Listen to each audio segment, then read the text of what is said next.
Referral.com/COVID-19 to learn more. Sponsored by Pfizer. I came to the building for the first time after the shooting. It was crippling, but it had to be preserved. In response to the Pulse nightclub shooting that affected the LGBTQ community, Barbara Poma, owner of Pulse, founded the One Pulse Foundation to honor Pulse victims and survivors. If you're an ally of this community, speak out. There are more of us together than apart. It is the power of love in its rawest form. Join the fight for LGBTQ acceptance. Learn how at lovehasnolabels.com. Brought to you by Love Has No Labels and the Ad Council.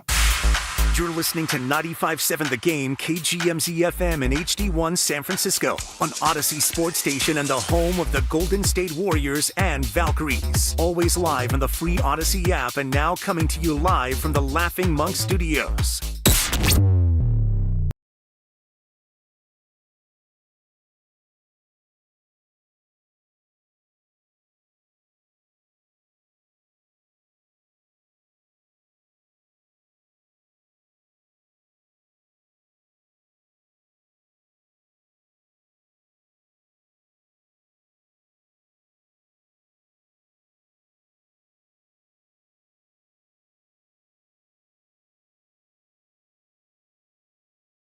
Oh, could this vintage store be any cuter? Right? And the best part? They accept Discover. Accept Discover?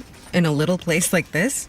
I don't think so, Jennifer. Oh, yeah, huh? Discover's accepted where I like to shop. Come on, baby, get with the times. Right, so we shouldn't get the parachute pants? These are making a comeback. I think. Discover is accepted at 99% of places that take credit cards nationwide. Based on the February 2025 Nielsen report. Gas prices climbing again? Rude. With 17 fuel-efficient Toyota hybrid models to choose from, you've got options. Get a great deal right now on the fuel-sipping 57 MPG 2025 Prius at Toyota's national sales event now through Labor Day. Plus, every new Toyota comes with Toyota Care, a 2-year no-cost maintenance plan. Get to your local dealer for Toyota's national sales event today. Toyota, let's go places. See your Toyota dealer for Toyota Care details and exclusions. Dreaming of the perfect kitchen? Make it a reality at Friedman's Appliance in Pleasant Hill. Explore Bosch appliances in live working vignettes and see the innovation in action. During the Buy More, Save More event, you can get up to $4,000 in rebates on qualifying Bosch kitchen packages. From refrigerators with the Farm Fresh system to keep your food fresher longer, to dishwashers with precision wash technology that wipes out 99.9% of bacteria. Own the kitchen like a Bosch. Visit Friedman's Appliance in Pleasant Hill or online at friedmansappliance.com today. Lawton Skilled Nursing and Rehabilitation Center is a 5-star facility located in the Sunset District of San Francisco and in close proximity to our preferred partner, UCSF Medical Center. At Lawton, you're in good hands with world-class nurses led by a well-known and UCSF-affiliated medical director in Dr. Darby Clayson. Contact Administrator Dan Daly at 415-566-1200. That's 415-566-1200 for any additional information. Donate your home, land, or commercial property and help Stand Up to Cancer fund innovative cancer research. Stand Up to Cancer makes the process easy and it may be tax deductible. Visit standuptocancer.org/giveproperty to learn more. Jorge, let's bring the nail gun over here. Jose stands tall atop his sustainable flooring company. Totally. It's renewable and moisture resistant, but we have several green options too. Or we got some beautiful reclaimed oak. But floored by his success, he needs to hire more installers. I need Indeed. Indeed you do. When you sponsor a job on Indeed, it's easier for talented candidates to find it, which makes it easier for you to hire them. Visit Indeed.com/credit and get $75 towards your first sponsored job. Terms and conditions apply. Still getting around to that fix on your car? You got this. On eBay, you'll find millions of parts guaranteed to fit. Doesn't matter if it's a major engine repair or your first time swapping your windshield wipers. eBay has that part you need, ready to click perfectly into place for changes big and small. Loud or quiet, find all the parts you need at prices you'll love. Guaranteed to fit every time. But you already know that. eBay. Things, people, love. Eligible items only. Exclusions apply. In West Portal, 56 degrees and clear. Weather brought to you by Staples. Have you heard? The Staples Easy button is back with even more easy. Press it for custom prints, shipping services, even passport photos. Staples. That was easy. Rise. Wake up. It's time to wake on up. Wake up, wake up, wake with a nice cup of Joe. What's up, Joe, bro? Featuring Joe Spadoni. He's an Italian. And Joe, the Butcher Boy Shasky. I am slippery. Oh! The best part of it.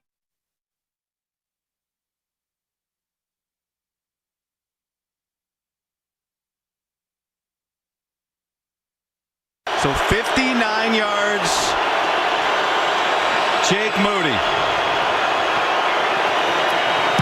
for the win. He got it! Bang! Moody. 59-yarder, and the 49ers win. And Chase Lucas is running another victory lap down on the field. That is a great kick from Moody, and I am so glad it worked out where he could kick a career long. Certainly it's in the preseason, but to smash that through the uprights, awesome. Cha-ching! And you all wrote him off. And none of you had faith in this man. 59 yards for the win. Guy Haberman, Tim Ryan on the call, KPIX, Channel 5. I didn't know where you were going to go this morning. I really didn't. You could have came in with that call, which you did. You could have came in with the Giants getting a gritty victory over the plucky Tampa Bay Rays to snap that losing streak. 7-1 the final. You could have Drew Gilbert possibly with the home run. Good for Drew Gilbert. You could have came in with the Atlanta Dream turning the Valkyries into a nightmare yesterday. 79-63 the final. I was there in Ball Hollow yesterday. You could have came in with that, but you chose Jake Moody. And good for Moody. Not only does he get the tying field goal just a couple minutes prior to that, Joe, they get the interception, but he gets the game winner, 59 yards, and that takes away all the concerns you had about him heading into the season. Did it not, Joe? Good morning. Watching the team run onto the field and hug him and celebrate with him in an exhibition game reminded me of the kid who hasn't gotten a hit in 4 or 5 years, and you're playing a scrimmage game, and he finally got the bloop single over the second baseman's head, and everyone mobs him at first base. It was like, wow, we're down that bad. This is a professional kicker. We're down so bad, we have to boost his confidence. I mean, it was a very nice kick. I'm happy for him, I guess, on some level, but boy, I guess. Why can't you be happy for him? Because it doesn't, part of it doesn't really matter. You don't think it matters? I understand.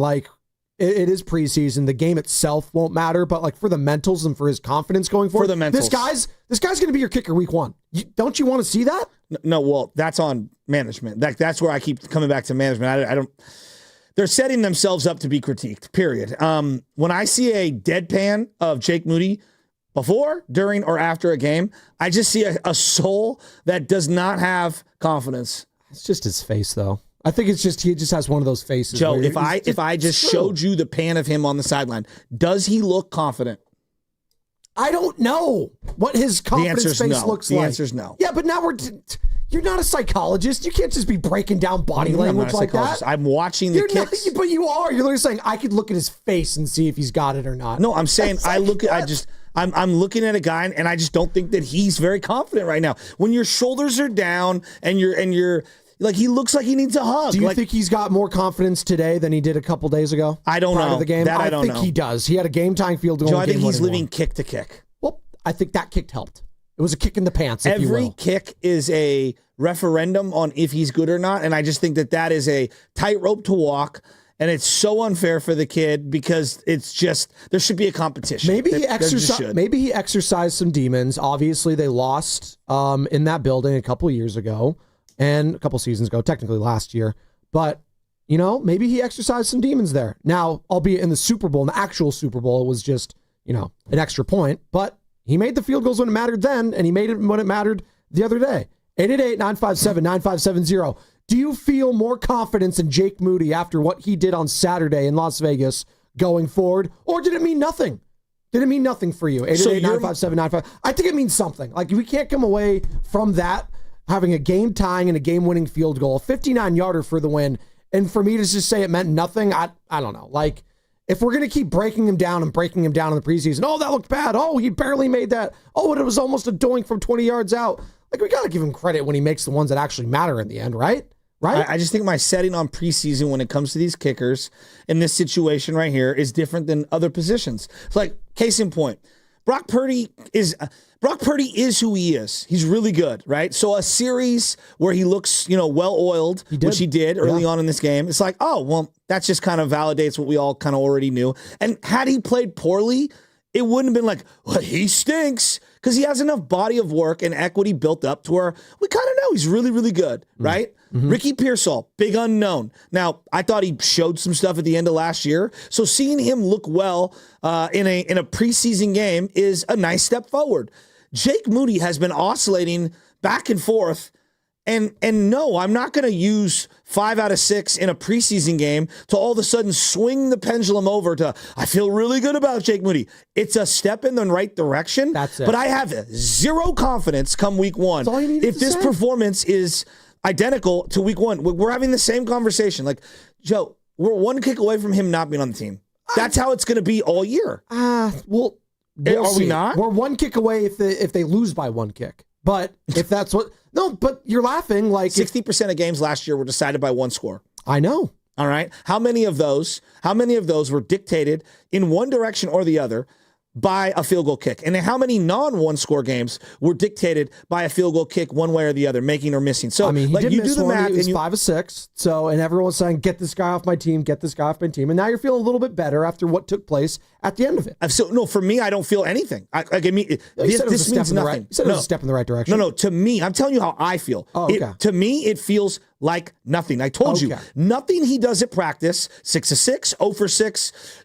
4 of 6, 3 of 6. 5 of 6 in a game. None of that matters until week 1. You are judged by the results of what you do in games that matter, and it sucks that it's that way, but that's the position. And it's funny to me that the Niners decided that they needed to be this long-distance kicking team. Okay, that's why they drafted him. They wanted to get... Robbie Gould was automatic inside of 45, basically. Mm-hmm. That's what he was. He was automatic inside of 45 and not good from essentially 45 and out, right? And they wanted to be able to kick the long-distance stuff. Well, now you've gone in the reverse. You might be able to hit a 59-yarder, but that 29-yarder is no gimme.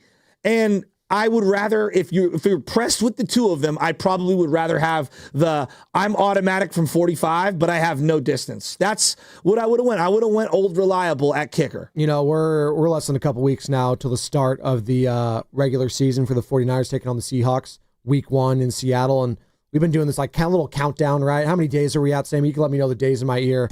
But, we do the things I love about football, Spadoni loves about football. And one of them, I do love the kickers. I love the special teams and the kickers in general because it is the most unique position in sports to discuss, Joe, because there's no gray area for conversation when it comes to kickers. You can have gray area when it comes to quarterback play. We've seen that. You can have gray area when it comes to basketball players, but certain positions in sports, there is no gray area. Like you could probably go goalie maybe, but even then, like if you're talking hockey or soccer, they have the good and the bad. Kickers, you either love them or you hate them. And once you lose that love, that trust, it's only, you're only rooting them for to fail at that point. That's kind of what it feels like for fans. I'm not saying you're rooting for him to fail because you're not. You would like for him to succeed. You just have no trust in him going forward. Once you lose that trust as a kicker, you could almost never get it back. And that's what it feels like for Niner fans right now. Is there a way for Jake Moody to earn Niners fans' trust back, I'd ask? Did that help at all on Saturday? Joe, the psyche of a Niner fan who's about my age, in their 40s. 20 days until the start of the season, by the way, for the Niners. You only have faith in one archetype at kicker. One archetype. Bounced around veteran who wasn't good at his last spot, but was decent to great earlier in his career. For example, David Akers, Joe Nedney. Like, those are the guys we've had success with. Robbie Gould. We have not, since Ray Wershing, we have not had success with the young random kicker, whether it's been drafted or through free agency. Like, that's undrafted free agency. We just don't. Like, that, the archetype has always been, what are we good with? We're good with these guys who had a good run, for whatever reason it's short-wired somewhere else, and they bounced over to the Niners, and boom, they found their home. That's who we've had success with. And so we like those old, reliable, OG kickers. And it is what it is. We've been scarred by it for so long. Speaking of reliable, shout out to those watching on YouTube, brought to you by First NorCal Credit Union for a low rate auto loan apply online, or just ask for First NorCal financing at the dealer. And as always, we're coming to you live from the Laughing Monk Studios. Laughing Monk, righteously brewed in San Francisco. We got a lot to get into today from what took place over the weekend. We'll continue breaking down what we saw from the 49ers and Raiders as the Niners get their first win of the preseason, and they'll wrap up preseason in week 3 this week against the Go Chargers, Go, and Trey Lance and company. But we're talking Jake Moody right now on the kicker. You know why? Because it's preseason, and we got to talk about the kicker. And this kicker in particular has been, you can just go back to week 1. I'm just going to keep going back to week 1 last year, Joe, against the Jets. What was he, 6 for 6? It was incredible. He literally won most people, if you had Jake Moody, their fantasy leagues, just because of week 1. There's no Christian McCaffrey, and that dominated the storyline. And it was funny heading into it because it was Breece Hall, right? Christian McCaffrey, Aaron Rodgers. He's finally healthy. What are we going to see? And ended up being the Jake Moody kicking show. Now, he ends up getting hurt, caught some. You could make the argument he was part of the reason they didn't win the Rams game. You can make the reason he was the reason they didn't win it. Ronnie Bell, some mishaps elsewhere in the return game. But as the season went on, it just became more and more clear that Jake Moody within this fan base is a dead man walking. And I'm just curious if he does anything in the first couple weeks. Let's say he has a couple of game-winning kicks early on in the season. Even then, I just don't feel like there's any way he could regain your trust, Joe, at all. Yeah, it's about body of work. But I'm telling you, it's a body of work. If he does something good, if he keeps having game-winning kicks, there's just no way. Do you know how sports works? I just feel bad just for the guy. Just because Andres Biedrins hits a free throw doesn't mean that I think Andres Biedrins is going to hit the next free throw. You know what I say? Oh, good free throw. Yeah, but Andres Biedrins as a free throw, I didn't feel as nearly as... At one point in his career, he was like 46%. And then it dropped down to 11%. That's not as bad as Jake Moody, though. Biedrins at the line, I don't think that's the fair comparison. No, I think it actually is. I think it'd be more Iguodala or something like Andrew Wiggins. Iguodala was a 15-year pro who was clutch and was an all-star. He might not have been a great... about at the line, not about his body of work. Yeah, no, but free throw line. That's what we're comparing. I think what I'm getting at is short-circuiting at something very specific, right? Iguodala didn't short-circuit at something specific. This has got Rick Ankiel, reliever vibes. We see this with other positions. 6. He doesn't have the yips. He was not that bad. You keep talking about him like he's the worst kicker in the NFL. Telling you he's not the worst kicker in the NFL. No, it's not about that. It's the kick by kick. It is frenetic. Is it not? So when he made the 28-yarder or whatever, 29-yarder, you felt good? No, I didn't feel good. Okay. But then I did feel good at the end. See, that's the thing with kickers. You feel good or you feel bad. There's no in between. See, to me, it's more I survived. I survived and I move on. Though. He was 5 of 6 at the end, and he had a game-tying kick, and then a couple minutes later, he had the game-winning kick from 59 yards out. And the whole team had his back, which, you know what? Good for them, and good for him. The whole team rushed the field. At the end of the day, do you really think good. Fred Warner, Nick Bosa, these guys are like, dude, now that he hit this preseason kick, dude, I'm telling you, changed man. Come on. You know what? Maybe. Dude, you don't even believe that. Maybe. That's like me saying, hey, just because, Sam, just bear with me. I'm going to throw you under the bus. Sam had a hell of a podcast episode. He's ready to do 8 to 6 every single day for the foreseeable future and carry the 95.7 The Game brand. I actually listened to the Orange Black Weekend Wrap on Saturday. I didn't mean to say it like that. Actually listened to Sam. That sounded way more disrespectful. I listened to the Orange and Black Weekend Wrap. You threw him under the bus way more than I did. Lubman and Dan Devone over the weekend. You guys doing a hell of a job. And Sam, I loved when I tuned in. Sam was complaining about bat flips after walks. That was the first thing he was talking about. And it was actually an interesting conversation because why do you do it? Because you're trying to influence the ump. But Sam's disdain for bat flips after walks. I wonder if he has as much disdain about kickers in the NFL like some people do. Because I feel like I'm one of the few that has the kickers' backs, the punters' backs. They're people too. No, we like punters. I'm telling you, we're scarred by the kicking game. Jake Moody wasn't the reason you lost the Super Bowl. No one's saying he wasn't the reason you won. Well, you didn't win a Super Bowl because the quarterback wasn't the reason either. When you lose, everyone gets blamed. That's how it works. There's a pie chart of culpability. This thing like Jake Moody's the sole reason. Well, that's ridiculous. Shanahan's the sole reason. Well, that's ridiculous. It's a slice for all these guys. He is one part. The teams win and lose. So the kicker being a weak link of no trust on the team does not inspire confidence. How about this? From the 707 on the Boxer and Gerson Work Injury Attorneys text line, 888-957-9570. We're discussing whether or not Jake Moody's game-winning field goal gives you 49ers fans more confidence about him succeeding heading into this season or not. 707, Moody's 59-yard field goal doesn't earn him any more trust from me. It's the Patrick Bailey inside the park home run that happens between piles of strikeouts and pop-ups. That's good players. Skills and Vallejo.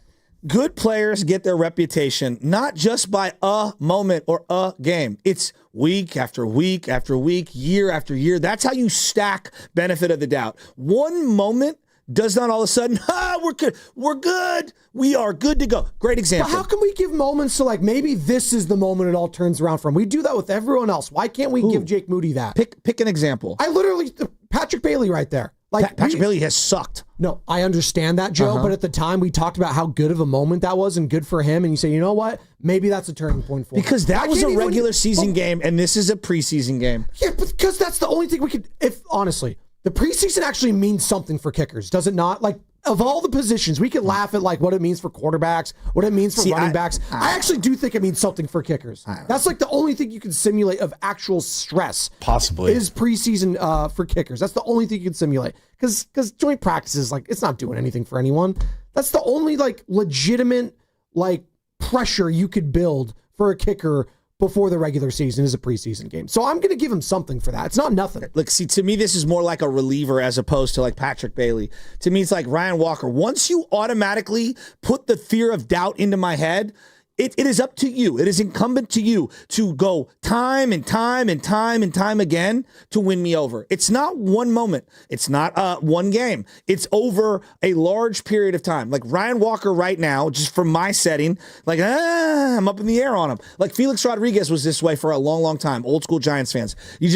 Stuff happened that I couldn't get over. And he didn't put out a body of work that was so overwhelmingly good that he won me back over. I was going to say, has there been any player that you completely lost faith and trust in that you did come back to? Alex Smith. That's a great example. But I feel like as soon as he got hurt or whatever. Eric Armstead, Jimmy Ward. There are lots of guys who are high draft picks who had zero impact.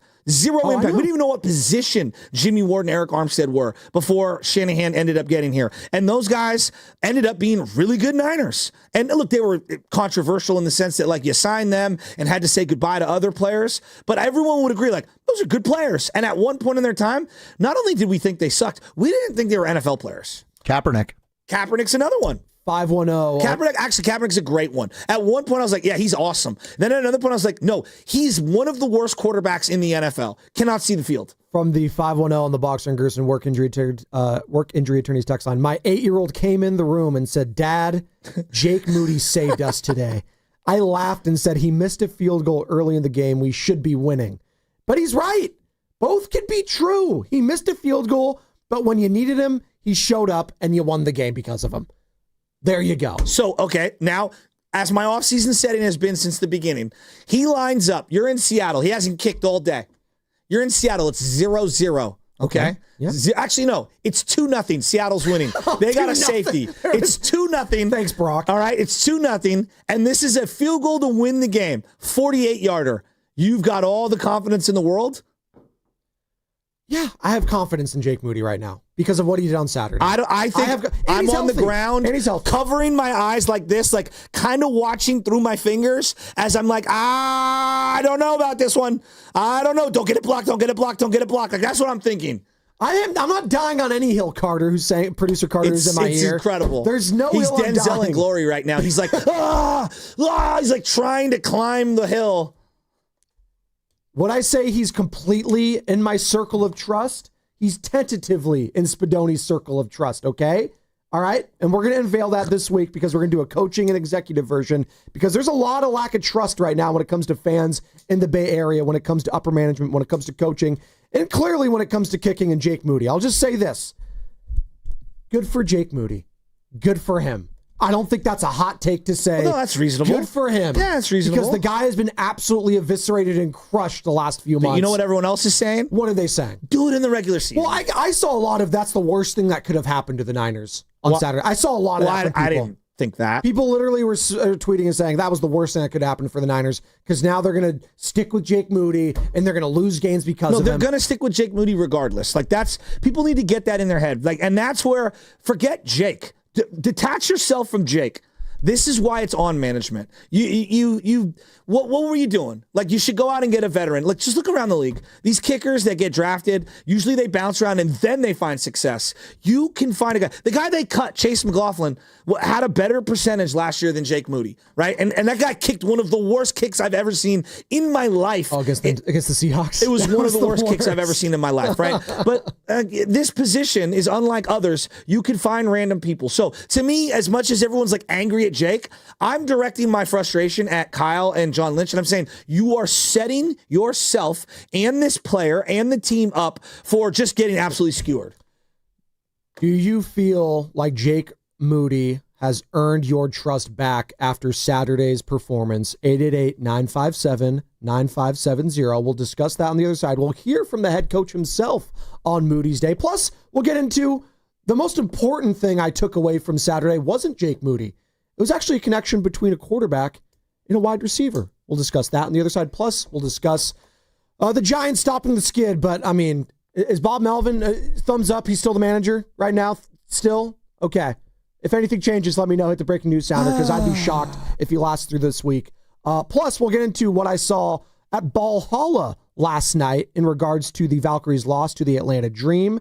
We'll get into that and more of your calls and more of your texts. And it's going to be brought to you by Valvoline Instant Oil Change. This Labor Day weekend, be road trip ready with Valvoline Instant Oil Change. No appointment needed. Stay in your car while they change your oil and check your tires, battery, and fluids. Before you head down the coast or over the Golden Gate, visit BayAreaOilChange.com.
Event. With qualifying purchase, get 3 additional years of protection or qualify for a $1,000 rebate. For the largest selection of Sub-Zero, Wolf, and Cove appliances, visit the Living Kitchen at Friedman's Appliance in Pleasant Hill or at friedmansappliance.com.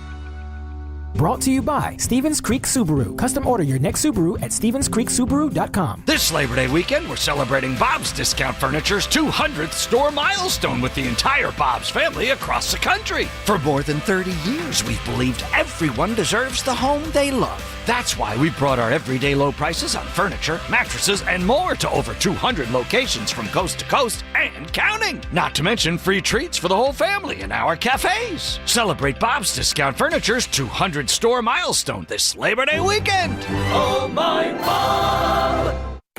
When your name's on the paint job, your primer better hold up. Painters Trust kills primers for serious adhesion, stain blocking, and a finish that lasts. Now, the full Kills lineup is available exclusively at the Home Depot. Need it fast? Get same day or next day delivery, or order online and pick it up in store. Kills primers, pro results, faster. The Home Depot. If you're a pro, you know. When your name's on the paint job, your primer better hold up. Painters trust kills primers for serious adhesion, stain blocking, and a finish that lasts. Now, the full Kills lineup is available exclusively at the Home Depot. Need it fast? Get same-day or next-day delivery, or order online and pick it up in-store. Kills primers. Pro results. Faster. The Home Depot. If you're a pro, you know. Losing weight shouldn't be a struggle, and with Jumpstart MD, it doesn't have to be. Your first month is just $99 when you join Jumpstart MD's medically supervised weight loss program today. Licensed clinicians create personalized plans, including GLP-1 medications. No insurance? No problem. Jumpstart MD has options to meet your individual needs. With 13 Bay Area locations and online visits, expert support is always within reach. Call 855-JUMPSTART or visit jumpstartmd.com to start transforming your health today. Boxer & Gerson, Northern California's premier workers' compensation law firm, helping injured workers get their lives back for over 40 years. I'm Piera Palazzolo, VP of Digital Marketing for the American Management Association, a company focused on the management training skills needed to enhance the careers of business professionals. We did our research when it came to the best companies for website development and chose AmericanEagle.com. And we couldn't be happier. AmericanEagle.com worked closely with us to understand the front and back end requirements needed to launch an e-commerce website that could handle the complexities of running thousands of seminars nationwide. Our robust new website and improved SEO saw immediate increases in site traffic and web revenue. If you're in need of managerial effectiveness and success, visit our website at amanet.org. If you're in need of a website that provides an unparalleled consumer experience, I highly recommend AmericanEagle.com. Transform your business today. Dial 877-WebNow1 for a free digital consultation with AmericanEagle.com.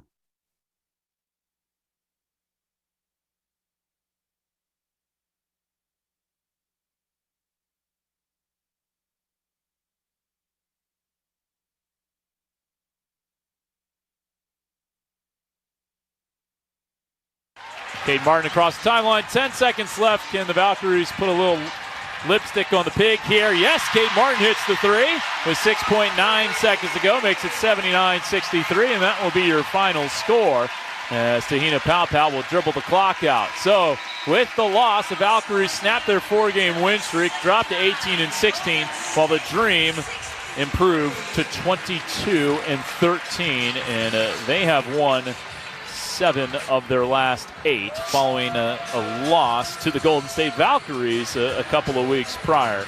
Now back to the morning roast. A lot of people wait to hate. They cheer when they're drinking the beer. I want you to keep that same energy when we win that chip this year. With Joe Spadoni and Joe Shasky on 95.7 The Game. The Dream turned into a nightmare at Ball Hollow yesterday, taking it 79-63 over the Valkyries as the Dream improved to 22-12 on the season.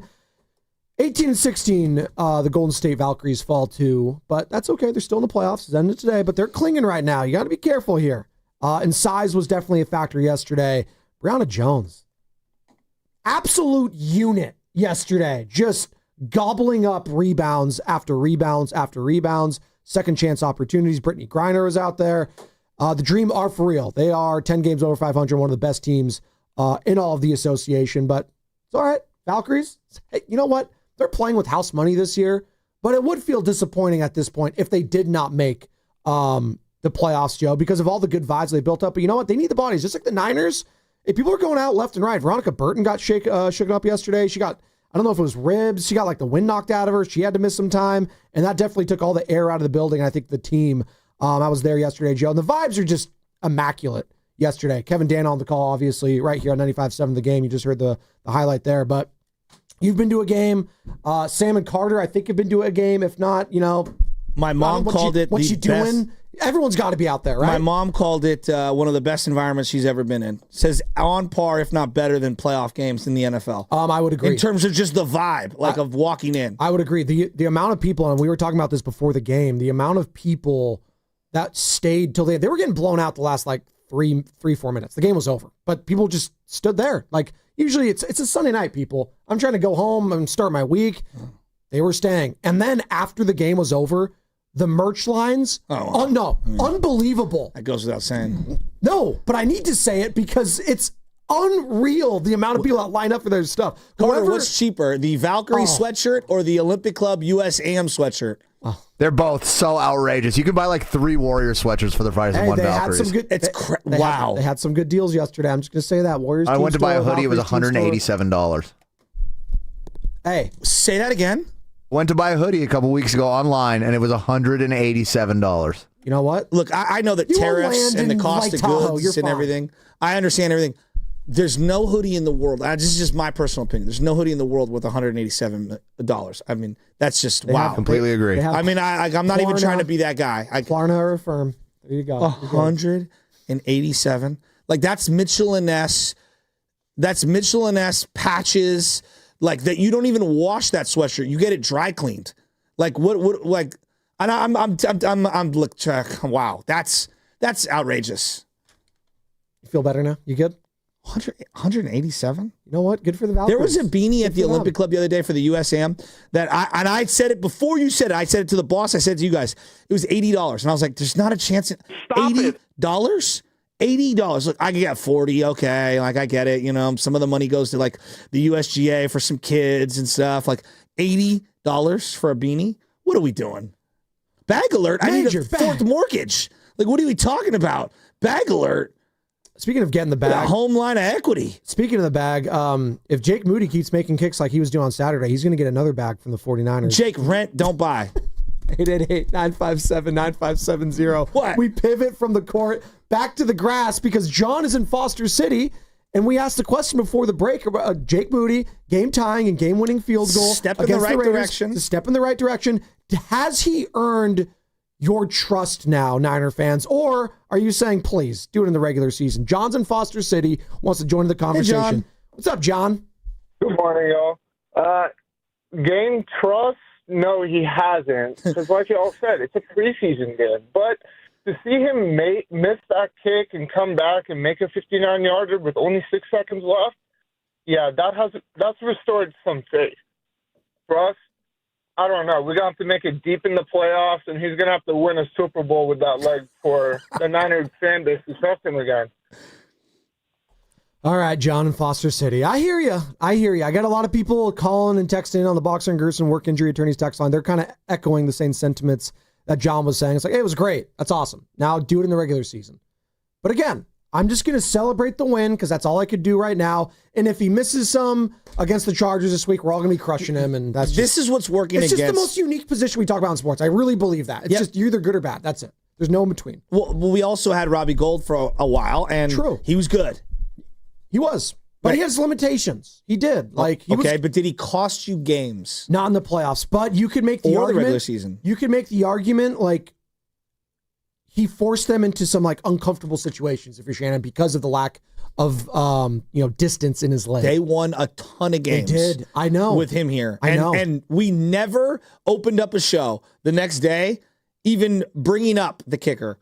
I've been doing this since 2018, following this team on these airwaves. I know. And when Robbie Gould was the kicker, we never, ever, ever, ever, ever got to him in the first segment. Ever. That's because he was so reliable. So there's about 3 or 4 things working against Jake Moody. He also had track record heading into the Niners, too. He did. For the Bears, he was the same. Yeah, he was legit and he had a bad end. That's why the Bears got rid of him. He wasn't good. And this is why, I think a lot of people just want an old, reliable guy. They want someone who's bounced around a little, already gone through their war wounds.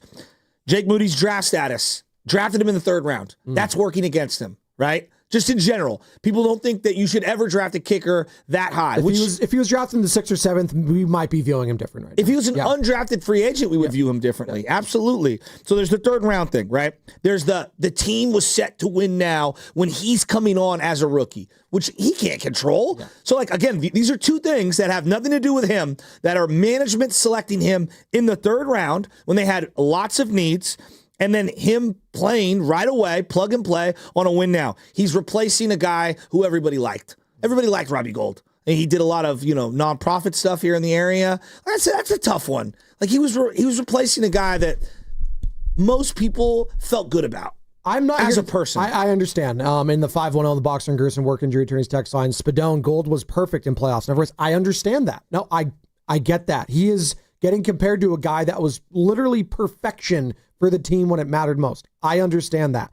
Clearly, they felt like they could improve, though. And that's on Kyle Shanahan and John Lynch. Continue. Exactly, Yes. which is why I'm not even mad at like Jake. It's more like, guys, we've signed up for the roller coaster. Yeah.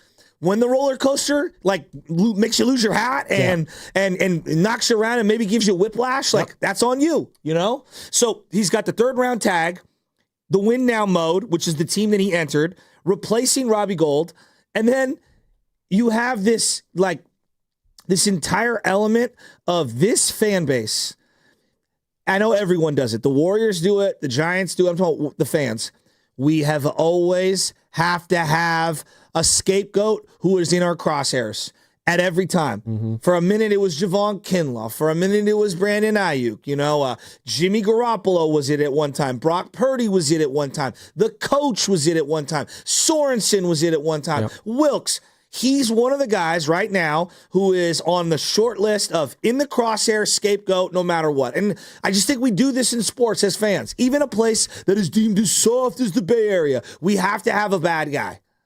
And right now it could be Jake Moody, but he's the good guy today as far as I'm concerned after the game-tying, game-winning field goal. How are you feeling about Jake Moody going forward? We'll discuss on the other side, and we'll hear from Kyle Shanahan himself on the other side how he felt about that. Plus, the thing I took away from that game wasn't really the kicker. It was a connection that I saw between the quarterback and a wide receiver. We'll get to that on the other side, 888-957-9570. But in the meantime, it's time for the Golden State Valkyries' strongest player of the game, brought to you by El Camino Health. Our strength, your health. And the Valks saw their 4-game win streak snapped last night, falling to the Atlanta Dream 79-63, despite a 16.5 assist effort from Veronica Burton, who was showing off her crossover.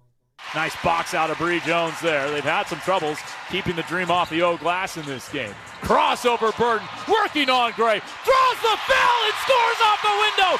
Bucket in the bump. What a move by Burton. Hey, Kevin Dan has been on fire this season. He is literally the rising star, and that star is shining bright for K. Dana right here on 95.7 The Game. At 18-16, the Valkyries still hold the 7th seed in the WNBA standings, just a half game behind the Indiana Fever for 6th place. That's Caitlin Clark's Indiana Fever, by the way. And that was the strongest player in the game, brought to you by El Camino Health. Our strength, your health. All right, we're going to pick up this conversation in regards to Jake Moody on the other side, hear from the head coach himself. And Football Talk on 95.7 The Game is presented by Paramount Plus. You can't count on much these days, but you can always count on Sundays with the NFL on CBS and Paramount Plus. Watch your local NFL games live every Sunday on CBS and Paramount Plus all season long. Visit ParamountPlus.com/NFL to get started today.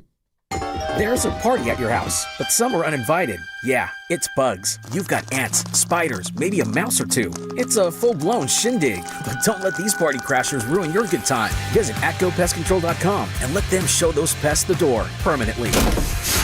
Because when the only guests you want are your friends, leave the pests to them. Visit their website today, ATCOPestControl.com, before your house becomes a full-blown infestation. Call 888-900-9697 now for 10% off your initial service. Star One makes home loans simple. Dream big, start small. At Star One Credit Union, everything we do is in your best interest, which is why we offer low down payment options with flexible terms that put you first. Your dedicated Star One loan advisor will facilitate a fast approval for a quick close. We also offer special benefits for first-time home buyers and jumbo loans up to $5 million at the same competitive rate. Apply today. Star1.org. Star One Credit Union. In your best interest. Federally insured by NCUA. Equal housing opportunity. A strong heart. A steady stride. A life full of milestones. El Camino Health is here for you.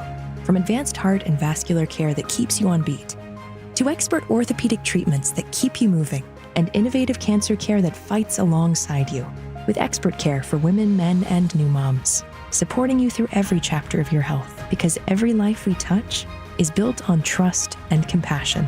El Camino Health, our strength, your health. Neuropathy is a debilitating condition that is sometimes misdiagnosed. Symptoms can include pain, numbness, and tingling in your hands, legs, and feet. Neuropathy is a progressive condition that only worsens unless you get effective treatment. SF Bay Wellness is a leader in neuropathy reversal and uses FDA-cleared, non-invasive electric cell therapy to restore nerve function with no injections, no drugs, and no surgery. The treatments have a 95% success rate. If distance is a factor, ask about our virtual consultation option. Call SF Bay Wellness at 844-94-NERVE for the $99 neuropathy evaluation and receive a personal treatment plan that is tailored to your needs.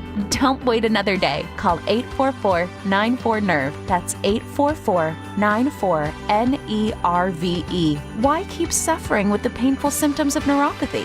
You deserve to live a pain-free life. Start getting the treatment you need for your neuropathy symptoms. Call today. All guests on 95.7 The Game appear on the River Islands guest line. Warriors head coach Steve Kerr now joining us on the River Islands guest line. Joining us right now on the River Islands guest line, none other than Steph Curry. River Islands in Lathrop is the best-selling master plan community in all of Northern California. With its lakes, parks, trails, and collection of new home neighborhoods, the good life can be your life. Isn't it time for you to discover the islands? 1-877 Cars for Kids. KARS Cars for Kids. 1-877 Cars for Kids. Donate your car today. 1-877 Cars for Kids. Donate your car today. Ready to get rid of that old car? Donate it to Cars for Kids. Call 1-877-CARS-FOR-KIDS to reach a friendly live agent. Donation's super easy, and your car can be picked up as soon as tomorrow. Call us now, 1-877-CARS-FOR-KIDS. That's Cars with a K to donate your car today. 1-877 Cars for Kids. KARS Cars for Kids. 1-877 Cars for Kids. Donate your car today. Did you know you can donate real estate too? Go to carsforkids.org. That's carsforkids.org. You need parts? O'Reilly has parts. Get one free set of brake pads when you buy 2 brake rotors. Upgrade to Brake Best Select pads for just $10. Or upgrade to Brake Best Select Pro or Import Direct pads for just $20. Product availability. Just one part that makes O'Reilly stand apart. Restrictions apply. See store for details. O'Reilly Auto Parts. You ever try fixing your car and realize you're missing that one part? Yeah, been there. That's why eBay's my go-to. They've got millions of parts, guaranteed to fit. I'm talking brake pads for when yours have seen one too many miles of stop and go. Oil filters, cause you don't mess around with your engine care. Even got this cold air intake on my watch list. I might just go for it. To keep the ride cool and your DIY streak hot. Find all the parts you need at prices you'll love. Guaranteed to fit every time. eBay. Things people love. Eligible items only. Exclusions apply. Your cold is coming. Your cold is coming. When you feel a cold coming, shorten it with Zicam, the #1 cold shortening brand. Oh no, not before my big trip. The big trip you've been planning is coming up, and so is your cold. But Zicam can shorten your cold and get you back to planning sooner. Thanks, Revere. We really should keep Zicam in the house. Shorten your cold with Zicam. Take it from America's most revered messenger. Shorten your cold at the first sign with cold shortening products from Zicam, the #1 cold shortening brand. Available in stores or see where to buy at Zicam.com. Febreze. It's a classic odor tale. You fried fish for dinner, cleaned up, but the smell is still in the house. And the neighbors are coming over for game night. They're on their way. And then you spray Febreze Air Mist. Febreze Air starts working instantly to fight even your toughest odors, so you go from fish to fresh like that. Now all you have to worry about is Pam cheating at charades. Breathe happy, Febreze, la la la la la.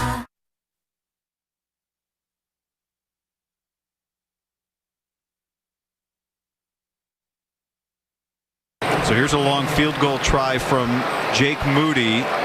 This will be 53 yards. He made it was briefly a Super Bowl record 55-yarder in this stadium going the other way. A record that stood for a couple quarters before Harrison Butker broke it, and this is not good. And that was yanked right from the get-go. Good for Jake Moody. What's up, Roasters? It's Sam from Laughing Monk Brewing, and you're listening to the Morning Roast with my guys, Spadoni and Shasky. Spadoni, you better hit those brakes, buddy. Good for Jake Moody. We're all thinking it. Good for Jake Moody. Thanks, Sam. Laughing Monk. Hey, Laughing Monk's going to be popping this year. You know why? They're going to be going nuts when Jake Moody hits those clutch game-winning field goals. They're going to be going insane at Laughing Monk, either in San Francisco or Sunnyvale or Scotts Valley. It doesn't matter, Joe. It doesn't matter. Jake Moody got it done on Saturday. Now, do it in the regular season. We're all rooting for you, Jake. At least I am. I got your back. Others might not, but I do. It's brought to you by Golden State. Serving the Bay for 3 generations. When you succeed, we succeed. Visit goldenstatelumber.com. That was Guy Haberman and Tim Ryan on the call for KPIX. In a clutch moment, who do you trust more? You don't have to answer this. Oh, God. Bob Melvin with the right pitching decision or Jake Moody? Oh, no. Jake Moody. I'm out. I'm so out on Bob. This fish is thinking from the head up. Do you trust Jonathan Kaminga to get a rebound or Jake Moody to hit a field goal? Depends. Is this a blowout or not? Because JK will dominate if they're getting blown out. Stop! Well, look, everybody's feeling it right now, especially at home. You lose games, and you lose multiple games, and you lose them in different fashions. It's not a great feeling. But I think we take the field every day in good spirits, and you got to do it again the next day, unfortunately. God, dude, no, that's the best line ever. Jesus. They turned it into a meme over the weekend, and it was this Bob Melvin cut. We got to do it again tomorrow, unfortunately.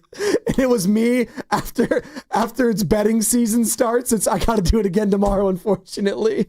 It's just, it bothers me. Oh my God! Like, why is he still here? Real quick on the Bob Melvin. Like, what are we doing? Like, why is Bob Melvin still? Why are we trotting him out there, Joe? Seriously. I don't know. They gave him the severance package. I don't know. That's a guy that's literally telling you. Yeah, it sucks that we actually have to go out there tomorrow. I wish we wouldn't have to. I wish I could just go home and stay home and, watch Jake Moody field goals and watch him be happy because I wish we had that happiness here. We just don't. It wasn't much better on Saturday night either. It wasn't. Okay. One of you talk. I heard two things at once. Say that again. Sorry, yeah, it wasn't much better on Saturday night either. Well, clearly. And then you got Drew Gilbert. Yeah, Drew Gilbert. That was nice to see. Can we just get more of that? That's what we want to see, right? Yeah, I just want to see all the youngsters. Put all the young people out there. I love the young people. Now, back to Jake Moody, because I have very little faith in Jake right now. And ye of little faith. You guys are called the faithful, and you have no faith in your guy, Jake Moody. Faith is earned. Trust is earned through a body of work. I don't just give it out. All right. And so, you do something good. Like, great example. We were talking about Jaden Daniels, right? You brought this up a lot. Mm-hmm. Do it again next year. Like, Jaden Daniels carried the Washington team to the NFC Championship game and was outstanding for an entire year. Absolutely. And even then, the average football fan is like, do it again. Yep. So Jake Moody making a walk-off field goal in a preseason game, like, I think the appropriate tone is, I'm happy for you. It doesn't mean a whole lot to me right now. I'd like to see you have a good year. I'm rooting for it to happen, but boy, it feels unlikely today. Well, Dre and Lamore wants to join the conversation, and I'm curious because Dre's a diehard. He's been one of our loyal listeners for a very long time right here, 95.7 The Game, and you can join the conversation, 888-957-9570. But Dre and Lamore, you feeling more confident in Jake Moody or about the same after Saturday's win? Good morning. Hey, thanks for taking my call, fellas. To your question, I'm feeling about the same, maybe even less. I'm really happy for him. I hope that boosted his confidence with that 59-yarder. The team was behind his back, but he missed that 50-yarder very badly, not even close. And do you guys think if it would have been a couple yards back, he would have made that 36-yarder? No, I think one more yard, and I don't think he makes it. It was probably the worst made field goal from that short a distance I think I've ever seen, but it went in. Close only counts in horseshoes and hand grenades. Yeah, I agree. Now, I heard some other callers saying something about making it all the way to the Super Bowl. Let's not get ahead of ourselves, guys. But I do remember the first time that Jake Moody pissed me off, like it was yesterday. It was the game against Cleveland. I think the Niners might have been undefeated or had one loss at that time. PJ Walker. And Brock brought us all the way back, and there was some bad calls, and he still shook it off. And Shanahan, instead of going for the end zone, just decided to let the clock go and let Jake go for it. You never trust a kicker. That's my opinion. And he blew it. And all I want him to do, if they keep him, I think that they should, at the end of the preseason, look and see what's available, because there's going to be some good kickers getting cut in some battles. If they see somebody better, pick him up. But if they do keep him, it's going to be a short leash, man. Yeah. You can't be losing regular season games, because our team, we got to admit it, man. They're not the greatest. We're going to have to win close games, and that's going to be up to Jake. I agree. The whole team. And hey, guys, can I say one thing? Yeah. Bear fans, don't get all excited. This is preseason. You're still going to take last in the NFC North. Okay. Thank you. Drain Lamore. Wait, what fans was he saying there? Bears. Why are Bears fans? Because they're feeling happy about Caleb this morning. Oh, okay. Why are we mad? I was like, why are we mad at Bears fans? I don't like. I'm happy for Bears fans. I want the Bears to be fun. Bears have had nothing in my entire life for me to hate them at all about anything. So I don't. Yeah. Well, there's a point in my life where I did hate the Bears, but they've been so dormant for so long. I want them to be fun. There you go. Exactly. And I'm rooting for Caleb. I liked him at USC, Heisman Trophy winner. I'm rooting for him to be going over there. I love Ben Johnson. I love Ben Johnson. I think it's going to work out there. Them having, which actually was an idea that we had.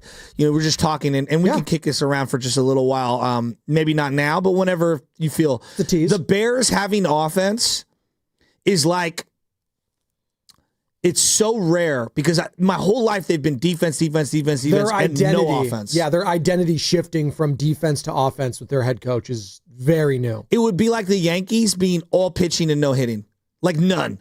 Like they tried. No, that's a great one. But the Yankees have been good, so it's different. Well, and no, I like that a lot. And in more recent years, obviously, like my lifetime, probably be like the Giants going from a pitching team to just like all offense, right, and being a juggernaut there. And that would be great to see. Maybe Drew Gilbert will be leading off. Who knows? But like they tried to do it, the Bears, with Matt Nagy. Like they tried to poach him from Kansas City. Oh, they got the Kansas City guy, and it worked. When they got Doug Peterson left over and they won a Super Bowl with the Eagles. Now we got Matt Nagy, and just maybe it'll work. And it was just god awful. And they had Mitch, thank you, Mitch Trubisky. And then talking about kickers is Cody Parkey with the doink of the century. I watched that with we all Kosmore. did. We all watched it. Oh my god! Oh, broke Cose's heart. Big Bears fan, right? He made Chicago beef, and we enjoyed a great Sunday night. Was it good? Did you like Cose's beef? It was delicious. Yeah, that's good. I love Kose. Shout out Friedman's Appliance. Loved his beef. There you go. You could save that drop. Thank you. I appreciate it. I know that's a Steiny level drop. Do you think Kyle Shanahan loved what he saw from Jake Moody over the weekend? You think Kyle loved that? You want to take a listen? Okay. Yeah, I think going 4 for 5 and hitting a 59-yarder and a 50-yarder and the game winner from 59, I think that was a hell of a day for him. So I thought he kicked his ass off and gives us a lot of confidence. Close. It was 5 of 6 actually in the end, Kyle. But who's counting? 4 or 5, 5 of 6. Everyone. That's just counting. Just everyone. Clearly he wasn't. You got it wrong, but he's a hell of a day for Moody. So the 53-yarder. It's right before halftime. It's 10-10, and a lot of his misses that are hooks look like that, where it starts off okay and then halfway through just takes a total left turn. Like my drives. It's the weirdest thing. Yeah. Like he over snap cooks it. And I don't know if you guys saw what I saw, but ever so briefly, there are 2 Raider fans jumping up like, yeah. And then there's a Bosa jersey Niner fan behind them who like flips off Jake Moody, and the Raider fan turns around to like high five the Niner fan, and they cut immediately back over to Jake Moody. Maybe it was just my feed. I don't know. But no, I was like altered because I had the NFL Network one in the NFL Network. Well, that's feed. The one I was watching as well. The NFL but Network I went back and watched the local broadcast. They had multiple feeds available for me on YouTube TV up at the cabin. I actually kind of like that because it gives new perspective. Because friend of the station, Kirk Morrison, is now doing the Raider games on the radio side. It was him and Rich Gannon, so it was actually nice. And the nice thing about preseason is they talk about all the storylines with both teams. It's what I like about whether it's Haberman, Tim Ryan, Horowitz, Kirk Morrison, and Rich Gannon on the other feed. But they're talking about the quarterbacks and what makes them tick, and Geno Smith comparing them to Brock Purdy. But yeah, I saw the exact same thing you did, flipping the bird. And it was funny. You said you saw 2 Raider fans pop up and cheer. That's their home stadium. It shouldn't have been only 2 Raider fans. It should have been way more. But it's a preseason game, but it was all red. It was all red. I saw like 0 Raider fans there. Yeah, because there'll be more Raider fans during the regular season. Well, maybe. But like that's the problem with the Raiders in Vegas right now is like the team's not good. And if I have season tickets there, I can make triple my price selling them to the opposition. And that's what they're doing right now. They're just selling their tickets. Because there's like, the Raiders aren't going to be very good this year, so I can just sell my tickets. Now, I haven't been to Allegiant. You have. I've been there twice. Is it worth the price of admission when you go there? I think it's so loud. You need Excedrin. No joke. It's like the acoustics are great in there? It's incredible. I actually thought it was really loud for a preseason game. It sounded like on the TV, yeah. Yeah, but like, I mean, I don't know. Are they pumping in sound? I don't. Who knows? Are they pumping in sound? The Jake Moody, Kyle Shanahan actually went to Pete Carroll before. He's like, I really need to simulate a regular season game here. So can you guys pump sound in to make it harder on Jake? That's probably that. You know what? If Kyle really did that, that's chess, not checkers. Really trying to motivate his young kicker to pump in sound. That'd be fantastic if he did that. If he's taking 6 field goals in a game, then we're having the same issues that we had last year in the red zone, and we're stalling out, which is not a good thing to have. No, I do not want to see that from the Niners offense. As you're listening to 95.7 The Game, KGMZ FM, and HD1 San Francisco and Odyssey Sports Station, and the home of the Golden State Warriors and Valkyries, always live on the free Odyssey app. Coming to you live from the Laughing Monk Studios. We're reacting to a Niners 22-19 win in week 2 of the preseason over the Las Vegas Raiders. Jake Moody, the game winner. But something else that I saw to start the game in that opening drive for the Niners, Joe, that made me feel more optimistic about this team starting week 1 in Seattle was the Purdy-Pearsall connection. Those first 3 passes, like, how could you not feel good about that in week 1 now? Like, I feel like not great, but pretty freaking good. I feel really good. Yeah. I'm one of these guys, call me a weirdo, right? But I know I am. Well, you are. When you're in the basketball gym, whether you're by yourself or it's practice, I have to finish whatever session we're in with a made basket, a solid play. Hitting a 3, like if you're just shooting around by yourself, making a layup, something. Some people use like a swish. Yeah, just need a swish. Just a made basket. Like I want to finish on a high note. You're not weird for that. I think that's normal. Okay. If I'm at the driving range, I want to finish it on a flushed iron. If I'm a made putt, right? Yeah. If I'm at the putting green, I want to finish it on a high note with a made putt. That's just, I'm a believer in the positive energy. Mm-hmm. You could dismiss it all you want. And I look at Brock Purdy and Ricky Pearsall and that one drive, I feel good today. Do I think it's the end-all, be-all, and come week 4, third quarter, they're going to be pointing to that one drive in the preseason? No. But I am a big believer in positive kinetic energy for the entire team and just optimism moving forward. And if you were presenting me with don't play at all in the preseason or this is all I get to see from Pearsall and Purdy, and I'm a fan and I haven't been to any practices or anything like that, don't you feel better? Isn't there some peace of mind to just see like, all right, Purdy's good to go. Like, we're good to go. Now, the offensive line, that's its own issue. We could talk about that in a second. But Pearsall and him having a connection, for me, it's one play. Roll out for Brock Purdy. He stops and goes to throw, and Pearsall sits down when he has one-on-one with him and the linebacker. Whether the linebacker was supposed to be in zone, supposed to be in man, irrelevant. They talked about it afterwards, and George Kittle said, we were watching mid-2010s Seattle Seahawks defenses, and we were telling Ricky Pearsall, in these types of plays, just sit down and move over a couple of hitches, and you're wide open, and present your numbers to the quarterback.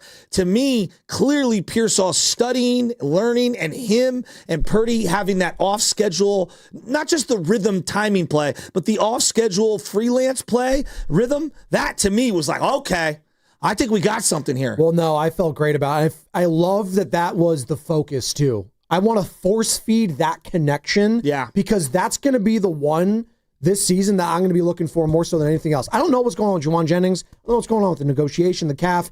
That'll happen, and that'll play itself out hopefully sooner rather than later. We're 20 days away from week 1 for the Niners Seahawks. Is Juwan Jennings going to show up? What the hell's going on there? Like, that's, I don't know. Well, if I set the over-under on Juwan Jennings right now at 8 games played, how can anyone with confidence right now hammer the over? I mean, there's so many games in the season, so I'd probably lean that way. But like, to your point, what kind of 8 games are those going to be? Are those going to no offseason? Yeah, that's what I'm saying. Are those going to be like the games I got from Ayuk last year where it was like nothing? Like, that's what I don't want. I don't want a replication of Ayuk's start to the season last year for Juwan Jennings. No, this feels more like CMC in the mystery zone, not Ayuk. Ayuk was like, see, Ayuk was, hey, I didn't practice with the team and I have no synergy, and then we just got off to a bad start and things were a little off, but he was still contributing and out there making plays.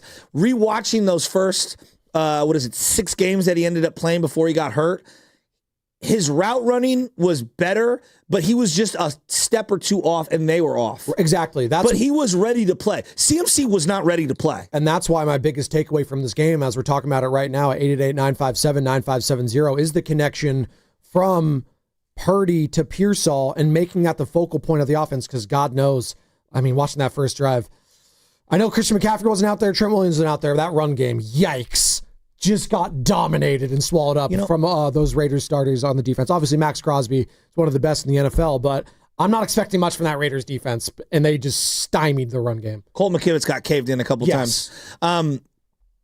Watching their run game, and they need a running back. Another one bites the dust, by the way. Corey Kiner. He had the best run of the day. A little cutback. He showed burst, vision, speed, and then gets kind of hip dropped or whatever, which is an illegal play. Yes. I think it was just an unfortunate. You're trying to wrap the guy, but I didn't think it was malicious. It's just, it sucks. And he got the high ankle sprain, and I mean, he couldn't even get up off the ground. It looked really bad. I mean, we got that. We got Patrick Taylor Jr., who's hurt. I didn't like him to begin with, but yeah, that's a loss. Yeah, he's got a dislocated shoulder now via Nick Wagner, ESPN. So that kind of ruined Jordan Mason's season last year. So we got Guerendo hurt. We've got Corey Kiner hurt. We've got Jordan James hurt. We have Jeff Wilson Jr. in 2025, the year of our Lord, getting like starting snaps now going forward. Is that what we're doing? Is that what we're doing? I mean, we don't have many other options. I mean, thin. We were talking about thin in the Ozempic Niners. It doesn't get thinner than the running back room now for this team. Christian McCaffrey, hopefully he stays healthy, but throughout his career, like, are we going to bank on CMC staying healthy when he couldn't barely get on the field last year? Joe, you got to be scouring the trade market right now is what I'm saying. Yeah, no doubt. One-ply toilet paper looks stronger than the Niners' depth in the running back room. Dude, I had the single-ply toilet paper growing up. I mean, God love my mom and dad. They had like a bajillion kids. So like we would go through the toilet paper all the time. Sandpaper is better than that single-ply stuff. It was what is going on here? I'm just telling you. We're talking about toilet paper. He brought it up. Scott's the worst. I'm sorry if they're a sponsor of anyone's. It's just the worst. Should have used that on your feet and sanded off those feet you got down I have there. Beautiful feet. I don't need to do that because my feet are immaculate. They're great. So their running back room is decimated right now. It just is. Destroyed. I see where this is going. 5,000 carries for CMC week 1. Oh, that'll be great. Yeah, that's going to be awesome. That'll work well. Who's blocking for him? And that's also what I want to know. In this game, because you don't have any healthy bodies, and because obviously you need 6 linemen to run a special teams play, during one of the field goal attempts, Dominic Pooney got rolled up on, and now he might be out a couple weeks. PCL injury, they're calling it, and Doc Pondia, our 95.7 The Game injury insider, UCSF Health, he was saying depends on the severity of the injury. If it's like a full tear, if it's a medium size, obviously it's not a full tear, he'd be out for the season probably, but could be a couple weeks, could be 5-6 weeks. We don't know. And all I know is we're 20 days away, and they're saying 2 to 4 weeks. Means he might miss week 1. That's already a thin position group as well. Most people would say, just layman's, hey, he's our second best lineman outside of Trent. Yeah. And so this is a big loss. No, it's a huge loss. He was a bright spot for the Niners in a dark season last year. Yeah, Seattle's look good in their preseason game. Now I know it's preseason, it doesn't mean a lot for everybody else, but I think that they're going to be ready week 1. And so I'm starting to really get worried about just like the amount of bodies that we have available for week 1. The Robinson suspension hasn't come down yet. We don't know when that's going to come through. We don't know what's going on with Juwan Jennings. So who knows who's lining up for receiver? We didn't see Jacob Cowing in this game. Then I look at the offensive line. They're going to be down at least 1, if not 2 guards, because right now you have Connor Colby lining up as your left guard. Ben Barch hasn't played in a while. They lost a tackle in practice, and I actually thought Burford looked really good in this game. We'll get to our risers and fallers. Like, I was very pleasantly surprised with Spencer Burford. I really tried to look at him in this one. They're in big trouble. Like big trouble in terms of just healthy bodies right now. Their nickel corner, who has impressed everyone, who's been one of their best rookies, Upton Stout, hasn't played in a couple of weeks. Now, they've been lucky because Chase Lucas looks really good right now. I love that name, by the way, Chase Lucas. Their safeties are down. They don't have Malik Mustafa. We watched Jair Brown. He looked terrible in this one. They've got some sincere injury concerns that could ruin the beginning week 1 game already off the rip. And I'm wondering, like, do they have to hit the trade market for a running back to like give CMC some help here? Well, why do we give Luke Farrell $20 million in guaranteed and trade away Jordan Mason? I would have just kept Jordan Mason.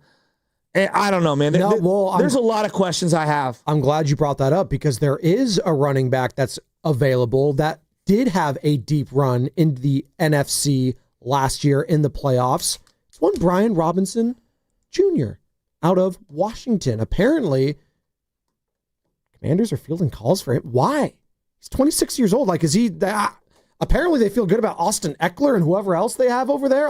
Eckler's 30 years old, so I don't know what's going on there. I would love to get a guy like that's relatively young still, and go out and just have someone I could rely on if Christian McCaffrey, who, by the way, like Achilles tendonitis doesn't just magically disappear, could flare up again. I don't know what to make of him. Like, if he gets hurt in the first couple weeks, can I have someone to hand the ball off to? Is it going to be, John Lynch coming down from the booth to go down there and hand? Like, I don't know. Brian Robinson, I'd love that. And by the way, there's still another guy out there. Are they still their wide receiver, Terry McLaurin? Who is it? Someone going to trade for him? I don't know. But Brian Robinson's out there. So that's a name I'm giving you potentially that you feel comfortable going and trade for, I would assume. But what are you going to give up for him? What can you give up? That's another conversation as well. But we could bring this down on the other side, 888-957-9570. I also wanted to talk about the head coach and Kyle Shanahan because I do think we're getting to a point here when I see what's going on with the San Francisco Giants and Bob Melvin, it makes me feel like we take for granted at times great coaching here in the Bay because we've had some elite and all-time and Hall of Fame level coaching here in the Bay Area. And I want to get into why I feel we take Kyle Shanahan for granted on the other side, 888-957-9570. And that's going to be brought to you by Safeway.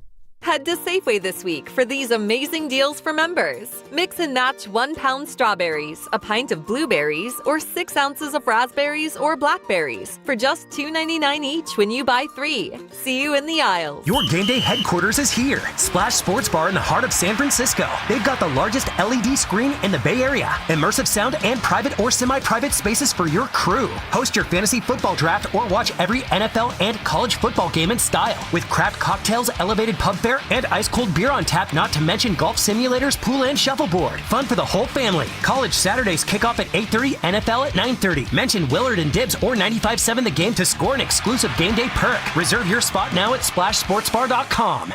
Do you often worry you left the garage door open? With a LiftMaster garage door opener powered by MyQ, you'll never worry again. You can control, secure, and monitor your garage from your smartphone anytime, from anywhere through the MyQ app. As an authorized LiftMaster dealer, Ace's Garage Door Repair and Installation has smart openers designed for your needs, including belt drive motors for ultra-quiet operation, integrated camera for live video, streaming, and battery backup to let you in when the power is out. Trust Ace's Garage Door Repair and Installation for top-notch service and unbeatable reliability. Whether you need a quick fix, a complete replacement, or a brand new installation for your garage door or garage door opener, our skilled technicians are here to get the job done right. With competitive prices, a commitment to quality, and Diamond certification, Aces has you covered. Call today at 855-588-2237 or visit acegd.com. That's acegd.com. Aces Garage Door Repair and Installation, where your garage door is our priority. Hi, I'm Brian Bakhtiari, Executive Manager at Stevens Creek Subaru. The Bay Area has much to offer, with some of the best natural landscape, cuisine, and entertainment in the world. Stevens Creek Subaru also has much to offer, like our good prices, great selection, truly exceptional service, and the Subaru A Lot to Love event going on now. If you're considering a new or pre-owned Subaru, parts or service for your Subaru, or want to visit the Subaristas at our Wilderness Cafe, Stevens Creek Subaru is your destination for all things Subaru. This month, Lisa the 2025 Crosstrek 2.0i for just $269 per month for 36 months on approved credit, plus tax, license, and registration fees. No security deposit needed. $24.95 do-it signing. Includes a $650 acquisition fee and an $85 dealer documentation fee and first month's payment. Must take delivery from retailer stock by 8/31/24. MSRP $27,816. 15 cents per mile over 10,000 miles per year. Offer expires end of month. VIN JF2GU ABC7SH275-175. See Stevens Creek Subaru for details. Visit us on Stevens Creek in San Jose, right next to Santana Row, or StevensCreekSubaru.com. And remember,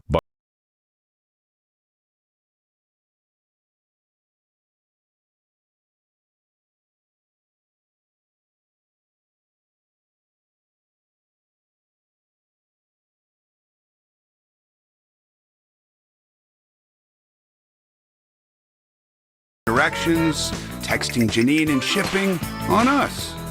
The broken coffee maker? That one's still on you, which means you'll save hundreds for your business and get the fastest mobile service with 5G cellular and Wi-Fi hotspots on us.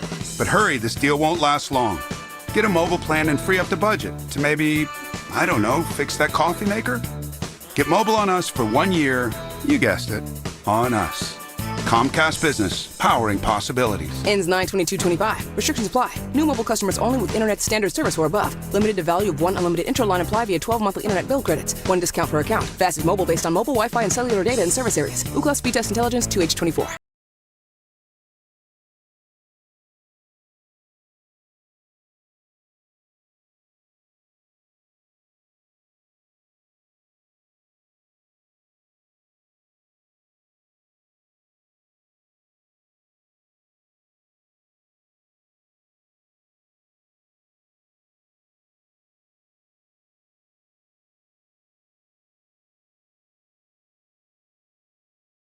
Centers. Do Crohn's disease or ulcerative colitis symptoms keep coming back? Tremfya, guselkumab, may help, with rapid remission achieved at 12 weeks and lasting clinical remission at 1 year. Some even saw visible improvement of their intestinal lining at 12 weeks and 1 year. Tremfya is a prescription medicine used to treat adults with moderately to severely active Crohn's disease and adults with moderately to severely active ulcerative colitis. Serious allergic reactions and increased risk of infections and liver problems may occur. Before treatment, your doctor should check you for infections and tuberculosis. Tell your doctor if you have an infection, flu-like symptoms, or if you need a vaccine. Healing is possible with Tremfya. Approximately 3 out of 10 patients were in endoscopic remission at 1 year, based on areas visualized on colonoscopy, which may not represent the deeper bowel layer or entire GI tract. Individual results may vary. Ask your doctor about Tremfya today. Call 1-800-526-7736 to learn more or visit tremfyaradio.com. DQ presents The Sound of Happy. Hear that? That's the DQ Chicken Strip Basket. Only $7.49 for a limited time. We're talking 4 100% white meat seasoned chicken strips served with fries, Texas toast, and DQ signature country gravy. Yeah, you heard that right. For crunch time and no time, it can only be the DQ Chicken Strip Basket. Just $7.49 for a limited time. Get it delivered in the DQ app. Happy tastes good at participating locations.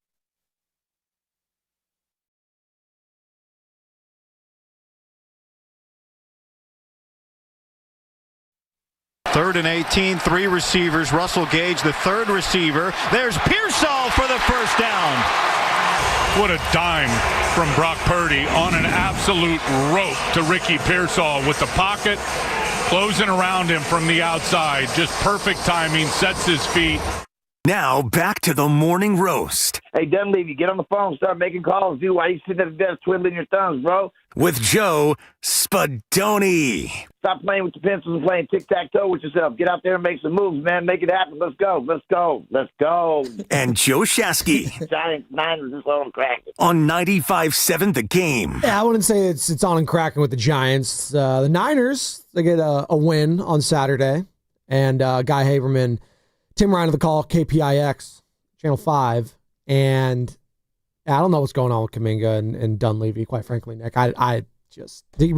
Apparently he feels like he's a pawn now. That's the reports from Anthony Slater at ESPN. Kaminga feels like he is a pawn in the Warriors organization. On chess here, I guess. Let me give you a preview. This whole thing has been checkers in the offseason, by the way. It has not been a chess battle. It has been just... Let me give you a preview of my setting on Jonathan Kaminga. Everyone needs to get away from each other. he needs to clearly be away from this team, the coach, whatever. And clearly the team can't reintroduce him into the locker room if we're talking like this.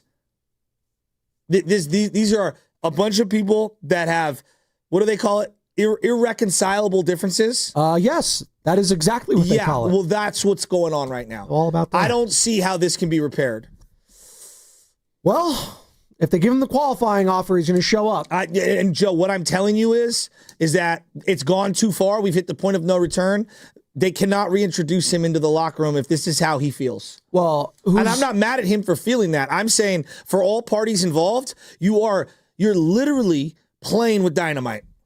You think who is going to be the most disgruntled? Is it going to be JK? Is it going to be Steve Kerr? Like, what are you worried about if he does show up for training camp day one?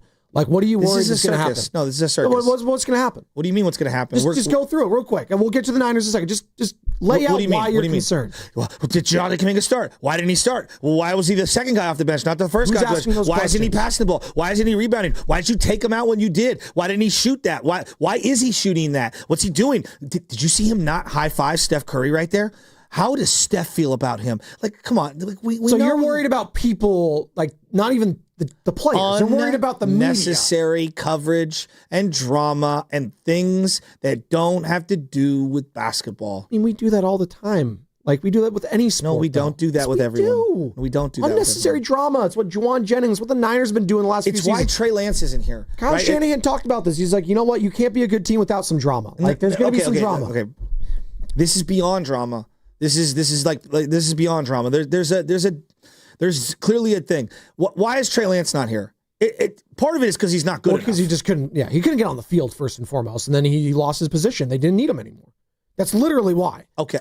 There's the other element. There's the other element which I think you're kind of omitting completely, which is, hey Kyle, why aren't you giving Trey any snaps? Hey Kyle, why is he only getting one series in preseason? Hey Kyle, well, if Brock struggles, could you go to Trey Lance? Like, there's this entire drumbeat of questions that the media is obligated, because people have questions about this and we take calls on this, obligated to ask, okay?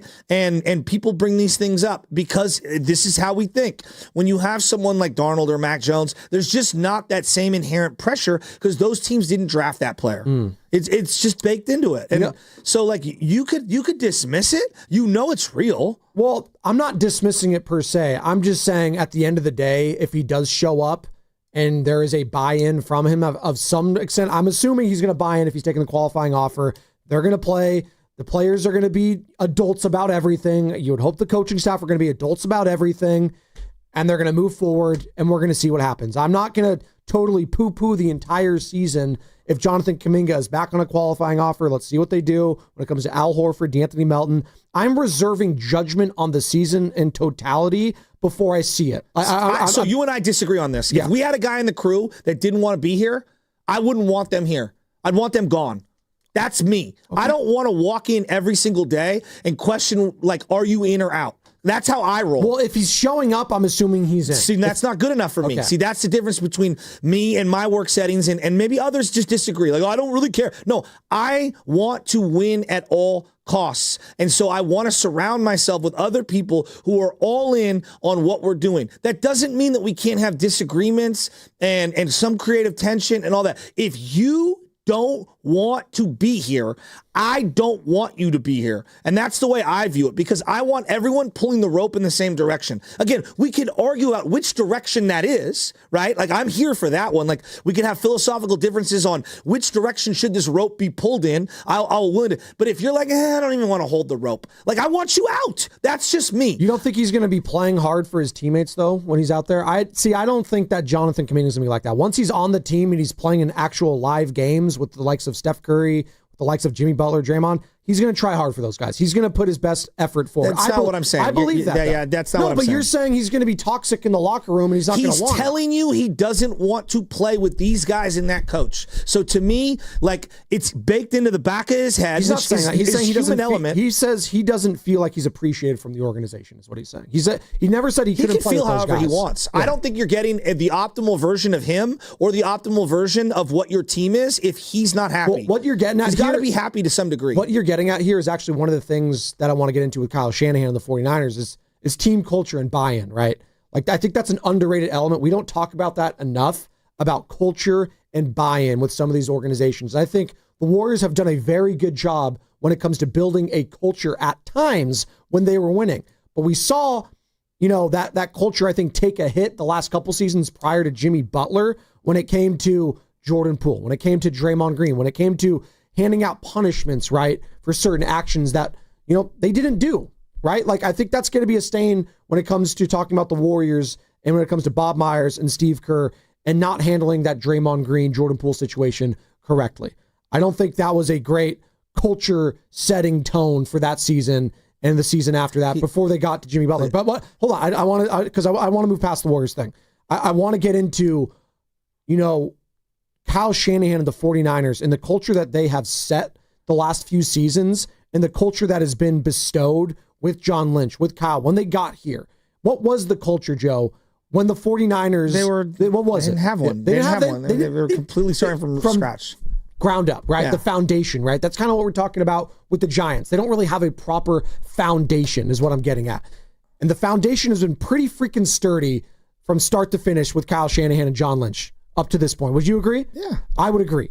I think that culture is finally starting to be questioned this season. It's going to tell us a lot about this team because I think for the most part, I was expecting a Super Bowl hangover last year, and that's what we got. Now, there was a lot to be made about Trent Williams, the holdout, Brandon Ayuk, the holdout, obviously, Deebo Samuel, the shape, all of that. There was a lot that took place last year. Injuries, obviously, Christian McCaffrey being one of them, signing him to a deal. I think there was a lot of drama last year, and that culture did take somewhat of a hit for Kyle Shanahan and John Lynch. But I'm going to give you the 5 things now, Joe. I teased it. Okay. I want to give you the 5 things that I think we do take for granted when it comes to Kyle Shanahan as a head coach. And if you want to give me some music, Carter, you can. 888-957-9570. You can agree or disagree, Niner fans. Hit me up, Boxer and Gerson, work injury attorneys text line, 888-957-9570. Do we take Kyle Shanahan for granted here in the Bay Area? And I'm going to go right there. I do think he's built a resilient team culture here in San Francisco and a buy-in from the players. He gets a buy-in from his... They love that guy. Say what you will about the fans and whether they love Kyle Shanahan, how they treated, the quarterbacks and Trey Lance. The players love him. That much I do know for certain. They love Kyle Shanahan. He has a pulse on that locker room, Joe. He does. All right. We'll do that one right there. Team culture and buy-in. That's reason number 1 for me. Number 1. Reason number 2. Number 2. Thank you. Number 2. The consistent success, despite the quarterback instability at times, has been really impressive for me. And we have just taken it for granted when we really have been looking for that quarterback, if I'm a Niners fan, since Steve Young, and we haven't gotten him. And yet, 2 Super Bowl appearances, Garoppolo and Purdy, and now we're keeping Purdy going forward because we believe he's that guy. I do think we take for granted just how good he has been with what a lot of people deem to be tier 2 quarterback play. Now, I think Brock a couple years ago, we were having him in that fringe tier 1 because he was an MVP caliber player. And now that took a hit last year and people have him tier 2. Doesn't matter. I know Brock Purdy with Kyle Shanahan could get me to a Super Bowl and damn it, they could win. Now you could throw, he did that with Jimmy Garoppolo. Yeah, but it looked different with Purdy. Jimmy Garoppolo was never an MVP candidate like Brock Purdy was with Kyle Shanahan. I have so much faith in Kyle Shanahan when it comes to developing quarterbacks. A lot of people might scoff at that. It remains to be seen. And maybe the litmus test is going to be Brock Purdy with his success and failure. It's going to be squarely on Kyle Shanahan's shoulders. But I have zero doubts when it comes to the quarterback play under Kyle Shanahan going forward. That much I do know. That's reason number 2. And we're talking about things that we take for granted with Kyle Shanahan. My top 5 things, 888-957-9570. That's number 2. All right, number 3. It's going to be game planning. I love his game planning because we always talk about the start of the season. Oh, I don't know. I'm worried about the offense. I'm not sure it's going to be, maybe this is going to be a defensive team. But then we go out there, and if it's Christian McCaffrey week 1, Trent Williams is out there week 1, and that running game is popping, Joe, and it doesn't matter, I feel like, who was on that offensive line. It could be a list of nobodies. There are names we don't know of. but they go out there and they dominate the run game more often than not. It's insane. His ability to get buy-in from his players on the offensive game with names I haven't even heard of, with wide receivers that are blocking their asses off, the Juwan Jennings of the world, right? Ricky Pearsall's going to have that guy. This is kind of goes back into the buy-in of the team culture. Just hard-nosed, ground and pound football. That is what I've come to expect from Kyle Shanahan. Now, it took a little bit of a hit last year because Christian McCaffrey was out, but Jordan Mason, hey, he was balling, was he not? He was balling for them. Now, can they stay healthy? Is that a Kyle Shanahan thing? Is that just a medical thing? Is that just bad luck? I don't know. But that is something that I think we sleep on a lot. It's like this guy, whether it's the quarterbacks, whether it's the running backs, the offensive line, it works on offense with Kyle Shanahan. Now, we're going to find out. A lot of people keep telling me, Joe, has the league caught up to Kyle Shanahan's offense? I don't think so. But will he have to reinvent himself or retool this offense going forward around Brock Purdy? We'll see. But I do think we take his game planning for granted at times, and that offense in general, that zone running scheme for granted. 888-957-9570. That's reason number 3. All right. Number 4. People actually are down on Kyle Shanahan for this, but I do think he's still a very good player developer. I do. I think he is a good player development head coach across the roster, whether it's on offense, whether it's on defense. They have pillars of success there that are rewarded. George Kittle, rewarded. Fred Warner, rewarded. Brock Purdy, say what you will about it, he deserved to be rewarded. Nick Bosa, rewarded. Trent Williams, you know what? Did he go about it the right way? Probably not. But he got rewarded because he is a Hall of Famer at the end of the day. And so you know what? I respect that. The players that play well more often than not on this team get rewarded accordingly. And the guys that are, can they stay healthy? Are they going to be that dudes going forward? He's going to move off of them. And we're going to find out if that was the right move with Trey Greenlaw in particular this year. Because that was probably the one guy that people were hesitant of moving off on, and we'll see. All right, so we got that. That was number 4, and these are the top 5 things I feel like we take Kyle Shanahan for granted for here in San Francisco. 888-957-9570. Do we take Kyle Shanahan for granted, Niner fans? And my 5th thing. Number 5. The guy wins. The guy wins. He will get you to the playoffs. And when he gets you to the playoffs, bare minimum, Joe, you're going to be in the conference title game.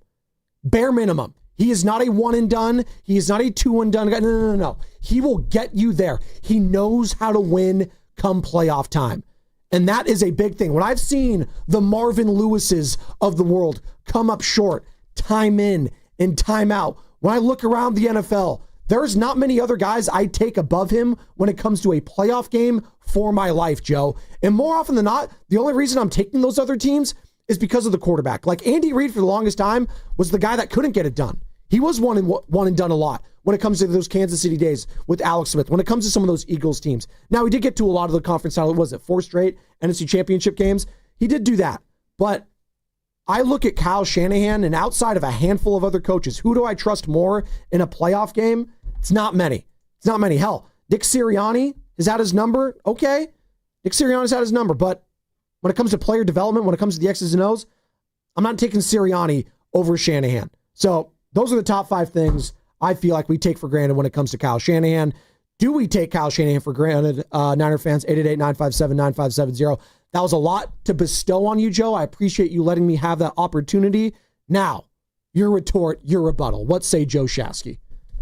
No, I think it's well said. I think there are some things that we definitely take for granted on Kyle Shanahan, but I also think there's a lot of myths. Like, case in point, they win a lot, right? Yes and no. Now, I understood what he took over in 2017, 2018. This team was closer to an expansion franchise than they were like a healthy organization, just being competent. But he's only had winning seasons in 4 out of 9 years. Right. And so, like, there are other guys that have done as much, if not more, winning with a lot less, and so, I think there's something to be said for being able to come into a situation the way Jim Harbaugh did with the Chargers, with the Niners, whatever, and just win right away. And Jim Harbaugh's never had a losing season. Now, he's never been around as long as Shanahan, but there's something to be said there.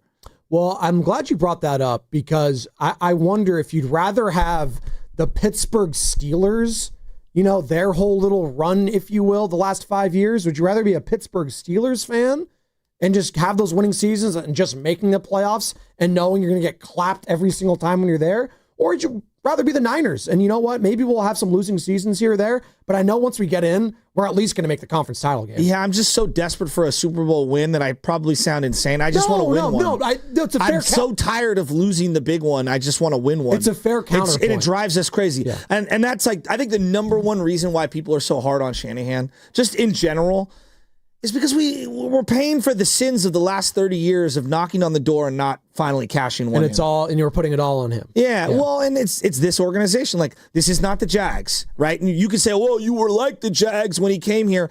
But, there's generations of fans that did see winning, that did see Bill Walsh, that did see George Seifert, that did see Jim Harbaugh. And, he is held up to not Chip Kelly, not Tom Sula, not Dennis Erickson or Mike Nolan. He's held up against those other great coaches, and that's how people view him, fair or not. Like, when you take over the Lakers, we don't use the Kings as the algorithm for what you do with the Lakers. And Niner fans view themselves closer to the Lakers and the Yankees, even though they haven't won, than they do the Kings of the world. Right. And so I think that a lot of the Kyle rhetoric is baked into how Niner fans compare him to ghosts of years past. 888-957-9570. We're discussing Kyle Shanahan, whether or not Niner fans take him for granted. What say you, Niner fans? 888-957-9570. I feel like we do. I just gave you the 5 reasons why, and Shasky is retorting. I think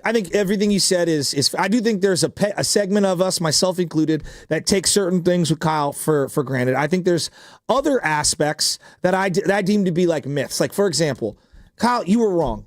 You should have went Brady. You should have gone Brady. If you got Brady, we'd have at least one Super Bowl, if not 2. It's written in stone. We all know it. Like, you completely screwed that up. And I don't want to hear from David Lombardi tweeting at me about why they should have stuck with Jimmy and blah, blah. I was doing COVID shows. I remember yelling at people, did shows with Covey at night. I said, you go get, when the greatest quarterback of all time wants you, you come. And they were wrong on that.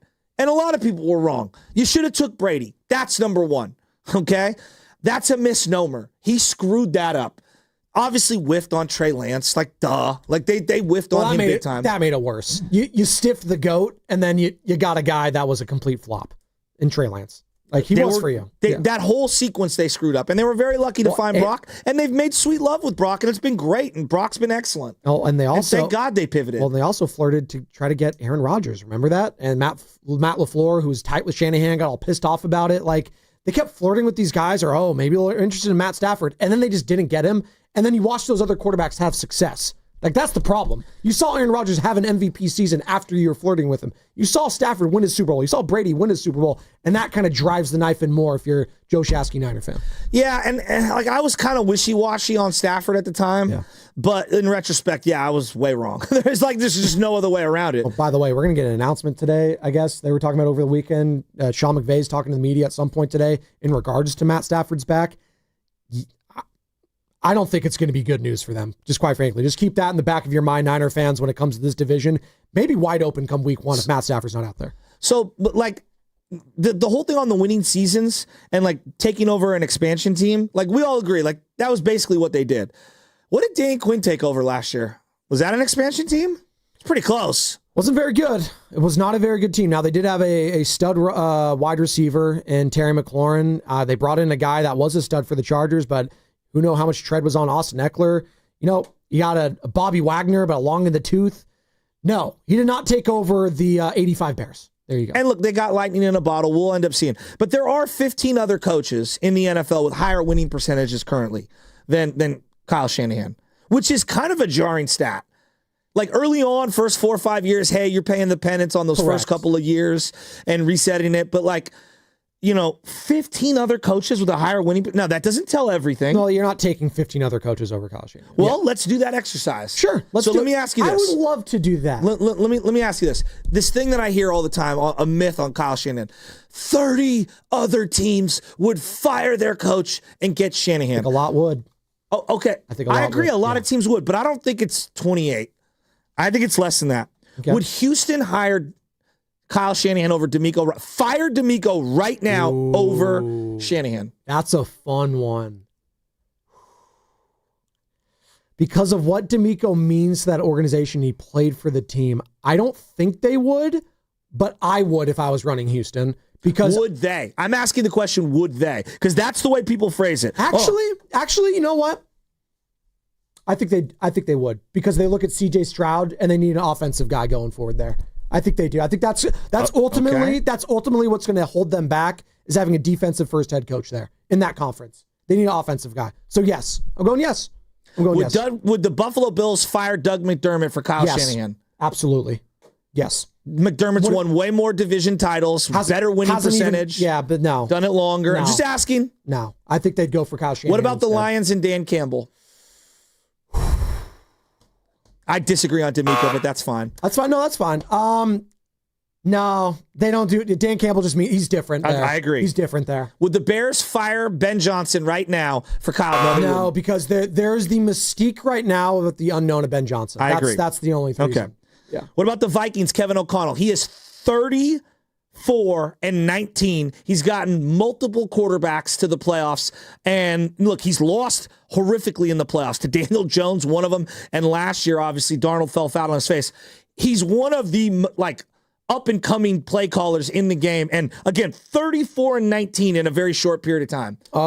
I would say no, they would not get rid of Kevin O'Connell right now. His star is shining very bright amongst NFL circles. I would agree. And I think that, it's kind of crazy. I love Kevin O'Connell, by the way. I think he's really freaking good. Yeah, I think he is, if he came on the market right now, he would be one of the top 3 guys that people would go after. Okay. Yeah. Shanahan's 78-66. Okay, 78-66 in the regular season. Matt LaFleur is 70-38. He is 70-38. Would the Packers fire LaFleur to go after Shanahan? Well, they should. Shanahan's had his number in the playoffs, right? Would the Packers do it? Yeah, I would. I don't Shanahan's think they been would. better than LaFleur. Shanahan's beat in Lambeau Field Devontae Adams and Aaron Rodgers with Jimmy Garoppolo barely throwing the ball. Yes. They had a front row seat. I think LaFleur is going to be that guy that he's going to be Mr. Can't get it to the Super Bowl. He can't even get it done. 70-38, doing it with multiple quarterbacks, doing it with Malik Willis last year to stabilize things and make the playoffs. I mean Kyle Shanahan's he's got. I'm just asking. I'm asking the question. I would take Shanahan over LaFleur. Kansas City, we know that they're not firing Andy Reid for him. That's 4 coaches total. Denver, Sean Payton. Sean Payton obviously has the Super Bowl. Sean Payton is 179-114. He has been to the playoffs 10 times. He's won 7 division titles. Would the Broncos, after what they did last year, fire Sean Payton for Shanahan? I don't think so. I'd take Shanahan over Sean Payton, that's for sure. Would if I was the Broncos? They'd consider it. Shanahan's an interesting one because of his dad, dude. There is something to be said about the history of that team with the son. I think they would consider drafting it. Bo Nix, going to the playoffs, and doing what they did with 0 expectations in that division. You really think how much are they paying Sean Payton? A bunch, right? The Walmart family loves him. I would take Shanahan. I think we're gonna disagree here. I've got 5 coaches. A year ago this time, it could not have been completely different. And there's still, but that's where we're going off of today. Exactly. Nick Sirianni. A year ago, Nick Sirianni. This is a no-brainer. Today, Nick Sirianni. I'd take Nick Sirianni. Yeah, I think the how Phillies many are we keeping him. How many are right 6. now? Okay. McVay and the Rams. Okay, that's 7. 7. Here's where I think it gets interesting. Mike Vrabel in New England. I'd take Shanahan because of the quarterback, Drake May. Would New England take Shanahan over Vrabel? I think if Shanahan I don't know. I think if all things being equal this offseason, Joe, if Shanahan was available and so was Mike Vrabel, I would much rather have Kyle Shanahan. I'm asking New England. Again, from New England's perspective. If I'm Robert Kraft, I would have brought in, this is going to be it, though, because we got to do it from their perspective. I actually like the conversation more if it was just both of these guys are free agents. Who are you taking? Because I do think if we're doing it that way, you're taking Kyle Shanahan over almost everyone, outside of 3 guys maybe. Outside of maybe. We're doing the exercise. We're at 7. Yeah, but we're doing it in a way of, if you're doing it right now over these teams, I think if you have them all free agents, it's a much different conversation. That's not how it works. The way it works in the NFL is you get fired, now you're available, and that guy's coaching that team. That's how it works. And you'd have to fire your guy to go get that guy. Okay, so Kyle Shanahan's fired right now. That's what we're doing? We're just doing the hypothetical. Okay. Because that's the way people phrase it. 28 other teams, and I've already named 7. McVay and the Rams, we agree they're not doing that. What about the Ravens and John Harbaugh? I think he's gotten short a lot now, and they would. Okay. They would. Yeah. See, that one's like a 50-50 for me. I don't know. What about Jim Harbaugh and the Chargers? Well, the Chargers are so cheap, but I'd rather have Kyle Shanahan than Jim Harbaugh right now. Jim Harbaugh has never been under 500. Jim Harbaugh won 11 games last year with a Charger team that needed to be reclamated. Has been absolutely popped in the first round.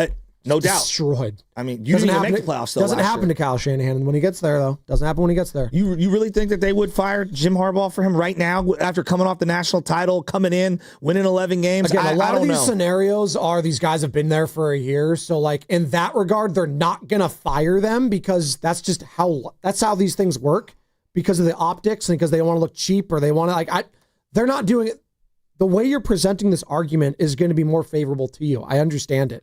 If all these guys were free agents right now and we're just doing a hierarchy, Shanahan would be the 3rd or 4th coach taken off. I might take Jim Harbaugh over Shanahan, and I love Shanahan. Fair, you can do and that. I think a lot of Niner fans I think they would too. I agree. I actually think a lot of Niner fans would. I think so too, but I wouldn't. I would take Shanahan. And I think we're really sleeping on LaFleur. Like, LaFleur's been a very good coach. I've come around on him. He gets tight. I feel like he gets tight in the big games, though. I mean, Shanahan online too. I mean, he doesn't even know the rules. I understand, but like overtime and fourth quarterly, like LaFleur, like we've seen him got popped. Well, they destroyed the Dallas Cowboys when they were at home. He gets credit for some big wins. I mean, he I'm not saying LaFleur's the end all be all. I just think we're sleeping on how good he's been. Mike Tomlin. He also had Aaron Rodgers MVP. Mike Tomlin in Pittsburgh. Yeah, I'm out on Mike Tomlin. I am too. I'm out. But would Pittsburgh?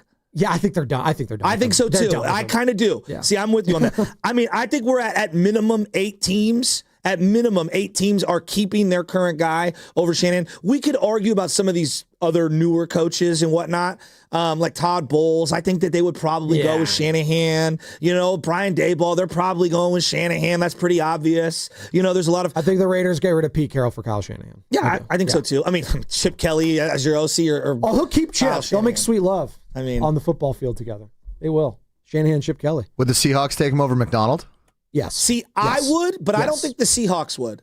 I think the Seahawks would because... They love their boy Genius. He won 10 games back-to-back. They just missed out on the playoffs back-to-back years. But they also saw the playoff shortcomings against the Niners. You know, if you are the Seahawks, obviously Geno Smith, Pete Carroll were there, Levi Stadium, the comeback. Right? People want to weigh in on this. They're hot. You want to go to the calls? Yeah. Want to go to the phones? Do we take Kyle Shanahan for granted here in San Francisco? 888-957-9570. Let's start it off with Jonathan in San Francisco. What's up, Jonathan? Hey, good morning, Joe and Joe. I just speak for myself. I kind of do because he is a very good coach, but the problem is coming from a longtime 49er fan, we hold him to that very high standard. You got to win one, and as of right now, I'm kind of wondering, dude, what do you need? Both times you got there, your offense was humming, and also it was backed by a top 5, top 10 defense, and not only that. You had a double-digit lead twice. So I'm like, I don't know how I feel about Kyle Shanahan now. Because, like, dude, he got to win it all. I mean, like I said, what will it take for you to do it, bro? Jonathan, San Francisco. I feel like a lot of people are with Jonathan when he comes, just the frustration. And I get it. Like, it's really hard to defend a guy sometimes when his 2 biggest shortcomings were in a Super Bowl. But like it's very difficult. But at the same time, and it's always a difficult exercise, like the guy got to 2 Super Bowls and got to those opportunities. And you like to bring up all the time, Joe, he's won so many big games, huge games that we don't talk about enough. Huge. I mean, if Bosa makes a tackle on 4th and 2, he is a Super Bowl champion. Like, right. The margins are so razor thin. Yeah. But like, there is an element of, if you weren't the Niners and you were the Jaguars, we would view him as a god. Oh, yes. Well, that's kind of how we like Dan Campbell. Exactly. If he doesn't do anything else in Detroit, he is a legend. Which is why I think you need to do the exercise of putting yourself as that team and understanding that team and how they view that coach for you to, because anybody is going to have their own prerogatives on this. Well, and that's where it's a little it's tricky for me too, because I understand how you're doing that, but also at the same time, they may feel privately they would love to get rid of a guy like Campbell and if Shanahan, like all things being equal, the ownership were like, actually, we might want Shanahan over him, but the optics would be so horrible that they wouldn't. Like, you understand what I'm saying? Yeah, I do. Like, they would. But I also think in this rare situation, when you watch the Netflix doc, Dan Campbell is just. Oh, I know. He's an intoxicating guy that the whole room loves. Like, I'm talking about front office and seriously. fan base. Like, everyone loves him. So, he fits that city so perfectly. It's perfect. And Kevin O'Connell. He just fits. And Kevin O'Connell, too, because not only did he do the quarterback doc with Kirk Cousins, he's done it the receiver with Justin Jefferson. He comes off so smart. So smart. And people love him. He's boy wonder. Absolutely. And I love watching the guy. I love, he is more McVay than Shanahan when it comes to the player personnel, like rah-rah, like they love him. It's why I think D'Amico in Texas for the Texans with very few history. Yeah. Like, I think it's easy for you and me to say, oh, of course, you fired D'Amico and you bring in Shanahan. I think a Texans fan is viewing it very differently. Well, Shanahan did have success there, though. No doubt. With the Matt Schaubs of the world when he was an OC. D'Amico is a very beloved individual there because of what he did to turn that thing around so quickly. And, I mean, they've got a top 5 defense heading into the year. That's what they think. I also think there's another piece with D'Amico, which is you have Will Anderson. Yeah. And because you have this young stud coming up, like you want him to be nurtured. And that corner that they paid Singletary, who they paid a ton of money to. Like, there's two ways of viewing it. I'm trying to put myself in that shoes. Like, McDermott, I think, is an interesting one because McDermott's lost a lot of big games. I think they're done with McDermott. And how do you get over the hump? I agree with you. Yeah. But from the outside looking in, I'm watching McDermott and I go, dude, I think he's way better than they give him credit for. You took the Buffalo Bills and you turned them into a perennial division winner year after year after year. Now, I think he chokes in these big games defensively, but I also am like, it's the Bills. I know. That's what they're known for. That's what I'm saying. Like, so I think it's easy to go like, well, I'm a Niner fan. Of course Shanahan's better than everybody. By the way, I didn't even bring this up when it happened. It was a couple weeks ago. It's the same birthday as my brother, Anthony. Happy birthday, Anthony. Belated. I think I wish him when it happened. But Marv Levy, 100 years old. God bless him. I'm so jealous. So sick. I want to be 100 so bad. God, he looks so awesome. I always think of Marv Levy. Dead serious. It's my life goal. He's got such swag for an old guy, too, when he had the turtleneck with the what is it, the bomber jacket, the starter one. So sick. The legendary coach. Obviously, he has that famous, I always forget, I'm going to butcher it, whatever their famous line is, was like, where else would you rather be than right here and right now? Something like that. I'm sorry, Buffalo fans, if I'm butchering it, but I always think it's badass that they bring out people to say that before the game. Brett's in San Diego, wants to join the conversation. Brett, do you feel like we take Kyle Shanahan for granted? Hello? Turn your radio down just a little, please, and then hop on. Turn your radio down and bring it back up. Can you hear me now? Yes, we can. What do you got? All right. Kyle's a top 10 coach in the NFL. If Chris Jones doesn't blow up that O-line in the Super Bowl, I mean, he dialed up the perfect play.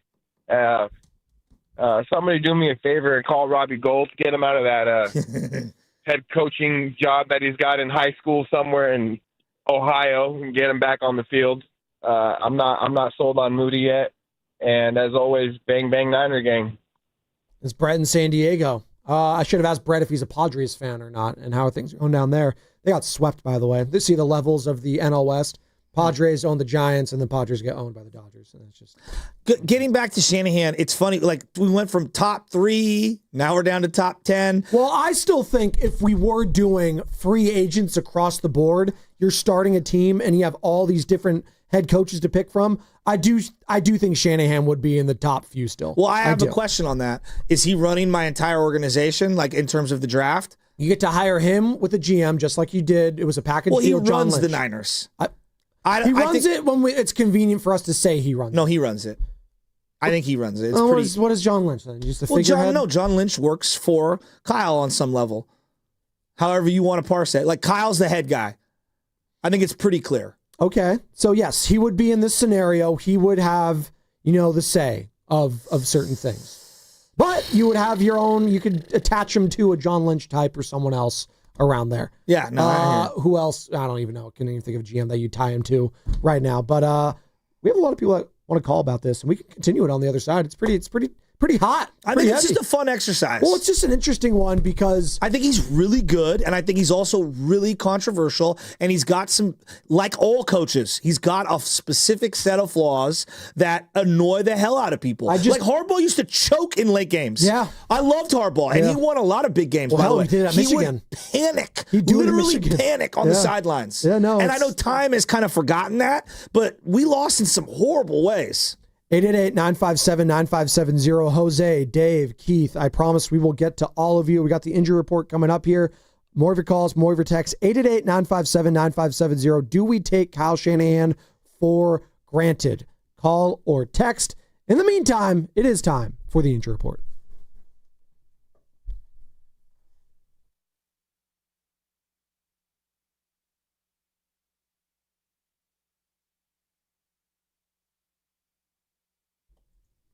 Our girl Hillary was hurting after that one. Big-time Raider fan. She was at Allegiant Stadium last Saturday.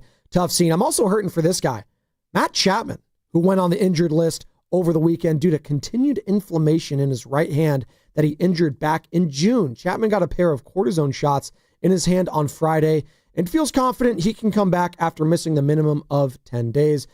Chapman admitted that he may have rushed back from the injury a little too fast, but did mention that team doctors had cleared him for his initial return. Honestly, I might just shut him down for the rest of the season, get that hand right and ready, and we'll revisit in the offseason about it. The injury report was brought to you by Boxer & Gerson, Northern California's premier workers' compensation law firm, helping injured workers get their lives back for over 40 years.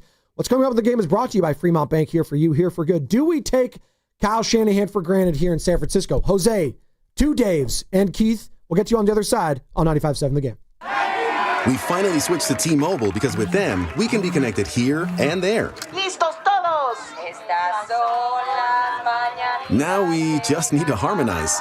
Switch today. Get 4 Samsung Galaxy S25 phones with Galaxy AI. Plus, get 4 lines for just $25 per line. Visit a store, T-Mobile.com, or call 1-800-T-Mobile. 1-800-T-Mobile. For well-qualified customers with autopay plus taxes and fees and $35 per line connection charge. Minimum 4 lines on plan. Contact us if canceling lines. Plus $5 per line without autopay. Debit or bank account required. Visit T-Mobile.com. When selecting a financial institution, how do you know you're making the right choice? As Bay Area bank customers find themselves at a crossroads, maybe it's good to consider if you want your bank to be community-oriented or corporate-minded. Fremont Bank has grown by providing stable, consistent service to the region, its families, and its businesses for 60 years, all without a single merger. And we intend for more of the same for the next 60. Fremont Bank, here for you, here for good. This Labor Day weekend, we're celebrating Bob's Discount Furniture's 200th store milestone with the entire Bob's family across the country. For more than 30 years, we've believed everyone deserves the home they love. That's why we brought our everyday low prices on furniture, mattresses, and more to over 200 locations from coast to coast and counting. Not to mention free treats for the whole family in our cafes. Celebrate Bob's Discount Furniture's 200 store milestone this Labor Day weekend. Oh, my Bob! When your reputation's on the line, you don't leave anything to chance, especially your primer. Painters trust Kills primers for a smooth start, strong adhesion, and serious stain-blocking power. And now, the full Kills lineup is available exclusively at the Home Depot. Need it fast? Get same-day or next-day delivery, or order online and pick up in-store. Kills primers. Pro results, faster. The Home Depot. If you're a pro, you know. Now it's time for the closer of the week. Presented by LiftMaster and R&S Doors. Turn your garage into the envy of the neighborhood. Visit rsdoors.com. This week's closer comes from Wayne from Richmond. R&S is a great company. Have used their gate repair services over the years. Their technicians Juan and Eric are awesome. After installing new gates, parts, and sensors, they walked me through everything. Cannot recommend them enough. Recently, my garage door opener was not working. I was in need of a closer. I was put in touch with R&S Doors, and they hooked me up with a brand new garage door opener from LiftMaster. With LiftMaster's MyQ connectivity, my garage door opener can be controlled right from my smartphone. You'll know when a door or gate has been left open and can close it with a tap, no matter where I am. Be one of the first 10 callers and receive 20% off a LiftMaster garage door opener. Call 1-800-FIX-A-DOOR. That's 800-FIX-A-DOOR. Or visit rsdoors.com. R&S Doors. Look for the red truck. Citizens, since we each upgraded to Xfinity in our homes, the Wi-Fi has been booming. It's fair to say our town has officially become a boomtown. Mayor, will I be able to drop into multiplayer gaming battles with low lag? The lag won't be an issue, but your questionable skills may be. And what if I have hundreds of devices on the Wi-Fi? Purely hypothetical. Seems like a lot, but sure, hundreds of devices all booming together with the Xfinity Gateway. Yes, friends and neighbors, with Xfinity, the Wi-Fi is booming. The Wi-Fi isn't the only thing that's booming. Now get the most reliable Wi-Fi and our best-in-class equipment for one consistent price for 5 years guaranteed. All in. Plus, get unlimited data included and no annual contract. All with the 5-year price guarantee from Xfinity. Visit Xfinity.com, call 1-800-XFINITY, or visit a store today. Restrictions apply. Not available in all areas. New residential customers only. Select plans only. Xfinity Gateway with Xfi Complete required for unlimited data except in certain areas. Most reliable Wi-Fi based on Open Signal Awards USA. Fixed Broadband Experience Report, August 2024. Actual speeds vary. I'm still going for it, even with higher stroke risk from atrial fibrillation, an irregular heartbeat not caused by a heart valve problem. Over a 3-year study, Eliquis apixaban tablets reduced stroke risk better than warfarin, and over 97% of Eliquis patients did not experience a stroke. A first stroke occurred in 2.9% of warfarin patients versus 2.3% of Eliquis patients. Don't stop prescription Eliquis without asking your doctor. Stroke risk may increase. Eliquis can cause serious and potentially fatal bleeding. Don't take if you have an artificial heart valve, abnormal bleeding, or antiphospholipid syndrome. While taking, you may bruise more easily or bleed longer. A spinal injection increases blood clot risk, which may cause paralysis. Get medical help right away for unexpected bleeding or bruising, or back pain, tingling, numbness, muscle weakness, or incontinence. Aspirin products, NSAIDs, SSRIs, SNRIs, and blood thinners increase bleeding risk. Tell your doctor about planned medical or dental procedures. Learn more at Eliquis.com or call 1-855-ELIQUIS. If you're 55 or older and into that whole saving money thing, T-Mobile has an exclusive phone and internet bundle just for you. Right now, get 2 unlimited phone lines plus 5G home internet for just $30 each per month with autopay, plus taxes and fees. And with 5G home internet, setup is easy with just 1 cord and no technician needed, which is great if you're also into that whole keeping it simple thing. Switch now and experience the best mobile network in the U.S. Visit your local store to start saving. T-Mobile, it's better over here.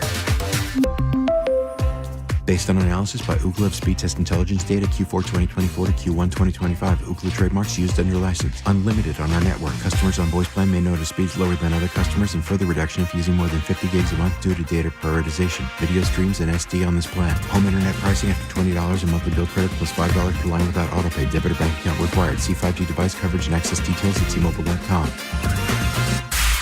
You're listening to 95.7 The Game, KGMZ-FM and HD1 San Francisco on Odyssey Sports Station and the home of the Golden State Warriors and Valkyries. Always live on the free Odyssey app and now coming to you live from the Laughing Monk Studios.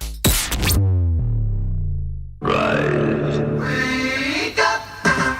It's time to wake on up. Wake up, wake up, wake up. With a nice cup of Joe. What's up, Joe, bro? Featuring Joe Spadoni. He's an Italian. And Joe, the Butcher Boy Shasky. I am slippery. Oh! The best part of waking up is morning roast in your cup.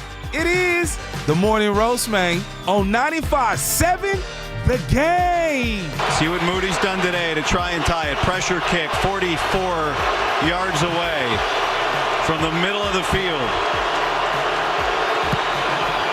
And he drilled it. And we're tied at 19. That one had a little English on it. It looked like it was pulling left, and then it faded back to the right.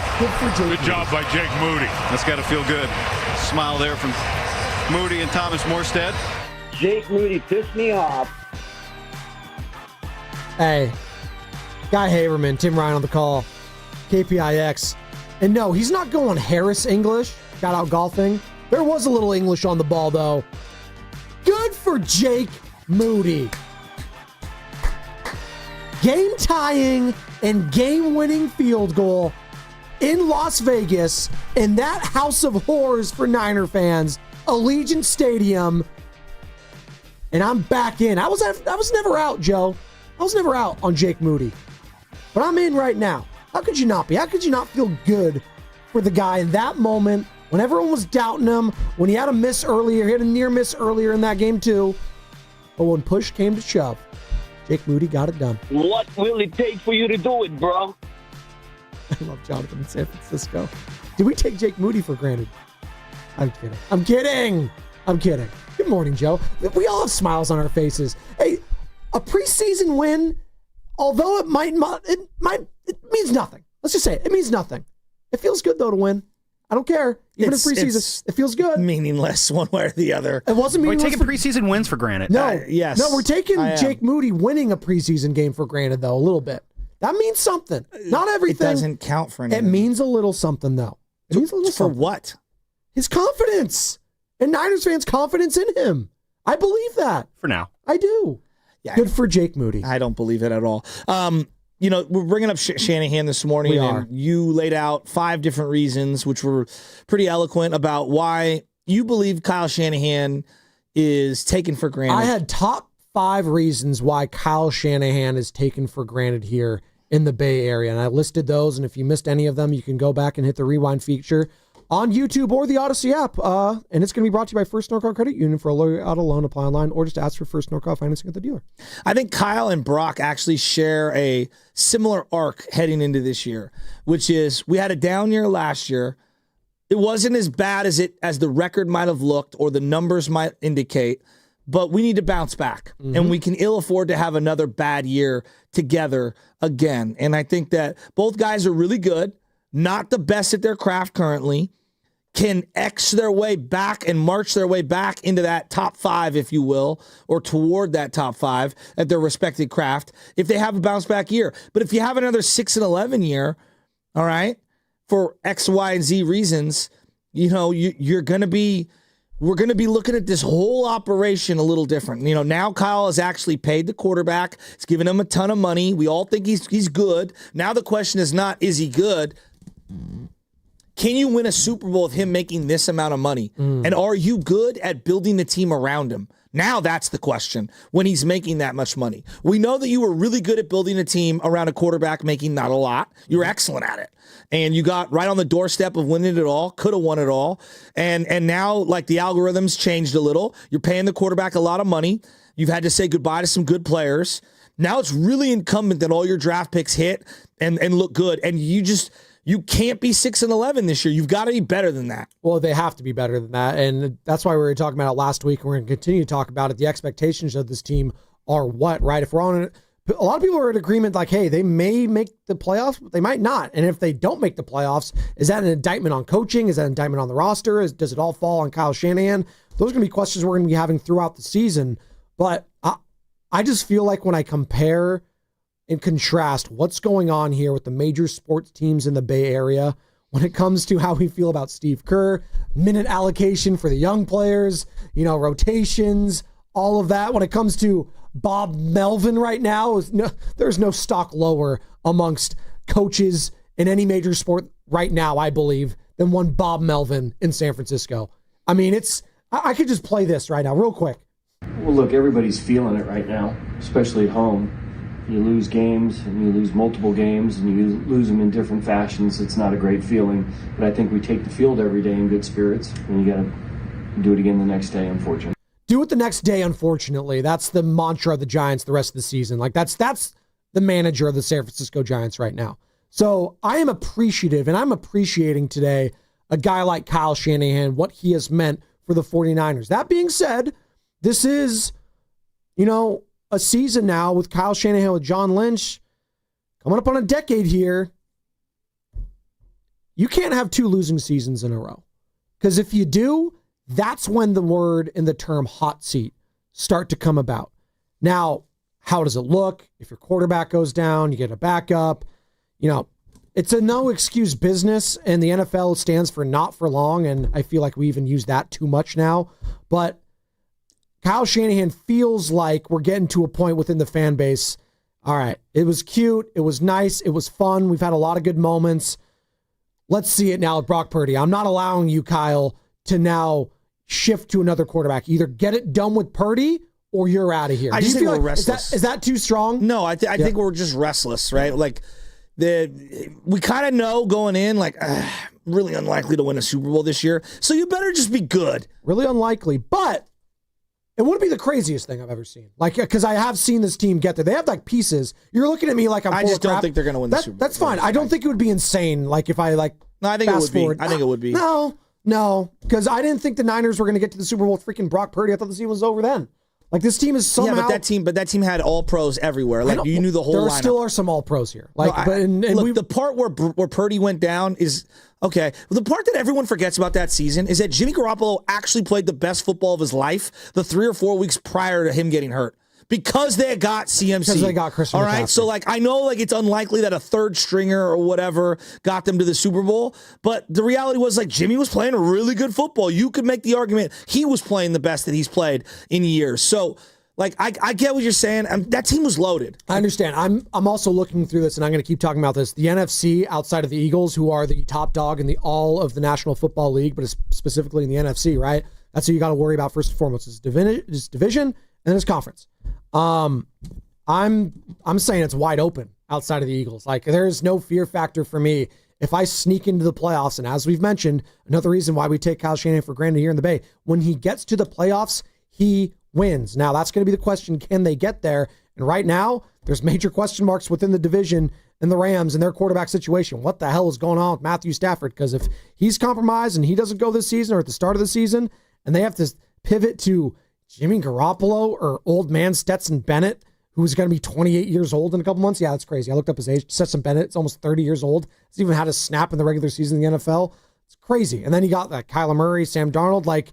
Call me crazy. Call me crazy. I think the Niners got action this year. I just think you're getting way out ahead of yourself, right? There's this. You got to get out of the blocks hot. Yes. You don't just wake up Super Bowl, even bringing that up. I'm not saying Super Bowl. I'm saying the NFC is wide open. I feel like we have a defeatist. No, but that's not. We have a defeatist mentality talking about the Niners. We know that this is a marathon, and we know that there's checks and balances to it. And this roster does not just get the benefit of the doubt to wake up, roll out of bed, and start having the SB conversation, the Super Bowl conversation. What I'm saying to you is let's have the win the West conversation first. Can we get to the playoffs before we even bring that up? When I could name 20 of the 22 starters, yeah, let's talk Super Bowl. Am I not allowed to be optimistic about this team at all? Am I not allowed to be? It feels like I'm getting caved in. You're not supposed to. You can't talk Super Bowl. You can't talk Are the Tampa Bay Bucks talking about the Super Bowl this morning? No, because they have Baker Mayfield and Todd Bowles, and Todd Bowles is never winning a Super Bowl. Sorry, that's not happening. Todd Bowles was a Super Bowl winning defensive coordinator. Okay? Exactly. Not an offensive coordinator or defensive. He was not a head coach. Okay. Yeah. So the Niners get the benefit of the doubt, but the Tampa Bay Bucks don't. All I'm saying is that we don't have to go flying off the handle to Super Bowl talk. Let's win the West. I'm saying that is even unlikely. The only thing I said was I don't think it's insane if you said it. People are saying there's no chance that we're happens. Not there yet. That's what I'm saying. I'm just allowing myself. So 2019. Could you beat the Bucks week 1? Could Jimmy come back from his ACL tear? Can Nick Bosa, who didn't play at all in the preseason with a high ankle sprain, look good? You were throwing touchdown passes in the end of that game to Richie James, for Christ's sake. All right? So we didn't talk Super Bowl coming out of the preseason. It's hey, let's get into the playoffs. Let's get back and try to win the West and get into the playoffs. And that's where we start. And then we can get, as the year progresses and we have some key matchups, we might get a snapshot of some playoff looks, and it will naturally get that far. Listen, I'm not shoehorning them in immediately. That's not what I'm doing. I'm just choosing to have an open mind. I'm an open-minded kind of a guy. I'm an open-minded person. I'm going to have the positive nature. That's who I am. I'm always a cautiously optimistic type of personality, Joe. And that's how I'm viewing this team right now. And the head coach is a big part of that. Kyle Shanahan. Do we take him for granted, Niner fans? I'm going to get to the calls right now. They've been waiting patiently. Dave is in Fresno. Wants to join the conversation. Dave, good morning. You're on the Morning Roast. What's up, man?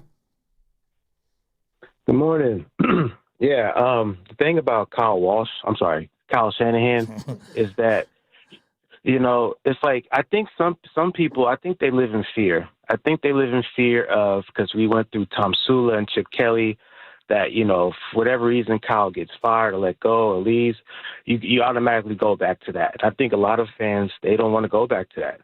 When we hired Kyle, it was a lot of desperation. We were losing. He was the hottest candidate at the time. So when they hired him, they gave him everything he wanted, the power to hire his own GM. I think that rubs a lot of fans the wrong way. But I think the thing about Kyle, where I don't subscribe to is that I think it gets judged differently than other head coaches. Because the NFL is a ruthless business. It's did you win or not? And with Kyle, when they lose or he loses, there's an excuse. Oh, this guy was hurt. Oh, well, I had this quarterback. This guy didn't block that guy. It's always an excuse for these other coaches who get fired left and right, who do go to Super Bowls, who win Super Bowls. It's justified because even in the old Niner history, people didn't make excuses for Mariucci, Harbaugh, even Walsh and Seifert the way they do for Kyle. And I think it's, like I said, it's that fear factor of like, well, I don't want to go back to Tom Sula and Chip Kelly, so I'm going to hold on to Kyle for dear life until the wheels fall off. And I feel like there's no wrong he can do, because if there is a wrong, there will be an excuse for it. What I would like to see from Kyle personally, I would like to see him coach and not have to worry about putting together a team. I like the dynamic in like Philly and Baltimore. We have these head coaches who have won Super Bowl, and they have these elite GMs, and the GMs do the GM work, and the coaches do the head coaching. Now, you can work together as that pairing, but I think Kyle, for me, I don't like that aspect of him being like Shasky said, he runs the show. I wish he can just focus on coaching and let the GM. But yeah, do we take him for granted? Maybe, but I think some of his own doing. I think he gets judged differently than other head coaches. I don't agree with that, and that's my take. I appreciate it, Dave. Thank you. Dave brought up I think he was alluding to Doug Peterson. That's who I think I could be wrong, but I think he's alluding to Doug Peterson. Wins the Super Bowl and then gets fired. Doug Peterson won the Super Bowl. They were 13-3. Yeah. Okay, and obviously Carson Wentz and Nick Foles and that whole situation. And then went 9-7, 9-7, 4-11. And feuded with Howie, with ownership. So like there was things that we don't see from afar that happened from within that they talked about every single day. And Doug Peterson wore out his welcome, and that's what happened there. But he didn't just get fired a year later. No, that's right? not how it works. Hell, the year later, they were in the Superdome playing up against the Saints. Alshon Jeffrey catches a ball. Hell, the Eagles might go back-to-back. I think that's what it felt like on that run, right? It kind of 100%. Felt like that. I always feel like the Eagles are like the Giants in 2016. If they had gotten past that opponent, I'm with you. I think they win the whole thing. I'm with you. And then I always go to the Andy Reid stuff, and I talk to the boss about this a lot. They go 11-5, 10-6, and then this is when Andy Reid's with the Eagles, okay? Then he goes 8-8, then 4-12. All right, so they had been scuffling and dream team. Remember that was the beginning of the end for Andy Reid. Was that dream team? Exactly, and so it's never one season. It's the totality of what happens over a couple of seasons, and then there might be some infighting. There might be the GM rift. There might be ownership rift for each individual. Sometimes it just might be time. Yeah. You've been in a place a long time. Like right now, Mike Tomlin, you were referencing him earlier. Yeah. It's been there forever. Long time. Right? They haven't won a playoff game since 2016. So if he doesn't win a playoff game, it's not that he's not good. It's just, it's time. Isn't it insane, real quick, on the Mike Tomlin thing? They've had 3 coaches. Literally the last, 50, 60 years? Chuck Noll, Bill Cowher, Mike Tomlin. That's talking about models of consistency right there. It's pretty incredible. But you know what, you say that, but then I see someone like the Philadelphia Eagles that have run through coaches and different people, and they've also been to a lot of Super Bowls lately. So I think it goes in both directions. No, exactly. There's not that's what I'm getting at here. There's not one right and wrong way. There's multiple ways to build winning organizations. Hell, we see it all the time in basketball, right? Oklahoma City Thunder and how they build things is different than, a Lakers team, right? That just gets all these guys boom, here we go. We won, or the Knicks. Who have traded for a lot of players and paid them a lot of money. There's ways to do things, right? There's the Warriors way of drafting and developing, but also, hey, a lot of Kevin Durant, there you go. There's different ways to do things. In the NFL in particular, there is something that I want to get on what Dave was talking about that is a big sticking point, I think, with a lot of Niner fans, and we're kind of talking about it right now, is, too much control for a head coach. And I feel like the model of consistency and the best way to do it is kind of what we see when it comes to the Kansas City Chiefs. I think everyone knows their role. They got the GM, Brett Veach. You got your head coach who's going to have input, obviously, and Andy Reid. He's going to say, these are the kind of players I want. Brett, go out and get them. He's going to have his imprint, but it's not going to all fall on him. You got your defensive coordinator, Spags, in there. He's been a head coach in his own right. Probably also has the ear to the GM as well, the kind of players he wants. And then you got your quarterback, obviously. And it's a group project that's truly, 2020, 2020. Like everyone has equal footing, right? And contributes equally. You don't see that very often. Like I go back to the Patriots dynasty, probably the greatest dynasty we've ever seen. It really felt like it was my way or the highway when it came to Bill Belichick and Tom Brady, right? That's kind of how it felt like. Now you had some guys, the GMs of the world, and there's a list of them, but it felt like at the end of the day, it was Bill Belichick and that he was the guy calling the shots. And then towards the end, once Tom left, it really felt like, okay, maybe it did pass him by. And maybe it was more player driven than we wanted to give it credit for. And Tom needed that quarterback, or Bill needed that quarterback in Tom Brady. Now, sorry, but you get what I'm saying here, right? Yeah, I do. But you're bringing up Brett Veach with the Kansas City. Maybe people don't know who that is, but he's the GM. He's been the GM since 2017. He's been there for a while. When Andy was hired, it was John Dorsey who they got reunited from Green Bay. They worked together in Green Bay. They both showed up in 2013 to Kansas City. Dorsey got fired and Veach got elevated. Veach had been with Andy Reid since 2008. Yeah.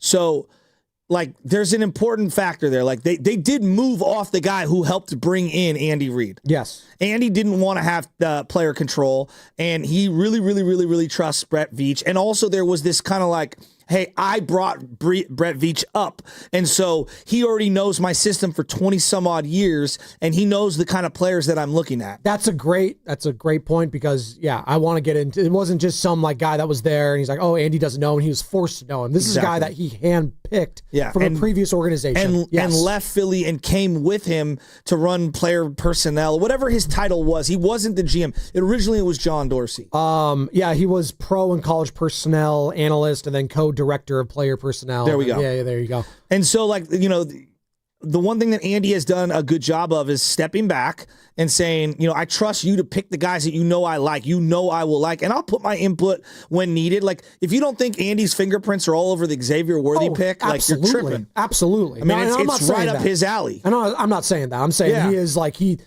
work in tandem. Yes. They work hand in hand together, and they've been doing it for so long together. John Lynch works, I guess, essentially for Kyle. I mean, that's the way I kind of view it. That's always bothers me that we don't really know, I guess. Like, I know we know that it's like, because Kawakamis of the world have said, like, no, Kyle has final say on the roster. He has final say on this. Like, I don't know what the relationship is like. Don't you think McVay has final say with what goes down in LA? I don't know. I think Les Snead might.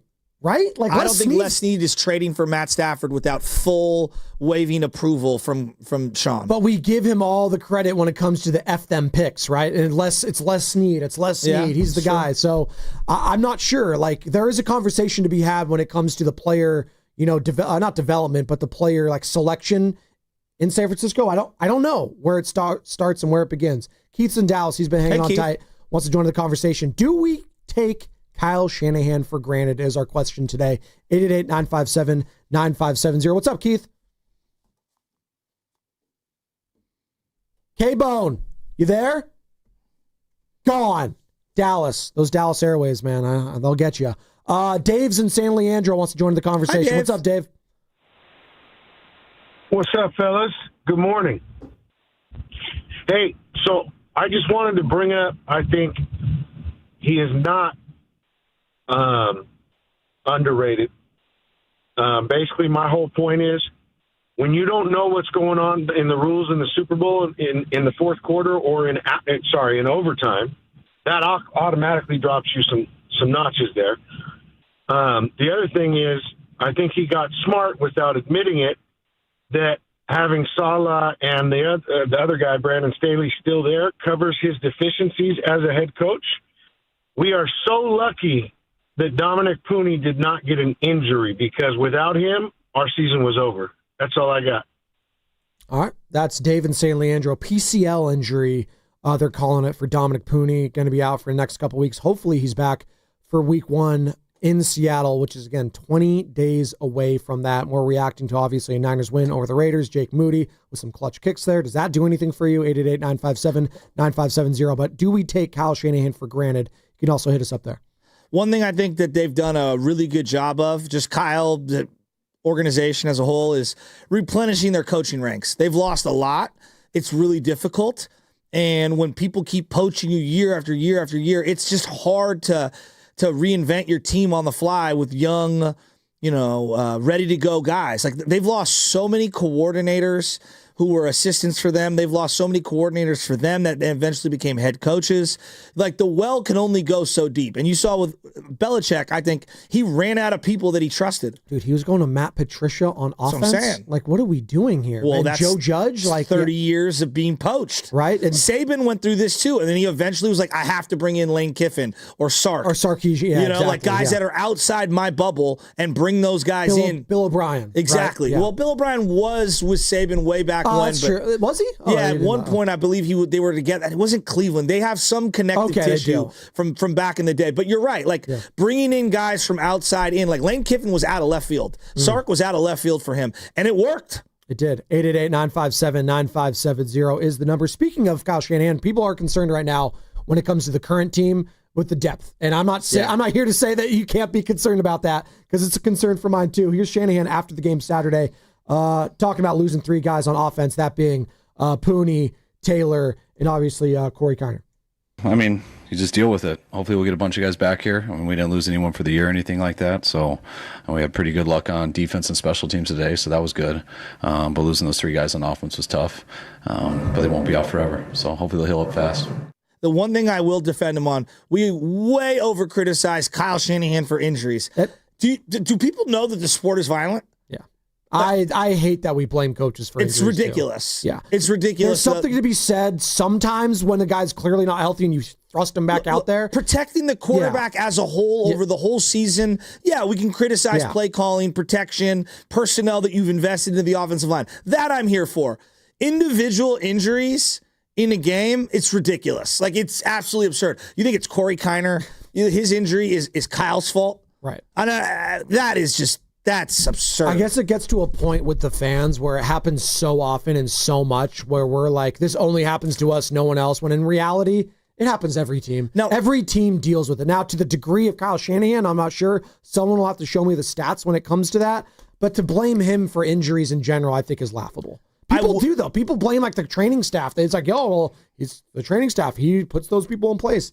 That's just the soft tissue injuries are like combination of what are we doing in warming up, what are we doing in training, like those I have bigger questions with overall. Right. That's not on the head coach though. No, I agree with that. We're up against it. We're going to continue this conversation on the other side. 888-957-9570. We'll also talk about some of our biggest takeaways from the game on Saturday, and stock up, stock down. Some players, stock is way up. Others, Amador Lenore, stock might be down. We'll get into that. 888-957-9570. Plus, the overarching question this morning, do we take Kyle Shanahan for granted? And by the way, we have a caller on the line that wants to talk about Kyle Shanahan. 49er football season is starting up again when this caller calls in, and he's from Sacramento. As we are coming to you live from the Laughing Monk Studios, Laughing Monk, righteously brewed in San Francisco. This segment brought to you by Valvoline Instant Oil Change. This Labor Day weekend, be road trip ready with Valvoline Instant Oil Change. No appointment needed. Stay in your car while they change your oil and check your tires, battery, and fluids. Before you head down the coast or over the Golden Gate, visit BayAreaOilChange.com. Your dream kitchen starts at Friedman's Appliance in Pleasant Hill. For a limited time, enjoy up to $4,000 in rebates on qualifying Bosch kitchen packages. Own the kitchen like a Bosch. Visit Friedman's Appliance in Pleasant Hill or online at friedmansappliance.com today. Comcast Business High Five Hotline. What's the state of your excitement? I signed my business up for the 5-year price lock guarantee, and I can't stop high-fiving people. High five! Okay, deep breath. High five. You're in a good place. You signed your business up for 5 years of gig speed internet and advanced security, all on our ultra-reliable network. Gig speeds and advanced security? I'm so stoked. Yep, and you get it at a great rate that's locked in for 5 years. Woo! The high five is just your body's way of saying, I'm winning. So this is natural. High-fiving everyone you see in a state of business savings enthusiasm, totally natural. Sweet! Thank you! High five, everybody! High five! The Comcast Business 5-year price lock guarantee is back, but only for a limited time, so sign your business up today. High five! Comcast Business, powering possibilities. Ends 9/21/25 for new customers with qualifying bundle. Current customers may be eligible depending on services and area. Guaranteed rate applies to monthly service charge, excluding taxes and fees. Other restrictions apply. Ain't nothing gonna break my stride. Nobody gonna slow me down. Don't let pneumococcal pneumonia break your stride. If you're 50 or older, you're at increased risk. So be proactive with Capvaxive pneumococcal 21-valent conjugate vaccine to help protect against invasive pneumococcal disease and pneumonia caused by certain types of pneumococcal bacteria. Capvaxive helps protect against the strains of bacteria that cause about 30% more IPD cases than any other pneumococcal conjugate vaccine in adults over 50, according to national-level CDC stats. Regional variations may exist. Don't get Capvaxive if you're allergic to the vaccine or its ingredients. Tell your doctor if you have a weakened immune system. Common side effects include injection site reactions, feeling tired, headache, muscle aches, and fever. Capvaxive does not protect against all strains. For more information, call 1-800-927-8888 or visit capvaxive.com. Ask your doctor or pharmacist about Capvaxive. Need help paying for your Merck vaccine? Visit merckhelps.com. Sponsored by Merck. And we're back, live during a Flex Alert. Dialed in on the thermostat. Oh, we're pre-cooling before 4 p.m., folks. And that's the end of the third. Time to set it back to 78 from 4 to 9 p.m. Clutch move by the home team. What's the game plan from here on out? Laundry? Not today. Dishwasher? Sidelined. What a performance by Team California. The power truly is ours. During a Flex Alert, pre-cool, power down, and let's beat the heat together. 1-877 Cards for Kids. KARS Cards for Kids. 1-877 Cards for Kids. Donate your card today. 1-877 Cars for Kids. KARS Cars for Kids. 1-877 Cars for Kids. Donate your car today. Ready to get rid of that old car? Donate it to Cars for Kids. Call 1-877-CARS-FOR-KIDS to reach a friendly live agent. Donation's super easy, and your car can be picked up as soon as tomorrow. Call us now, 1-877-CARS-FOR-KIDS. That's Cars with a K to donate your car today. 1-877 Cars for Kids. Donate your car today. Did you know you can donate real estate too? Go to carsforkids.org. That's carsforkids.org. Moms and dads, do you wish you could know where your kids' shoes are at all times? Now you can with Skechers' newest Apple AirTag compatible sneakers, Find My Skechers. It's the latest genius invention from Skechers, the comfort technology company. With Find My Skechers, there's a clever hidden AirTag compartment under the shoe's insole. You just pull up the insole and pop in the AirTag. It's sleek, secure, and your child can't feel it or see it. Then you can check where your kids' shoes are on the Find My app. Imagine that, just one look at the phone and you can see where your kids' shoes are. No more wondering or worrying. It's as easy as that. Plus, they're machine washable and durable, so they're long lasting. And Find My Skechers are available for boys and girls. Look, we all know Skechers is famous for comfort. And now they're giving us comfort of mind when it comes to our kids. Get Find My Skechers, Skechers' newest Apple AirTag compatible sneakers at Skechers.com, a Skechers store near you, or wherever kids' shoes are sold. Apple AirTag sold separately. Welcome to Dugout Radio, the undisputed home of Boomtown Baseball. The Wi-Fi is booming with Xfinity, baby. Our next caller is Stacy. How do you stay locked in on every pitch and play? We stream it all live on Xfinity Internet with low lag, 99.99% network reliability, and speeds faster than a base runner beating the throw to home plate. I stream on my TV, tablets, even my smart fridge. Smart fridge? With all those games, we gotta refuel. Stream live baseball with Wi-Fi built for the biggest moments. Xfinity. Restrictions apply. Actual speeds vary, not guaranteed.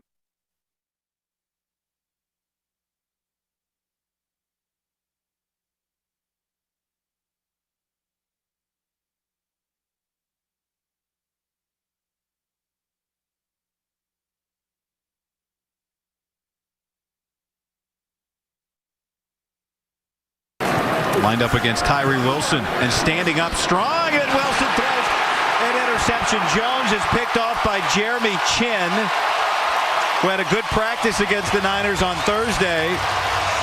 And Mac Jones won't be happy about that. Hi, I'm Patrick Willis, and welcome back to the Morning Roast. Did he record that into a tomato can? A potato. Jeez Louise. Niners took that one on the chinny chin. Jeremy Chin right there. Guy Haberman on the call. KPIX.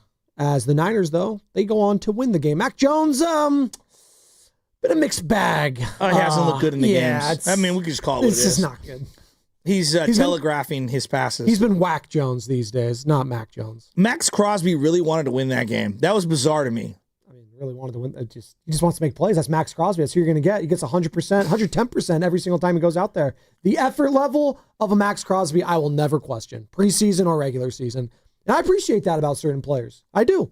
Russell Westbrook's another guy like that where I know he's going to give it 100% every time. Now, he'll make some horrific mistakes in shot selections, but I'll never question the effort with some of those players. And Max Crosby is one of them. Are you in or out? Well, no, Crosby's a great player, but there's just like insecurity by Crosby and other, Crosby fans, Raider fans about, he's better than you give him credit for. He's not the fourth best end. He's the second best end. He's not the third best end. He's the second best end. It's like, all right, relax. How about play a playoff game and look great, and then we'll have a conversation. I know. Well, he got to get to the playoffs. He did have actually, I think, a sack or two against the Bengals in his only playoff action, so he did show up in the playoffs when it mattered. Damon SF, TC, and Sack wants to join the conversation. The phone lines are open, 888-957-9570. By the way, in the 9 o'clock hour, we're going to be joined by Matt Lively right at 9 o'clock.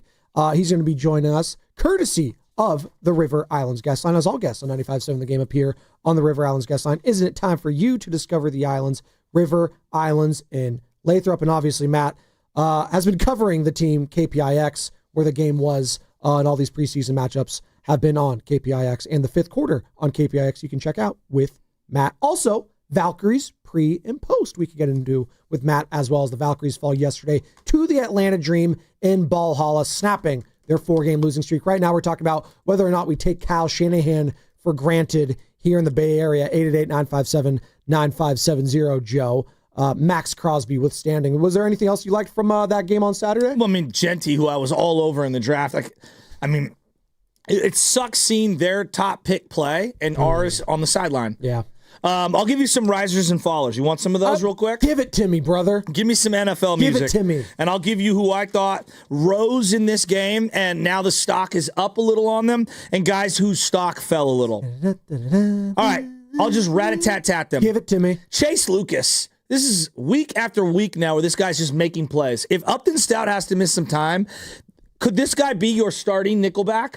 Could he play on the outside? I have questions. I want answered. I like this guy a lot. There's spots that are open and that need to be filled, Joe, and he could fill one of them absolutely with his level of play right now. The Raiders played most of their starters on offense. If not all of them, I'm pretty sure. Yeah. So it was good to see. Running the same 3 formations Chip Kelly always runs. All right, my 2 linebackers that I love.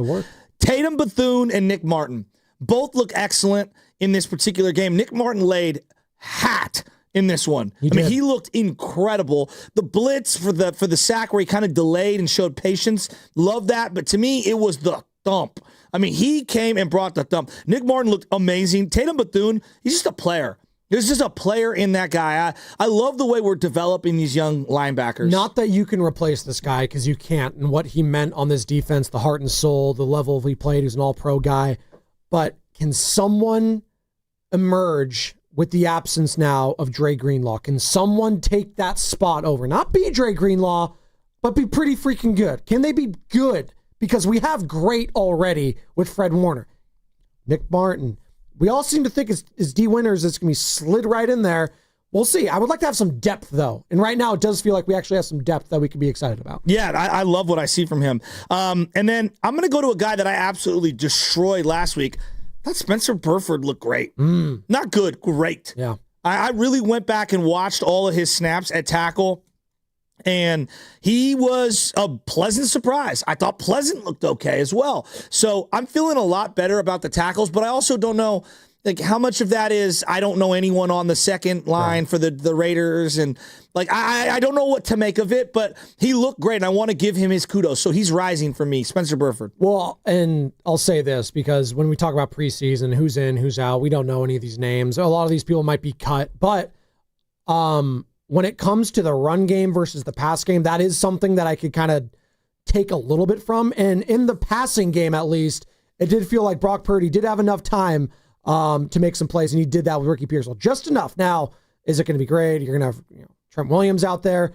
I was fine with the passing game. It's the run game, though, Joe. That I'm concerned a little bit. I'm very concerned because your boy Crosby did blow up a couple of those plays early on. Well, here goes my riser and faller. He's the duality. Corey Kiner. Yeah. You saw flashes. Probably the best run of the day from anyone in a Niner uniform. And then he gets the high ankle sprain. And so he becomes a faller because it sucks. Because it looks like this guy had an opportunity to be RB2. Like he really did. And now he's probably going to be on the PUP, which is the list because he might not be able to play for the first couple of weeks, which sucks. But if there's a silver lining, I didn't think they were going to be able to get this guy on the practice squad anyway.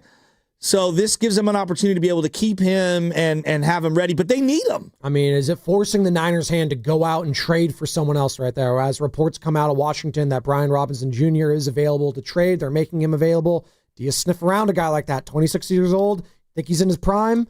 Do you do it? Do you try to take on all that money? I'm not sure. But it'd be worth sniffing around if you're John Lynch and Kyle Shanahan. Corey Kiner, Patrick Taylor, Isaac Guerrero. The list goes on and on and on of all the people that just aren't healthy in the running back room for the Niners. And obviously, the big question mark with their starter is, can he stay healthy with Christian McCaffrey? Just incredible. And it really is. All right. I have a big takeaway, but I'm going to get to the two smaller ones. Jake Moody.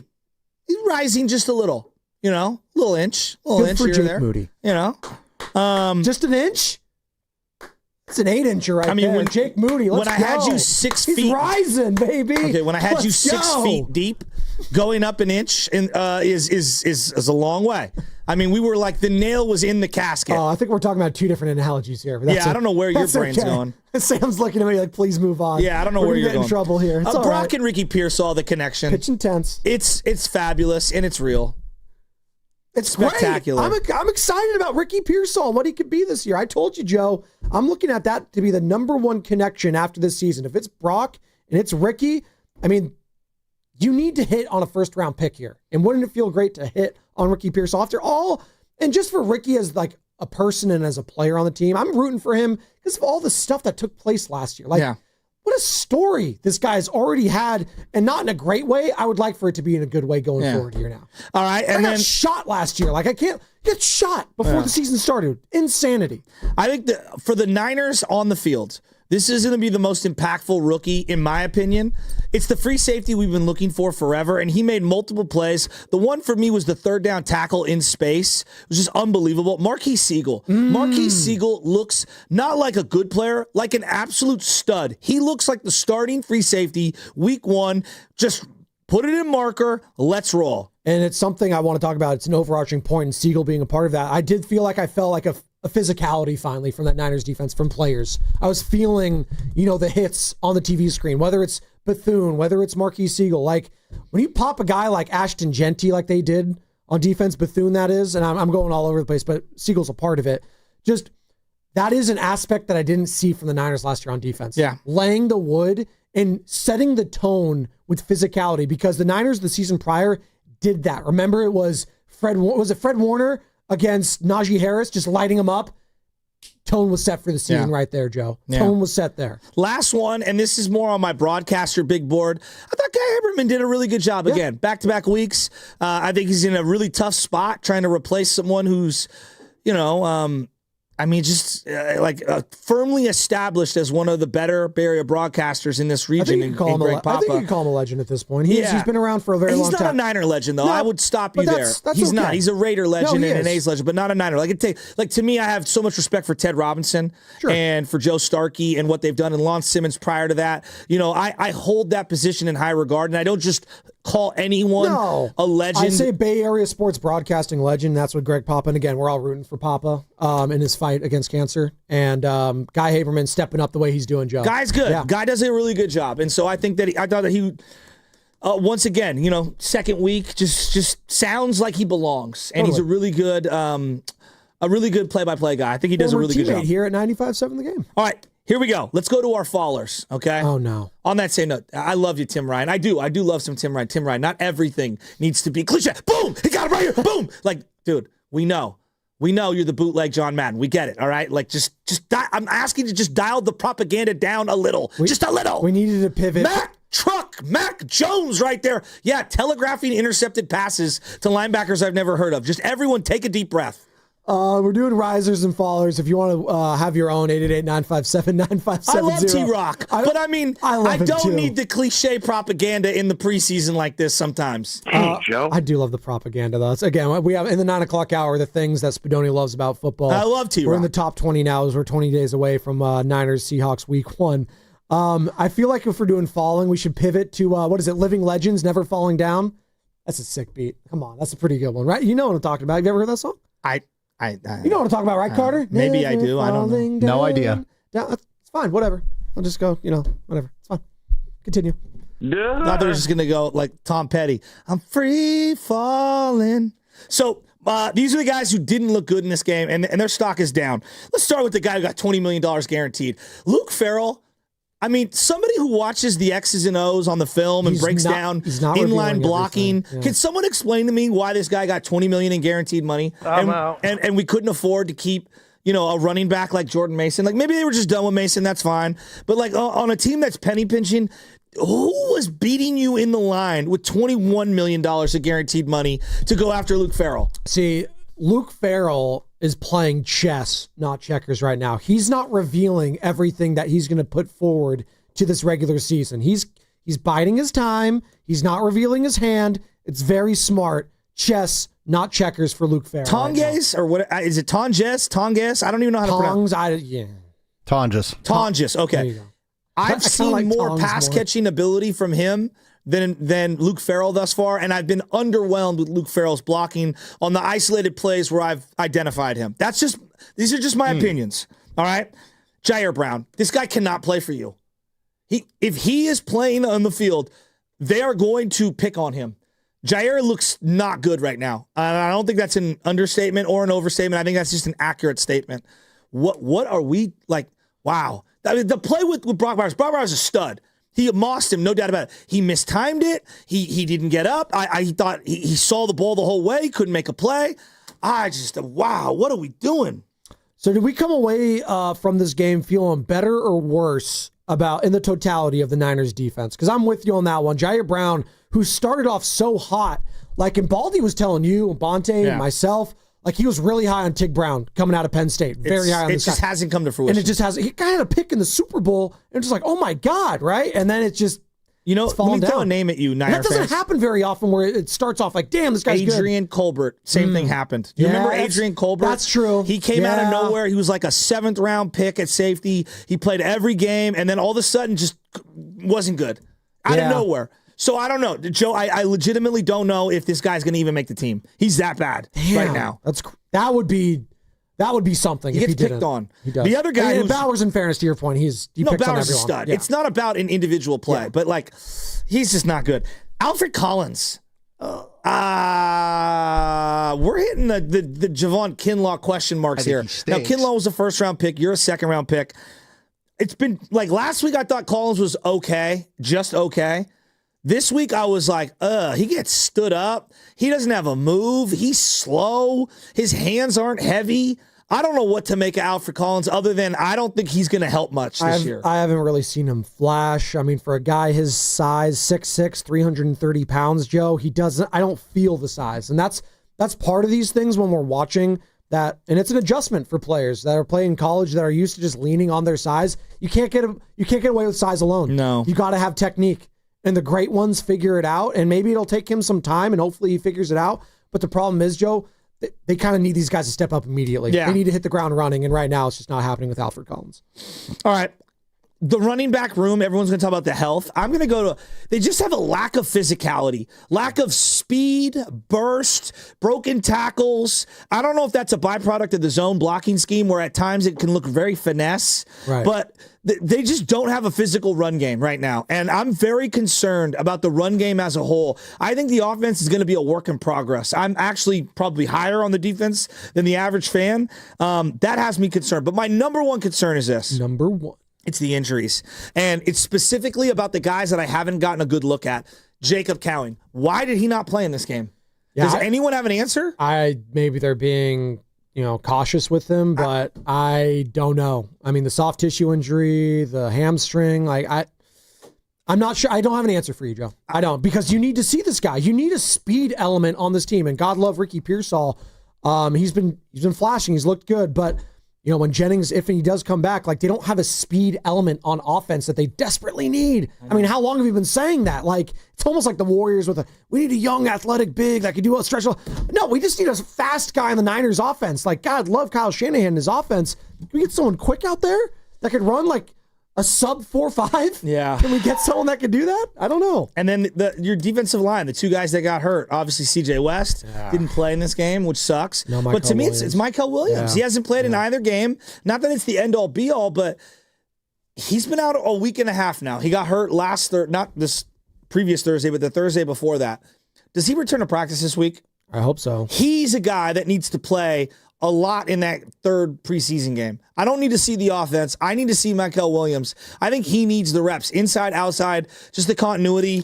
Like, I think my biggest issue right now is him not issue, but the biggest question mark is like, he's so important to what they want to do this year. And there were other defensive linemen who are making plays in other camps across the league.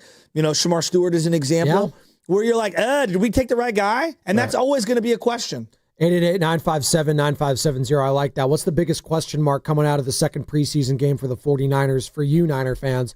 Hit us up, call or text, the Boxer and Gerson Work Injury Attorneys text line. We've got a bunch of calls here I want to get before we get to Matt Lively at the top of the hour. Obviously covers the Niners, covers all things Bay Area sports, KPIX Channel 5, and also pre- and post-game for the Valkyries as the Valkyries took an L yesterday against the Atlanta Dream. We'll talk about that with Matt. But in the meantime, let's go to Damon in SF, who's been waiting very patiently, wants to talk about one Kyle Shanahan. Damon, good morning. What's up, guys?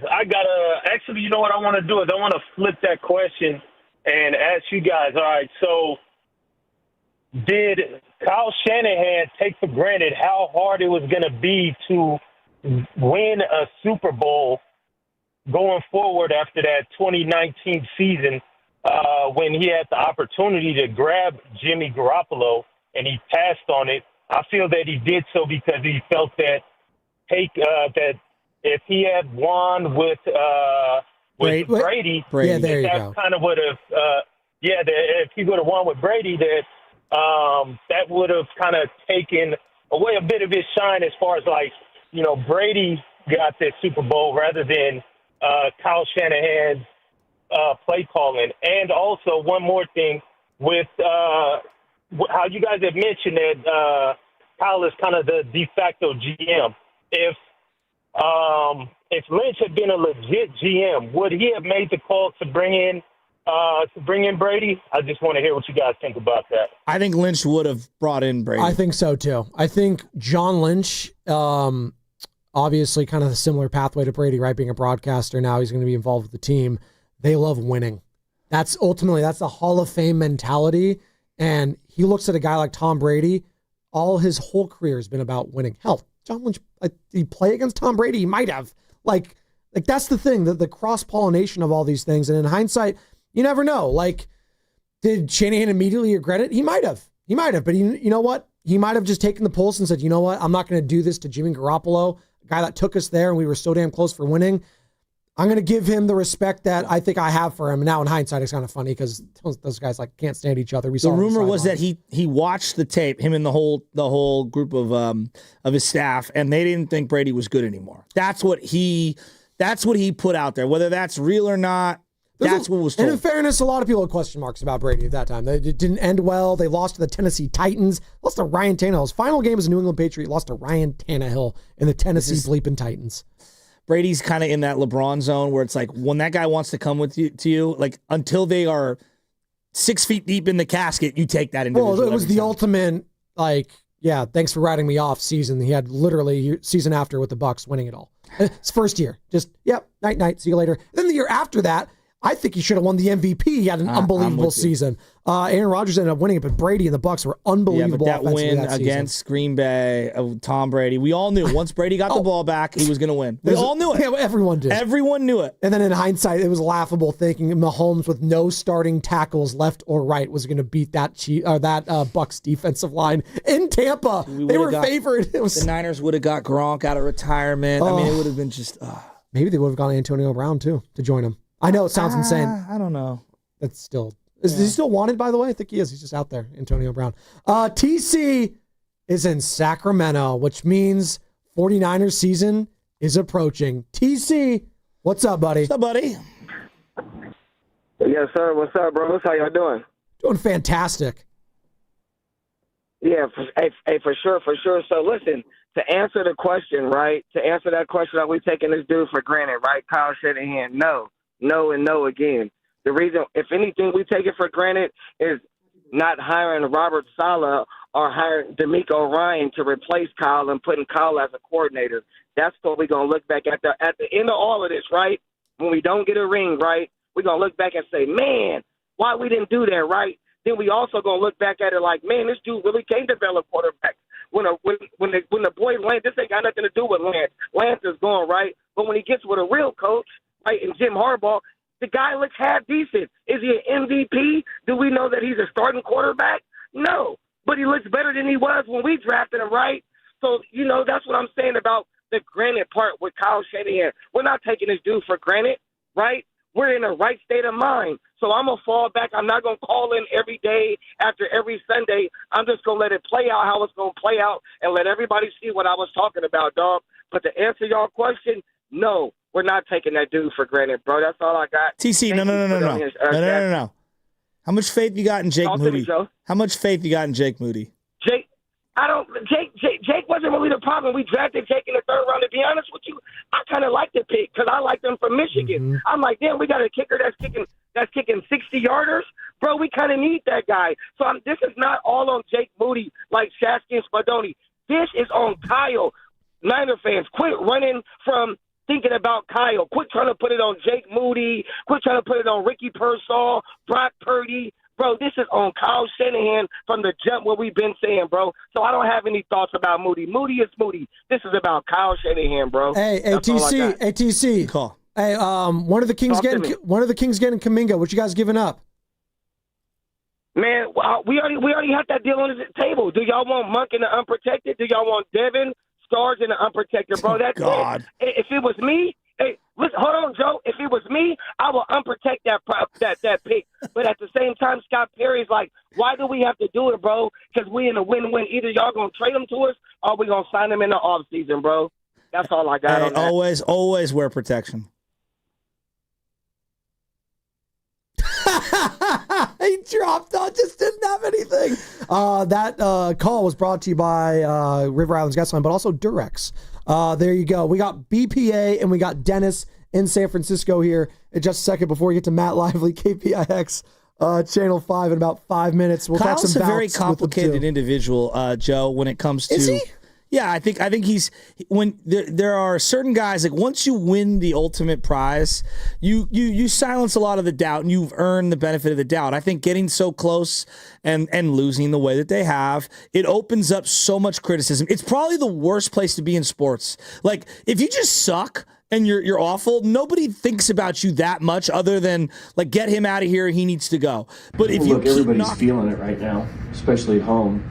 You lose games, and you lose multiple games, and you lose them in different fashions. It's not a great feeling, but I think we take the field every day in good spirits, and you got to do it again the next day. You mean him? Yeah, like nobody cares. But like, and now time has given Marv Levy, who you referenced, like all the flowers that he deserved. 100 years old. Yeah, but he was an amazing coach. Yeah. An amazing coach, but he lost 4 in a row. He did. Like 4 in a row, okay? And then I think of someone like Bobby Cox in baseball. If he doesn't get that one World Series... Just think of how we talk about Bobby Cox. It's interesting, right? Because I think they asked Buffalo Bills players this, and Marv Levy and Jim Kelly. Would you rather have just won one Super Bowl, but never go to 4 in a row, or go to 4 in a row and lose and never win one? Right? Like, well, they're probably more infamous for the losing. They are more known because of it. So it's an interesting little thing. But if Scott Norwood makes that kick, they win. Exactly. You never know. And again, Scott Norwood. Well, if Joe Montana doesn't get knocked out, I think we beat them in that Super Bowl, but that's neither here nor there. And they lost every one of those Super Bowls, right? But they were dominating the AFC. And that team was, I don't think people understand how ridiculous that team was. Thurman Thomas, Andre Reed, James Lofton. Gun, right? It was revolutionary. The K-gun. Yeah, the K-gun. Jim Kelly. I mean, that team was so good. God. Do you know who else is so good? He's the Jim Kelly of 95-7 the game, one might say. It's Brian and Palo Alto. Nah, he's a Super Bowl winner. What's up, Brian? Hey guys, what's going on? Yeah, I would say Kyle has a reckless arrogance to him and his decision making with regards to the team that I think is going to be his downfall. I've said this. Jake Moody is going to be Kyle's downfall, and the fact that Jake Moody is still even on the team anymore is, like, I think a pretty big indictment at Kyle Shanahan. Like, this guy is a mess mentally. I mean, like, it's like, putting your finances in the hands of, like, a, nephew, coke-addicted nephew or something. It's like, his bizarre affiliations. Jair Brown should not even be in the conversation to be a starter. How bad is he? Terrible. Jake Brendel should not be the center anymore. Like, he has these just bizarre affiliations for people, political, I think. Like the Gus Bradley's kid even being on the team as quarterback. Oh my God. Nepotism. Like, and like he can't afford that arrogance anymore, but it's like he has this contrarian attitude of like, oh, you tell me Jake Moody can't be my, screw you, Jake Moody's my kicker. I don't care how many he misses. It's like, and it's a recklessness, and it's been there for a long time, right? Like, remember CMC in that Super Bowl year, right? Everyone's like, stop running them into the ground, right? Like, you have good running backs on the roster. You're running this guy 40 times a game in, like, garbage time for blowouts, and it's like, yeah, he makes these just bad decisions over and over again. And, they cost him. They cost him big time. Hey, like, Brian. See that Super Bowl year? I thought yes. Sorry. We're going to get Matt Lively on here in a second. I just wanted to ask you, all things being equal right now, who do you trust more in a late game situation? Jonathan Kaminga with the ball in his hands or Jake Moody at the 30-yard line for the go-ahead field goal? I'll give that to Kaminga. I trust Jonathan Kaminga more. Right? I kind of do too. Thank you, Brian. But I don't trust Bob Melvin being able to handle the right, reliever. Well, look, everybody's feeling it right now, especially at home. You lose games, and you lose multiple games, and you lose them in different fashions. It's not a great feeling. But I think we take the field every day in good spirits, and you got to do it again the next day, unfortunately. He really thinks, I'm talking about BPA, really thinks that Jake Moody is Kyle's downfall. It's going to be his downfall. That's not going to be his downfall, but it is hilarious to think about. Jake Moody is the reason that he will get fired. Is there a universe where Jake Moody doesn't exist and Debo's still on this team? Maybe. I don't think so. I think Debo. You think Debo's going to like judo chop Robbie Gold? I don't. Well, he did Tabor Pepper. I don't know that whole. Talking about the last season, we don't talk about that enough. The long snapper and Debo Samuel having to get separated. Like, we didn't have any fights in joint practices, but we had our long snapper last year going at the wide receiver or vice versa. Like, oh God. Yeah, maybe that's, that's the thing. Who cares? Debo Samuel's gone. I'm done with Debo Samuel. I'm not going to root for him. Sure. I'm a huge Debo fan. Have fun. Always will be. You know who I'm a huge fan of? Is Matt Lively, fifth quarter on KPIX, Valkyries pre and post game. He joins us right now as you're listening to 95.7 The Game, KGMZ FM and HD1 San Francisco Odyssey Sports Station, in the home of the Golden State Warriors and Valkyries. Always live on the free Odyssey app, coming to you live from the Laughing Monk Studios. And Matt Lively joins us now on the River Islands guest line. Matt, we'll bring you right into the conversation. Jake Moody. Is he going to be the ultimate downfall of Kyle Shanahan? What do you think of that? It's so funny. The wave of emotions of 49ers social media on Saturday was great to follow because Moody comes out there and he misses the first kick, and which, by the way, it was over 50 yards, but it wasn't even close. I mean, absolutely hook this thing. And truly in my mind, I was like, okay, fine. This is probably what ends Jake Moody's tenure here in San Francisco. A preseason kick. That crossed your mind? Truly, yes. Okay. Because there's been so much back and forth, and I think what it comes down to is his confidence. He misses a kick like that. It's like, oh God, what's he going to do with his confidence? But then he goes out, he goes 5 for 6, and he hits a 59-yarder to win the game. Jake Moody's, there's no doubt now. Jake Moody's on this team. Is it the downfall of Kyle Shanahan? No. Kyle Shanahan's gotten himself into some trouble himself in the second half of games and the coaching style. If there is a downfall of Kyle Shanahan, I think it's on his own merit. But I know a lot of fans are not happy that Jake Moody hit a 59-yarder to win this thing. because it just means he's going to be around this season. If I had to ask you to bet $1,000 of your hard-earned money, are you putting it on Jake being on the team come week 18? Oh, jeez. It's okay, dude. It's an imaginary hypothetical. No, he just answered it right. He just answered it right there. He answered it right there. No chance. I mean, if he stays healthy, we have to remember this guy battled a high ankle sprain. You know what? But he missed the Rams kick, which was a gimme, which they would have won by 10 going away, which would have buried the Rams before the injury, and he could not kick the ball into the zone on the new kickoff rules to save his life before the high ankle sprain when his whole body got folded on that return. I do think he has better people around him this year. I'll put it that way. I think Boyers is a top-notch special teams coordinator. I think you brought in Weeks, and you brought in Morstead, and those are guys who are vets and who are going to help him along. I mean, you're talking about Deebo Samuel judo chopping, a hypothetical Robbie Gould, but maybe Tabor Pepper wasn't the guy that Jake Moody needed in his ear last year. I know they were good friends, but maybe he needed a veteran to bring him along, like John Weeks is about to bring him along, and like Boyer is about to bring him along. I think Jake Moody probably needs that. There's no doubt about it. He was the most talented kicker coming out of his draft class. I mean, the kid was amazing at Michigan, and he has struggled in the NFL, and it's definitely a confidence issue. And if he's got that, he has the tools to be a good kicker. But it isn't easy then to look at the Ravens in their situation, and they drop Justin Tucker for his off-the-field reasons, and they take an undrafted guy who's been hitting all these kicks.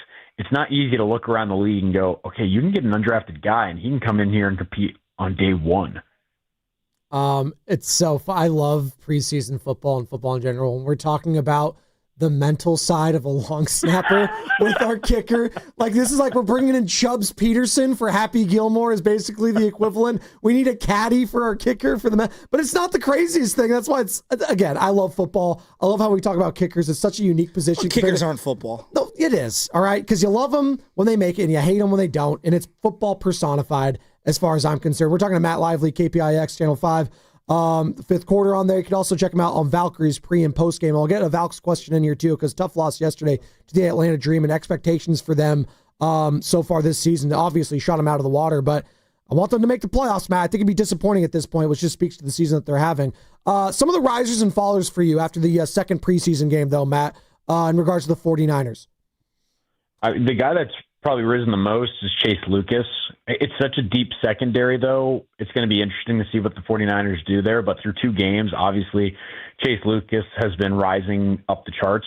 I really like Tatum Bethune. He's the one that put the hit on Ashton Genty there on that first drive. He played well last week as well. And for a team that might be thin at linebacker, Bethune was pretty good last year as a seventh-round pick in the few snaps that he got and in practices. And so I think Bethune might have a chance to play at a depth position here. It's nice to see Nick Martin make strides in his second preseason game. The guys that are falling down the chart are just the running back room in general, because I don't know who they're going to have out there. You better hope Christian McCaffrey stays really healthy at this point. There's not a huge update on Isaac Guerendo. They've sort of been really quiet on Isaac Guerendo, by the way. I'm just going to say that. And then outside of him, you've lost Corey Kiner, Patrick Taylor Jr., Jordan James. You're now down to Jeff Wilson, who you signed off the street last week. The 49ers might have to look at either trading for or bringing in a veteran running back literally this week. I think that's actually a big concern because Christian McCaffrey shouldn't be handling a workload like we saw him do 2 years ago. It's a great point. We're joined by Matt Lively right now on the River Islands guest line. As all guests 95.7 The Game appear on the River Islands guest line. And Matt, I do want to ask you some Valkyries questions right now, but before we pivot there, anything on Jonathan Kaminga feeling like, and this is the latest, Anthony Slater, ESPN, covers his team at a high level. He used the word pawn within the Warriors organization. What do you make of that? Kaminga feeling like he's a pawn within the Warriors organization. I almost understand what Kaminga is saying here. Are you not confused? Or would you not be confused if you were Jonathan Kaminga on what your role is with this organization. I don't think you get shut out during the regular season, and then when you have to be played in the postseason, you shine, and then when you want your money, you're kind of being shut out again. Yeah, but I think we can find a happy medium here. If you understand, you've been in the league this long, he's been in the league 4 years, and you understand what that coach wants, and you're playing alongside those guys, I do think that there's a happy medium of like, look, I know you want to do all of this offense goes through me type stuff, and I'm not saying that's exactly what he's saying. The coach has made it pretty clear. To play on this team, you got to do all the gritty stuff. You got to do all the rebounding. You got to do all the perimeter defensive stuff without falling asleep off ball. You got to be able to make the extra pass. And so, like, I think his role is actually very clearly defined, and I don't think that he's been, whether it's, unwilling or not able, he just hasn't done it. You're right there, but this is the business of sports, right? So you either trade the guy or you pay him, or you're going to have a really disgruntled player who could tank a locker room. I agree with that. You've got to figure out what that is. Keeping on the hard court, I should say, Matt, here. The Valkyries, obviously tough loss yesterday. I was there, Ball Hollow. The size was definitely a problem and a factor against the Atlanta Dream. Brittany Griner, right? He got Jones out there. They were just swallowing up all the rebounds. What have you made, though, about this team being able to step up, losing your all-star like they did? They obviously had a 4-game winning streak prior to last night's loss. Like, would it be disappointing at this point if they didn't make the playoffs? Like, I know that sounds insane. They're an expansion team. They've obviously blown their over-under win total for the season out of the water, but that's kind of what I'm feeling right now. Like, I'd be disappointed if this team didn't make the playoffs. Well, put it this way. I asked Natalie Nakase last night if she had reflected on the fact that they're now the winningest expansion team in WNBA history, and she literally looked at me and she said, nobody cares. Natalie Nakase said, nobody cares. She's like, down the line, does it matter that we have more wins than any other expansion team? I think, personally, I actually think yes. I think the league cares about it. I think your fans care about it. I disagree with her on that. Do I agree that the biggest goal for them is the playoffs? Yes, and that was the point that she was making to me, that this needs to be a playoff team. They don't care about anything else outside of winning and making the playoffs. And she said she's not going to really reflect until there's an X next to their name, just to signify that they have clinched the playoffs, and that's not happened yet. It's really tight. Right now they're in they were in sixth, now they're in seventh. And when you look at the standings, Seattle and LA are right on their butts. And so there's, 10 games left. It's going to come right down to the wire as to whether or not they're going to make the postseason. But you're right. Like, they're playing at a level in which their fans now expect them to win, which is crazy to think about. And almost a little scary for an organization who maybe thought they were going to get grace for a few years of like, yeah, we could do okay for the first 2 years. We're an expansion team. Everybody gets it. Not anymore. You've come out, you've set the standard, and now you've got to live up to it. And so I think it is playoffs or kind of a disgruntled fan base at the end of this thing. Absolutely. I'm 100% lockstep in with you. Matt, great stuff this morning. We appreciate the time, man. We'll do it again soon. All right. Appreciate you guys. There he goes, Matt Lively, the fifth quarter on KPIX, also Valkyries pre and post game. You can find all the games there on KPIX for the Valkyries, but you can also find them here at 95.7 The Game as well. If the season ended, they would be in the playoffs. A lot there. Right. Do they break down, and I've been trying to find out, is it East-West? Because I know there's conferences, but they also have a big table where it's everyone on the table. Would they face the Lynx in the first round? Or if let's say they were the 8 seed, or would they, is it like basically the top 8 teams regardless of conference? Correct. There's just one playoff bracket, top 8 teams. They don't split it up East-West. It's just one lump pool because they only have, again, like the 13 teams or something. Yeah, we want that dream matchup. We don't want that Lynx matchup. No. The Lynx are unbelievable. Although the Atlanta Dream, the Atlanta Dream is a problem. They are a problem. It was a nightmare for the Valkyries for sure. So we'll get into that on the other side. If they could just find a way to get the Liberty, is that the team you want? Maybe. Hey, you know what? The Fever aren't very good either, but they're knock out Sabrina Ionescu and then sign her in the offseason. Little Kevin Durant angle there, if you will. You were bringing up Kaminga. There was something that Kelsey Plum said over the weekend, and Kelsey Plum is an elite WNBA player who's played on Team USA, and I think she kind of metaphorically brought up some of the same frustrations that someone like Jonathan Kaminga has with the Warriors right now and why she needed out. And that's what's coming up, brought to you by Cars for Kids. That's Cars with a K. 95.7 The Game congratulates Cars for Kids on 30 years of turning car donations into supporting children. Cars for Kids has helped more than 100,000 kids nationwide. Donate your used car today at carsforkids.org and join over 1 million proud donors making a real difference. Hey, it's Butcher Boy Joe Shasky, and I'm here for the one and only Ceremony Ford in Colma. And listen up, Tesla owners, it's time to make the switch. Right now, you can upgrade to a 2025 Mustang Mach-E for just $239 a month, plus tax for 36 months, and only $19.99 due at signing. No trade-in required. And here's the kicker: 0% APR on every Mach-E in stock. We're talking over 100 options to choose from. It's one of the largest inventories in all of Northern California. Plus, you get that $2,500 rebate, 2 years of complimentary maintenance, and the Ford Power Promise. That's a complimentary home charger with installation. Not a current EV owner? No problem. You still get the Ford Power Promise. So hurry up. These offers end September 2nd. Don't wait. Don't overthink it. Ceremony Ford in Colma, your NorCal Mach-E headquarters. See dealer or ceremonyford.com for details. Visit Friedman's Appliance in Pleasant Hill to see the full selection of Thermador appliances. Thermador provides a range of possibilities, from refrigeration to dishwashers or cooking with steam or convection. Come into Friedman's Appliance, and right now, you can receive up to 3 complimentary gifts with qualifying purchase. See all Thermador appliances displayed beautifully in live working vignettes at Friedman's Appliance in Pleasant Hill and at friedmansappliance.com. We finally switched to T-Mobile because with them, we can be connected here and there. Let's watch a movie. And we have Netflix included to enjoy our favorite shows and movies. ¿Qué tal esta?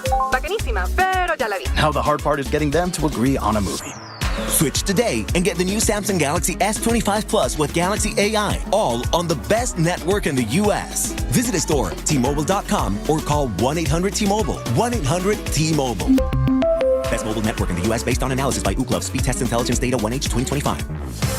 If you have back-to-school shopping to do, then you should make Macy's your first stop, because Macy's has back-to-school styles from brands like Nike and Jordan, must-have denim from Levi's and Good American, and now Macy's has Abercrombie Kids too. It's all in one place, all at great prices. And here's another reason to come in. If you're already at Macy's and you saved so much, you could stop by the fragrance counter and pick up something for yourself too. The best back-to-school styles are here now at Macy's. Coach, the energy out there felt different. What changed for the team today? It was the new game day scratchers from the California Lottery. Players everything. Those games sent the team's energy through the roof. Are you saying it was the off-field play that made the difference on the field? Hey, a little play makes your day, and today, it made the game. That's all for now. Coach, one more question. Play the new Los Angeles Chargers, San Francisco 49ers, and Los Angeles Rams Scratchers from the California Lottery. A little play can make your day.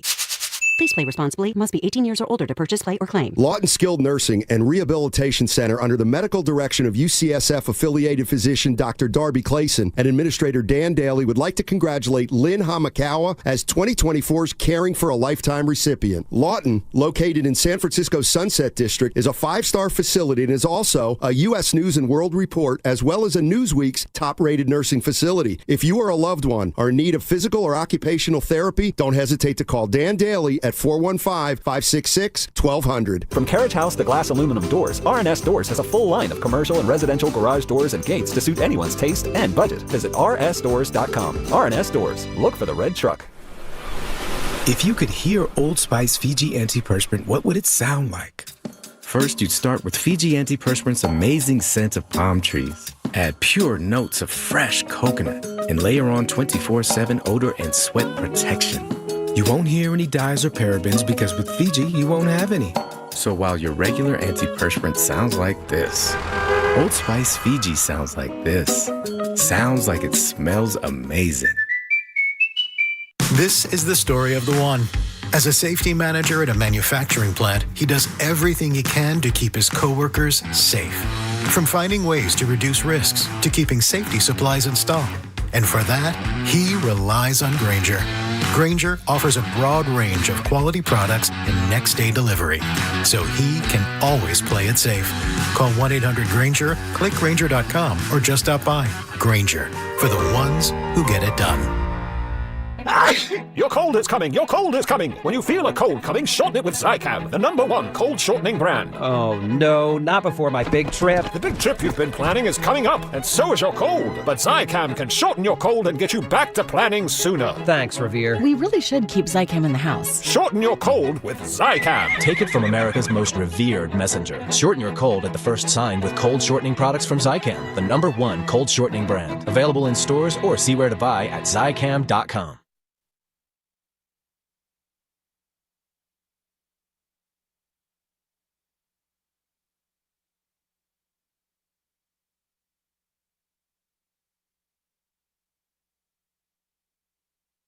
Jake Moody pissed me off. Sports, man. Oh, yeah. Roasters, what's happening? It's Chewy Gomez from 102 Jams. I got you covered every afternoon from 3 to 7. And you know my boys Joe Spadoni and Joe Shasky. Well, they got you all morning long right here on the Morning Roasts. Take it away, Spadoni. Let's go. Yeah. You know, I was thinking about Chewy over the weekend. Yeah? I was up in Monterey, and I went not to Monterey, but Monterey. Where's that? Monterey? Yeah, where's it's Monterey? Russian River area. Okay. And they had the Monterey classic car, like hot rod show. Let them feel you. And dude, there were some sick cars. I told you when I live to be 100, right? When I get into my certain age, I'm gonna absolutely have a classic car. I don't know which one. Probably Mustang. Probably drop top Mustang, because I guess you can apparently find all of the parts pretty easily everywhere. But I was seeing all these lowriders, and I was seeing all these different old school cars, and there's just something cool about a bunch of old schools. And there was one that was a 49er one that was a Jeep. It was a 1962 Jeep, and it literally was gold, like a khaki gold, if you will. And he had Niner logos on the side. Nice. It was so cool. And then he had Niner dice. Very emotional regarding this. And I was thinking, like, dude, Chewy's doing all these lowrider things right now. I was like, dude, I should get me a lowrider, and me and Chewy just cruise up and down Mission Street. I can't picture you in a lowrider at all. I'm trying. Maybe you and Jake Moody have some street cred out there. Well, we wouldn't let you and your flip-flops into our lowrider. I don't want to mess up the upholstery. It's more LA. I think you'd be surprised how many flip-flops go in lowriders these days. So the famous story goes, my dad, we were coming out of a wedding. Oh. Many years ago. My dad was out there at the time. Let's just put it that way. Just hanging out? Just, you know. No, he was just out there. Out there. And I can't find the tongue. We were up in the middle of nowhere, up in like past Rockland, in the middle of nowhere for this wedding for my aunt. And my dad saw this beat up 48 Chrysler Windsor on the side of the road, and it was for like $500. Oh, God. Yeah, exactly. He bought the Chrysler. Oh, God. In between, after the wedding ceremony, he went over, haggled with the guy, bought the Chrysler, and we ended up towing it back to the city. And we worked on it for years, and he had it in the basement forever. So it's always been a Tim the Toolman Taylor kind of like thing. I'm not a car guy. I don't know anything about how to do it, but I want to learn, and I want to get in on it. And I just always wanted to have an old school. Did you guys end up fixing the car? We did, to a degree. Okay. It rode like. Oh, yeah, it always rode. You could put like 7 or 8 dead bodies in the back of that bad boy. It's an old school. 48 Chrysler looks something like out of like a Dillinger or Capone movie, if you will. 48 Chrysler. Chrysler Windsor. Well, oh yeah, you're right. I'm looking at it right now. This thing's pretty sweet. It almost looks like if you watch Cars with LG at the Hudson Hornet. It's badass. That's basically what he was driving. If I'm going Pixar and going nerdy there for you. I think Pebble Beach had their car show this weekend too, because a lot of my buddies were posting pictures of that. That's the very fancy schmancy one. Yeah. Pebble Beach Concourse, like the d'Elegance. Carter probably goes every other year. That and the Pebble Beach Food and Wine shows. What's the oldest car you've ever had? Ooh, we had like an old either 80s or 90s Chevy Suburban, like the Silverado kind of ones. Pretty cool. Yeah, that thing was like the AC died on that immediately. So, dude, we had trips in that thing down to LA with no AC. Think about that. Brutal. Wow. Windows open the entire time. Whoa. Awful. I was like, Mom and Dad, you guys couldn't get the AC fix for this? What are we doing here? Like, we're all dying back here. So yeah, I actually have a very vivid memory of having to pull over on a trip down to either LA or San Diego. And we stopped by this gas station, and I had Pepsi Blue. Remember that? That came out for a Pepsi Blue soda. What was it? Which one was the clear? There might have been a Pepsi Clear, but this is the blue. Okay. Yeah, that's why I don't remember Pepsi Blue. Why they let me drink that and no water that whole trip, I have no idea. Long story short, I had to pull over and get rid of all the blue on the side of the road. Yeah, so that's what happened there. It was probably yellow. Yeah, it was gross. No, it was it was rainbow. That's what it looked like. It was disgusting. So I'll never drink Pepsi again after that. So that's the oldest car you've driven? Yeah, that I've driven, yes. It'd be like late 80s, early 90s, like suburban kind of a thing. And if you could parallel park that thing, you could parallel park anything. I always urge people, like young people that are learning to drive, like drive a big car. Because if you could parallel park with those things, you could do any little coupe. And on a hill in San Francisco. Yep, with people parking and especially in the Bay. Are you kidding me? For sure. The Bay, you will be appreciative learning how to drive in the Bay Area with the geography around here when you travel to like flat areas in middle America. Yeah. Absolutely. So I don't know. I saw the 66 convertible Mustang. It looks super sweet that I liked. The oldest car that I've ever driven is that 48 Chrysler that my dad had. That we would take it around the block and whatnot, and I'd move it for him, things like that. I had a Buick Regal, it was like a 86, 87, 88, something like that forever. My dad smashed that one like 4 blocks from the house. What's the car you learned to drive in? Which one was it, do you think, for most? I mean, really? This is a Nissan Altima.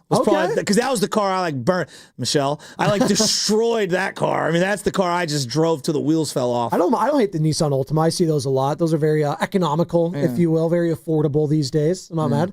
But I didn't drive the Nissan Altima thinking it was a Lamborghini. Okay. And I think when I hear these comments about Jonathan Kaminga as I pivot over the weekend. That was beautiful. Sam was like, how is he going to pivot this pivot, don't panic. There were these comments made by Anthony Slater that Jonathan Kaminga views himself as Cade Cunningham or thinks that he's similar to him. Do we even have the exact sound? I will in a second, but continue. You hear it and everybody goes, oh, Jonathan. And I'm not mad at him for feeling that way, but it's like, you're not going to be that here, right? And so there was a time in my life where I would think that, like, not that you're not holding anyone hostage per se. It's a phrase that you'll hear people say, like, this team is holding me hostage. They won't let me be myself and do what I want to do. Like, there's contractual rights, right? And then there's like, hey, we need this guy to play on our team because he makes us the best team. And I also think that the NBA has pivoted into, like, one bad apple in the NBA can really ruin the locker room because there's only so many of them. And I'm not even saying he's a bad apple. Well, just look at Jimmy Butler last year with the Miami Heat. But if he's frustrated with his role and he's frustrated with his fit and he's frustrated with the coach, you're probably not going to get the best out of that guy. Yeah. Right? Even if he is the best for your team. You might just have to bite the bullet and make amends to him and get back whatever you can to just have some peace of mind of everyone being on the same page. And I keep coming back to the same thing, like with this JK situation, the Jonathan Kaminga situation, is like, I know, you can't just get rid of him, and you might just have to. And you might just have to say, yeah, we screwed that up and we got very little on return. So just to make a couple things clear here. So Ron Kroichek of the San Francisco Chronicle, he was the one that a source told him that Kaminga feels that he's in the Cade Cunningham, Scotty Barnes level where he should get that type of a contract. That's the quote. And again, that's a source told the San Francisco Chronicle. I'm not mad at that opinion. I get why he would want to have that. I don't think anyone's mad at someone wanting more. And that's obviously the same draft class back to 2021. That's his lottery classmates. And then some of the guys that have gotten some max deals there, Cade Cunningham, who was the number 1 overall pick, number 3 overall pick, Evan Mobley, number 4 was Scotty Barnes, and number 8, Franz Wagner. And they all got 5 years, $224 million maximum deals. I don't think he's asking for that. He just wants to be treated like some of his classmates. And I understand how he's feeling like, hey, if I was in those guys' positions where there was zero expectations on all those at the times, and still kind of are some of them, loser franchises, like, who's to say I couldn't be there? But the fact of the matter is, JK, you kind of have to read your own situation where you were drafted where you were drafted, and that was out of your control, right? Which, again, I think that's what we're getting at here is the lack of control. He just doesn't have control over anything right now. That bothers him a lot, and I get that.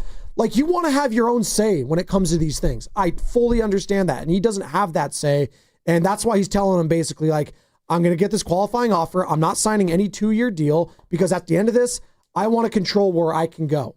And obviously the league's going to dictate that to some degree. But this is what Anthony Slater said, Joe. You were referencing this, and we've been referencing it all morning. Anthony Slater, obviously now with ESPN, R95.7 The Game Warriors Insider, kind of talking about Kaminga being dug in his position. People can question whether Jonathan Kaminga will willingly not take $14 million more, and take the 2-year, $45 million deal.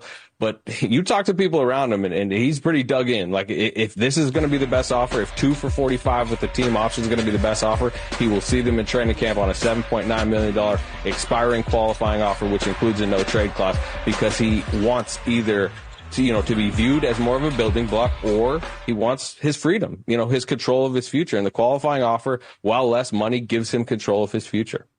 Kaminga crisis!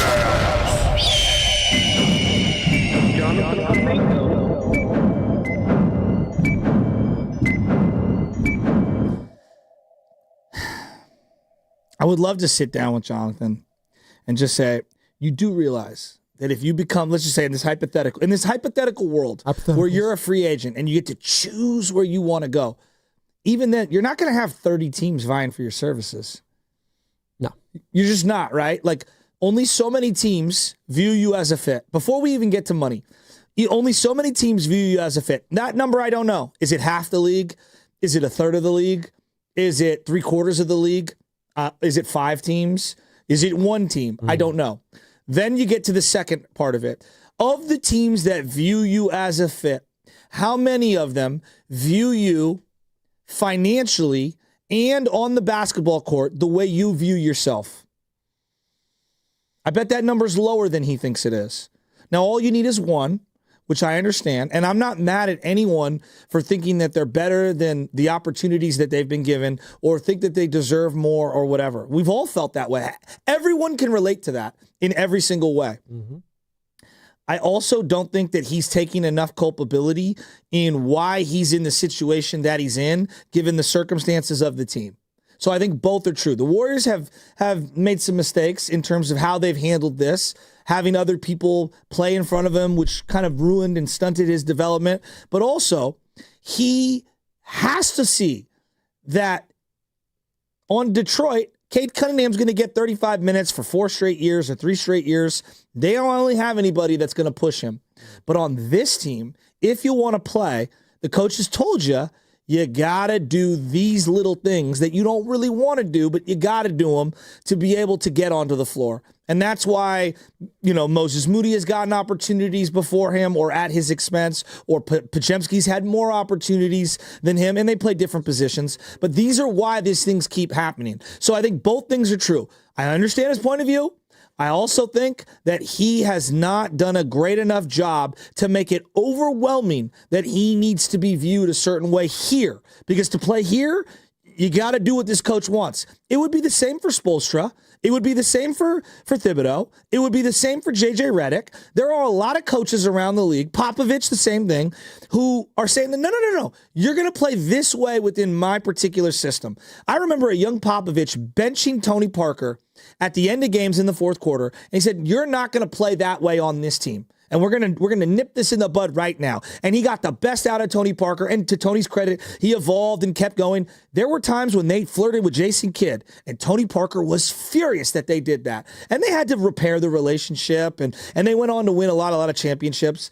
But I think the moral of that story is that Popovich sent the message early and often, and Tony received the message, adjusted his behavior, and he was better for it. We just haven't had that same thing play out here. And Steve Kerr, to his credit, he's even said, listen, the player development aspect of this is not one of his greatest strengths. He will tell you, and he told you during that Warriors run early on, this isn't real. This is not real basketball, as you said. When it goes back to the Kevin Durant days, hey, listen, I can go out there, Mike Brown, Luke Walton, anyone can go out there and basically hand the keys to these guys. They're going to make me look good. So my players have made me look really good throughout my career. Steve Kerr has said this. Now, it's funny and it's kind of an aw shucks thing, but now when it comes to the nut busting time, this is where we need to start seeing that development a little bit. We saw it with Podziemski a little bit last year. We saw the flashes. We've seen it with Moses Moody at times. And I think those guys' shortcomings in the playoffs and how they looked in the playoffs compared to what JK looked like, and he didn't get a sniff of the playoffs basically leading up to that point, it was just so maddening. And I feel like we're getting to a point now where it's August 18th, and when's training camp start? Like the mid or late September, and we're still having these conversations, Joe. Your points are well put. I just don't have like answers that I can give you Nobody right has now answers in regards to it. I see both sides of the frustration, and that's why I'm frustrated with everyone's frustrated. I agree. Like that's kind of where I'm at. And this is Steve Kerr kind of talking about. And I'll get to it. I do want to get to the Steve Kerr. Yeah, which is interesting. Yeah, like I've thought about this long and hard. Like, do the Chiefs play some guys who are young and promising, who aren't as refined? Absolutely. Like Xavier Worthy last year, right? But they had a need at wide receiver. The equivalent conversation to me, the closest one I can come up with, and it's probably not like for like. Could you imagine that the Patriots with Tom Brady, when they're trying to win Super Bowls, had a project left tackle or right tackle, okay, who thought that he deserved a certain kind of status on the team and just was up and down, but showed a lot of promise. Right. Like doing this whole situation. I just don't think this is where I'm going to reach my particular, my zenith. Like everyone in New England would be like, get this guy out. No, again, the football culture is so different from basketball culture. I mean, these are totally different. Like, you think Belichick would have tolerated that? You think Brady would have tolerated that?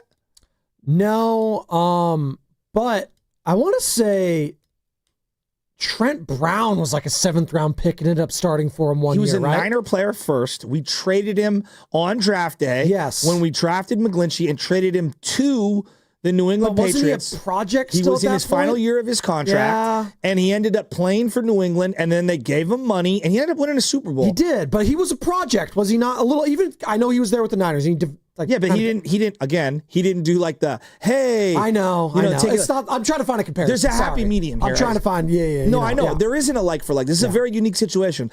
And I do think that like NFL has this whole take it or leave it policy. Yeah. Whereas the NBA is the other way around. The NBA, it's like the players have way more control than most of the teams. Plus, in this situation, what you do with the contract of Kaminga has a direct ramification on the type of team you can field this year.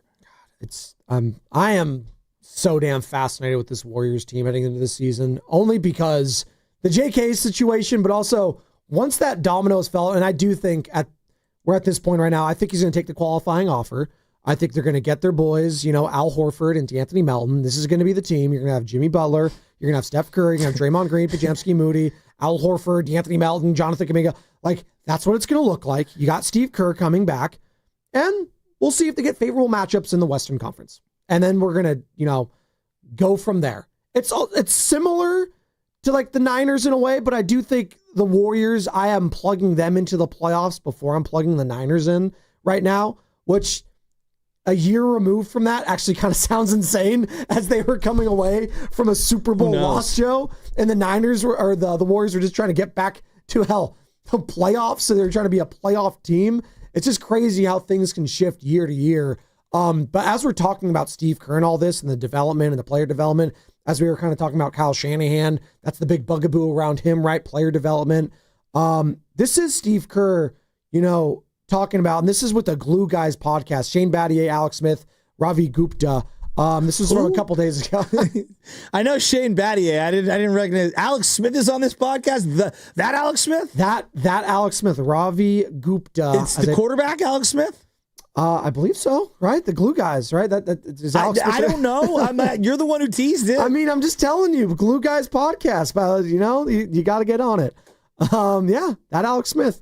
Here he is, Steve Kerr, on with them, talking about leaning on his younger coaches. I just think it's really important to collaborate with your staff and to encourage the young coaches to really bring a lot of ideas to the table. I really lean on my younger coaches. One of the ways the league is so different now is that we're now a developmental league. When you came into the league, when I was in the league, we were already developed. You played for Coach K for 4 years. I played for Lute Olson for 4 years. We were ready. And the other part that was different was the schedule was different. So we'd have like 3 games in 4 nights. Then you'd have 4 days off. So you'd have 2 great practices. Now, the schedule is basically you play every other day all year long. We don't practice anymore. So we have to develop these 19-year-old kids who are coming into the league without much practice time. That has meant an entirely revamped kind of development program. And frankly, I'm not great with it. Like, I'm an older coach. I'm a disciple of Phil and Pop. And so I lean on the young guys to really install great development drills, decision-making stuff, things that I never did or knew how to teach. But the key is to figure that out and let the people who can do those things, let them do it and empower them. And I think that's how you progress. That's fascinating. Basically admitting that he does not have the tools capable to help develop some of these guys that haven't been in college for, 4+ years like he was, or the Shane Battiers of the world. That being said, was Pajemski, he was there for a little bit. It was not like he was a 4-year freaking guy at Arizona or Duke. Moses Moody, one done, right? Like, I get it. G League Ignite was not like, what it was a year at, Duke with Coach K. There is a difference there. But it's also basketball at the end of the day. It's not like, they're not running these intricate offenses in Duke that they're not doing in G League. They're trying to score. They're trying to get theirs. They're trying to get buckets, right? Like, I don't know. Him admitting that he's like... how does that make you feel? Was that almost too cavalier from Steve Kerr the day that you're done developing players, period, just like if that... And I know it wasn't as succinct as that. Like, you're done coaching. That's the whole job of coaching. I don't care what team you take over. Like, you're always developing someone on the roster to get better at what they do. So I don't know. That whole thing was a word salad of like not taking culpability. Well, am I wrong? He is and he isn't. No, he is. He's been saying, "Hey, but I'm not good at that, so you can't blame me." It's like, no. That's literally what part of the job is. He's owning it and saying like that's not my area of expertise. But that's there's a lot of coaches where their area of expertise is not a certain spot. Clearly, Kyle Shanahan's area of expertise is not special teams. Like it's not. Like he has admitted it. That's it. The way he views special teams is don't make a mistake. Here you go. It's not. He doesn't view it as a strength. He views it only as a weakness. Here's the part that I think that What? Say it. No, I've been a Warrior fan my entire life, and the amount of people that are picking sides on players, coaches, the team is the last thing they think about. The team, meaning like, is the team going to be good? We're so worried about, and I see this with like people going out of their way, like TC calling in about Trey Lance. And look, I'm rooting for Trey Lance, but I'm a Niner fan. Yeah. I care about the Niners. Right. Now, are there individual guys that go on to leave these situations that I have more or less passion for, love for, like Navarro Bowman? I rooted for Navarro Bowman once he left the Niners. Right. He meant a lot. Like, the guy gave his body to the team. Pablo Sandoval left and went to the Red Sox. I still rooted for him. A lot of people didn't. They felt scorned. I could still love and root for my team. This JK thing the lines are so drawn on it. It's bizarre to me. There's the Steph stance, which Steph could do no wrong. He's the greatest of all time. And anything that doesn't help Steph out win a fifth is just criminal activity. Okay, that's a little strong. Like, it's hard to win, okay? I'm a Warrior fan. I want them to field the best possible team that they can, and I want them to have as much good vibes as possible to win a title this year as a Warrior fan, because they might not have another good chance for a decade after Steph leaves. I mean, who knows? Maybe they get lucky. But the caping up for Jonathan at the expense of the team is bizarre to me. The caping up for the coach at the expense of the team is bizarre to me. It's just... We're in this weird fandom now where people love individuals way more than they love the team. I grew up loving the team. And yeah, JK's a part of the team, and I'm rooting for JK. And I want to see the young man, get his. I still root for Jordan Poole. He hasn't been on the team forever. But I'll also acknowledge, it's probably the right move to, everybody just take a hike. I think the trade itself sucked, which is Chris Paul for Jordan Poole. But, hey, man, we were all done with each other. Yeah. We were all done. Just like Trey Lance. They were done with Trey Lance. It was over. Probably good to just take a hike, right. And I'm rooting for him in LA with Harbaugh. But this thing that, we got to go out of our way to, wear a Jonathan Kaminga cape or wear a Steve Kerr cape is come on, guys. I'm worried about the team. You don't want to take sides. You don't want to be pitting to. I just want the team to be good. Exactly. And right now, this JK thing is sabotaging the team chemistry on some level. I don't know what. I don't know what. And it's sabotaging their ability to make the team good both now and into the future because of the limitations of the trades. Well, and we got like guys like from the 562, I don't know where the hell that is, but on the Boxer and Gerson work injury attorneys text line, Dub stands demand guys like Shasky, Steiny, and Spadoni stand on business for Kaminga or the Warriors.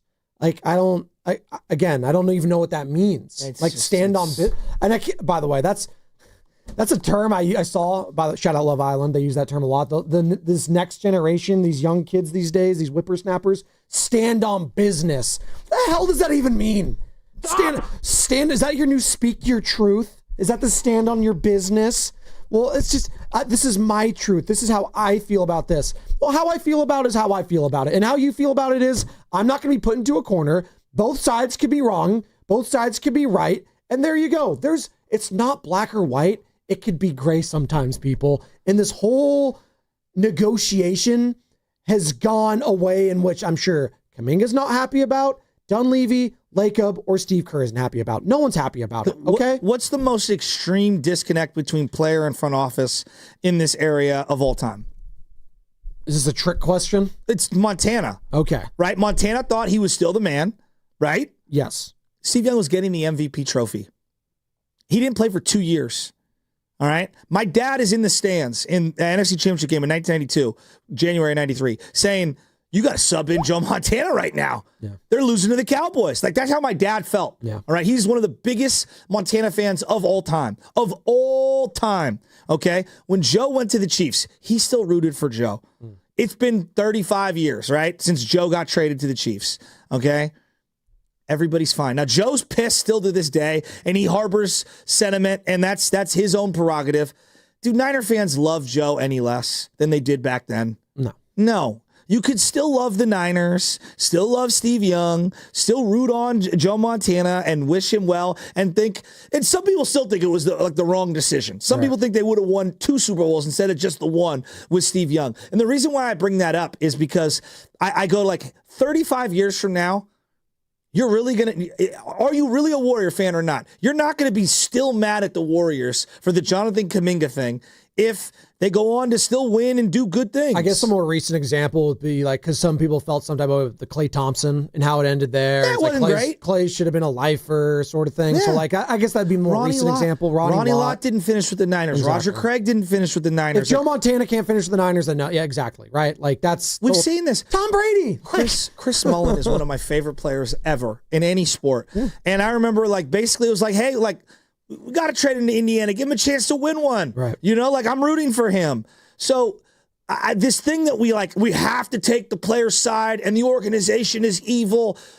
Again, there's blood on everyone's hands in this situation. The coach, the core players. I think there's a whole dynamic in that locker room that we will never know till 20 years from now.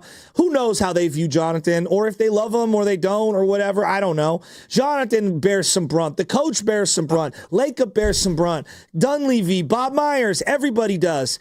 But, Kelsey Plum said this thing, and this is the part that I want to get to. Yep. Kelsey Plum was talking about how she just wanted to try something different and wanted something else. And we've heard a lot about Kevin Durant, and I think we've turned Kevin Durant into some whack job, because he wants something different. Listen to Kelsey Plum explaining why her prerogatives didn't line up with the Las Vegas Aces. And I thought that this was interesting when I think about the Kaminga situation. The basketball element of feeling like, okay, it's not about shots or points or anything like that. It's just more feeling, okay, I'm going to take less money. I want to be here, but I have to take less again. And then okay, yeah, I'll set cross screens and back screens for Asia all day. No problem. But then you start to feel okay, am I becoming the fourth option? And we're not winning. So that it also feels frustrating. I think there's egos involved. And again, it's not just me. That's what happens when you play on a team with a ton of people that are budding stars, right? You're trying to figure out how to make it work. And I kind of just felt like I needed a fresh start. I needed a fresh start personally. I needed a fresh start professionally. And I felt like my growth was kind of capped in Vegas. Okay. I think that is it's not like for like, because she is more accomplished in her sport than JK. How can you hear that sound and not think about the Warriors and JK?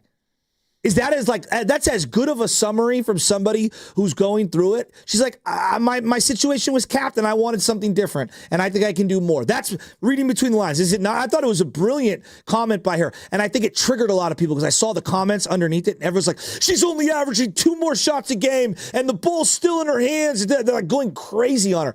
She didn't want to be there anymore. Like, that's what it boils down to. She didn't want to be there anymore. She didn't want to be there anymore because she wasn't making the impact. The impact wasn't the same. It just wasn't However happening. you want to put that. She wasn't happy. And I feel similar with JK. He don't want to be here anymore.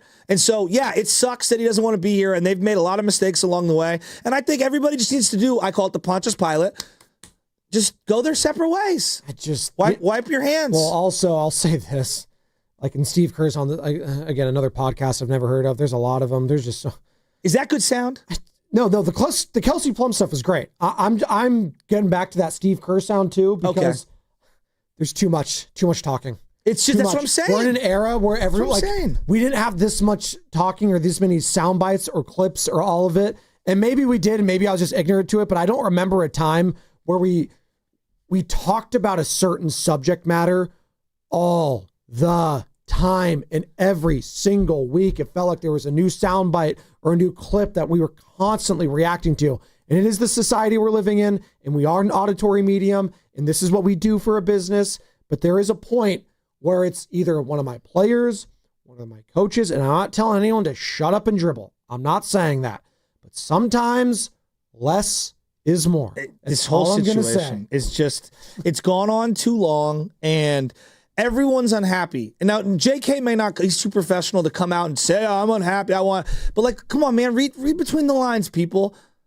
Just read between the lines. I thought Kelsey Plum said it brilliantly. I almost think we should play it again. It's so well said. Just when she's talking, I want you to just think about it through Jonathan Kaminga's perspective, and you tell me if he doesn't feel very similar.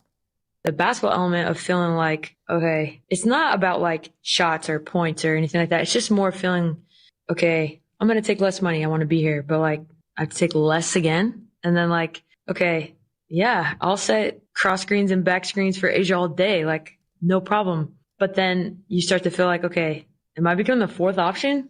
And like, we're not winning. So that it also feels like, frustrating. Like I think there's egos involved. And again, it's not just me. That's what happens when you play on a team with a ton of people that are budding stars, right? You're trying to figure out how to make it work. And I kind of just felt like I needed a fresh start. I needed a fresh start personally. I needed a fresh start professionally. And I felt like my growth was kind of capped in Vegas. I think the end is perfect. Like I felt, my growth was capped and I needed a fresh start. I think that the Warriors and Jonathan have to just bite the bullet and let him go on to where he wants to go on to. And maybe that's Fast Five.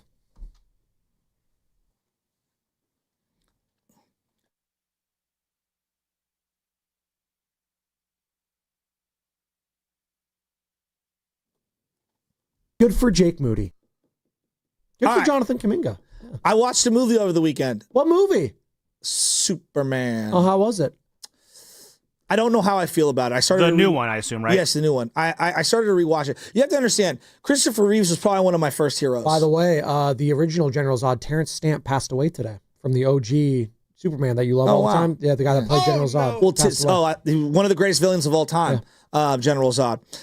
The original Superman, one of my first heroes, like obviously Ghostbusters, Luke Skywalker, Star Wars, and Superman. Superman was one of my heroes growing up. I legitimately thought I was Superman. I would wear my red underwear over my sweatpants. I know you guys are laughing, looking at me crazy. Gold underwear. With the towel tucked into the back of my shirt, and I'd fly around. Again, it came out in the late 70s. I was born in the early 80s. Superman was my hero. All right, and so I hold those movies in high regard. I thought Man of Steel was so good. It was a dark spin, a dark twist. I loved Man of Steel too. I thought Russell Crowe was great as the father, and I thought Michael Shannon as General Zod is very underrated. He was really good. There's a scene where he talks to his dad, and it's the Codex. I'm gonna start crying because I'm gonna think about my dad. And there's one in the Justice League where he's at the top of the hill and he says, "I miss you, Dad." And I watch it probably once a week on YouTube. It's a 1-minute clip. So I hold Man of Steel higher than others. I watched the new one, and it was very campy, very comic booky.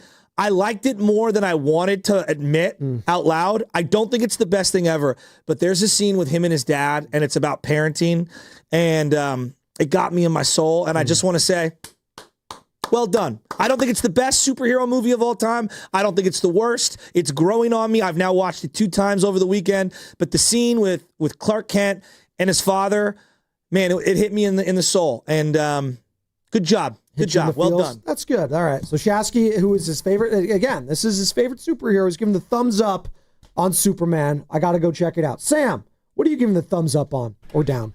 My final thought, there was a pretty cool moment that happened at Oracle Park this weekend on Friday night where, guys, I don't know if you knew this, but in the history of Major League Baseball, according to Baseball Reference, there have been 5 players with the last name of Seymour who have played the game. 3 of them were on the field for the Giants and Rays on Friday night. That was Carson, Ian, and Bob Seymour, the last 2 on the Rays. The other 2 Seymours played back in 1914. So on Friday night, you got to see 60% of all the Seymours ever in Major League Baseball history. What about Philip Seymour Hoffman playing the A's manager? What isn't that how? Yeah. He didn't actually play the game. He was an actor who was pretending to be a manager. That's how acting works. So he does not count. And won his Academy Award for Capote when he portrayed Truman. How was the Sweetie concert, Sam? Oh yeah, Sweetie. Whoa. Saturday. Whoa. Sweetie, not Sweetie. Sweetie. Bay Area's own. Is that how you pronounce it? Yeah, I'm sorry. And sorry. I think you can call it Sweetie or Sweetie. I don't think it matters, Sweetie. But whatever you want to call her, man. Why are you saying good it job? Like that? Sweetie Loveman, right? How'd it go that Saturday? Did you interview her for Garlic Fries and Baseball Guys? Oh, man, wouldn't that be? Well, you have to like and subscribe to the podcast to find that one out. But, yeah, good job, Sweetie. There you go. Good job, Carter. Good job, Sweetie.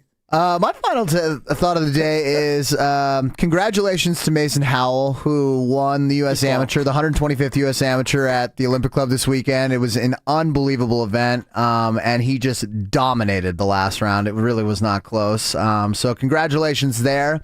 And I've got a lock of the day, boys. At noon today, we have Yannick Sinner versus Carlos Alcaraz in the Cincinnati Open. For the U.S. Open. Hard court, we're going Yannick Sinner. Lock it in. Is the ball it's different. You have obviously the multiple surfaces, Joe. You got your hard courts, you got your clay courts, and you got your grass courts. Ain't nobody beating Yannick Sinner on the hard court. It's a great bet. Carter, and my final thought is Valhalla. Hey, you got 10 games left to go here. I don't know how many left are at Valhalla, but you need to go out there if you can because it's a vibe, and it's not guaranteed that they're going to make the playoffs. I hope they do, but it's not a guarantee. Go out there and experience a Valkyries game if you haven't yet. It is tremendous. And that was Fast 5 brought to you by Xfinity. Introducing the 5-year price guarantee. One consistent internet price for the next 5 years. Guaranteed. And I guarantee you, it's Evan Giddings and Daryl the Guru Johnson next. Brought to you by Fremont Bank. Here for you. Here for good. Hey, it's Willard Dibs for Safeway. Enjoy these amazing deals for Safeway members. And as always, save up to 20% weekly on hundreds of exclusive offers with For You on the Safeway app. Dibs, first a question. Do you like berries? Berries, berries, berries. I love them. Very well played. Mix and match. 1 pound strawberries, a pint of blueberries, or 6 ounces of raspberries or black berries for just $2.99 each when you buy 3. Also, exclusive digital deal on USDA Choice Boneless Beef Chuck Steak Value Pack or Roast Mega Pack, just $5.97 per pound, limit 2 packages. Another exclusive digital deal on Lucerne Shredded, Sliced, or Chunk Cheese, 6 to 8 ounces on selected varieties, just $1.87 each, limit 4 items. I love Chuck Steak. He's in one of my fantasy leagues. These and other great digital deals are available in the For You section on the Safeway app. Go to Safeway.com for more details, and we will see you in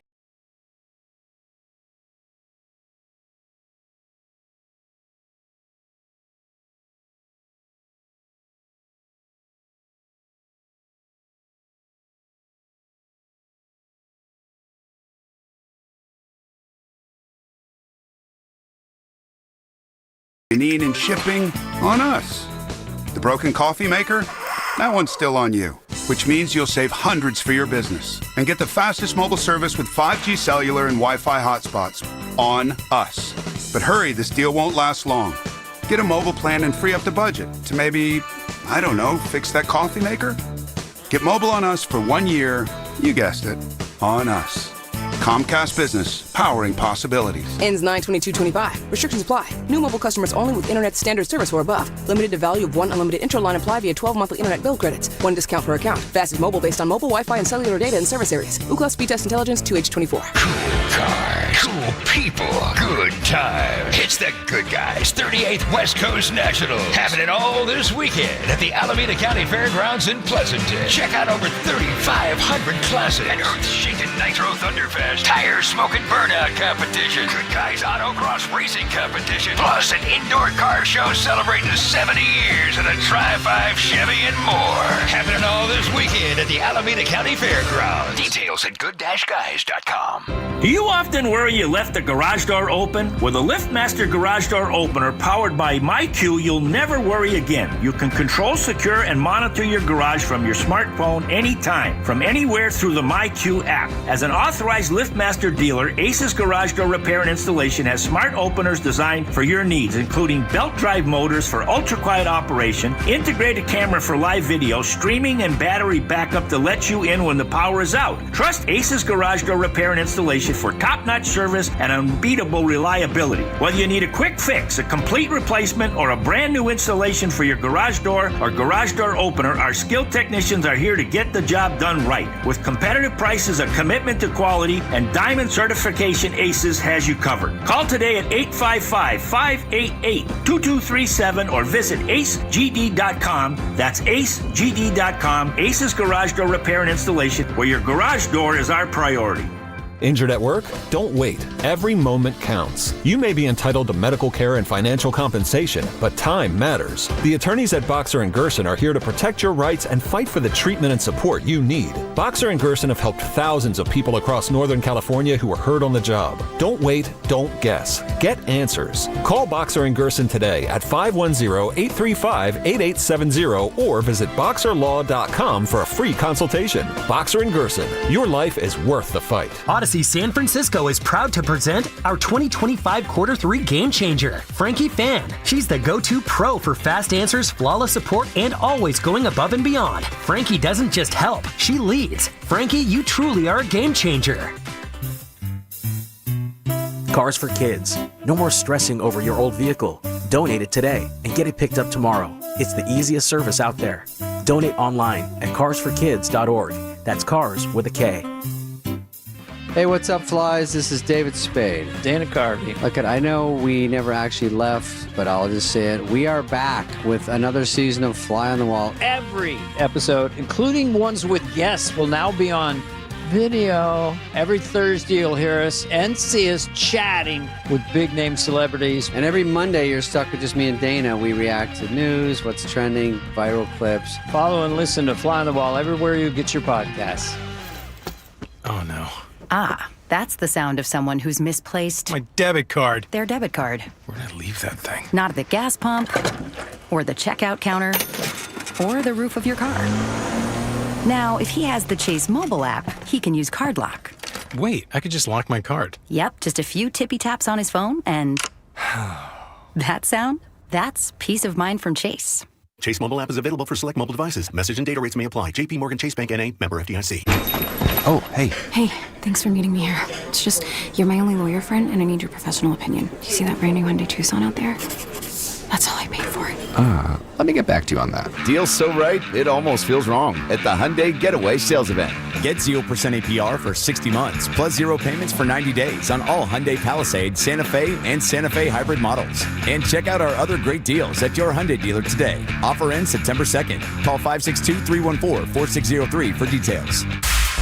You're listening to 95.7 The Game, KGMZ FM in HD1 San Francisco, on Odyssey Sports Station and the home of the Golden State Warriors and Valkyries. Always live on the free Odyssey app and now coming to you live from the Laughing Monk Studios. He brings the passion. For what? I want to know now. I'm mentally invested. Don't tell me to pray and you don't say what for. He brings the perspective. Yeah, I think they both have great points. Get off me, text line. He's truly one of a kind. That is wow. Oh, my God. Oh. He's doing a great job. I need you to man up and say what you really want to say. Simon, you're doing a great job. I should be in the mental ward. Together, they're Steiny and Guru. Yeah. On 95.7 The Game. Oh, I'm feeling like it's going to be a good day. No doubt. Shout out Ice Cube. And it's your birthday, Evan. It might be a good week. Happy birthday to you. Appreciate that, Goo. Evan Giddings in for Matt Steinmetz, Daryl the Guru Johnson. Well wishes to Matt Steinmetz. He's holding it down. In fact, I know he's doing so well that I'm house sitting for him this week, and he still didn't reply to me for over 4 hours when I asked him where the key to the lockbox was. And then he went groupie on us and told us who he saw. Some pro athletes were in his vicinity. Remember? Well, I must have missed that. You had a long weekend. How was the party, baby? The party was great. I missed it. Shocker, I missed it. You were there in spirit, no though. doubt. You And were there in spirit, though. I was watching. I kept rewinding your video. I know that's creepy. That was uncomfortable. But I saw everybody getting after it. Kenny, you made it. How was it? Jersey Ken was there. Carter was in the house. Lucas showed up. Early MVP. Oh, Carter looked like he was active. Dude, he put up 81. That's what he did. Kobe Bryant. R.I.P. No, a lot of people from the station came out. Big thanks to all of them. It was a great night, and it's turned out so early to be a great day. Did anybody I'm not trying to start anything early, Evan. Did anybody overstay their welcome?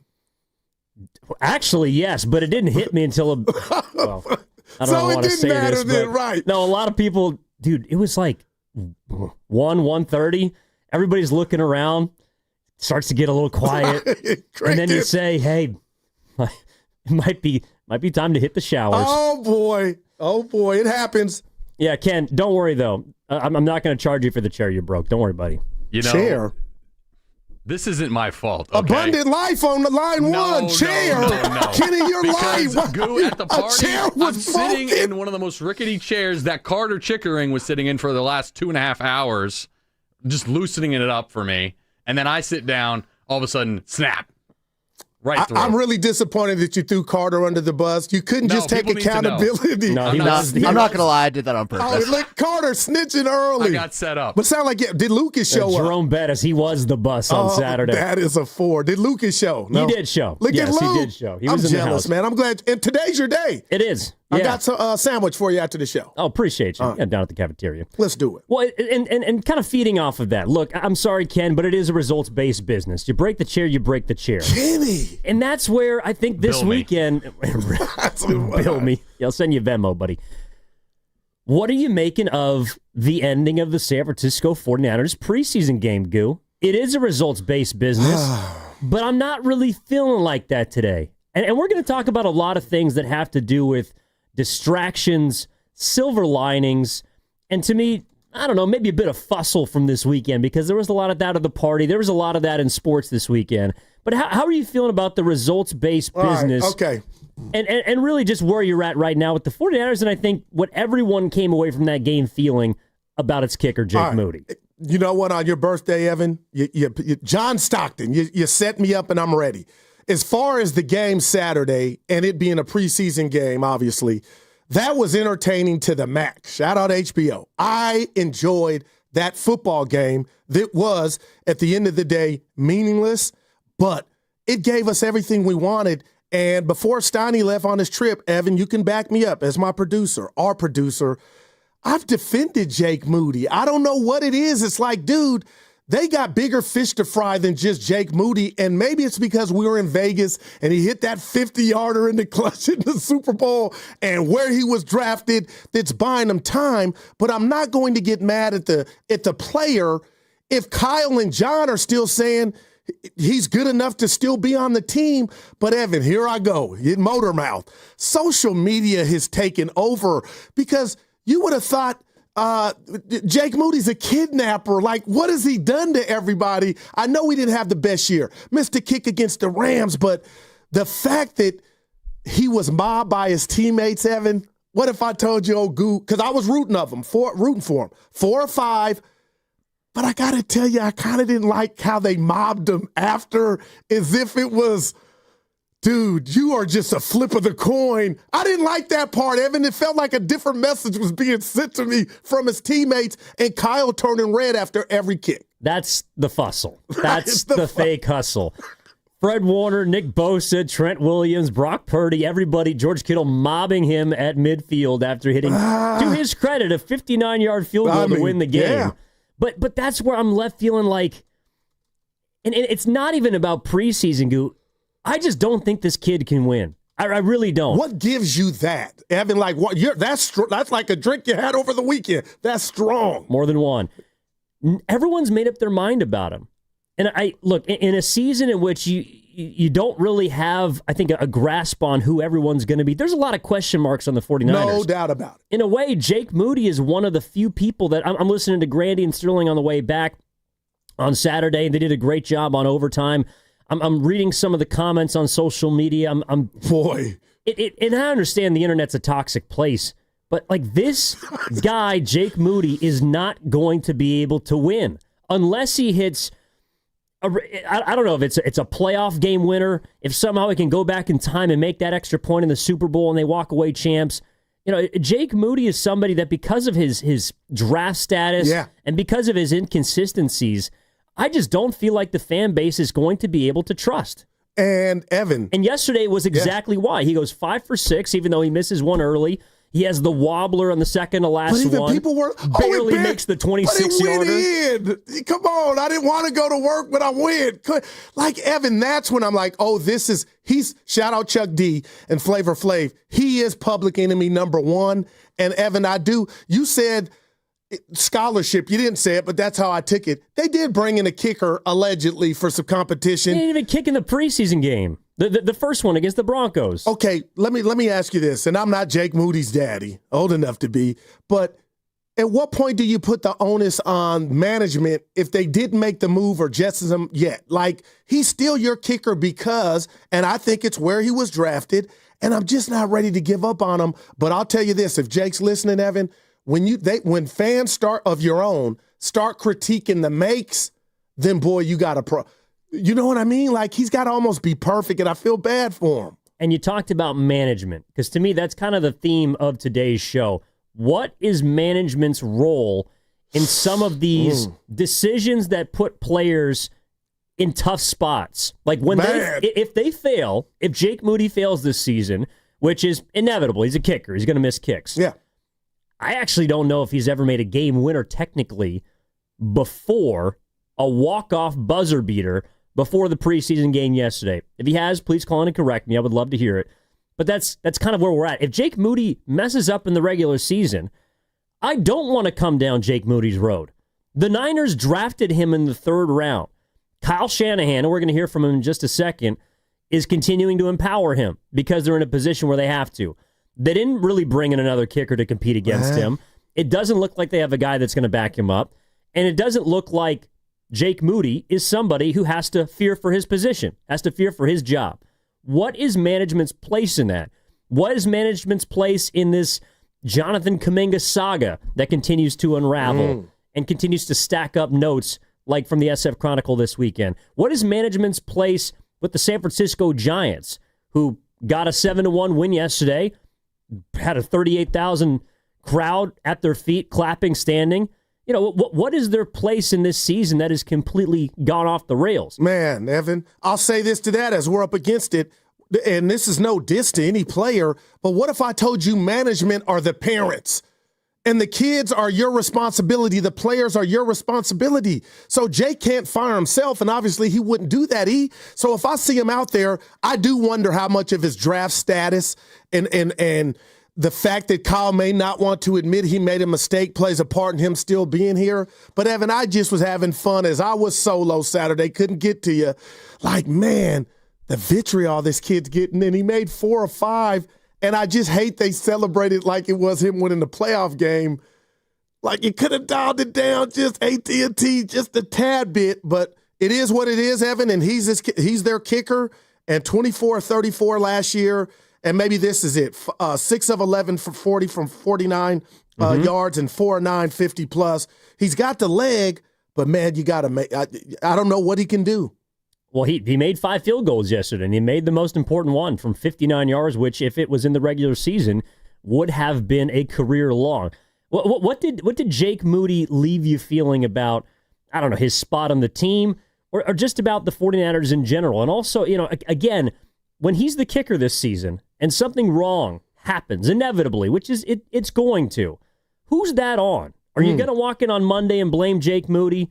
I'm not. I'm looking higher than Jake Moody. I'm looking at the people that have put him in that position, to make or miss a game-winning kick. 888-957-9570 is the number. Evan Giddings in for Matt Steinmetz alongside Daryl the Guru Johnson. And what's coming up on the game is brought to you by Fremont Bank. Here for you, here for good. That segment also brought to you by Ceremony Ford.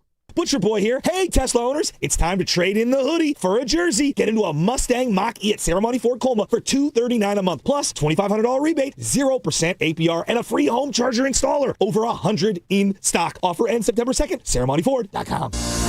With the Pettinelli Financial Partners 10th Annual Tournament to Support Autism Society, San Francisco Bay Area, committed to providing resources and activities for local families touched by autism. Sponsored in part by Atco Pest Control. This year's event offers a chance to golf with 95.7 The Game favorites and local sports celebrities. Have your company co-sponsor the event or get details on how you can play. Search 10th Annual Pettinelli Golf at Harding Park. Change is always happening. It's part of life. And when it comes to music, change is all around us. Songs are rewritten. Classics are remixed. Bands and artists come and go. Even our taste in music changes. Here at Xfinity, we know there's still good in keeping some things the same. That's why we want to do our part with a 5-year price guarantee on our internet. It means no matter what changes, you get 5 years of the most reliable Wi-Fi with our best equipment included for a price that stays exactly the same. Surprised? Life is full of them. One internet price, 5 years, guaranteed. Learn more at xfinity.com/deals. Restrictions apply. New residential customers only. Taxes and fees extra and subject to change. Most reliable Wi-Fi based on Open Signal Awards USA. Fixed Broadband Experience Report, August 2024. Neuropathy is a debilitating condition that is sometimes misdiagnosed. Symptoms can include pain, numbness, and tingling in your hands, legs, and feet. Neuropathy is a progressive condition that only worsens unless you get effective treatment. SF Bay Wellness is a leader in neuropathy reversal and uses FDA-cleared, non-invasive electric cell therapy to restore nerve function with no injections, no drugs, and no surgery. The treatments have a 95% success rate. If distance is a factor, ask about our virtual consultation option. Call SF Bay Wellness at 844-94-NERVE for the $99 neuropathy evaluation and receive a personal treatment plan that is tailored to your needs. Don't wait another day. Call 844-94-NERVE. That's 844-94-NERVE. Why keep suffering with the painful symptoms of neuropathy? You deserve to live a pain-free life. Start getting the treatment you need for your neuropathy symptoms. Call today. Did you know that most people wait 6 or 7 years before they buy a new TV? That's a lot of time in front of one TV. So why not get one of the best sets for the next 7 years, like one of the top-rated Samsung, LG, or Sony models? Too expensive? What if you could get up to $1,000 trade-in for your old set? Who would do a stupid deal like this? Right now, at Video Only, you can get big bucks for your old set as a trade-in and a hot price on the new models. Don't be sorry. Check out Video Only. Hey, it's your boy Guru. Every time we put a rat on the table during our show, it's brought to you by Atco Pest Control. Atco Pest Control is a family-owned local business proud to provide pest control in the Bay Area for over 35 years. Atco uses natural methods to give you a peace of mind and keep your family out of harm's way. Quality pest control doesn't have to empty your savings either. Don't wait. Go to AtcoPestControl.com for all your pest control needs. They got you covered. This is the story of the one. As a lineman, he does whatever it takes to keep the power on in his community. And he wants a partner like Grainger who does the same. Grainger offers the professional-grade products he needs, from voltage detectors to harnesses to hard hats, plus fast, dependable delivery, so he can rise to every challenge. Call 1-800-GRAINGER, click Grainger.com, or just stop by. Grainger, for the ones who get it done. Moms and dads, do you wish you could know where your kids' shoes are at all times? Now you can with Skechers' newest Apple AirTag compatible sneakers, Find My Skechers. There's a clever hidden AirTag compartment under the shoe's insole. It's sleek, secure, and your child can't feel or see it. Then you can check where your kids' shoes are on the Find My app. Plus, they're available for boys and girls. Get Find My Skechers at Skechers.com, a Skechers store near you, or wherever kids' shoes are sold. Apple AirTags sold separately. There's nothing like when you get that part from eBay and it just fits. Yeah, the first time. So you can do less of this and get right back to more of this. At eBay, you'll find all the parts you need, guaranteed to fit, at prices you'll love. Sounds good, doesn't it? eBay, things people love. Eligible items only. Exclusions apply. Your cold is coming. Your cold is coming. When you feel a cold coming, shorten it with Zicam, the #1 cold shortening brand. Oh, no, not before my big trip. The big trip you've been planning is coming up, and so is your cold. But Zicam can shorten your cold and get you back to planning sooner. Thanks, Revere. We really should keep Zicam in the house. Shorten your cold with Zicam. Take it from America's most revered messenger. Shorten your cold at the first sign with cold shortening products from Zicam, the #1 cold shortening brand. Available in stores or see where to buy at Zicam.com.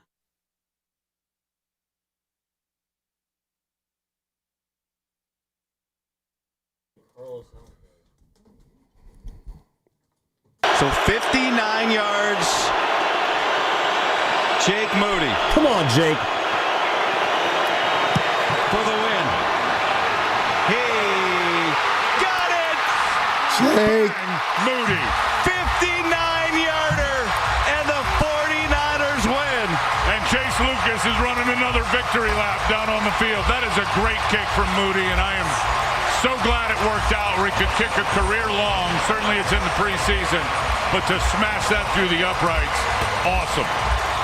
Now, back to Steiny and Guru on 95.7 The Game. You know, I think it was the season opener in the NBA in 1979. Magic Johnson's first game as a rookie. Oh, look at you. Kareem Abdul-Jabbar hits a sky hook to send the Clippers down to the dumps, and Magic wraps his arms around Kareem and is hugging him like... What'd he say? What did the captain say back to him? And he said, Rook, we got 81 more. Dude, man. And they had that in Winning Time, one of our favorite shows that aired on HBO. That's where I know it from. Yeah, that's where I know it from. But it doesn't count. Shout out Guy Haberman, formerly worked here, 95.7 The Game. No Did doubt. a good job filling in for Pop on the call. He has done a good job. Yeah, I've liked Guy on the call. He's brought the appropriate energy, very knowledgeable, and I think has done a fine job. Now, are we not going to talk, Kenny?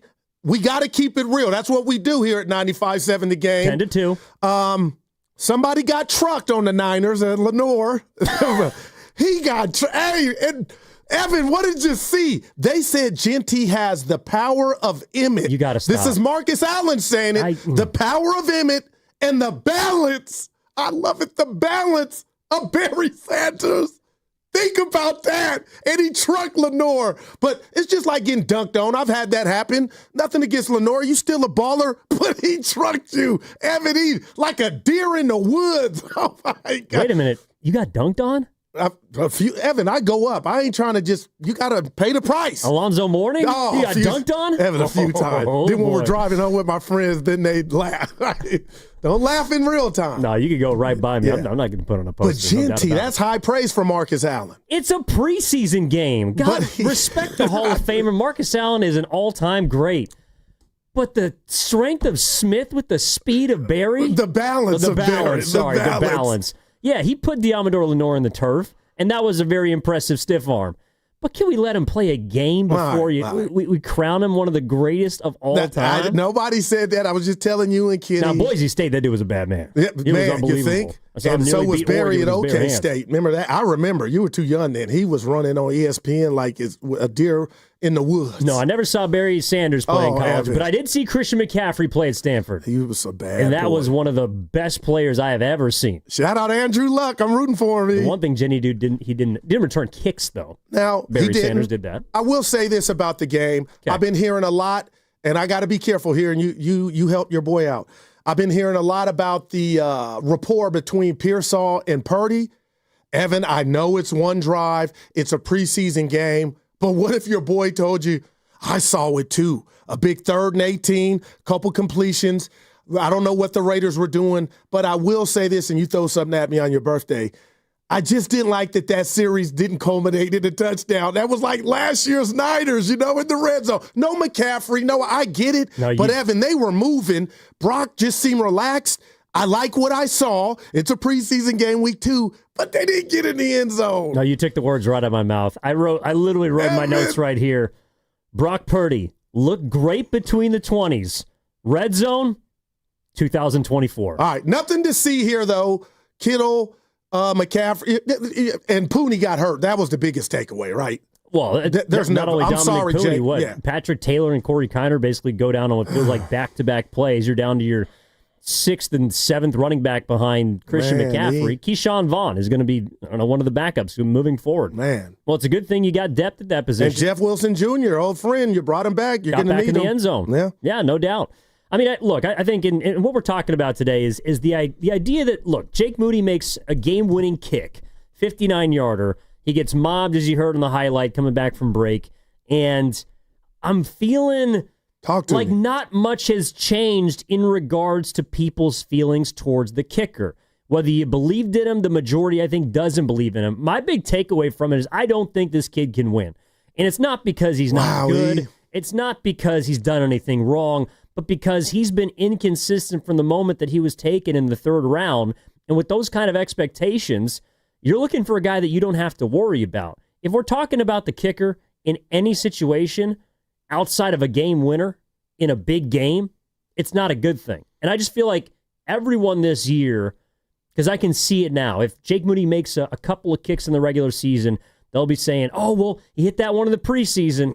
And if he doesn't, but if he doesn't make kicks, it's going to be, well, what the hell was that 59-yarder worth in the preseason anyway? I'm going to say this to that, and you tell me if I'm the foul pole in baseball. Being fair, look at you.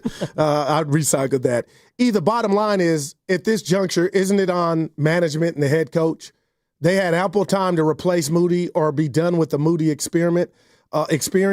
But I do believe where he was drafted, again, I know he missed an extra point in the Super Bowl. He kind of makes that you win the game. That's kind of a big deal, but it played different than that in real time. Hit a 50-plus yarder in the Super Bowl. But, at this point, if the Niners are signing up, Kyle telling you, this is my kicker, and what did he say after the game? He kicked his ass off.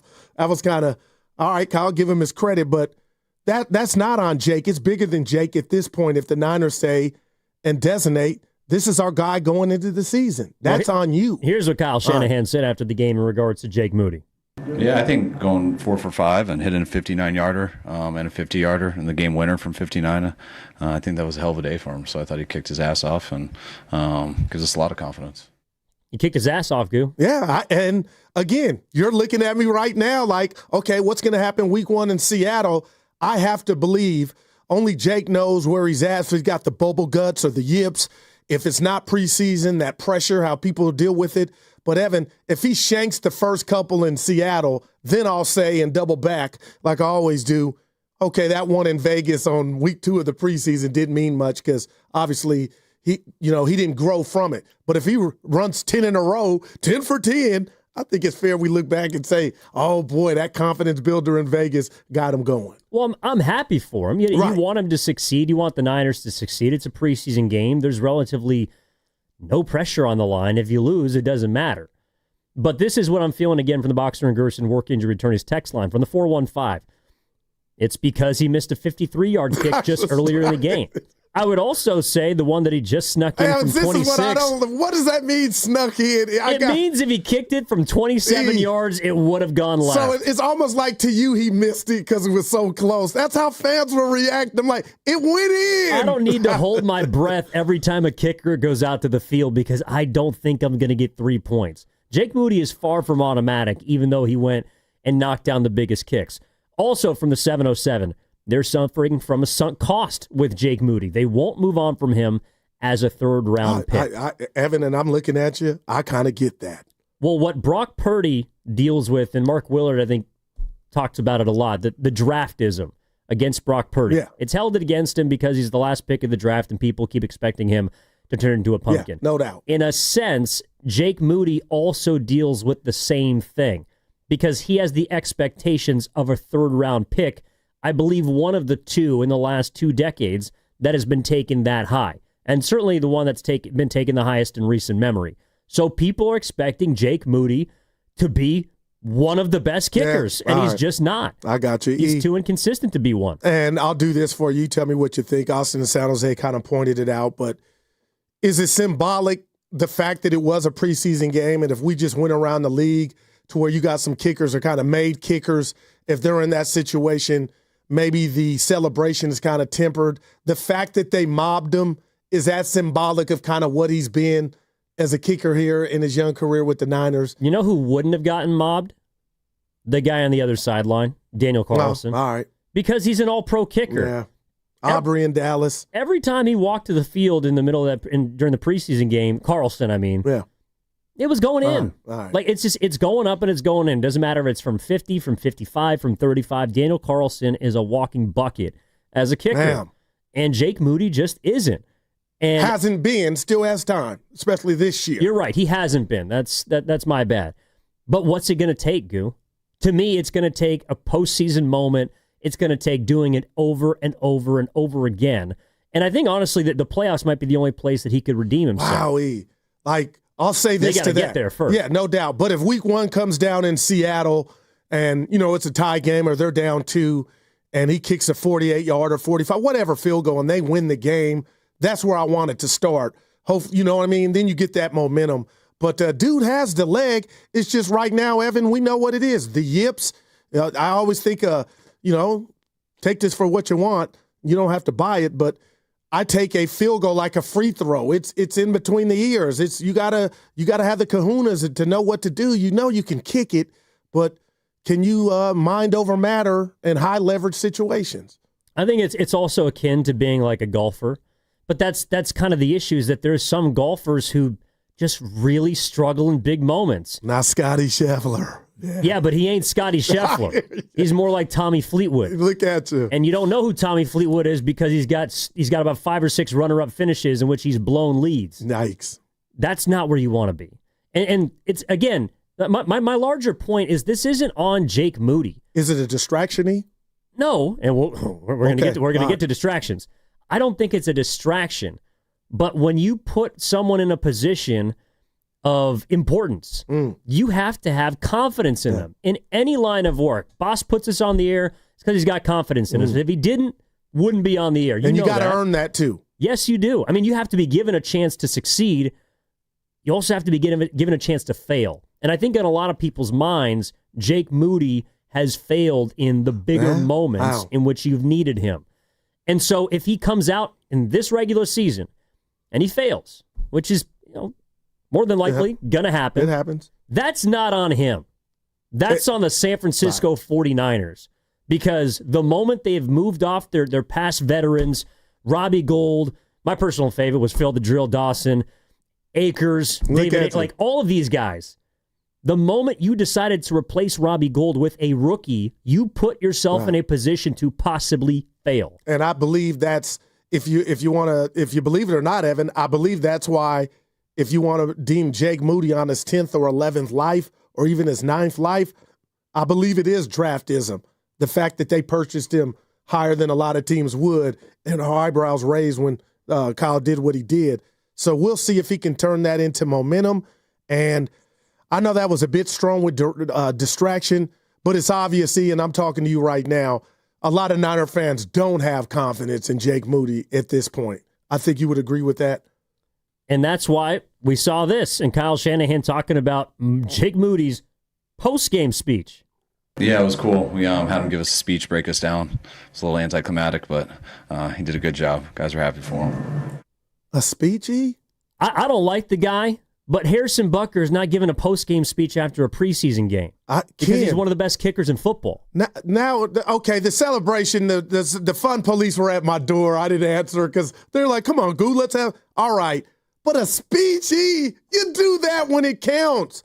Because technically that game didn't happen. That don't go on his ledger. It doesn't. Hopefully the mental ledger is all that matters. Well, and again, like they're going to need him this year.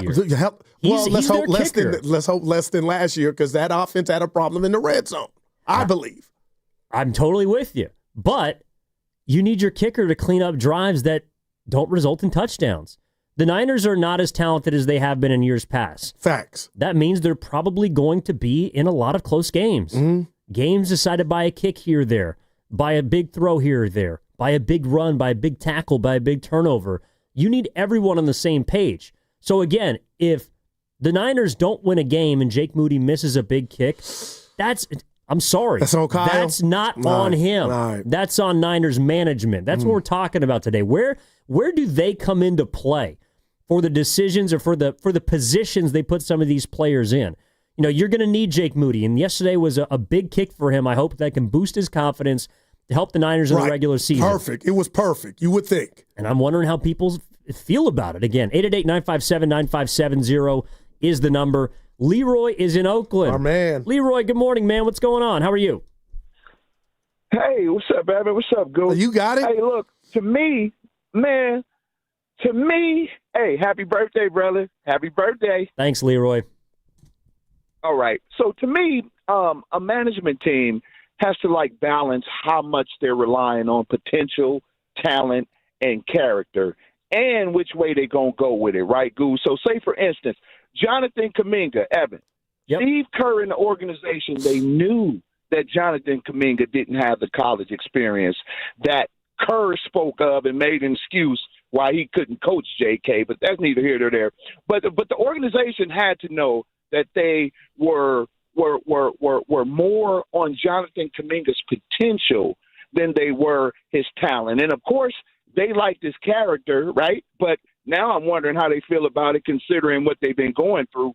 But the same with Purdy, right? A lot of guys on the San Francisco 49ers, same thing. Kyle Shanahan leans more toward potential and character guys than he does talent. And I'm not saying that you don't need those things, right, guys? I'm just saying that management of the Warriors and the Niners have done a bad job recently of balancing those three things, potential, character, and talent. Sometimes you got to take the more talented guy, even if it seems that he's having a few character issues or he's got some character issues or whatever. Sometimes you got to take a chance on the eye-popping talent of a guy. And I don't think the Warriors and the 49ers have just done a good job of that, you guys. So you look at Rafael Devers, right?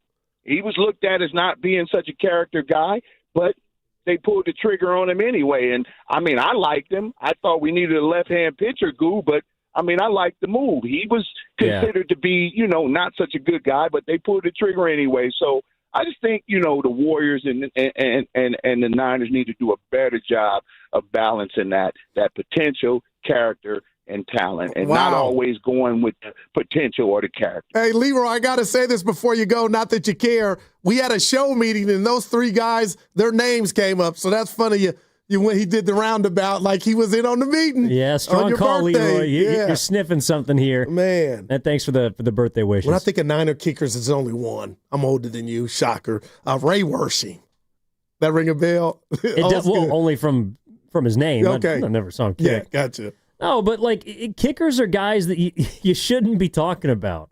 If you're talking about them, but they can be a weapon when they're rolling. Like you said, the other guy on the other team are the Raiders and guys throughout. Daniel Carlson? Yeah, for sure. Can I mention Tucker? The old Tucker before the drama. Yeah, he was a weapon. Hey, I don't know if I'm weapon's talking the about word that I would use. People. Yeah, I don't know if weapon is the word that I would use. Hey, don't talk about that. Yeah, I hope we never get to the point where we have to talk about him. But the thing is, and Leroy's onto it, it's like the management does play a role in this. So if, for example, if Jake Moody is out there this year and fails, I hope that he doesn't, but track record says, along with the fact that, again, he's a young player. Young players are generally inconsistent. He's going to have some good moments. He's going to have some bad moments. But to me, the Niners are more dependent on those sort of inconsistencies this year than in years past because their roster isn't as talented. To take it to the Jonathan Kaminga realm, yeah, I do think management plays a role in their current predicament. Absolutely. They haven't been able to either determine what he is or make a choice on what he isn't. And so to me, we were talking about it before the show meeting, but to me, Jake Moody and Jonathan Kaminga, they're representations of front offices' refusals to admit they're wrong. Jake Moody's a third-round pick. If he wasn't a third-round pick, the Niners would either have someone competing with him right now or he might not be with the team. But I don't know. He only has 2 seasons on the books. So you're ready to it sounds like you're ready to throw him away because we know whatever age you are, the field goal position is so fickle. But I just feel like the biggest compliment Jake Moody, this is how I would talk to Jake if he were my boy. Where they drafted you supersedes everything else, even if you feel like your 2 years have been subpar.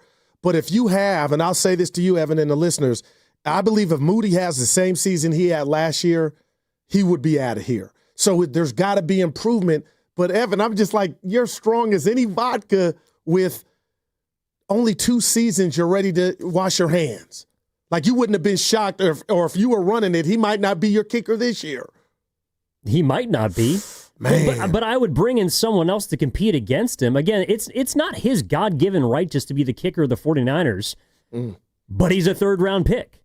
So that means something. That they have more of a reason to believe in him than a guy who is undrafted or a late-round pick, which, by the way, is the majority of kickers in the NFL.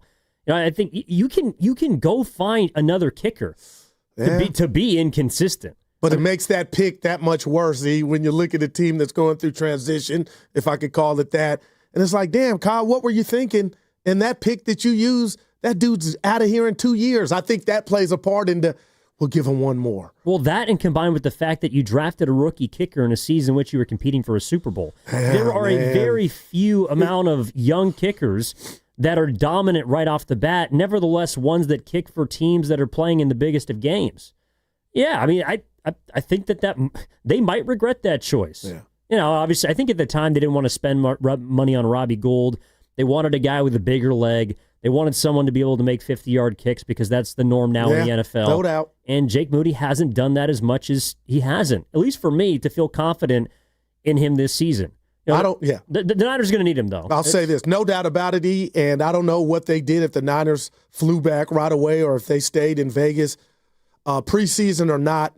Just from a Jake Moody standpoint and the enigma that he's been, I think everybody can agree with that word. But the bottom line is he had a hell of a Saturday making 4 out of 5 kicks and the game winner, albeit they didn't count. That constitutes, hey, let's go have one if they stayed in Vegas. That's true. Yeah. This is from the YouTube chat, No, saying, why can't you talk about kicker? Totally disagree. Not wanting to talk about special teams is just a reflection of general ignorance about special teams. I agree. My point is, if you're talking about the kicker, it's generally because you're discussing the special teams mishaps or mistakes. When you don't talk about special teams, they're generally moving flawlessly. You know, it's a little bit like offensive line. If you're not talking about the offensive line, you're doing a great job. Yeah. But you really notice when the offensive line, which, by the way, on Sunday against the Raiders, was kind of on display because Pooney goes down with a PCL injury. Early. You only have, I think they averaged 3 yards a carry during that game. That's not how they drew it up. You take away the Kiner 20-yarder and it's 1.5 yards a carry. But again, that's where I'll double back and say, it's preseason. You're hoping Pooney's ready week 1 in Seattle. Yeah, and he's going to be out for a few weeks, which is just about the amount of time it is until now. And from now until September 7th they kick off, 20 days. So about 3 weeks between now and week 1 in Seattle. But when you're talking about the offensive line, you know, unless you're really breaking down like the X's and O's, unless you're Brian Baldinger. I was just about to say. Unless you're going full Baldy, it's because the offensive line is not doing its job. And that affects everything. Even the guy that you gave him a new contract to, and that was Brock Purdy, who, again, I know it was one drive. He looked smooth. But why am I nitpicking, E, when it was all said and done? They couldn't get it in the end zone. No. And no big takeaway. I couldn't lie to myself like I didn't see that. Well, I thought Brock Purdy looked good. Yeah. 3rd and 18, 18, 66 yards. The only way they moved the ball down the air was when Purdy was throwing it. No doubt. The 3rd and 18 throw to Pearsall was a really nice precision pass right before he broke out of his route. Looked like he's building a lot of chemistry with number 1, which you want to see.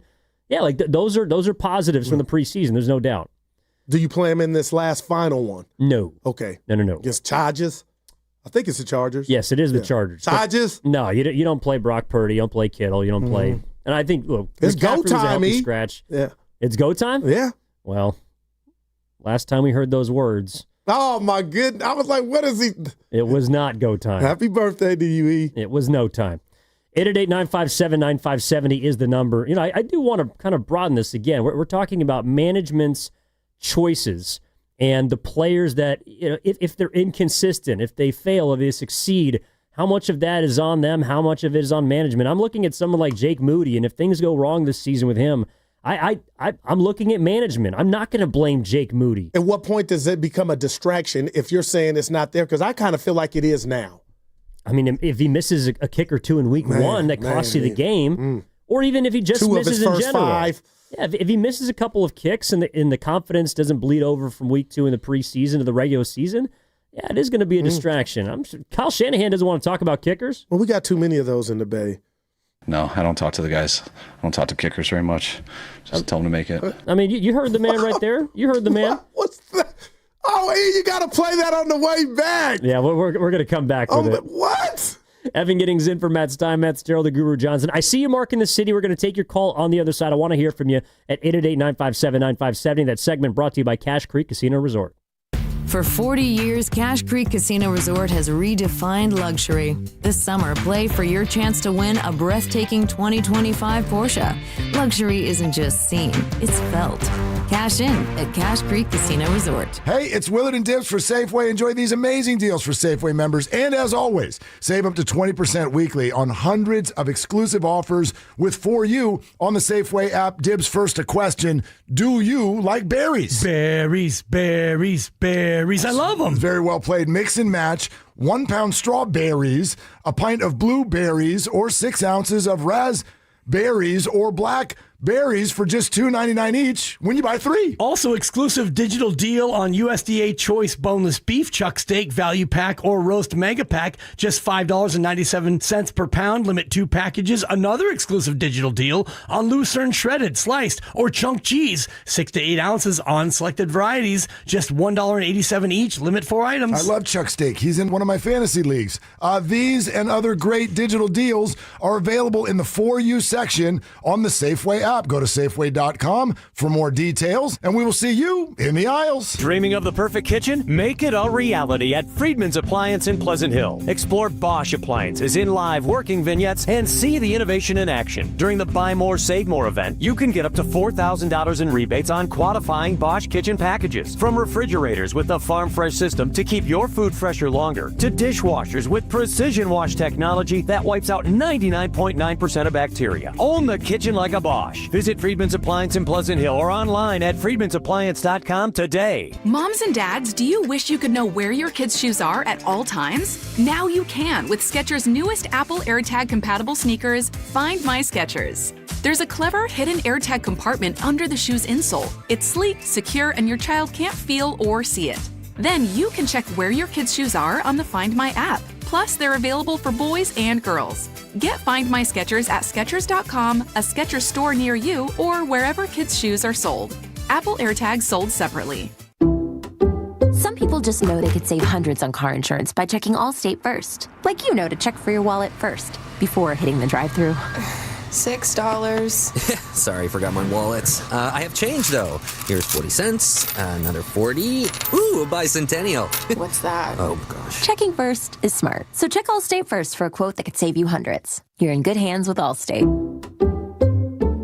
Savings vary. Subject to terms, conditions, and availability. Allstate Fire and Casualty Insurance Company and affiliates, Northbrook, Illinois. The following is an attorney advertisement. If you get sidelined by your workplace injury, the workers' compensation attorneys at Boxer and Gerson can help you get back in the game. Our team of skilled attorneys will fight by your side for the treatment and compensation you deserve. We care about justice for injured workers. That's what makes us Northern California's premier workers' comp law firm. Call Boxer and Gerson at 510-835-8870 or visit boxerlaw.com for a free consultation. Boxer and Gerson, your life is worth the fight.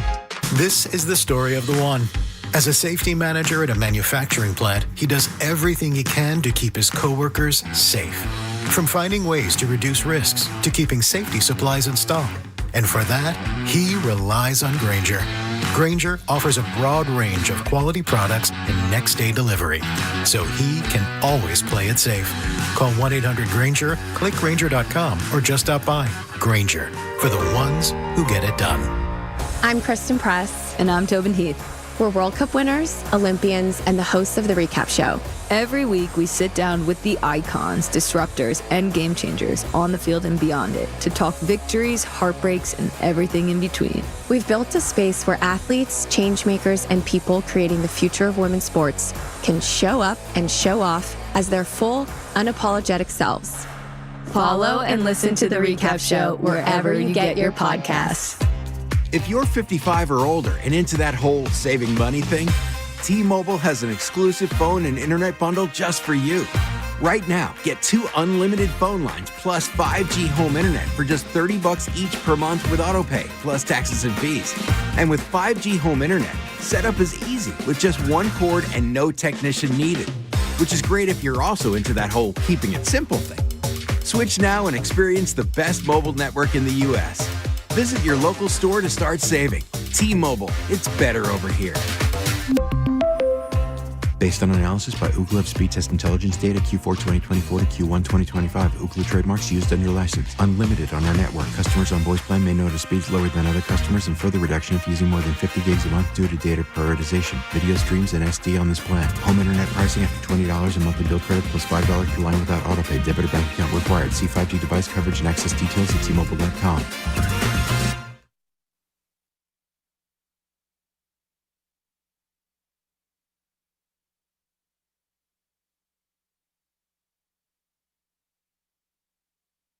No, I don't talk to the guys. I don't talk to kickers very much. Just tell them to make it. Now, back to Steiny and Guru on 95.7 The Game. Why did that just, Evan, that was so Suge Knight. I don't talk to kickers. Like, that's a little strong for me, man. Don't we know that about Kyle that Shanahan? Dude, man, he can make or break you, Kyle. I get it, but damn.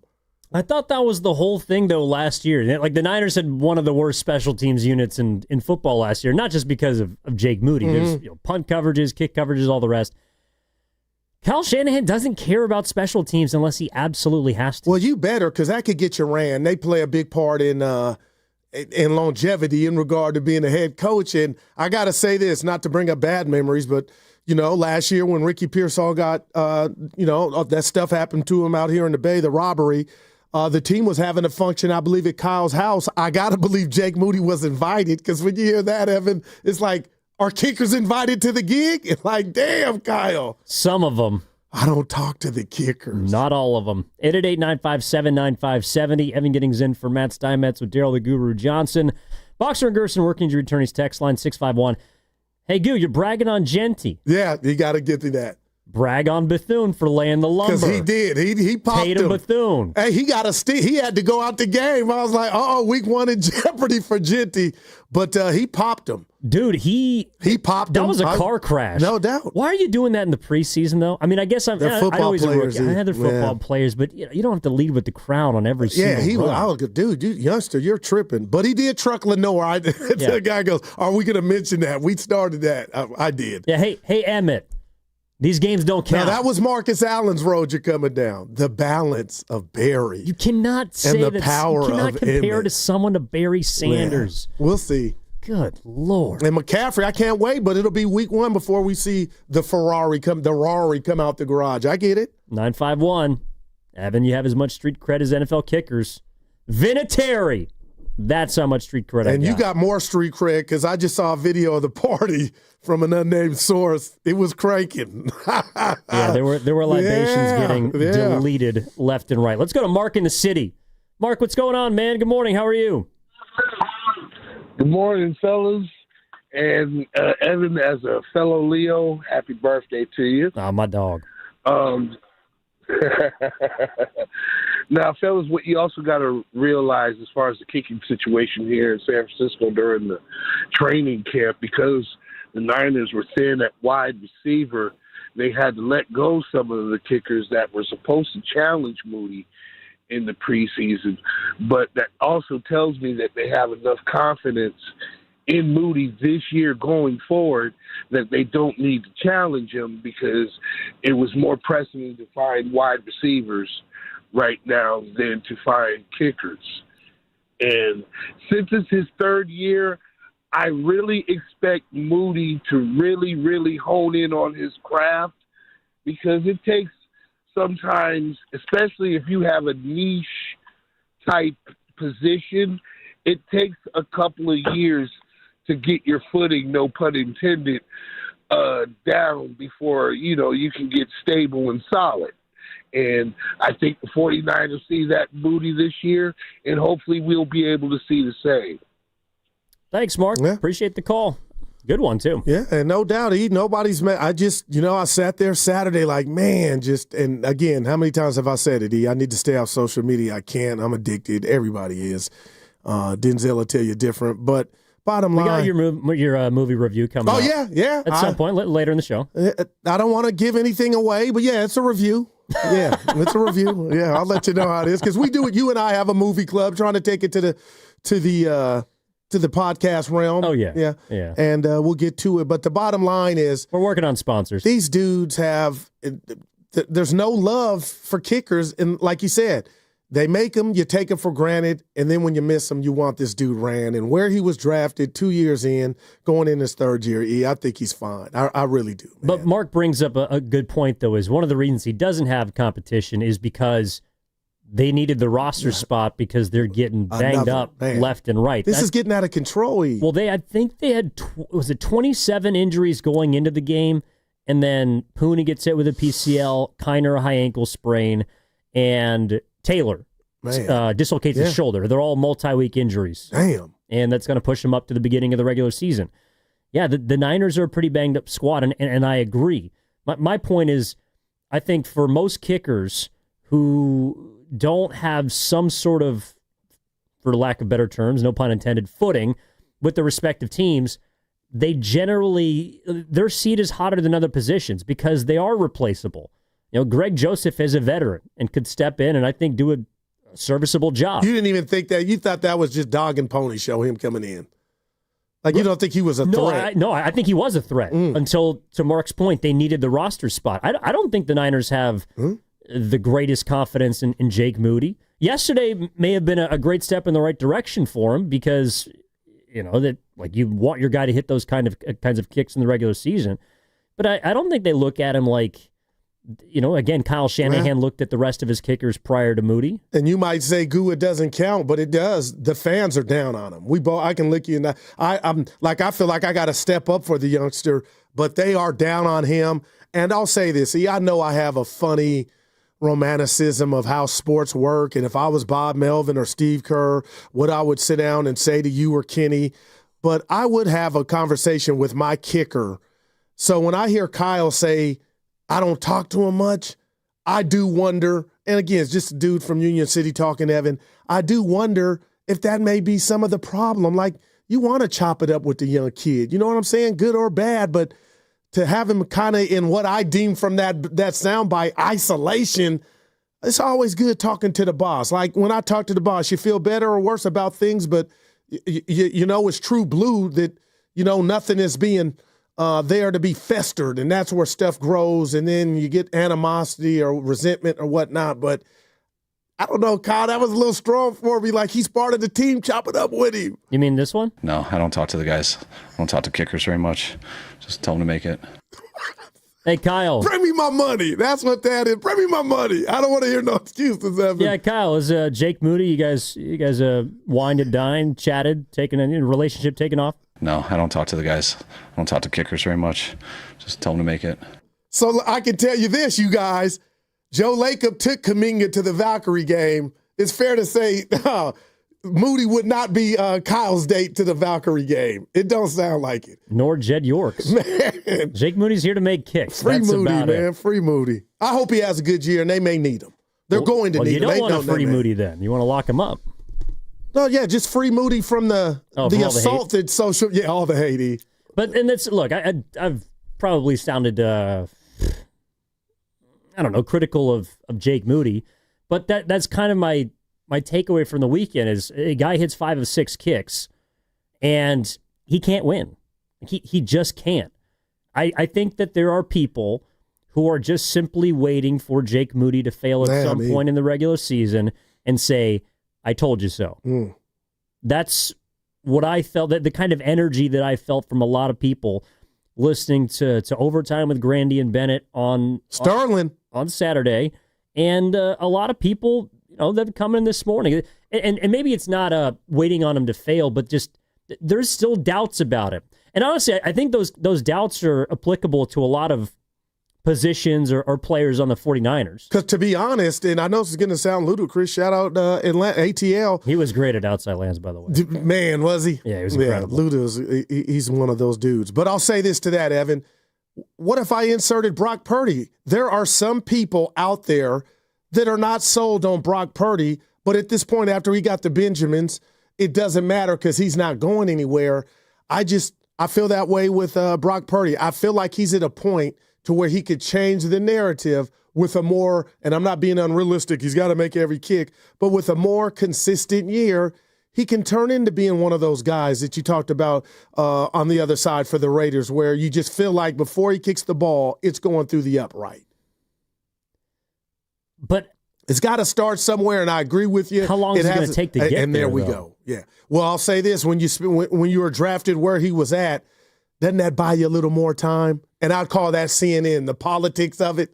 But that's why we're having the conversation, is because I think a big reason why he is still here, or why his job is as secure as it looks, is because of his draft status. It's not because of what he's done in the NFL.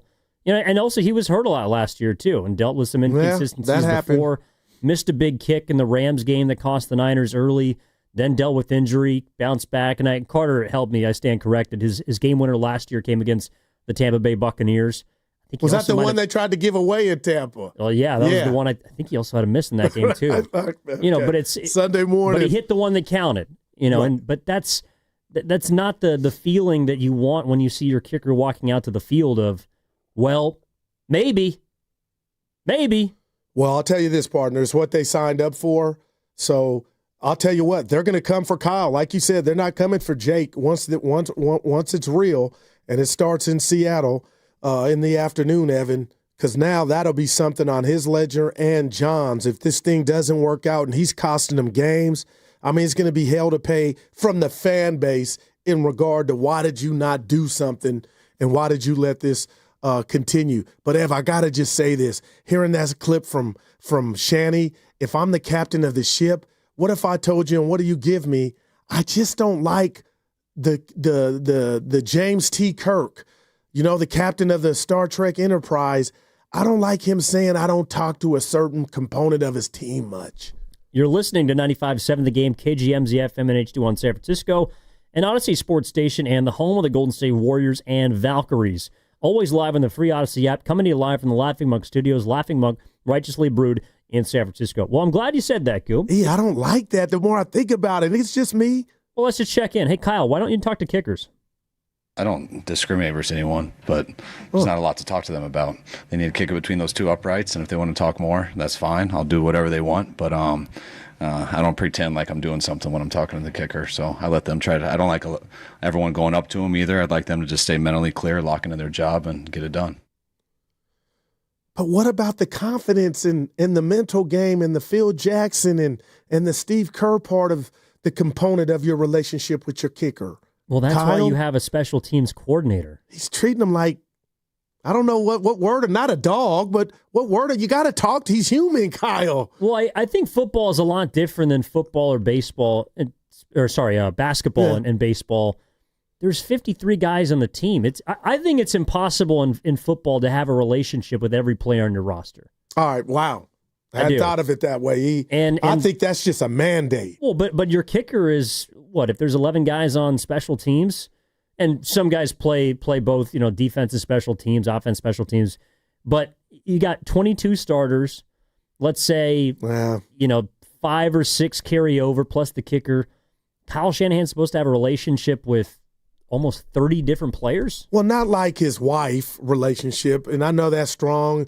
It's an investment of time, but I'll say this, E, and again, it's just me, and you can say, Goo, you're coming from the Disney Channel. But, Evan, I get chills when I watch football coaches before the game and even at practice. They're all laid out like cattle, and that coach is taking the walk just saying, hey, how you doing?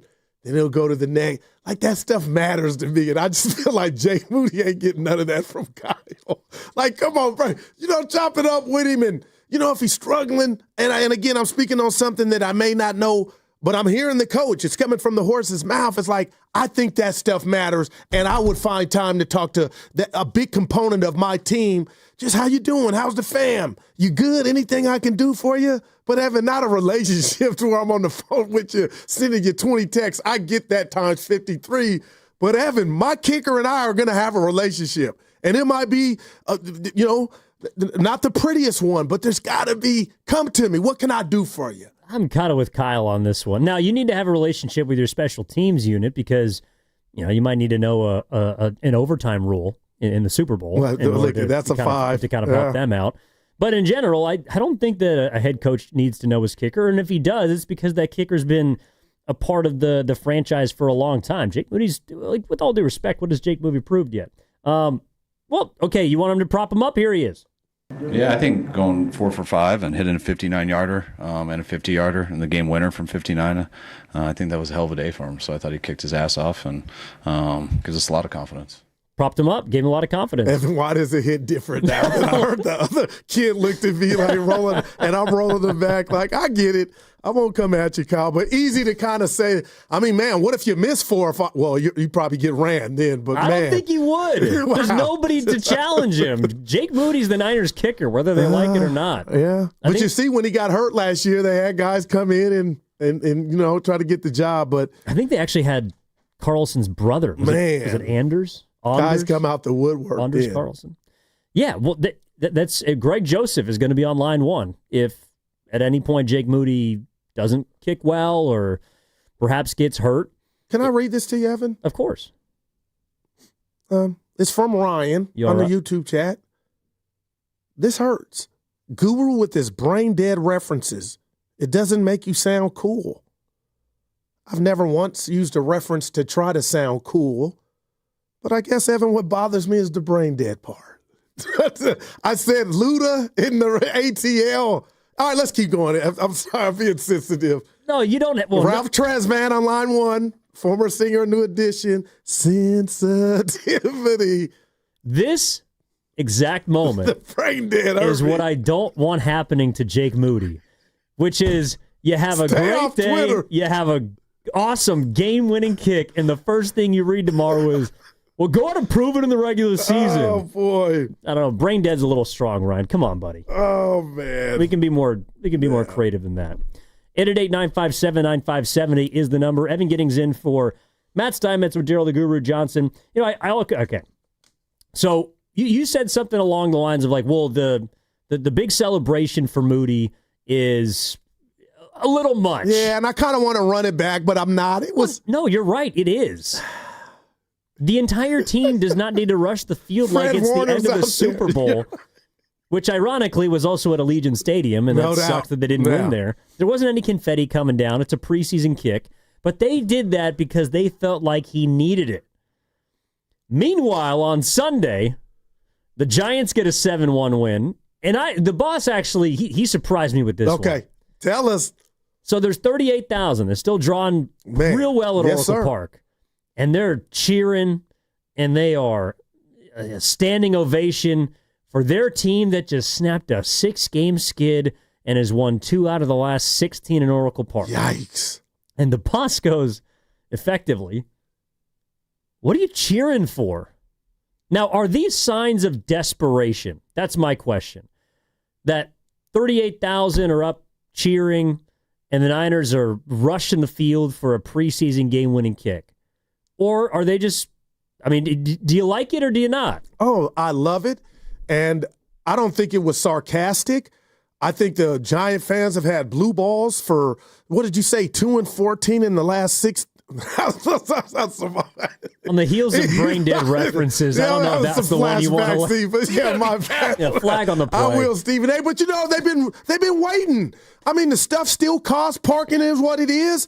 And I believe those cheers were authentic. They're like, damn, finally. And you saw some power, some home runs. So, Evan, I looked at that like, were they supposed to boo? Because we've heard that when things were not cool. So I looked at that yesterday like those are diehard Giant fans. And, Evan, my goodness, they've been waiting forever and a day. 2-14 in their last 16 at the yard, at home. So I don't know how you took it. Please help me. But I took that as like, finally, you hit a note right. Yeah, let's get up and applaud. So that's how I looked at that. But I think the boss is coming at it from a standpoint of, and I actually kind of get it, of like, that's how bad it's gotten. You know, yes, it's gotten that bad. I would tell Evan, we can't sugarcoat it. It's gotten that bad. It's gotten worse than that bad. Especially on the heels of the night before. You got a 1-run lead. Verlander's cruising through 7. What's he feeling like? I don't care what Justin Verlander You're right, because feels. how much can he really be mad when he stunk a majority of, and now you're doing well and you're not getting any support? But that shocked me Saturday, 8th inning comeback. Well, but again, I think it's a reflection of the two individual situations. Sorry. We're talking about Jake Moody, who's just been tossed around like a piñata by media fans. I think the fan base is I just pictured a party in the piñata. Go ahead, I'm sorry. Might have been one on Saturday. Yeah. And then on Sunday, the Giants, who've just been beaten over the head and clubbed like a baby Lucille, we're finally giving them some credit, and it's like, even that's not really good enough. What have they earned a standing O after a homestand that has just been crickets? But isn't it just about the experience of that Sunday afternoon, bonded with your friends or family, you're at the yard? Like, doesn't that constitute, we can applaud you if you ball out, and you guys did that. You haven't done it a lot. But since I'm here, Evan, and tomorrow's Monday, I want to enjoy my Sunday, and the Giants made it better, and you're doing something with the sticks and Webb on the mound, like, I would expect nothing else. Like, I like that.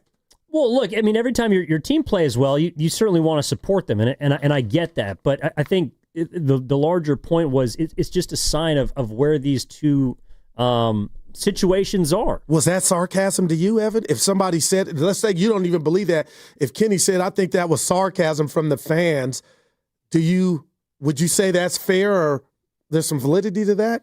I don't think it's sarcasm. I think fans are generally, I think most people want to be supportive of their teams.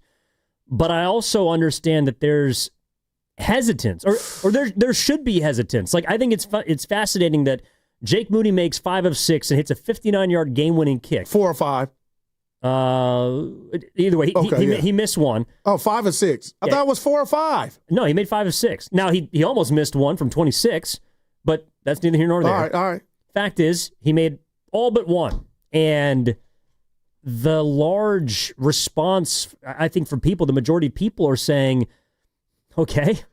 Because they've been done with them, and that's what I think is unfair. You're right. Prove it. I mean, go on and do it in the regular season. That I get. And that's why I guess I'm lightweight, like hating on the celebration, because it wasn't week 1 or week 8. And the response from the Giants on Monday is, all right, fine, like, cool, you won a game. All right, let me ask you this. Do the Niners have a field goal kicker issue?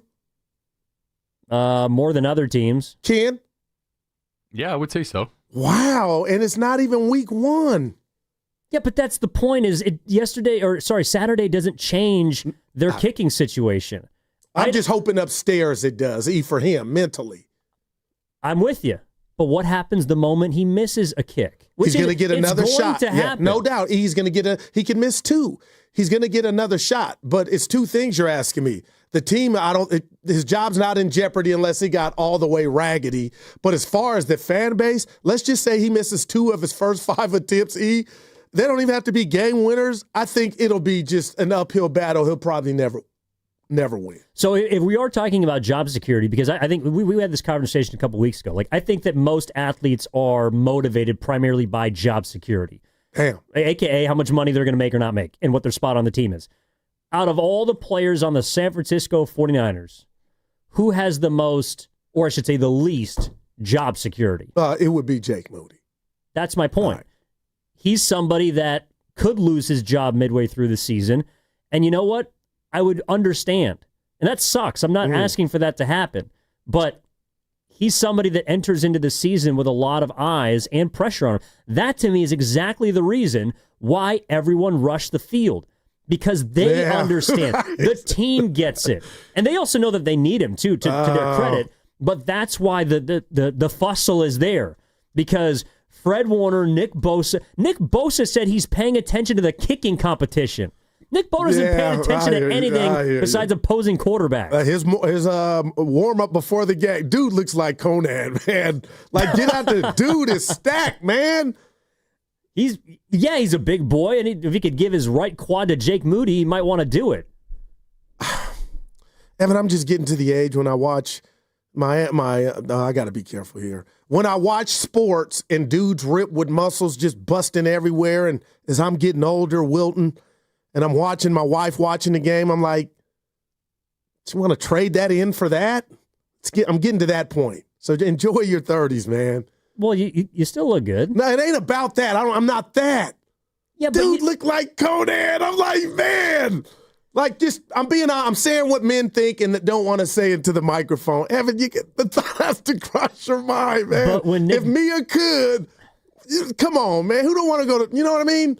Yeah, I'm with you. I went to the gym after the game, man. I'm really turning 31 today, and I'm trying to keep it as long as I can. I appreciate that.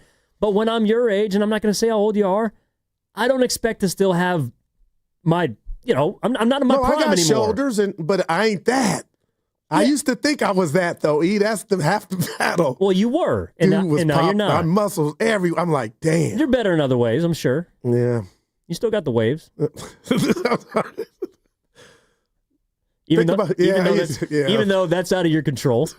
That's not something that you can control. I want muscles, That dude should return his muscles. All right. That segment was brought to you by Valvoline Instant Oil Change. This Labor Day weekend, be road trip ready with Valvoline Instant Oil Change. No appointment needed. Stay in your car while they change your oil and check your tires, battery, and fluids. Before you head down the coast or over the Golden Gate, visit BarriaOilChange.com. 888-957-9570. Evan in for Steiny. Giddings and Guru. We're back after this. Hey, it's Butcher Boy here for the one and only Ceremony Ford in Colma. And listen up, Tesla owners. It's time to make the switch. Right now, you can upgrade to a 2025 Mustang Mach-E Select for just $239 a month, plus tax for 36 months, and it's only $19.99 due at signing. No trade-in required. And here's the kicker, 0% APR on every Mach-E in stock. We're talking over 100 to choose from. One of the largest inventories in Northern California. Plus, you get a $2,500 rebate, 2 years of complimentary maintenance, and the Ford Power Promise. That's a complimentary home charger with installation. Not a current EV owner? No problem. You still get the Ford Power Promise. But hurry, these offers end September 2nd. Don't wait. Don't overthink it. Ceremony Ford in Colma, your NorCal Mach-E headquarter. See dealer or ceremonyford.com for details. And we're back, live during a Flex Alert. Dialed in on the thermostat. Oh, we're pre-cooling before 4 p.m., folks. And that's the end of the third. Time to set it back to 78 from 4 to 9 p.m. Clutch move by the home team. What's the game plan from here on out? Laundry? Not today. Dishwasher? Sidelined. What a performance by Team California. The power truly is ours. During a Flex Alert, pre-cool, power down, and let's beat the heat together. Citizens, since we each upgraded to Xfinity in our homes, the Wi-Fi has been booming. It's fair to say our town has officially become a boomtown. Mayor, will I be able to drop into multiplayer gaming battles with low lag? The lag won't be an issue, but your questionable skills may be. And what if I have hundreds of devices on the Wi-Fi? Purely hypothetical. Seems like a lot, but sure, hundreds of devices all booming together with the Xfinity Gateway. Yes, friends and neighbors, with Xfinity, the Wi-Fi is booming. The Wi-Fi isn't the only thing that's booming. Now get the most reliable Wi-Fi and our best-in-class equipment for one consistent price for 5 years guaranteed. All in. Plus, get unlimited data included and no annual contract. All with the 5-year price guarantee from Xfinity. Visit Xfinity.com, call 1-800-XFINITY, or visit a store today. Restrictions apply. Not available in all areas. New residential customers only. Select plans only. Xfinity Gateway with X5 Complete required for unlimited data, except in certain areas. Most reliable Wi-Fi based on Open Signal Awards USA. Fixed Broadband Experience Report, August 2024. Actual speeds vary. Americans pay about $5 billion to control termites and repair their damage every year. Many people underestimate exactly how much damage they do. Call Pacific Coast Termite today at 800-PACIFIC for a free home inspection. Certain restrictions apply. No tenting, though. No double bagging your food. No pet sitting. Mention KCBS and get 10% off termite treatments and a 2-year guarantee on their work. Call 800-PACIFIC. 800-PACIFIC or go to PacificCoastTermite.com. 1-800 kids. KARS Cards for Kids. 1-877 Cards for Kids. Donate your card today. 1-877 Cars for Kids.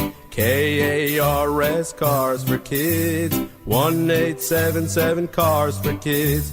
Donate your car today. Ready to get rid of that old car? Donate it to Cars for Kids. Call 1-877-CARS-FOR-KIDS to reach a friendly live agent. Donation's super easy, and your car can be picked up as soon as tomorrow. Call us now, 1-877-CARS-FOR-KIDS. That's Cars with a K to donate your car today. 1-877 Cars for Kids. Donate your car today. Did you know you can donate real estate too? Go to carsforkids.org. That's carsforkids.org. This is McGruff the Crime Dog, and I need you to help me take a bite out of crime. Another teenager, victim to fake pills bought from social media. This doesn't seem like a drug deal, but it definitely is. Should buying prescription pills be that easy? Many fake pills contain fentanyl, and an amount small enough to fit on the tip of a pencil can be lethal. So listen, before buying pills from social media, think again. Learn more at mcgruffpsa.org and go for real. Brought to you by USPTO and the National Crime Prevention Council. Lowe's knows to bring your vision to life, it's important to find the right color. That's why MyLowe's Rewards members get a free Valspar paint or exterior stain sample to test your look to confidently refresh your space.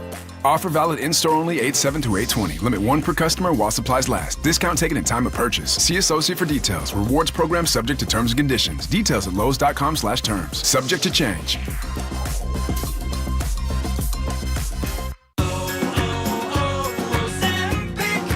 Hi, I'm Michael from the War and Treaty. You know the jingle. Now discover the facts about Ozempic, a GLP-1. Only Novo Nordisk makes FDA-approved Ozempic. Learn about the real thing. Talk to your healthcare professional today. Call 1-833-OZEMPIC or visit Ozempic.com to view the medication guide and to learn more about Ozempic, semaglutide injection 0.5 milligrams.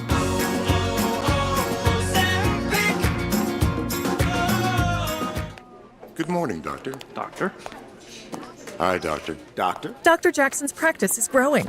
What do you mean we're still short-staffed? He needs a good patient doctor. How do we not have enough doctors to doctor all these patients? And he doesn't have the patience to sift through hundreds of resumes. I need Indeed. Indeed you do. When you sponsor a job on Indeed, it's easier for talented candidates to find it, which makes it easier for you to hire them. Visit Indeed.com/credit and get $75 towards your first sponsored job. Terms and conditions apply.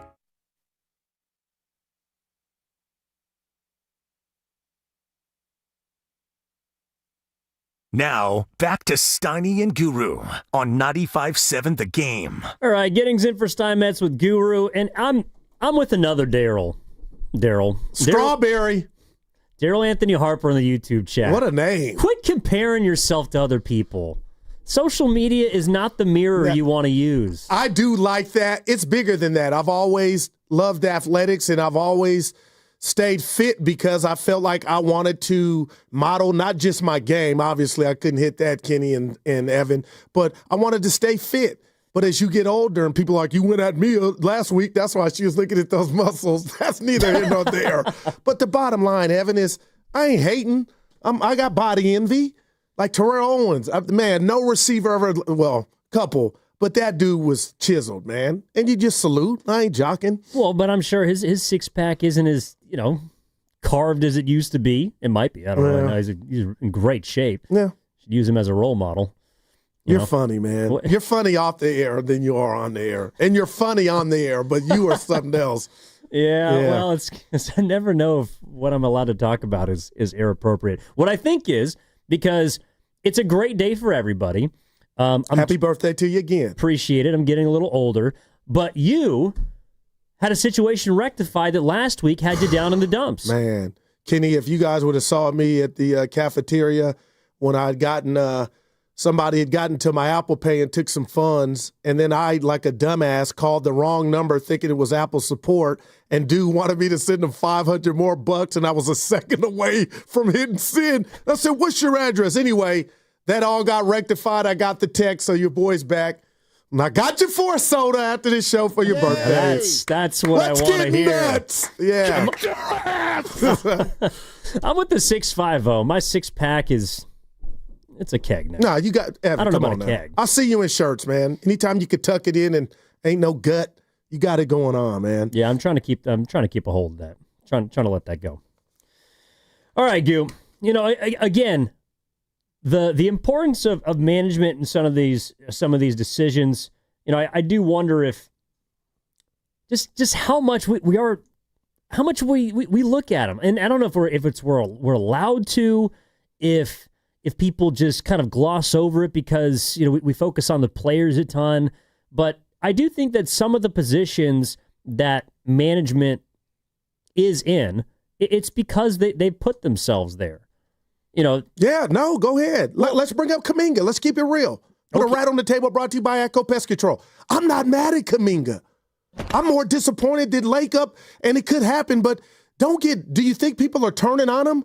But this is the cost of doing business. He thinks he's got some leverage, and maybe he doesn't, Evan. But this standstill or whatever, I get what he's doing. It doesn't make me like, I think people are turning on JK, Warrior fans. And if he comes back, which I want him to do, I'm all in just for however long he's back because I know he can play and help. Well, I think people are turning on him or already have because of an article like the one that you sent me last night. Okay. From Ron Kroichek of the San Francisco Chronicle, wrote a piece about Kaminga and the situation, had some quotes and some input from executives, and I think he also talked to Stan Van Gundy about what he felt. Van Gundy's Martinez native, local guy. And in the article, there was something that was kind of twisted a little bit about what JK thinks about himself. Speaking about comparisons. Okay, wow. To other people in his draft class. And in the article, it was referenced that he feels he's just as good as Scotty Barnes and Cade Cunningham. That's what you and I think a lot of people... Yeah, I thought Kaminga said those words, and I was like, oh, man, I was disappointed. I think a lot of people did too. But those weren't his words. Wow. Those were the words of an executive an anonymous executive, about what they believe Kaminga feels about himself. And I think that's why a lot of people have turned on him, because everyone else, or the majority of people, also believe that he believes that. They believe, and there's nothing wrong with self-confidence, by the way. Self-belief is not a sin. But realism, like reality, does have to set in at some point. And I think a lot of people believe that Kaminga feels that he is just as good as the other players that have either been paid or been allowed to realize their potential in their respective situations for the 2021 draft class. Wow, listen, I'll say this to that. If Kaminga does feel that way, then they're as far apart as the Mojave Desert, right? From us to the Mojave Desert right now. Because, Evan, if you do come back, when you look at this, it'll all come down to 3 letters: fit. He never fit in. I don't put that all on him. He's a big part of it. I put that on Kerr.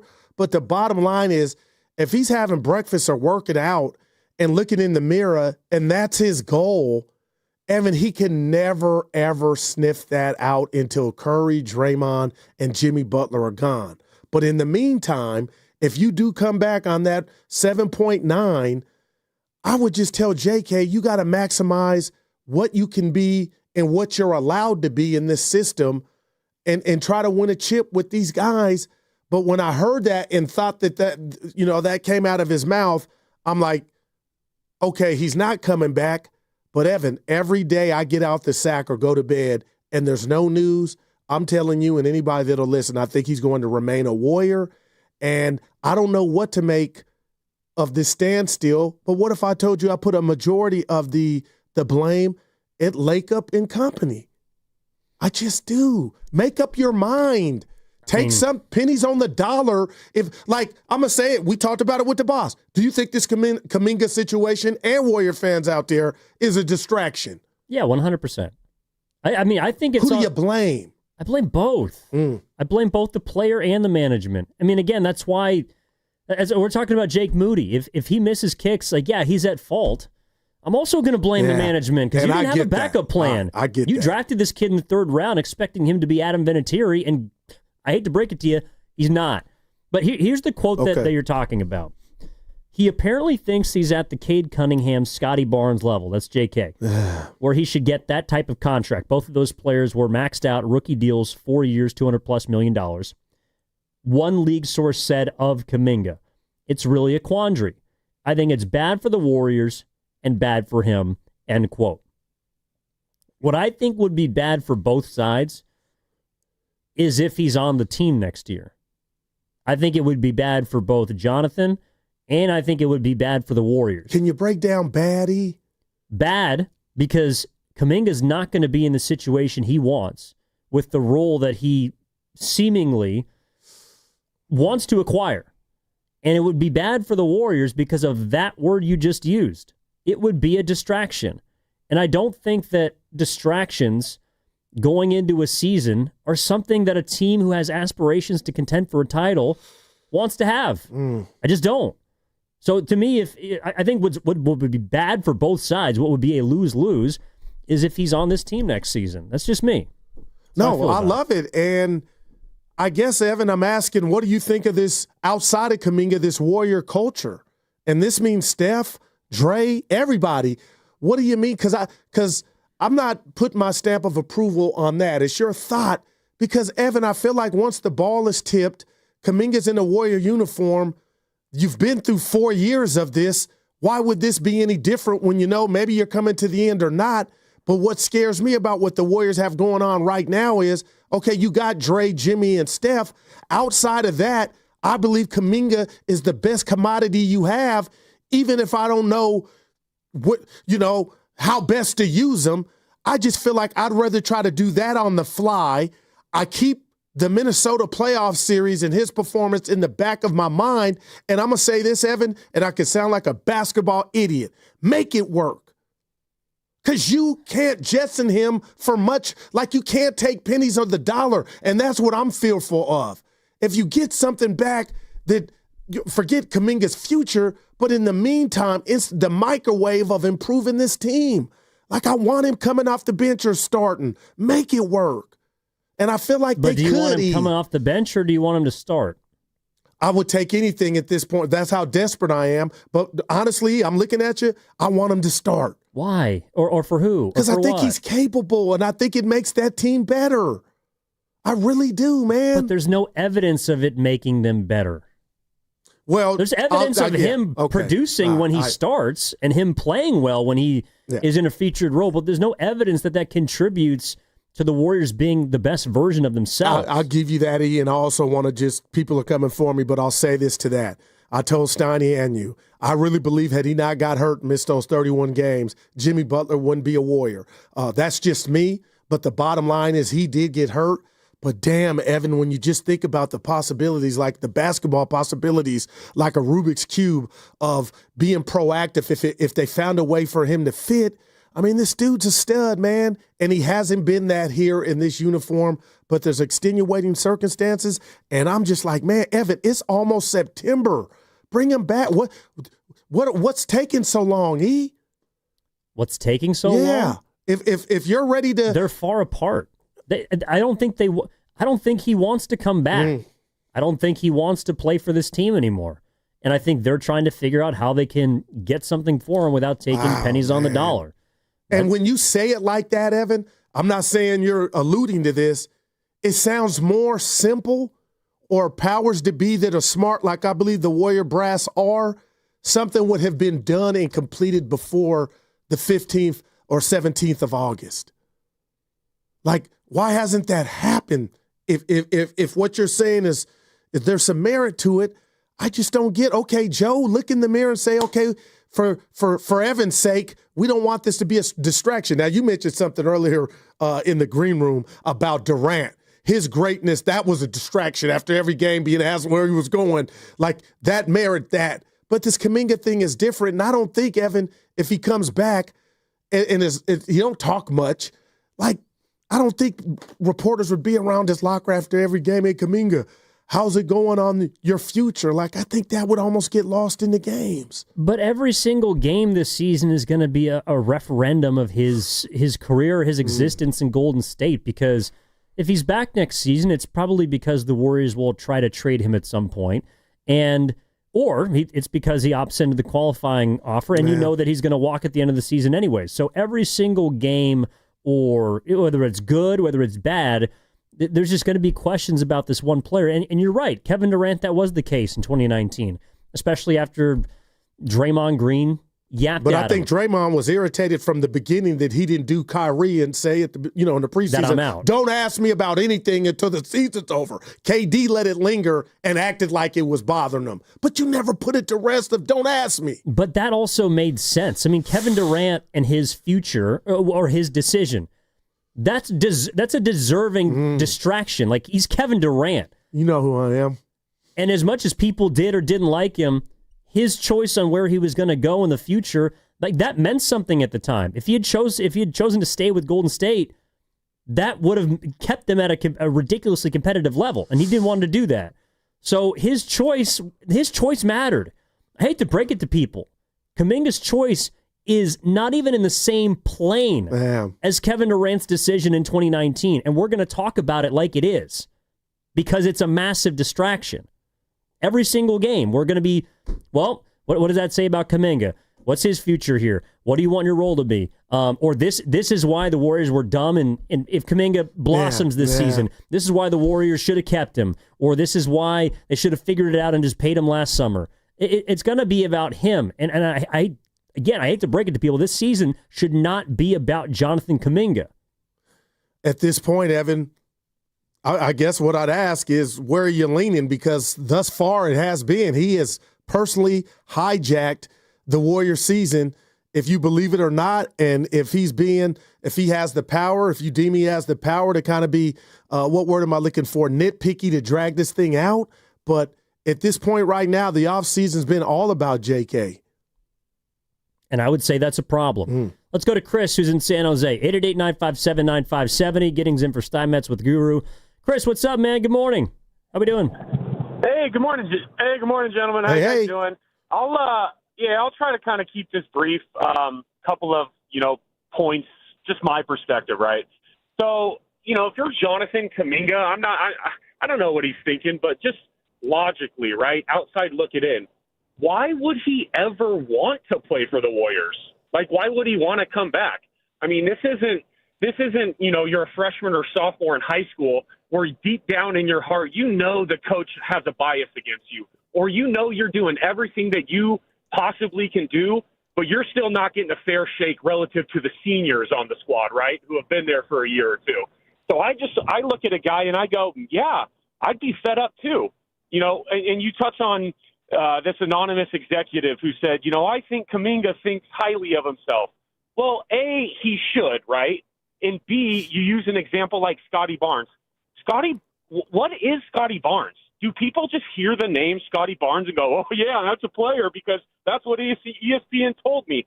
He is, he's 6'9", he's got size. He shoots 45%, under 30% from three, and he's on a team that wins 25 games a year. So, yeah, why shouldn't Kaminga think he's a guy? Although, maybe those aren't his words. Bottom line, Steve Kerr and the organization has wildly mismanaged this kid to the point now where he's far and away the best athlete on the team. Point blank, bar none. There's no, arguing over that, right?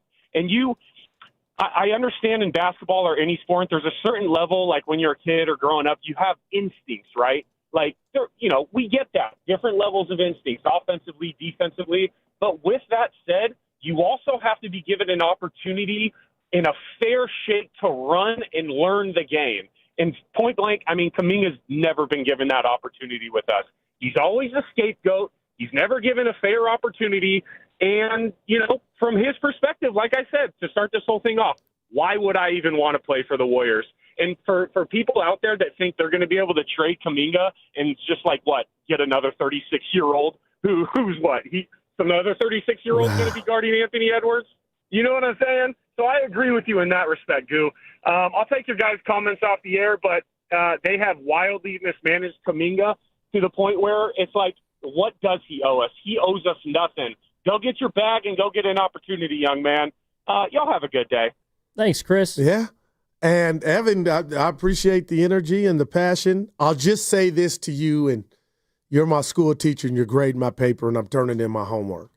Do you think there's any parallels with what you talked about Jake Moody and where he was drafted that's giving him a little more natural leeway as far as on the team to what I deem the biggest fan of Kaminga's in this whole thing is Joe Lacob and spending a number 7 overall pick in the draft?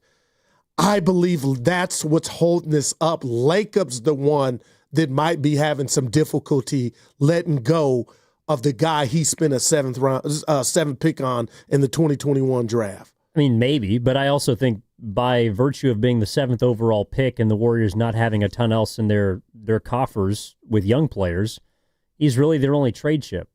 And I think if they had a couple more players that were worth something on the market that they wanted to get something back for, that he might have been traded already. But he is one of the few things they have left to trade because, to the caller's point, I wouldn't say that they've mismanaged him. I think there just hasn't been really a place for him, and circumstances has played out. But they also really haven't developed much else around him, or they traded it. But this is from the latest. Again, what we're talking about is the latest piece from the SF Chronicle. Ron Kroichek spoke to a league source. He also spoke to Stan Van Gundy. Or pardon me, Jeff. Stan. Sorry, Stan. Beyond the numbers, Van Gundy wondered whether Kaminga helps his team enough in the other ways than scoring, such as passing and crashing the offensive boards. Quote, I would say Wagner is a winning player, and also Cunningham and Barnes, the 2 players that the league source referenced Kaminga believes he's just as good at. I'm not sure about Kaminga, Van Gundy says. I don't see the overall understanding of the game that allows him to fit among other guys and help a team play well at both ends. Fair criticism. But he's only 22 without a lot of experience, so could all of this improve? Absolutely. If you're going to have him out there, you have to play through him. To me, he's either a primary scorer on a bad team or a bench scorer on a good team.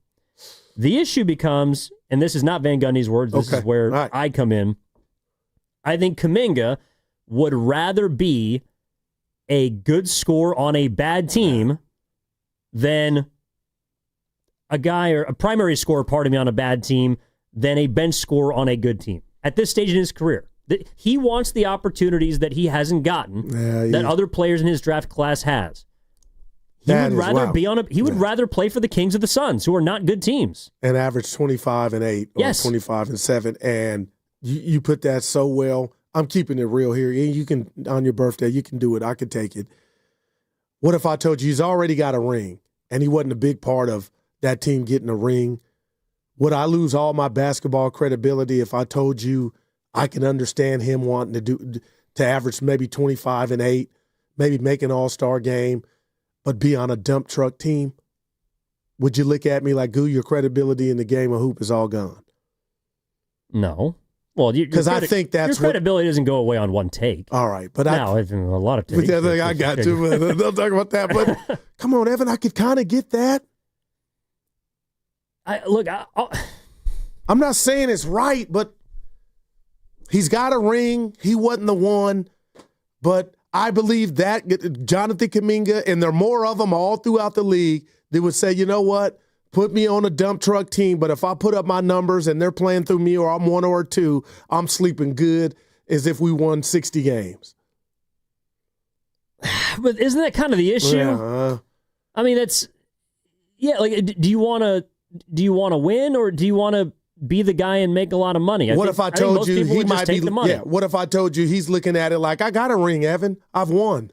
Let me experience being a 1 now. I don't think he feels like he's won.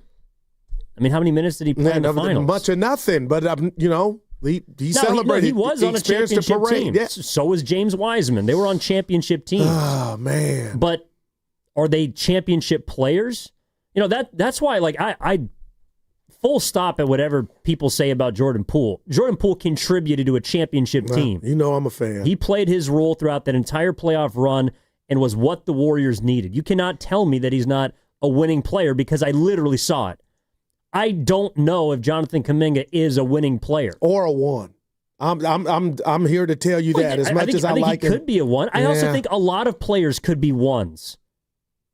I mean, we're talking about a few of them right now. Scotty Barnes is a one for his team. Yeah. They're not very good. And I'll say this about Scotty Barnes.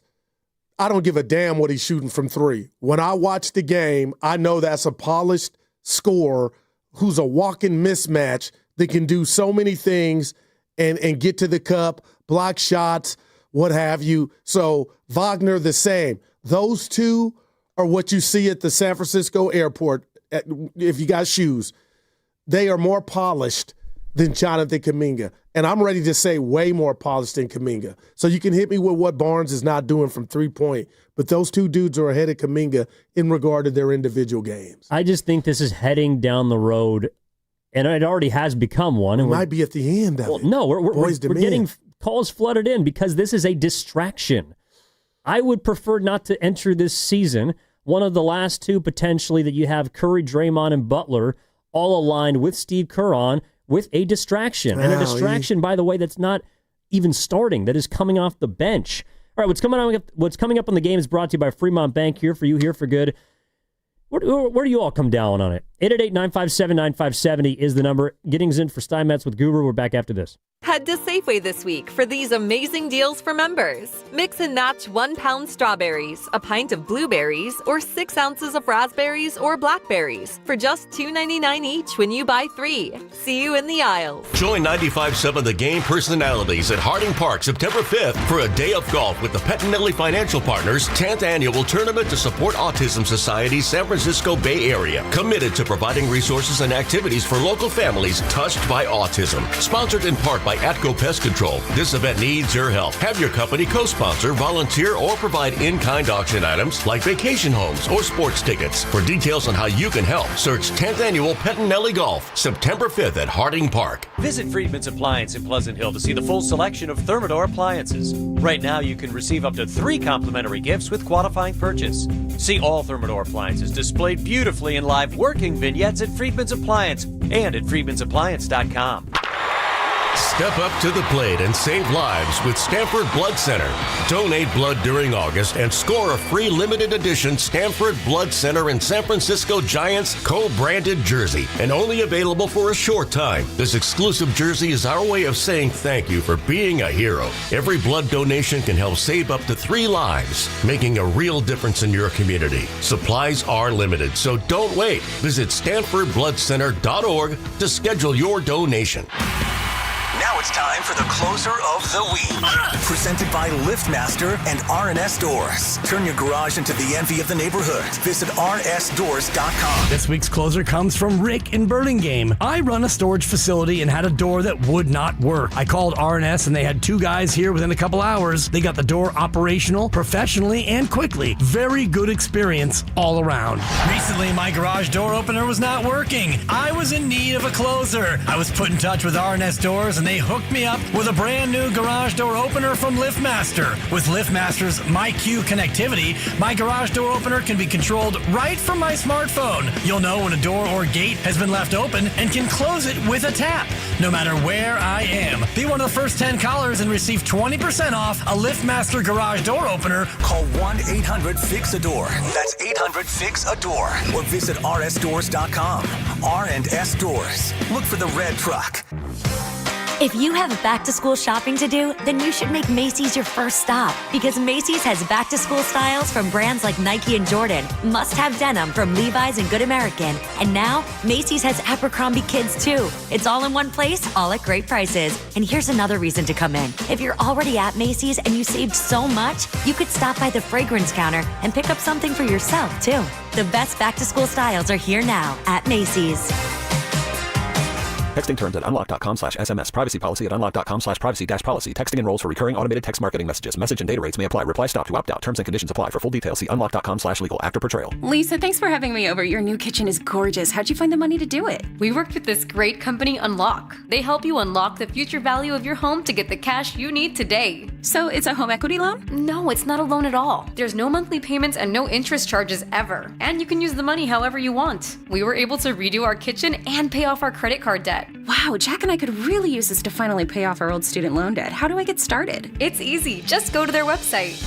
Text EQUITY to 865-865 to unlock the value in your home and get up to $500,000 in cash with no monthly payments and no interest ever. Pay off debt, improve your home, add to your retirement fund. It's up to you. Text EQUITY to 865-865. Text the word EQUITY to 865-865. Text EQUITY to 865-865 now. This is the story of the one. As a lineman, he does whatever it takes to keep the power on in his community. And he wants a partner like Grainger who does the same. Grainger offers the professional-grade products he needs, from voltage detectors to harnesses to hard hats, plus fast, dependable delivery, so he can rise to every challenge. Call 1-800-GRAINGER, click Grainger.com, or just stop by.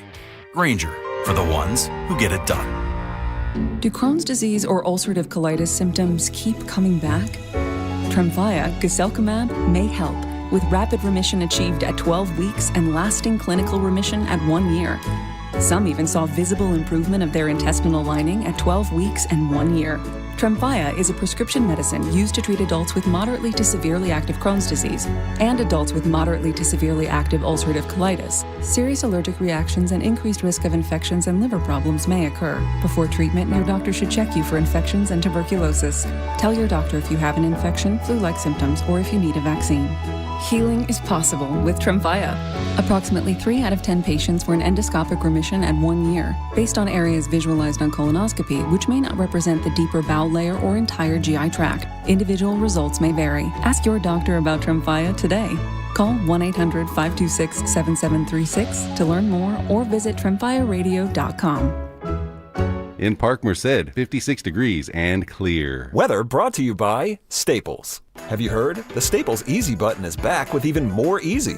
Press it for custom prints, shipping services, even passport photos. Staples.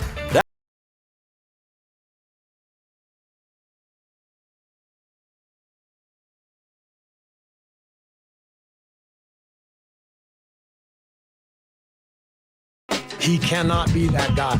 Now, back to Steiny and Guru on 95.7 The Game. You know, funny enough, I think Steve Kerr was talking about 3 different people in all those cuts. I swear, we're not... He cannot be that guy. He's talking about pods. Hey, I got a little issue I want to run by you. What do you do when a coworker, your brother, Carter Chickering, comes in, gives you a bet and says, take it to the bank? Like, I want to place it in, but what do you do when you hear that, man? Like, he felt it. I can tell you what I do, which is raise an eyebrow at him. Oh, my man, Big C. And get a little curious as to why free money are the 2 words that exit his mouth. That just means he's feeling it. And free money doesn't exist. There you go. That's what I believe. Well, on your birthday, did you get some chicken? No. Usually it's like a gift or, well, to be honest, chicken is a gift. It is the best gift. I know. But my gift was on Saturday. I was surrounded by a lot of great people that I actually enjoy being around. That's a gift. Now, what time did the shindig start?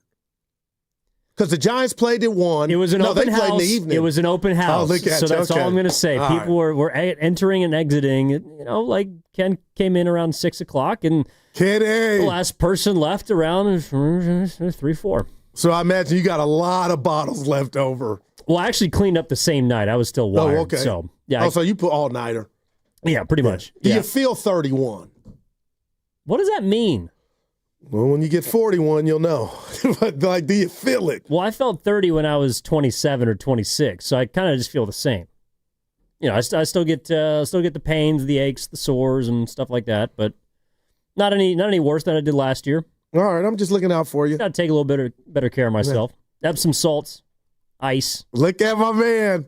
That's how it goes. Longevity, Bron. You get in what you put in. 888-957-9570 is the number. We are talking about Jonathan Kaminga in reference to the latest article from the SF Chronicle. Ron Kroichik quoting an anonymous league source that he believes that J.K. believes he's as good as Barnes and Cunningham and the other guys that got paid in his class. Stan Van Gundy saying that he believes he could be a primary scorer on a bad team or, you know, a bench scorer on a good team. That's kind of where I fall. But again, I just think that this whole thing it's a massive distraction. And to me, the lose-lose would be for both sides if they're still married come October at the beginning of this season, because I don't think Kaminga wants to be here. I think the Warriors in a perfect world would have him traded if they could get something for him, and that's where the impasse comes into play. Yeah, let me ask you this, Ian. I know people are like, on Evan's birthday, Kaminga, but this is a story we are watching. If you were running a team and a talent you felt didn't want to be here, be there with you, how much would that have in regard to you moving him because of that? Because if I was Joe Lacob, I'm being real, Evan, and I view Kaminga as the commodity and maybe the future of what we don't have a lot of, a young prospect for the future. Evan, that would be at the bottom of my list. Like, okay, yeah, you don't want to be here, all right, but you're going to be here because we ain't got nothing better. Yeah, but that's so unfair to the player, though, Goo. Just saying, hey, stick around, stick it out, and maybe we'll repair this relationship down the road. Like, that just sounds so harsh and cold. I don't know, like a dictatorship. I mean, it was business. Well, it is business, but the player also has a say in how hard they play, and I don't think I'm going to get 100% out of you if the guy doesn't want to be here. See, and that's why I'm going to stand up for JK here. Just stick around, sit on the bench, don't be happy, and then when it's your time, then it's time to show up. Well, I'm going to just do this. Exhibit A, last year when he was getting DMPs, which he didn't deserve, bottom line is he stayed engaged enough to go out there and perform what I thought he did well for himself against Minnesota in the playoffs, Evan. And we're like, the cat's out the bag. He's been disgruntled, and it's still kind of worked in regard to where we never looked and questioned his work ethic or him hustling or busting his ass. I don't think with a team with Draymond, Steph, just the silhouette of Steph, that demands something. So we got to give JK credit to where he's never dogged it. And I don't think if he came back on that QO and that 7.9, that would be the last thing, Evan, I would worry about him dogging it because he didn't want to be here. No, but it's almost gotten all the way to the point of him saying, I don't want to be on the team. Like, that's the only thing he hasn't said at this point. He's told us he doesn't think he can develop under his head coach. He's told us he wants to be featured in a primary role. He's told us, what the kind of money that he's looking for, the money that I should say he hasn't taken from the Warriors. I really don't know what else is left. Over the kitchen sink, wash your hands, E. I wonder where people are at. Yeah. Let's go to the phone lines at 888-957-9570. Let's go to Rich, who's actually in agreement with you, Goo. Rich is in Hayward. Rich, What's up, Rich? How we doing? Hey, what's up? Hey, how you guys doing? Hey, I was at that Laughing Monk. I missed you, Goo. I seen Steiny there, but it's all good. And you saw Evan, too. You saw Evan. Yes, Evan, yeah. It was there. Yeah, okay. It's all good. And, yeah, you're right. It's kind of like once you get that title and that ring, so many people are still – I got a relative still looking for a ring. Like people are looking for rings all the time. You could be an all-star, MVP, whatever. And it's the guy is a great player. I'd love to see him here. Joe Lacob gave him that 2-year thing, but he didn't like the no trade clause thing. But it's but for somebody to give you $50 million a year like Cunningham and the rest of them, I'm like, you went from this to that, and you're turning down 22.5 or what? I mean, the Warriors want to keep him. Hey, we all love JK. He did his thing, and it's like in 2 years, everybody else who's on the team, like Jimmy, Draymond even said last year, hey, I'll give him my starting spot for you.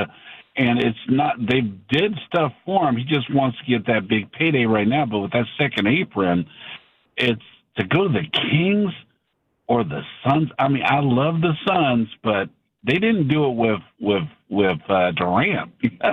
Beal, it's like, just saying. Appreciate it, Rich. Thanks for the call. Again, like, if it's a distraction, to me, it's not I know it's our job to talk about it, but we started off this show talking about management's place in all of these decisions with these players. Right. If Jonathan Kaminga is on the team next year, it's a distraction. But you talked about management is at fault for that. They're inviting it. But you told me an hour ago, or told us, Evan, real quick here, to that point, he doesn't have the gravity of one Kevin Durant. And I believe you. So how big of a distraction could he really, truly be? It's been one for the last 4 years. Why would it just suddenly be silenced is my question. And the 408 has a fair point of the Boxer Gerson work injury returns text line. J.K. is doing 1/4 of what Butler did on the Heat. And I agree with that. He's not even close to being the kind of distraction Jimmy Butler was. But Jimmy Butler was the best player on 2 teams that went to the NBA Finals. Facts. There's different rules. Let's go to Tim. Tim's in Raleigh. Our man. Tim, how we doing, man? What's up? Talk to us. Hey, I'm good. I'm good, guys. I just want to, we're talking about this word distraction, and I'm just about accountability. And Lord knows this show after y'all are not going to do it. And Goo, you will, and Evan, sometimes you're in the middle. But I just want to say 4 things, guys. Willard Dibs, Tim Kawakami, Tom Tolbert, and now Shane Battier. If this is a distraction, maybe if the coach wasn't doing podcast after podcast telling the world what he can't do, maybe this wouldn't be so bad. The 22-year-old, I haven't seen on any podcast.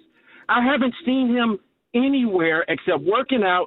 Yeah, he'll have an interview with reporters that go to where he's working out.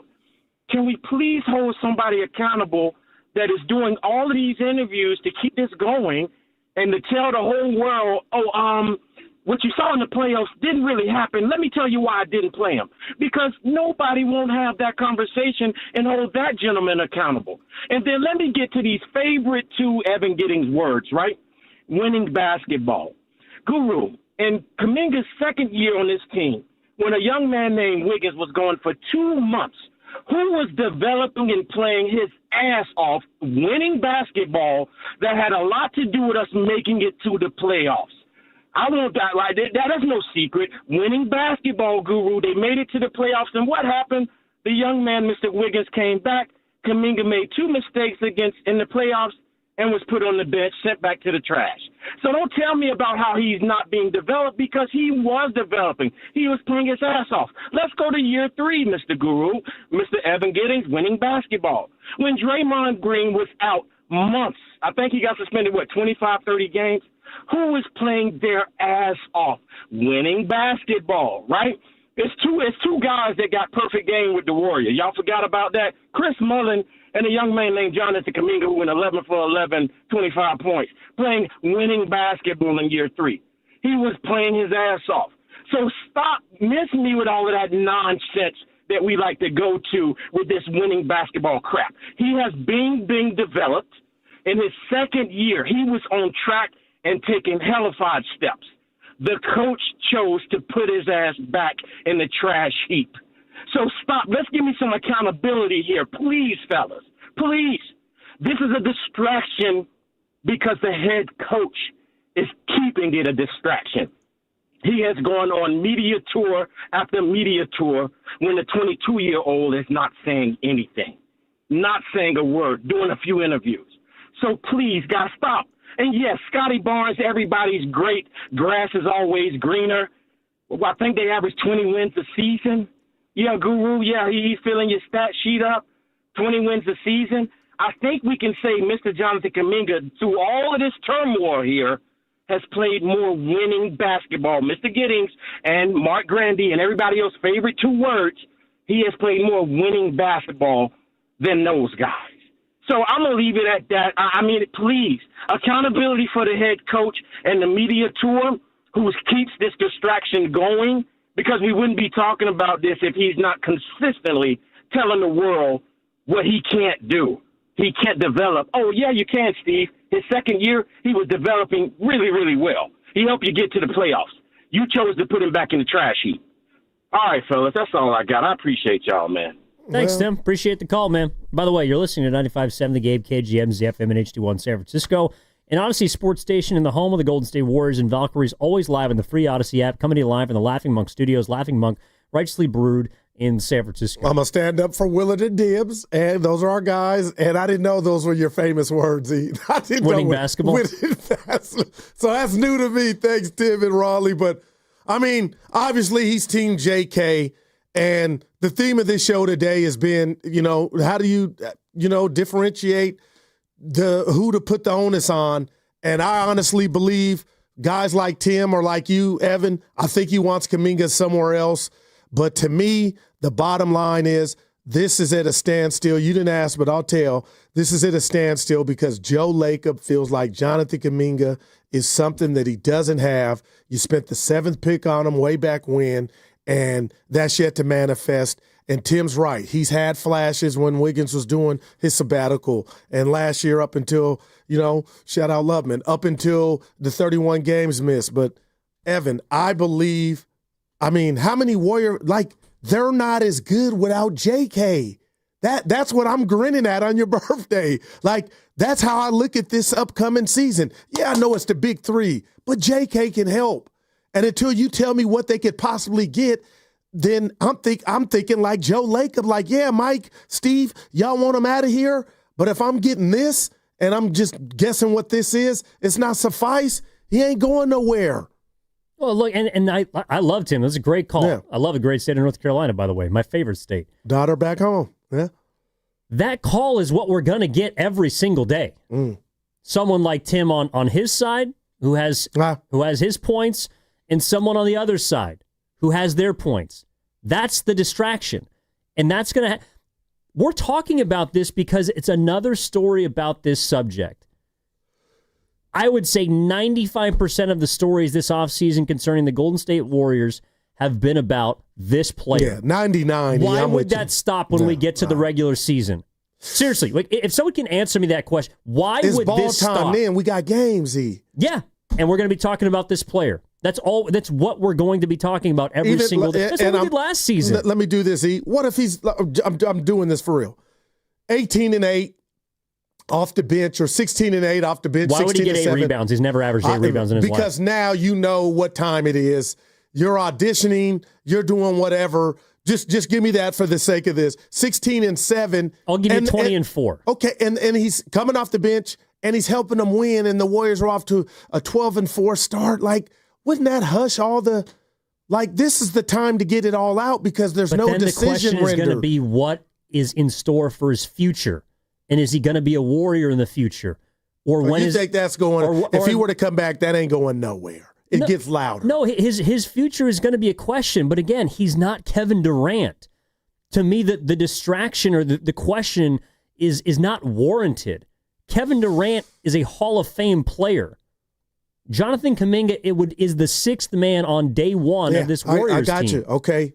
But I guess when I hear you say that, and I'm not saying you're wrong, E, if he's not Durant, then why would it be so loud enough to where it could derail or be a distraction when Steph, Dre, and Jimmy were watching them play, the team, and if they happen to be winning, couldn't that just be, okay, yeah, it is a question, but after every game from a guy that's not on social media in Kaminga, gives you 2 words a year, I just think they could have that type of, what am I looking for? Culture could handle that.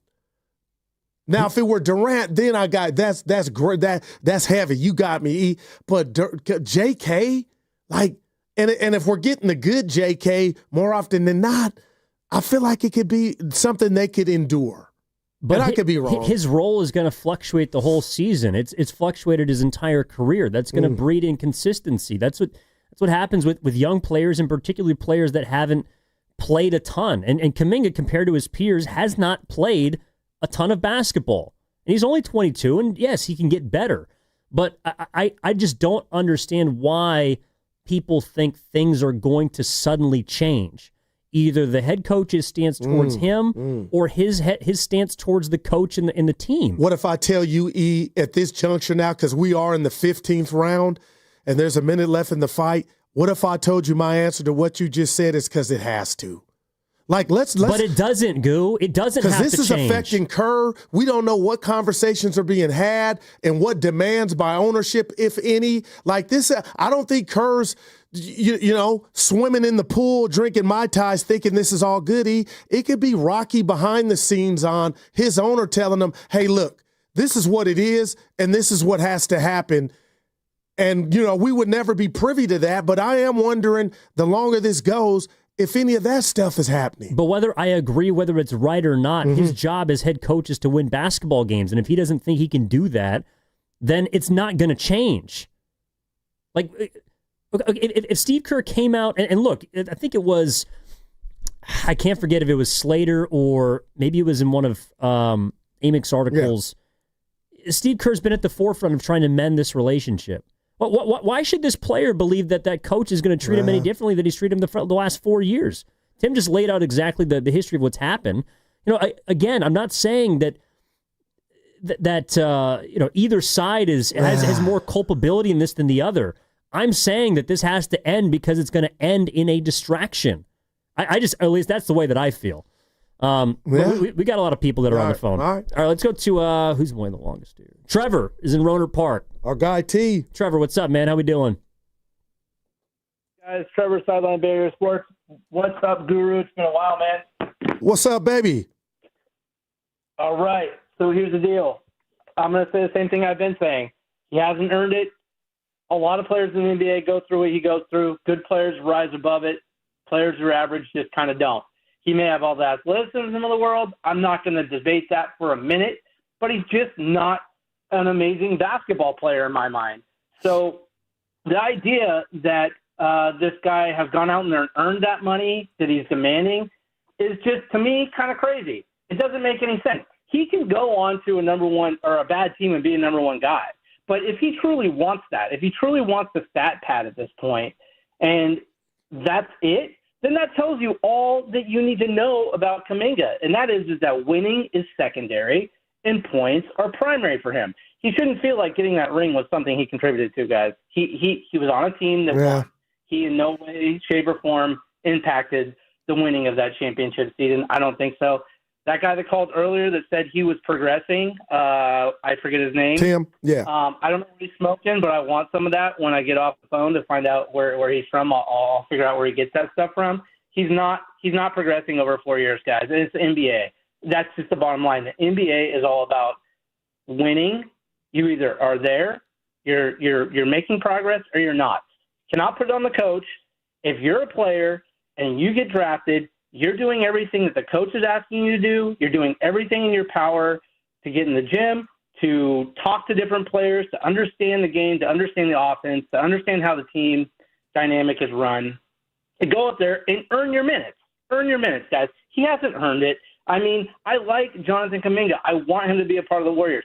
I think what he's asking for is just it doesn't align. It doesn't make sense. If I'm the Warriors, I don't want to get rid of him, but a $45 million for 2 years to see how it pans out. If I'm Kaminga, I'm signing that because that is more money than he's proven on the court for what he's worth. And you can talk about other players on other teams that are being paid more, that are doing less than him. But why should the Warriors follow that suit? Why should the Warriors go, okay, there's a guy over there on the Nets, or there's a guy over there on Minnesota, and he's not doing what Kaminga's doing, but they just paid him a boatload of money. Well, that's a good way to just keep losing, guys. I'm sorry. I want to see more from Kaminga.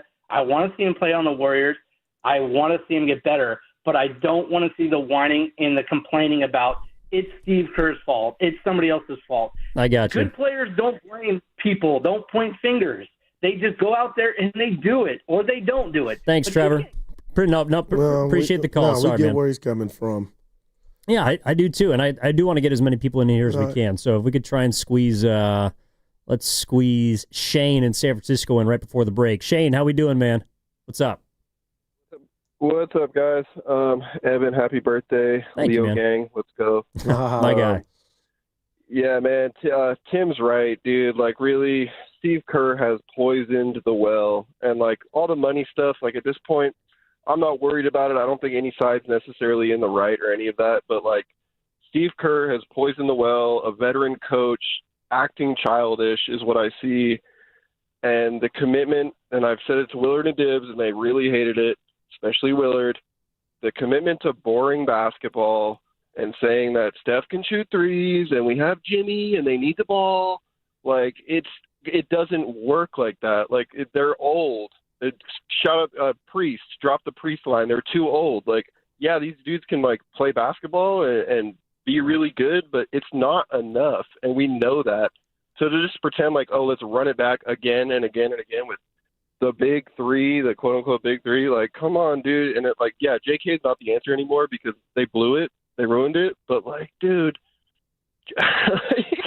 what do you mean? Like, Steph's going to shoot threes all day and JK's getting benched because he didn't pass the ball to Steph open in the corner against the Portland Trailblazers, the second last game of the year. Like, it's just like, it seems immature and silly, and JK is a young player that deserves playing time, and like, oh, he's not progressing. The dude literally goes from starting to being benched for 10 games in a row. So, like, it doesn't make any sense to me, and it's super crazy to see it play out this way. Honestly, it's silly. I got you, Shane. Appreciate the call, man. Would this be fair before we go to break, Evan, to ask you and the listeners, what's a bigger distraction? Would this be fair to Moody or the Kaminga situation? Wait, what? Which one do you deem worse or more of a distraction? It's not even close. It's not even in the same. It's not even the same realm, Goo. That's what I think. It's Kaminga. It's gonna again. What we're talking about right now, we've been talking about for years. But you might sign up for another year of that. Then, you might sign up for 2 if he signs the deal that's on the table. No doubt. I think if he comes back, he is for that QO, man. And he's out of here. I think he's bluffing. Wow, I do not think he's going to sign that offer. That would be gangster. I got you, and a big risk. A massive risk. What if he misses 31 games like he did last year? Nah. What if he gets hurt? What if he doesn't play as well? He's going to cost himself more money, I think. All right, we got to hit a break here. I see everybody that wants to chime in. 888-957-9570. 888-957-9570. Is the number. Evan Giddings in for Matt Steinmetz with Daryl the Guru Johnson. That segment was brought to you by Valvoline Instant Oil Change. This Labor Day weekend, be road trip ready with Valvoline Instant Oil Change. No appointment needed. Stay in your car while they change your oil and check your tires, battery, and fluids. Before you head down the coast or over the Golden Gate, visit BarryOilChange.com. Change is always happening. It's part of life. And when it comes to music, change is all around us. Songs are rewritten. Classics are remixed. Bands and artists come and go.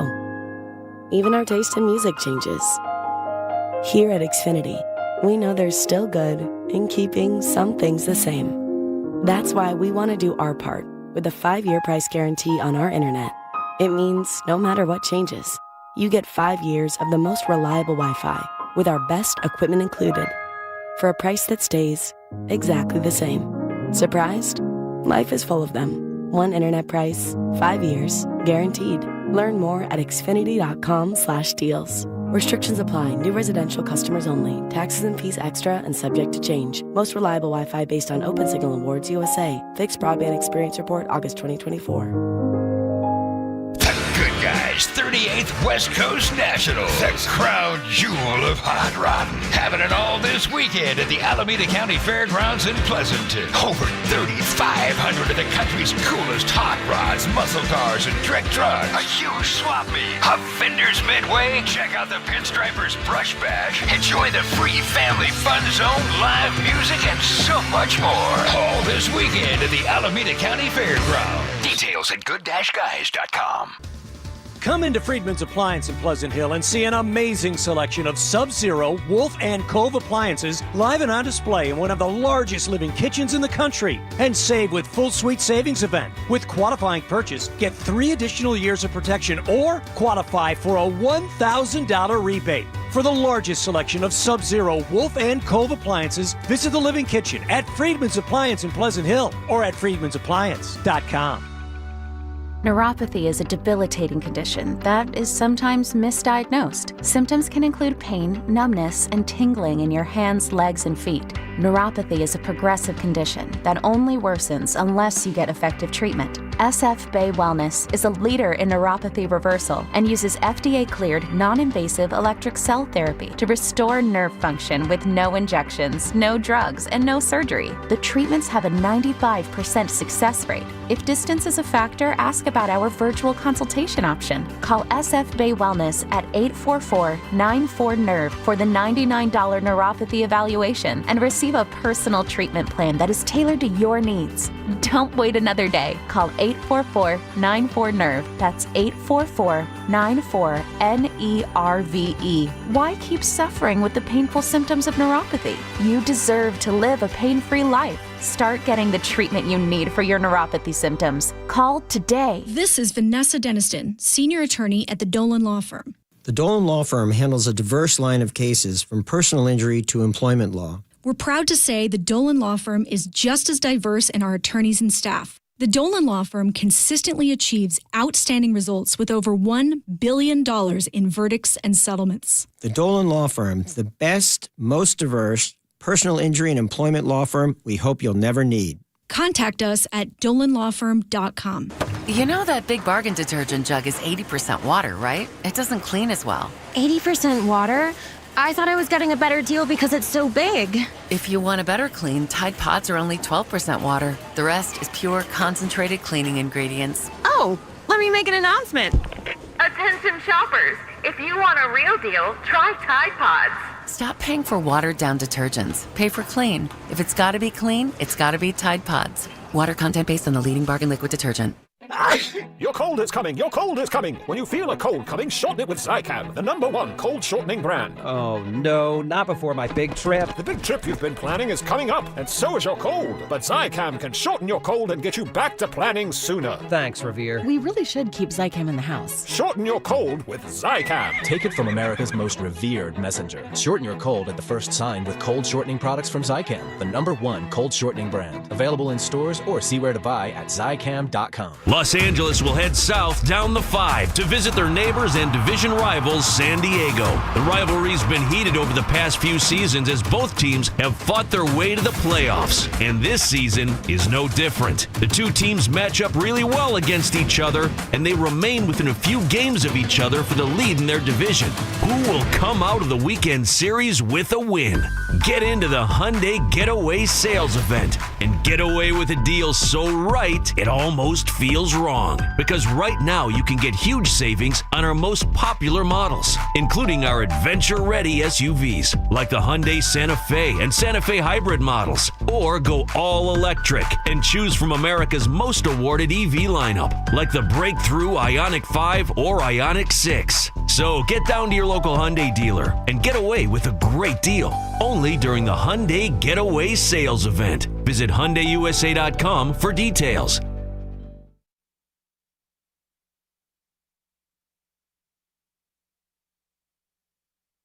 We haven't role-played in a while. All right, acting. Now, back to Steiny and Guru on 95.7 The Game. What if I told you I requested this song for you? What a partner, man. In the club? Yeah, it's your birthday. Thanks, Goo. I appreciate you, man. You were actually the first one to technically wish me happy birthday on Saturday. Thinking it was Saturday, and you responded, it's Monday. I was like... But Southwest want to count whatever want to get away. But you were thinking about me. I appreciate that, man. I was, Evan, and I was living through all you guys on that video. Well, we're all brothers. Any dancing Saturday night at the Cribbo? Bust a move, Young MC. What if I told you I don't remember? Well, then you had a good time. That's how you should be. It was a great night. And you weren't out and about. No, surrounded by great people. Yeah. That's all that matters to me. Oh, yeah. Pizza. My brother made ribs. Oh, come on. Yeah, St. Louis. Damn. Little low. How were they, Kenny? I don't remember how. You know what? I did. Good Lord, guys. Yeah, they were good. They were good. Somebody had to remember something. Thank God the house didn't burn down. No, we broke a chair, though.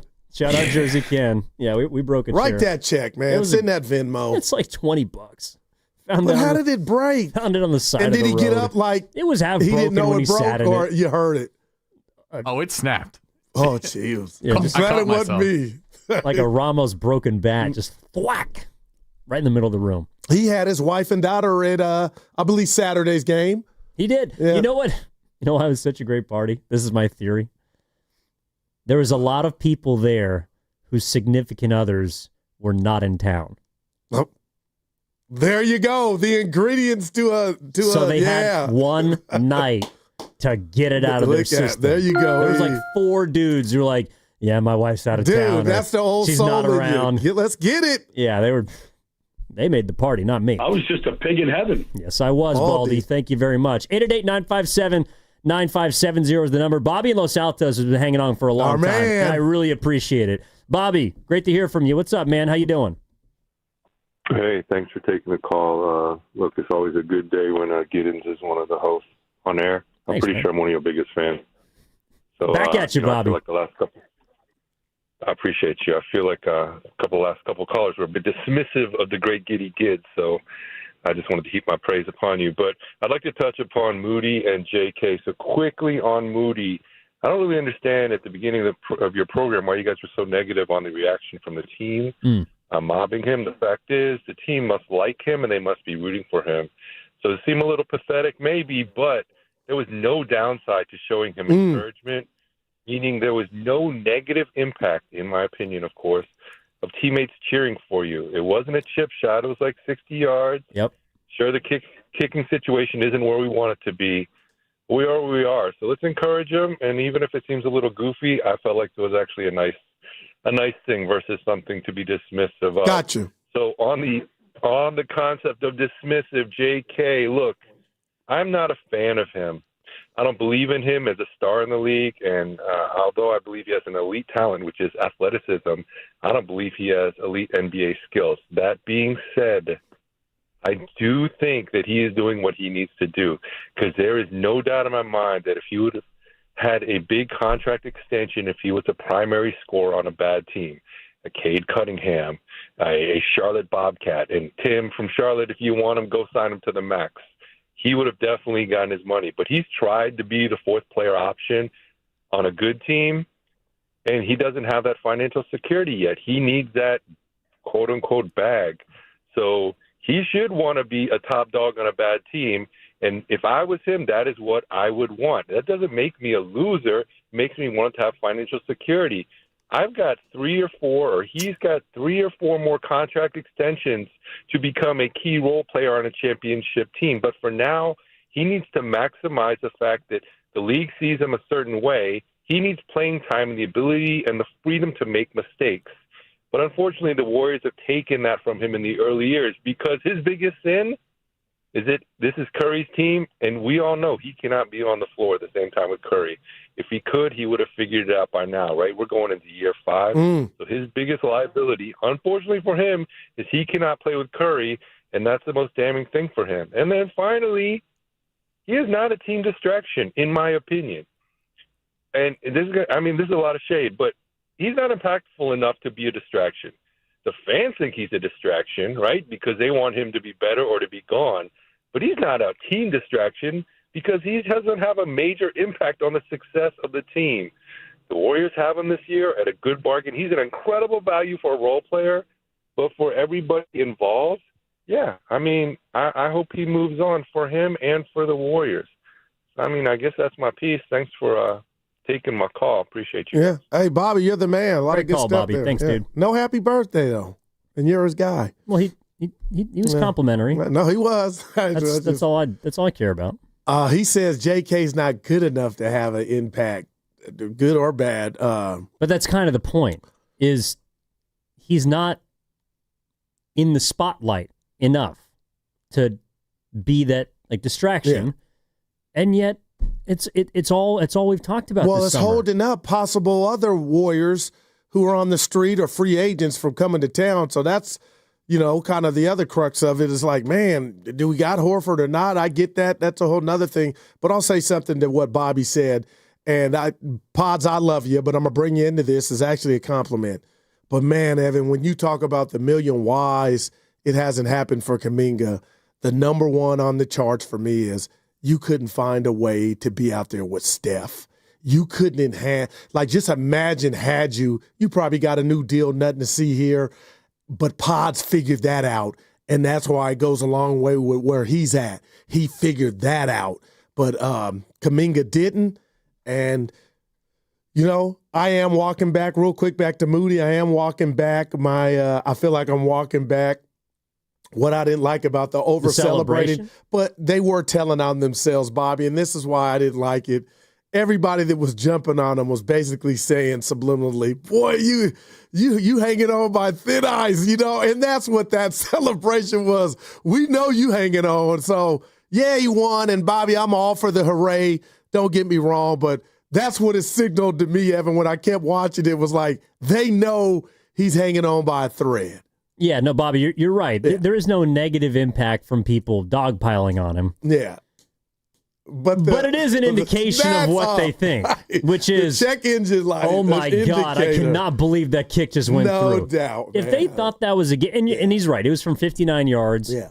But if they thought that was a gimme and that he didn't really need to make that kick. Oh, no, man. They wouldn't have bum rushed Kyle the was field. turning. One time he bypassed the field goal attempt and went for it on fourth down. And I'm like, dude, what are you doing here? I was like, this is not good. Then he turned red every time it was his time to go out there and kick.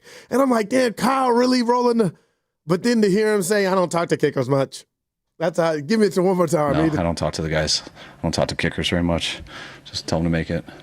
Just tell them to make it. I don't talk to kickers.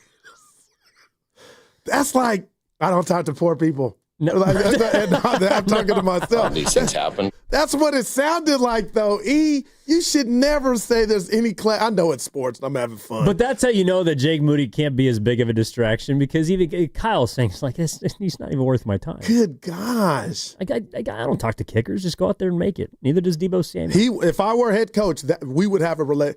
Text me, talk to me. How you doing, man? Mr. Couple, you all right? Then he would. How many people would you have relationships on a 53-man roster, you think? All the stars. Defensive coordinator off. Those are my coaches. Okay, so now I got to ask, is Jake Moody a star? At his position, yes, because he's the only one we have. But that doesn't make him a star. No, I got to build him up, though, E. Jalen Hurts isn't a star. Well, dude, that was a great show. That was Friday. But, hey, you know what I got a finesse. Like, I disagree with Kyle. If you're not talking to your kicker that much, and again, it could be 100 coaches that think that same way. But for me on the outside in, I'm having a relationship with that guy. Like, talk to me.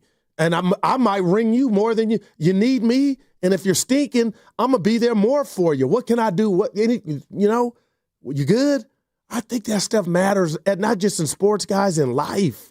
Hey, and Jake, that's what life's about. There you go. Hey, Moody, here's your paycheck. Good job, buddy. Wow, Evan, man. Appreciate it. Oh, man. I think the 650 kind of hits the nail on the head in the Boxer and Gerson work injury attorneys text line. In response to the caller, I believe it was Bobby, Kaminga himself is not the distraction. It's his situation and what the media and fans will make of it all season long. That is the distraction. I could not agree more. I just think that every single day he's going to be talked about, and the team is going to be asked about a player that they have, again, like no impact on. Curry, Draymond, all these guys are going to be answering questions. And I think for the most part they've been supportive, but I think that there's going to be a breaking point eventually of where they're just going to be sick and tired of talking about this. And frustrations are going to boil. But don't make your – I'm not saying you're saying this, but the teams aren't making their decision predicated on what we're doing. You know, the talking heads and the pundits, they're doing what they feel is best for them. But totally. Yeah, I just, thinking about this show, and we got time, Evan, like to even think, like, I want to give flowers today, can I, on your birthday, not just to you, but to Giant fans for what they did yesterday, E. They had all the reason to keep their hands in their pocket, but a fan is short for fanatic. So all 38,000 of you, come down here to the studio, and I got some roses for you. Because, Evan, that was what it was about. Finally, the team gave you something to cheer for, and they let loose. You ain't there, huh? No, I guess I'm not. Let's talk to Juice, who's in D.C. He's been hanging on for a long time. Juice, I really appreciate it. What's up, man? What do you got? I appreciate you guys too, and happy birthday to you, Evan, man. I ain't gonna lie, Evan, you cooking today this afternoon, bro. You are cooking. Look at you. Just like Saturday night. Yes, with gas. Guru, I love you, man. But to be honest with you, this situation is very bad on both sides. Now, mind you, both sides are culpable for this situation, but the ownership will be more culpable if they bring him back. Wow. And he signs the qualifying offer. Wow. If he signs the qualifying offer, Goo, that's 2 middle fingers to the office and the players.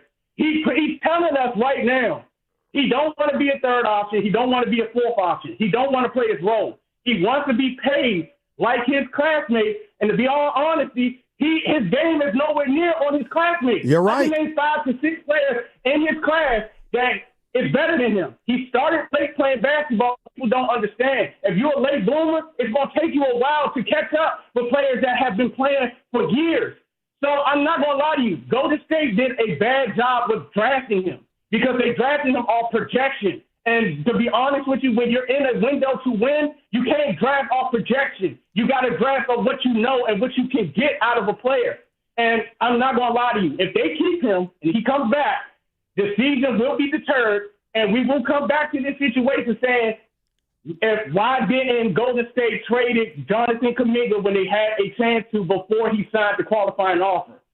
Please get rid of that dude. I love him. He's a good player. Yeah. But at this point in time and where he's at and what he's saying, you got to do what's best for the team. I'm a Golden State Warrior fan. I want the team to do well. And if he's saying that I don't want to be the third or fourth option player with Steph, Draymond, and Jimmy, then get what you can. Take that King's offer. Get Malik Monk. Trade Buddy. And move on. It's better to get something than you walk in next season with nothing. Thank you, guys. Happy birthday, Evan. Thanks, Juice. Appreciate the call. Yeah, I think if it gets to the point where he signs the qualifying offer, I know a lot of people believe that's on the table. I guess I don't, but I do. He's doing it out of spite, I think. Well, he could be spiting himself if he were to get hurt. That's my point. Okay. Is he's doing it because he feels like he has no other choice. And to me, but there's freedom, Evan. If he had a smooth year, what word am I looking for? What we talked about, the leverage is over. The shackles are off. He can go be what he wants to be, play where he wants to play. If he were to make it through, and I know that's a big risk. It's a massive risk. It's on his way to the freedom. Table brought to you by Atco Pest Control. Look at you. If he signs the qualifying offer, he needs new representation. Oh, hey, you going there, huh? Why would you forfeit the opportunity to make $20 million this year just because you're pissed about your role and you want to get out?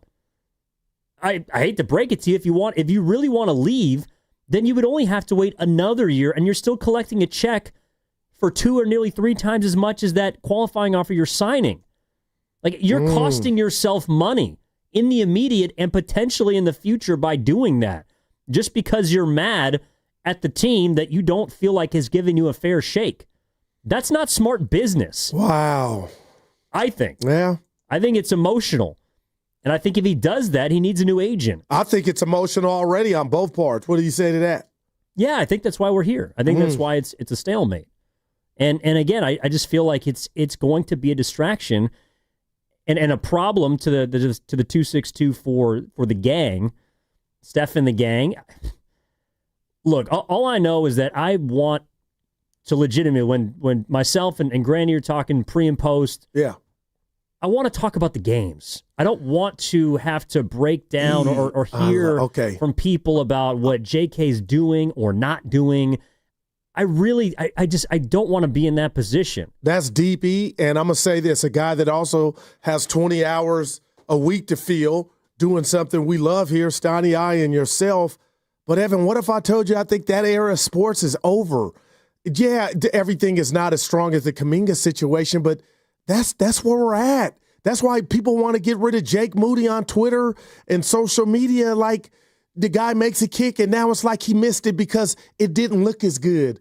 But what if I told you, my friend, on your birthday, like, Evan, that's just the sign of the times, Prince. Like, we're living in that, where that type of stuff almost might suit. It's not good. I'm not saying I'm an advocate, but it supersedes the score almost. That's what this smut is on social. That's what Denzel was telling us.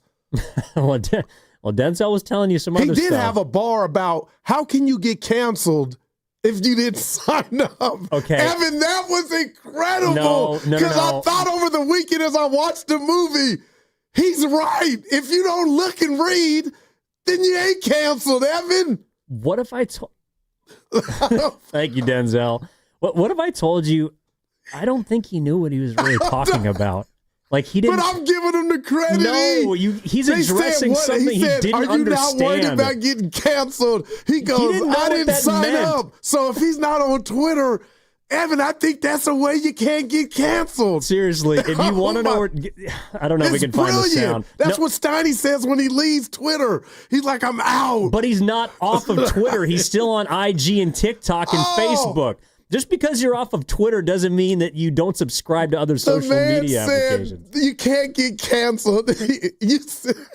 Evan, I swear, he doesn't understand how it works. He thinks he's saying something profound, but he doesn't understand what he's actually addressing. But you know how I know that? Okay, tell me. Because Spike Lee is sitting there grinning the whole time with his arms crossed because he actually knows what getting canceled means. All right. Oh, my gosh. I believe Denzel's not on social media. Dude, I'm thinking, you know what? That was brilliant what Denzel said. You know, how can you get canceled, If he Randy? had stopped right there, I might have given it to him, but it was a minute long. Dude. He told you guys can't cancel me because I'm not looking. And that's where you get canceled. Like Jake Moody, again, Evan, I think people are too strong on him. I do believe that. Does he need a better year than last year? Yes. Is it a distraction? If he misses 2 of the first 5, let's just say he cost him a couple games early, it'll be back. He has from the fans, I'm just speaking for the fans, Evan, I think his margin of error is just like, it's minute, man. It's thin. For the fans, I feel like they're out on him now, and in a crazy way, 5 of 6 could have been the worst thing to happen because as soon as he misses one, they was celebrating and hugging him in a preseason game. Well, on Moody? Yeah. Yeah, I think the fans are usually out on him. Yeah. Okay. Like, it ain't preseason, he misses. Dude, when he misses an extra point or, a 35-yarder. He missed one in the Super Bowl. Yes, he did. Think about that. He also had a kick blocked. But he made a 50-yarder. He did. Okay, he made the one he needed to force overtime. That's a big kick. There's a lot of pressure on that kick. Can you imagine if he didn't make that kick? Evan, help me again. What? You got to stop reading what people are saying about you. Now, why would you say it like it's worse? Well, because I like from your expression and your reaction, Little Richard said, Grandy, and listen, when they stop talking about you, that's when you worry. Good or bad is the same. Little Richard didn't have to deal with Twitter. You're right. He didn't have to deal with didn't have to deal with all this. They can't cancel me if I didn't sign up. Oh, that's great. I know what he's. Oh my God, I know what he's saying, but from the rest of his explanation, like he just goes down this road, and it's like that wasn't even the question, Denzel. Oh man! Movie review coming up before 2E.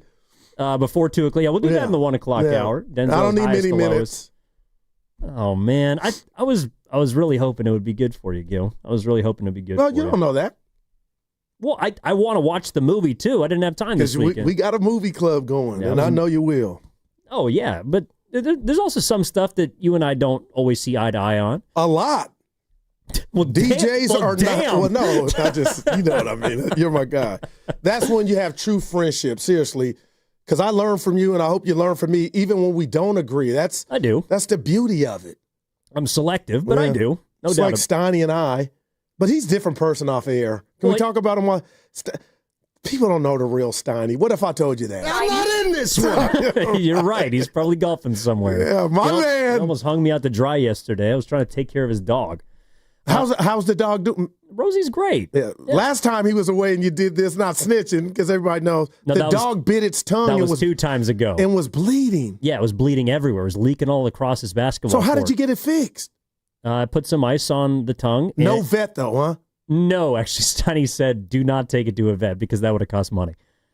But, that you would have had to pay because it was on your watch. No, I wouldn't have. Right. No, I would not have. If you're watching My House and the dog is bleeding, I shouldn't have to come out of pocket because I don't know what happened. Why did the dog stop bleeding? Well, Ken broke my chair over the weekend. Kenny, that's just seriously back to you, Ken. How many times I got to relive this with you? Until you replace it. You got to send something on Cash App. That's probably how much it costs. Kenny, your life, though, it ain't because of your weight. I want to say it's worth more. But I'm not going to kill him for that. It was in the heat of battle. You know, him breaking this chair. Abundant life. I'm going to shoot you the number. That's messed up. It wasn't even his fault. It was really Carter. Dude, you guys are sinister, man. It was really Carter's. It's not my fault. It happened on my watch. It's my house. Did Grandy get mad? because he lives there. I don't even know if he noticed. Oh, boy. Well, now he does. He's in the control. Well, it was hard to not notice on Sunday morning. You woke up and there was a fat crack in the middle of a wooden chair. Man. It's also hard to not hear. Giants done? Seriously. Why are you asking? Because I'm looking at the standings. Yes, how about that? They got Diego tonight. You got Ray out there. Huh? I love how he makes those noises. Mathematically they're done for you. No, they're not mathematically done. I was just asking a question. But they are, Goo. They are. I mean, I don't know. They're 6 out, Dr. J. There are 2 teams in front of them. The St. Louis Cardinals. I hate that. They did something over the weekend that I can't forget what. The Cardinals? Come on, man. Let the Yankees just take batting BP at their park. You guys are rubbing off on me. Forget.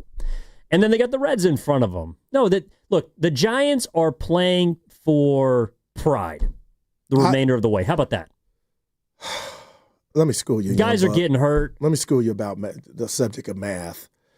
I hate when you guys say how many teams are in front of them. That's not the question. There are many days left in the season. Right now, the Giants need to handle their business and have one team lose. You would love to have all the teams ahead of them lose, but the Mets need to lose, and that will change their number of games back. It's not the others. So worry about each day the team that resides in the spot that you aspire to get, and right now, that's the Mets. And that's the Mets. So you win, the Mets lose. You come in here tomorrow, you're 5 back. Quit telling me who's ahead. I'm not asking that. I can see it. But whoever resides in that slot is who you need to lose that day. I can't stand with people. That's Steiny. Hey, no, I see where you're at, but there's one team in that slot that day who needs to lose. And the Giants tonight need the Mets to lose. And they need to win. That's what they need to do. Padres got swept. Yeah, they played the Dodgers. Choke artist. They weren't playing the Tampa Bay Rays, who, by the way, you can only take 1 of 3 from.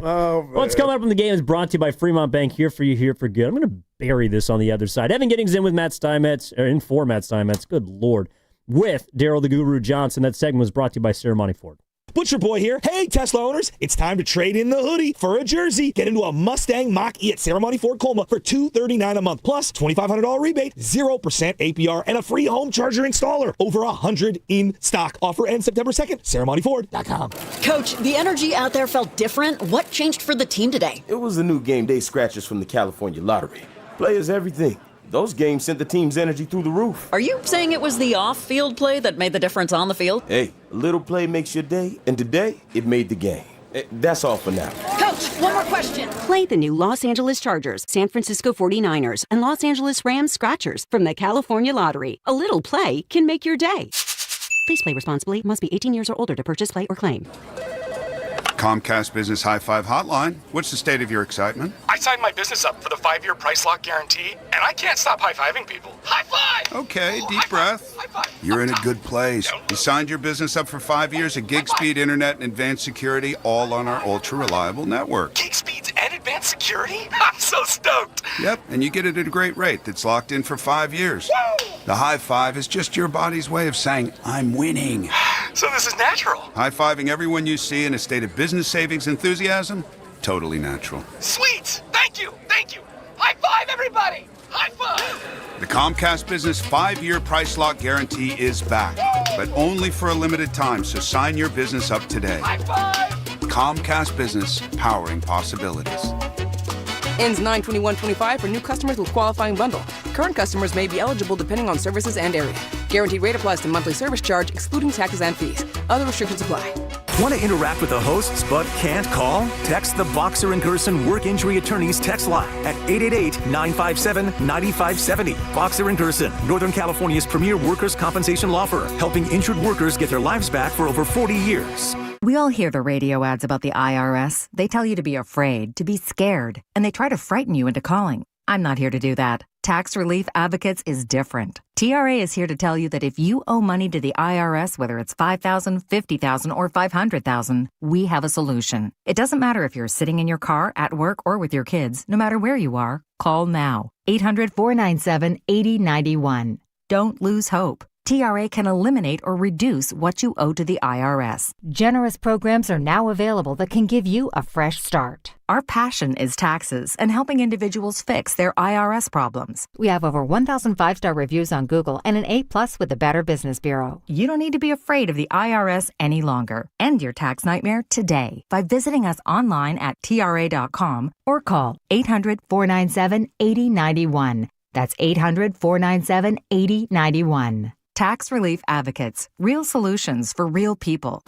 A lot of Bay Area banking customers are faced with a choice. Which financial institution best fits what they're looking for? It might make sense to consider a bank's history. Take Fremont Bank. For 60 years, we've provided stability and consistency with an emphasis on relationships. We've grown one customer at a time, not through mergers or acquisitions, because that's how you can do business when you're independently owned and community focused. Fremont Bank. Here for you, here for good. Visit Friedman's Appliance in Pleasant Hill to see the full selection of Thermador appliances. Thermador provides a range of possibilities, from refrigeration to dishwashers or cooking with steam or convection. Come into Friedman's Appliance, and right now, you can receive up to 3 complimentary gifts with qualifying purchase. See all Thermador appliances displayed beautifully in live working vignettes at Friedman's Appliance in Pleasant Hill and at friedmansappliance.com. When growth stalls from turnover, hiring gaps, or operational drag, My Outdesk steps in with elite global talent, fast. Trusted by over 8,500 businesses, they help mid-market and enterprise leaders scale smarter, cut costs, and lead with confidence. With a selection rate under 1%, My Outdesk delivers only top-tier professionals to power your team. They're ranked #1 by TechRadar and U.S. News & World Report, and they're just getting started. See how much you could save and how far you could go at myoutdesk.com. That's myoutdesk.com, where momentum meets results. Oh, no. Ah, that's the sound of someone who's misplaced my debit card. Their debit card. Where'd I leave that thing? Not at the gas pump, or the checkout counter, or the roof of your car. Now, if he has the Chase mobile app, he can use Card Lock. Wait, I could just lock my card. Yep, just a few tippy taps on his phone, and that sound? That's peace of mind from Chase. Chase mobile app is available for select mobile devices. Message and data rates may apply. JP Morgan Chase Bank N.A., member FDIC. Whoa, these polymers aren't as flexible as batch K3. Researcher Laurie is stretched thin. Did you get the vulcanization analytics from V66? Wait, are these rubber scores from last week? She needs to hire new lab technicians so she can bounce back into her old self. I need Indeed. Indeed you do. Our matching platform lets you spend less time searching and more time connecting with candidates. Redeem your $75 credit at Indeed.com/credit. Terms and conditions apply.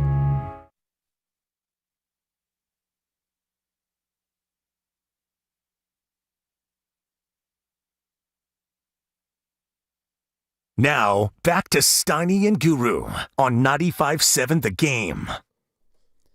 Evan Giddings in for Matt Steinmetz, Gerald the Guru Johnson.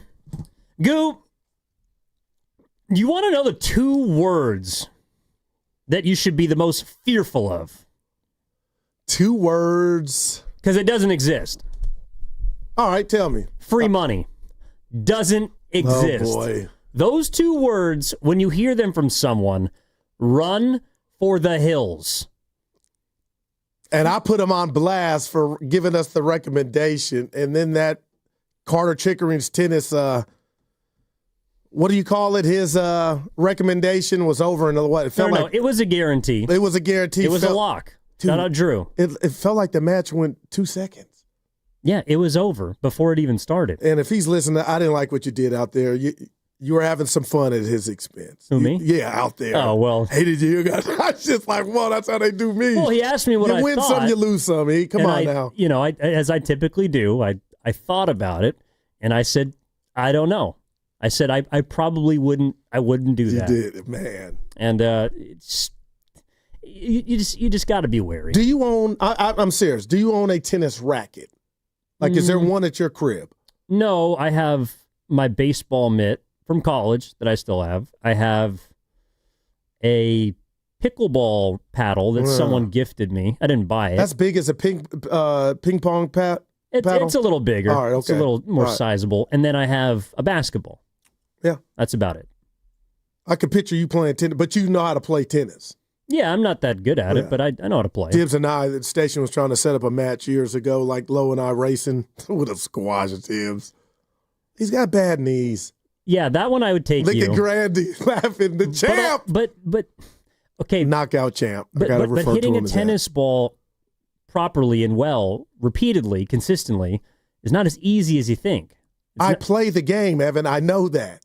I'm not McEnroe, but I know how to play the game. And I, unlike you, own a tennis racket. Oh, you're going to go with black and row. Yeah. Dude, look at you. All right, let's go to Austin, who's in the city. Austin, what's up, man? How we feeling? What's going on? I'm doing pretty good, man. I'm just at work. How y'all doing? Hanging in.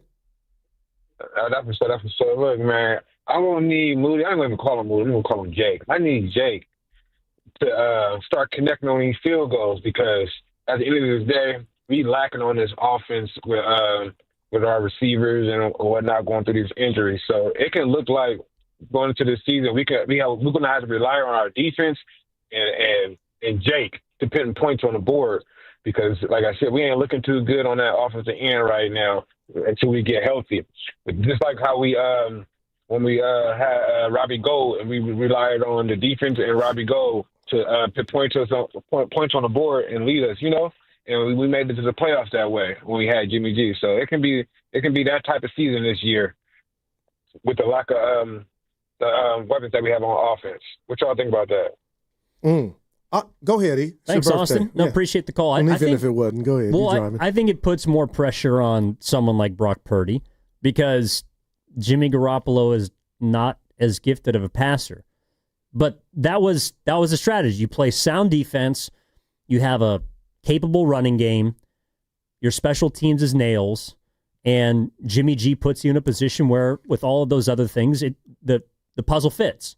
I love it. I don't think that applies to this team because I don't see a top 5 defense as it stands. They're very young. I don't think that they have as good of a kicker as they did when Garoppolo was quarterbacking. And I'm not sure about their ability to run the football because their offensive line is either banged up or looks to be not as good as it once was. Man, you didn't say anything wrong. There's a lot there that I think Brock Purdy's going to have to deal with that Jimmy Garoppolo simply didn't. And that's why I needed you, and I came in today not trying to do too much in my assessment. Who lost 38-0 last night? Buffalo? Chicago? Chicago. Caleb Williams looks good. Anyway, it's preseason, but he was throwing darts. We know he has an arm. Bottom line is I couldn't make a decision about what I saw in preseason, but Brock in that first series, in those first few passes, Evan, I know this sounds crazy. I was just like, man, he not locked in. He's getting rid of the rock. But I've seen this before. But my takeaway was, okay, Goose, slow down. You like what you saw with him and Pearsall. And again, I don't know what the Raiders were trying to do, who was out there or whatnot, but it just got me to thinking what you just said and why I'm bringing this up, E. We're going to see him throw it more than I think we've ever seen him throw it because I believe teams are going to have more success trying to shut down the Niners run, load the box. And I'm okay and lightweight excited to see if we get, or Kyle by necessity, if we see Brock cook more. Now, you're already telling me, or I feel like he's going to be cooking with less in regard to who's out there. No Debo, Ayuk not there. Looks like Robinson might not be there early. So, Evan, it's going to be imperative week 1 in Seattle. If Pooney is not there or if he's there and he's gimpy, like they got to come out guns blazing or to get close to that mark as possible because there's no gimmies. I'm looking at the schedule and I'm like, we don't know who's going worst to first or who's going to be that surprise team, and it happens in the NFL all year. Well, and look, I get it. Every year. It's preseason, pump the brakes. Yeah. But the most, I think, positive thing that I felt coming out of that game, give it to me, and really was in the first drive, was I know Jake Moody made a game-winning kick. I know he went 5 of 6, hit a couple from 50. 5 of 6, E. 5 of 6. That's a lot of kicks. But I think that Brock Purdy and Ricky Pearsall's connection was the most positive thing that I saw. Like, if I'm actually going to apply it to the regular season. I'm with you. Because remember, I scoffed at that, all those reports. They look like they're, in camp, and I ain't mad at nobody because they're just telling the truth. But I'm like, yeah, okay, talk to me. But, Evan, I saw something like, and again, here I go. Stop me, Evan. Put me in a straitjacket. the way that thing was moving and going, if I had to, like Pearsall might have games where he has 9 or 10 or 11 catches. Like the way this thing is set up, I was like, man, those are 3-4 early, like boom, boom, boom. And I know it's different when it's actual counts. But Evan, if they got something there, I mean, Juwan, I'll just say this: you might get the bag, you might really be hurt. I don't know what's going on, but the way that thing looked through a small sample size, you don't want to get left out, man. And Evan, by all accounts, on the Guru computer, he hadn't been getting many reps with Brock this offseason. Well, he hasn't practiced, but maybe not as many because he started camp with the hamstring. But, like yesterday, or pardon me, on Saturday, I felt like you just had to put WR right next to his number, his wide receiver 1. Yeah. I didn't think that, I didn't think about Juwan Jennings on Saturday that much. All right. Brock was moving the ball around the field. In fact, the one area that they struggled, to me, is not the area where Juwan Jennings, I think, is going to impact a bunch. That's the red zone? It's the red zone. Yeah. I mean, they struggled with him in the lineup last year anyways. No doubt. And Kittle. Yeah, I mean, to me, it's all about number 23 down there. If Christian McCaffrey is truly the difference maker. 8 games last year. Just go figure. Well, and they didn't really have him for most of the season. The only game that they really had him for was Tampa Bay. Yeah. And you are right. He looked good, and then he got hurt the next week in Buffalo. That's just how it went for CMC and for the 49ers. But if Christian McCaffrey is the difference in the red zone, yeah, I absolutely love what Ricky Pearsall is going to be able to bring between the 20s. In fact, that's what I think. That's why it kind of reminded me of last year in 2024. The Brock Purdy just was surgical. 5 of 7, 66 yards. Didn't matter if they could run, could throw, whatever. And then they got all clogged up. And those lanes get a little bit tighter. No, it's harder, man. And it's harder to thread the needle. And even with Brock's ability to scramble, there was just nothing there, and they ended up kicking a chippy. And I do wonder how much of that was on Kyle. And, you could say, Goo, is that fair or not? But when you condense the field and so much of your playbook you can throw out now because you're not going to fool the defense, it was just kind of uncanny. And again, you just said it. McCaffrey wasn't out there for much of the start of the season. But what did you make on the other side of the ball? This kid, Chase Lucas. No relation to Frank Lucas. Shout out Denzel, American Gangster. But, I mean, he's around the ball, Evan. I'm just wondering, okay, I think he's making a name for himself. I think he is. You're listening to 95.7 The Game, KGMZ FM and HD1 San Francisco, an Odyssey Sports Station, and the home of the Golden State Warriors and Valkyries. Always live on the free Odyssey app, coming to you live from the Laughing Monk Studios. Laughing Monk, righteously brewed in San Francisco. Yeah, he's probably been the most notable defensive player. I mean, I think the biggest 180, negative to positive from preseason week 1 to week 2 was Nick Martin for me. No, gotcha. Week 1, he had a couple missed tackles, looked like he was out of place at points. And against the Raiders, he was everywhere. That guy, like in a way, the linebacker position, and this is what I think preseason is also about. It's building confidence in particular positions. Like I'm not that worried about the linebacking spot. It's interesting. We talked about before training camp started, and even on the heels of last season, like who's the guy that's going to be missed most from their offseason departures? And you said with Dre Greenlaw, yeah, right? Oh my gosh, Evan, I'm dying on that hill, man. I hope I'm wrong. Well, but from what I've seen from D. Winters and Nick Martin in particular, that might be the position I feel the most sure about. Man. And I would, compared Evan, to the rest of the guys who left. And I would come in here and be like, Evan and everybody else, I got it wrong. Well, I'm not saying that they're going to be Dre Greenlaw. Dre Greenlaw was a beast. I hear you. And his importance as a leader is unquantifiable.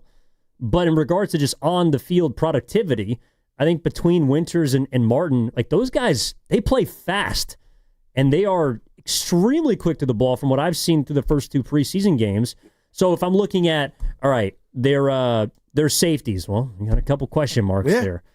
And I'm looking at now their guard position because Dominic Pooney. Man, that hurts, E. Is Zakal going to be that, and Nick Zakal, going to be the starting guard? Perhaps. I don't feel that great. They had 4 false starts on the offensive line, and a lot of were from backups who might now have to play. The running back position outside of McCaffrey, I don't know how I feel about that. Thank God for Jeff Wilson Jr. Like, just think about that. Like, he's going to get some totes. He probably will. Man. And they signed him off the street. That's amazing. So, I don't know. You might need to tell Matt Breida to come out of retirement if one more guy goes down. I'll say this to that, too, Evan. On the flip side, the D-line, which I really like, that's my baby in regard to my biggest concern. 4 sacks. I know it was a preseason game, but, boy, if I undersold and we still – Mykel Williams, how big of a question mark is he? How exciting is that going to be when he's finally ready? Like, we see what he is, Evan. And there's going to be ups and downs, growing pains, but we're not seeing that yet. But I saw the Niners rush the passer who was out there. And I'm like, okay, maybe maybe you got it wrong. And what you just said about Greenlaw, if that could be a situation to where I totally missed that one and that was a position that they could kind of mask and not take a dip, I mean, how far does that go in regard to what this team can do and Saleh have at his disposal defensively? Well, you're not going to get Dre Greenlaw from these guys who are going to be in one way, shape, or form first-year starters, but maybe you can get a solid player there. Like, to me, that's what we're trying to figure out about their defense. The second youngest in football. Just don't get exploited at that. You know what I mean? Like, offense knows Dre's not there. They're coming. Yeah, I mean, you just can't be unplayable, which is what it felt like a lot of the guys who got reps last season kind of were. It was people that you don't really want out there, but they have to be. And so maybe they make a couple plays and help you. This is from the 707 on the Boxer and Gerson work injury attorneys text line. Chase Lucas looks like K'Wan Williams in the slot when the defense was cooking.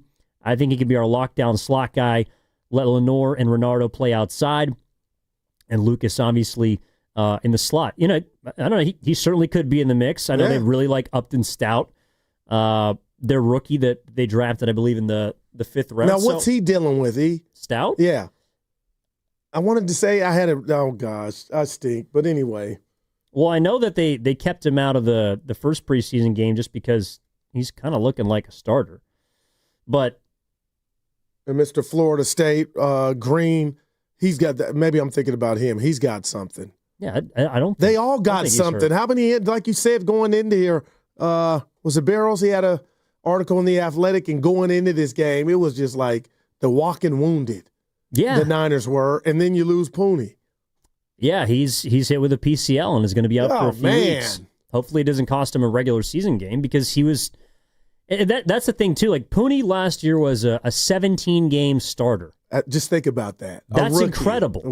He was probably the biggest surprise of anybody on the offensive side of the ball. Got to give it to you. I'll hit mine for sure. And so, how can we keep him upright? I think he just got. A guy pushed back into him. Someone else got beat alongside him, and then he got banged up as a result of it. But Dominic Pooney, he's someone that you do need to stay healthy because I don't know what's going to be behind him. Yeah, and I know what's behind him when he's blocking, and that's Brock Purdy. You know what I'm saying, Evan? And that leads me to football. We know it's attrition, right? It's a violent sport. But what have you made, if anything, Evan, for Mac Jones?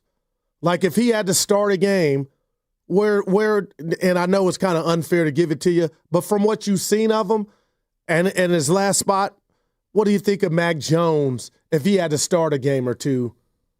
I think I would feel better about him than Brandon Allen, but I still wouldn't feel, I don't know, maybe some people believe he could be good, but I wouldn't feel confident about winning the game. That's interesting. Well, I guess it depends on who they played, but last year, I had no faith that Brandon Allen was going to go into Green Bay and beat the Packers. But I was watching. We were watching maybe. And you're right. That didn't happen. I mean, we were hoping, but... The dude's almost... I mean, he's quarterbacked some games, led a team in his rookie year. People forget about to the playoffs. And he was a Pro Bowler his rookie season. And you just wonder if you're working with the Jedi Knight that is Kyle Shanahan on a good day can have you look the best version of yourself. I mean, Sam Darnold came here for a year. I know he threw a pick, but last year he threw 35 touchdowns for the Vikings, got himself paid by the Seahawks. That's incredible. Mac Jones, I think, is probably looking to get the same deal. But again, it's if Mac Jones is on the field, that means that Brock Purdy's probably hurt. Yeah, and no doubt. Whatever you think about Brock Purdy, I don't think that's good for the 49ers. I don't think that Mac Jones is somebody that can just step in and replicate what he does. I just think, and I agree with you, but I do think in this new NFL, Evan, where it feels like guys are getting hurt or nicked up, I mean, and maybe I could be wrong, and people say it's always been that way, Goo, But the backup quarterback position now, Evan, is more important to me than it's ever been. That's just how I feel. Why? With these dudes are these linemen, these blitzes, bigger, stronger, faster. You got to be able to at least, like you said, Brandon Allen, you had no confidence in him, and probably 98% of the fan base agree with you. But like when Dak went down and Cooper Rush was at quarterback, I honestly, and I'm not dissing Dak like I always do, but you felt like, man, they still might win the game, and that's what you want. And I think the Niners might have it in Mac Jones, a former starter. Like, can you win a game or two? Well, I don't know if they're any more important than they always have been. Like, who's it? I guess and I would have to give you the data. It just feels like they get hurt more now than ever. Quarterbacks? Yeah. Maybe. Yeah, I'm honestly not sure about that. But if we're talking about backup quarterbacks, your season's, I believe, going in the wrong direction. Now, how you feel about yours in L.A., Trey Lance? I hope he doesn't play. Okay. And a lot of people are ready to say, oh, he's ready. I'm like, no. But that's not just the case for the Chargers. I think that's the case for every single team that has a franchise guy. You do not want your backup quarterback playing if you have a franchise quarterback. Right. Because that means something has gone horribly wrong. And sometimes it does. My point is, are you just dead on arrival when that happens? And I believe with Mac Jones, the Niners are not dead on arrival. And again, let's just say Purdy had to miss 4 games and they lost all 4. I'd come in here and tell you I'm wrong, but he ain't chop mincemeat, you know? No, I don't think he's Tanner Mordecai, who got cut a week ago. And he's better than Trey Lance. That we know. Mac Jones? Yeah. No, to me, I've seen it. But he's definitely proven more. Yeah. He's absolutely proven more as a quarterback. But again, it's like, if we're talking about Mac Jones, to me, we're talking about a season that's like Kansas City's done spinning out of control. If Mahomes, there is, I don't even know, I forget his name. That they ain't holding up if he goes out. Lamar either. I would think so. But also, okay, so there's very few situations in the NFL that play out like, I think it was 2008 with the Patriots when Tom Brady tore his ACL and Matt Cassell stepped in and they still won 12 games. I think there's very few backup quarterback situations. Yeah. All right, go ahead. Matt Castle, right? Yeah. Was that 08? Yeah. Yeah. And actually, they didn't make the playoffs that year. Against the Jets, that happened. They were the only team to go 11-5 and not make 11-5. 11. No way. Yeah, Miami. I only know that because Miami won the division. That's the last time they won the division. Evan, we win 11 games and we don't make it, but go ahead. Some years you make it with 8 or 9 wins. Seattle 7. Remember that? They won the division that year. Yeah. Oh my God. I think the Chargers won that division that year, and they were 9-7, I believe. That is nasty. I don't remember. No, that's nasty. 11 wins. They were 8-8. Oh my goodness. They were 4-8 and won the last 4 weeks. Yeah, this football ain't fair, man. The life ain't fair. Well, but their division, I think, is. I think the NFC West is more open than definitely the East. Well, East got the Giants might be good, so the NFC East is not necessarily. Open's not the right word, but I think it's the most parity of in the NFC lies in the NFC West. Like the gap between whoever you have as the best team and the worst team to me is smaller than the gap between the best team in the South, the North, and the East. If that makes sense. No, I got you. Yeah, the West is a 707 saying Mac looks bad. Bradley let it rip on Saturday against the Raiders. But he wasn't in there with the traditional 1-1s. No, but he had that one laser. He just got drilled by a blitzer coming off the edge. Hey, I saw it. I'm just saying to all around, like, you know, you're not Trey Lance wasn't out there with the 1-1s, you know, but Chargers got receivers dropping like flies too. It wasn't going against the 1-1s either. No, you got a point. I don't know. Does it concern you at all that the Niners have not been able to run the ball with any effectiveness through the first 2 weeks of preseason? Or is it because McCaffrey's not on the field, it doesn't count? Evan, I'm gonna take the latter. He's not on the field, it doesn't count. And then what if they were leading the league in rushing and he wasn't on the field? Would you be telling me right now, Goo, I think they're offensive? No, you got to take it, you know? So on Saturday, they were 28 of 64, 28 carries, 64 yards, 2.5 yards on the ground per carry. Through 2 preseason games, 3.1 yards per carry. Now, again, McCaffrey has not played a single snap, nor I don't think he should. You're trying to preserve him as much as you can this season.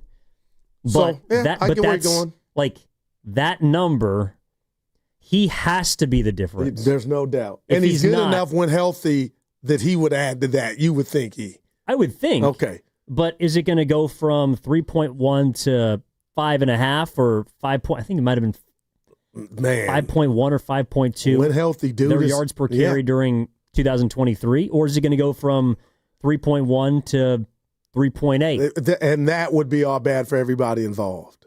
It just means more is going to be on Brock Purdy. Like, I know it's the preseason, but I do think, and we saw it last year too. There's going to be a lot of third and longs. There's going to be a lot of third and 18 situations. I couldn't believe they got that. I'm like, I know it's pretty. What the hell are the Raiders doing with third and 18? Whop. And again, it's preseason, but Purdy bailed him out. Yeah, he did.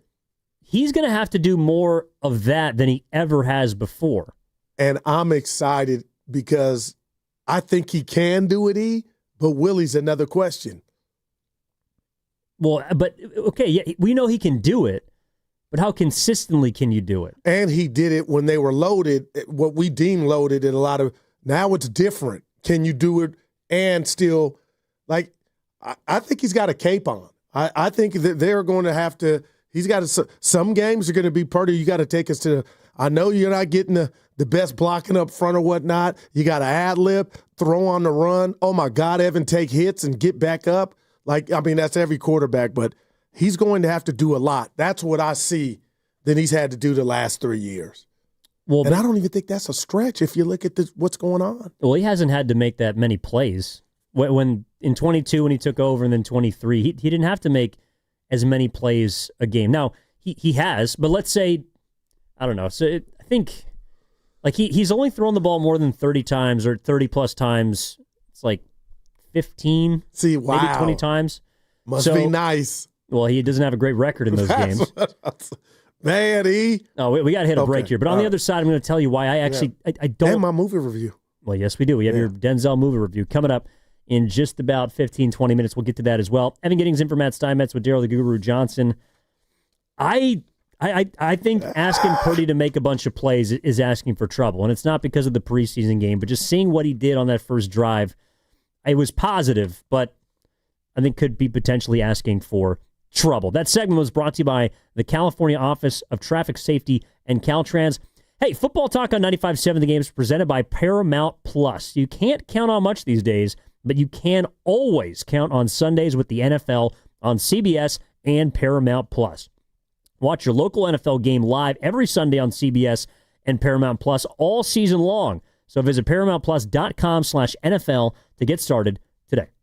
Speeding is dangerous. To other drivers, to people walking or biking, speeding catches up with you. Tickets, crashes, or even worse, slow the fast down. Safe speeds save lives. Go safely, California. From the California Office of Traffic Safety and Caltrans. Save on protein at Whole Foods Market. Get 20% off organic rancher, organic 93% lean ground beef with Prime through August 19th. Try it on the grill as juicy smash burgers or tender kebabs. While supplies last, shop in-store or online. Terms apply. We finally switched to T-Mobile because with them, we can be connected here and there. ¡Listos todos! Estas son las mañanas. Now we just need to harmonize. Switch today. Get 4 Samsung Galaxy S25 phones with Galaxy AI. Plus, get 4 lines for just $25 per line. Visit a store, T-Mobile.com, or call 1-800-T-Mobile. 1-800-T-Mobile. For well-qualified customers with autopay plus taxes and fees and $35 per line connection charge. Minimum 4 lines on plan. Contact us if canceling lines. Plus $5 per line without autopay. Debit or bank account required. Visit T-Mobile.com. And we're back, live during a Flex Alert. Dialed in on the thermostat. Oh, we're pre-cooling before 4 p.m., folks. And that's the end of the third. Time to set it back to 78 from 4 to 9 p.m. Clutch move by the home team. What's the game plan from here on out? Laundry? Not today. Dishwasher? Sidelined.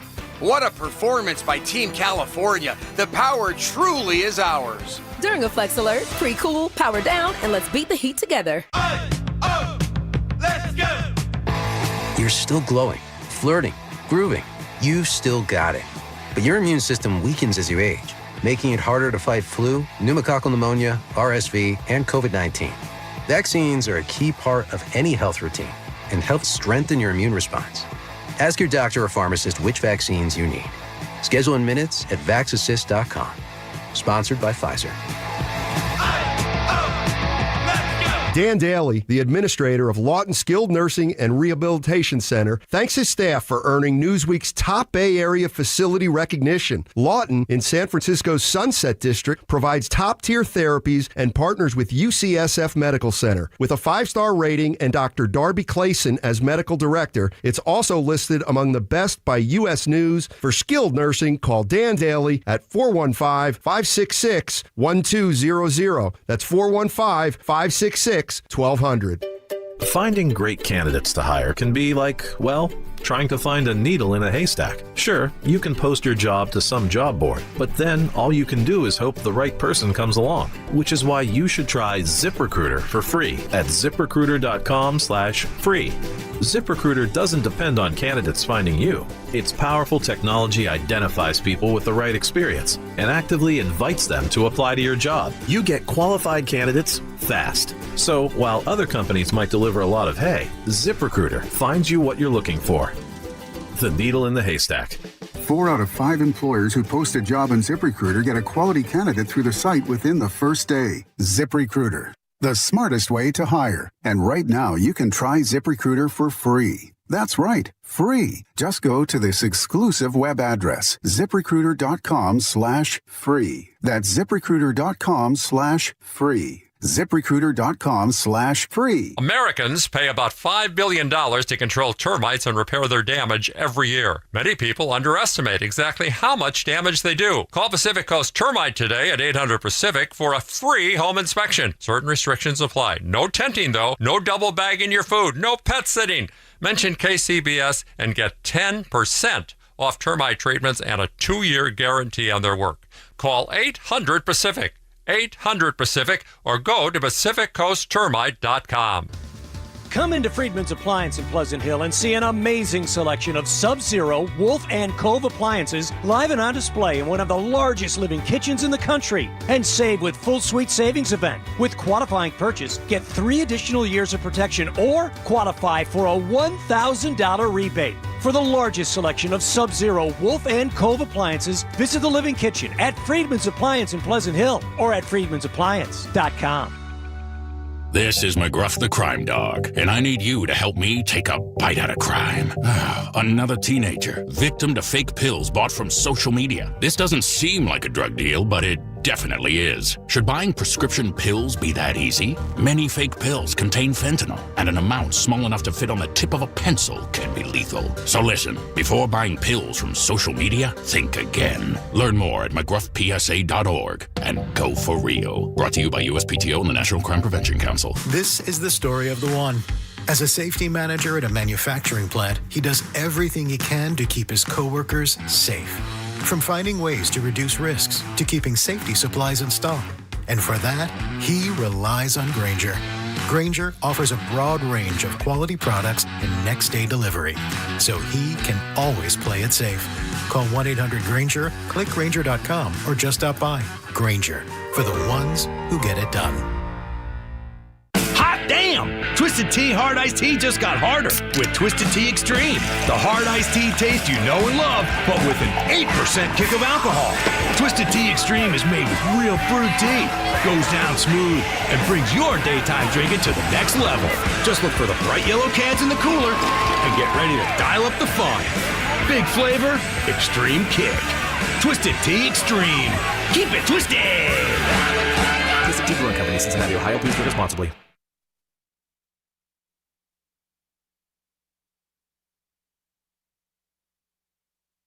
Now, back to Steiny and Guru on 95.7 The Game. All right, Guru's movie review coming up in about 10 minutes. Is this Tears for Fears? I don't know. What is this, Look Kenny? at Goo! Talk one up, baby! Who's Tears for Fears? Tower of Power? Oh! I was just listening to... Look at my boy! Was it Don't Lead a Horse? Oh, now you're asking a little too much. I know you can lead a horse to water, but you can't make him drink. Don't change the horses. And that is in the middle of a stream. Tower Power. Oh. Back to Oakland. Oh, yeah. Come on, man. I know a little bit. Not a lot. Just a little bit. Goal this year is to read.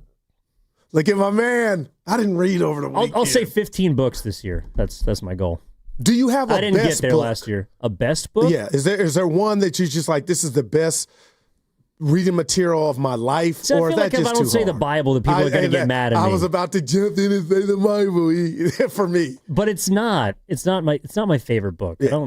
I don't sit there and read the Bible like that. I'm well versed in it. No. But I don't read it like that. I got you. Mine is, you didn't ask why black people tend to shout. Rest in peace, Ralph Wiley. He was a writer, sports writer, and columnist in Washington, D.C. So you haven't read that one, huh? No, I might bring it to you. I'll put it on the list. No, I might even bring it to you. Yeah. No, I'd read it. I read stuff people give me. I read recommendations. Steiny and I have never exchanged a book. That doesn't surprise me whatsoever. I didn't like that energy behind. What are you saying? I'm saying Steiny, though he is well read, doesn't read a lot. He's read a lot. He was forced to read a lot. My man. Yeah, we love you, Steiny. Steiny, as much as he's obviously well educated and grammatically correct at all times. He doesn't seem like the kind of guy to just kick up and crack my open reading, a book. and this is sign of the times. Shout out Prince, Twitter and Facebook, reading people's comments. That's not reading. But it is when you get to my age. 480 characters or less, or what is it, 240 now? Might be more. In the bed at nighttime with my thing all bright, just like, get a life, goo. It's coming. I know. We're on our way. You can start with like foreign films or foreign TV series in which you have to read the subtitles. I got to be careful here. Don't call CPS. But before my daughter went back, we were watching a movie. Yeah. She said, Dad, I kind of get off on having the caption on. I went off. Wait. Caption for what they're saying. Well, if they're speaking in another language. No, they were not. This was English, so it triggered me. Oh, you don't like subtitles? No. Dude. Messes with the fish. He goes, you're not 80 years old. Papa does that. Shout out Norm. Turn the caption off. Dude, we got into it. But it helps you pay attention. Well, she said something to that, but I was like, get glass. What's good? Or a hearing aid. What? Turn it off. I can't watch movies with the caption on it. I might be completely off base, but I think more people watch stuff with captions than not. Yeah, this is a new thing, I think, Evan. And I think it's shows like Game of Thrones where the names and the places are so odd. You're like, I don't know who's who. Okay, that I would understand. To follow thick accents. Yeah. Wow. But even maybe I need to text her and apologize. Evan, I went off. Well, but I'm watching Seinfeld, which I do from time to time. I'll throw the captions on. Why? Because it helps me memorize the lines better. Oh my gosh. Active listening skills? Well, that's true, but it makes it easier to retain. And then it takes up all the screen on the nice, pretty HD. You can adjust the size. But turn that off. All right, Goo. Goo loves Calvin and Hobbes. Dude, come on. Come on, 650. That's a low blow. All right, Goo. So with the Niners yesterday, and I was thinking about this because especially with our last segment, we were getting into Purdy and some of the plays that he had to make. Like beautiful 3rd and 18 dime to Ricky Pearsall, right on the money. Yeah, dart, dot, whatever you want to call it. He also had a nice throw to, it was Hodgins, kind of like towards the sideline on the shoulder. Demarcus Robinson also looked really good. I forgot. I had him written down. So unfortunately, he's not going to be present for the first 2 games of the season. Is there any way he can fandangle or finesse his way out of this, what we think suspension? Like, Evan, why are they not doing it? Preseason don't count. I get it. But is there, so we know he'll be missing week 1 in Seattle. I think he pled no contest. Now, of course, Rashee Rice is going to be available week 1. And that's a freaking joke. Evan, get your books in order, Goodell. You're right. Can you believe? Go ahead. I hear you, E. I don't want to, man. He almost ruined people's lives. No doubt about it, man. And I know, God forbid no one died in the accident, but the dude's a bleeping idiot. And he's available early because of whatever mess you got going on with your guys' calendar. You got problems with guys placing little bets and only hurting themselves. Man. You got problems with guys smoking pot. Too real for radio right now, EUR, but man. Rashee Rice gets to play all he wants. No, Kenny, seriously, think about that, man. That stinks, Roger. It's the NFL. That's what they do. As long as it doesn't make them look bad, they don't care.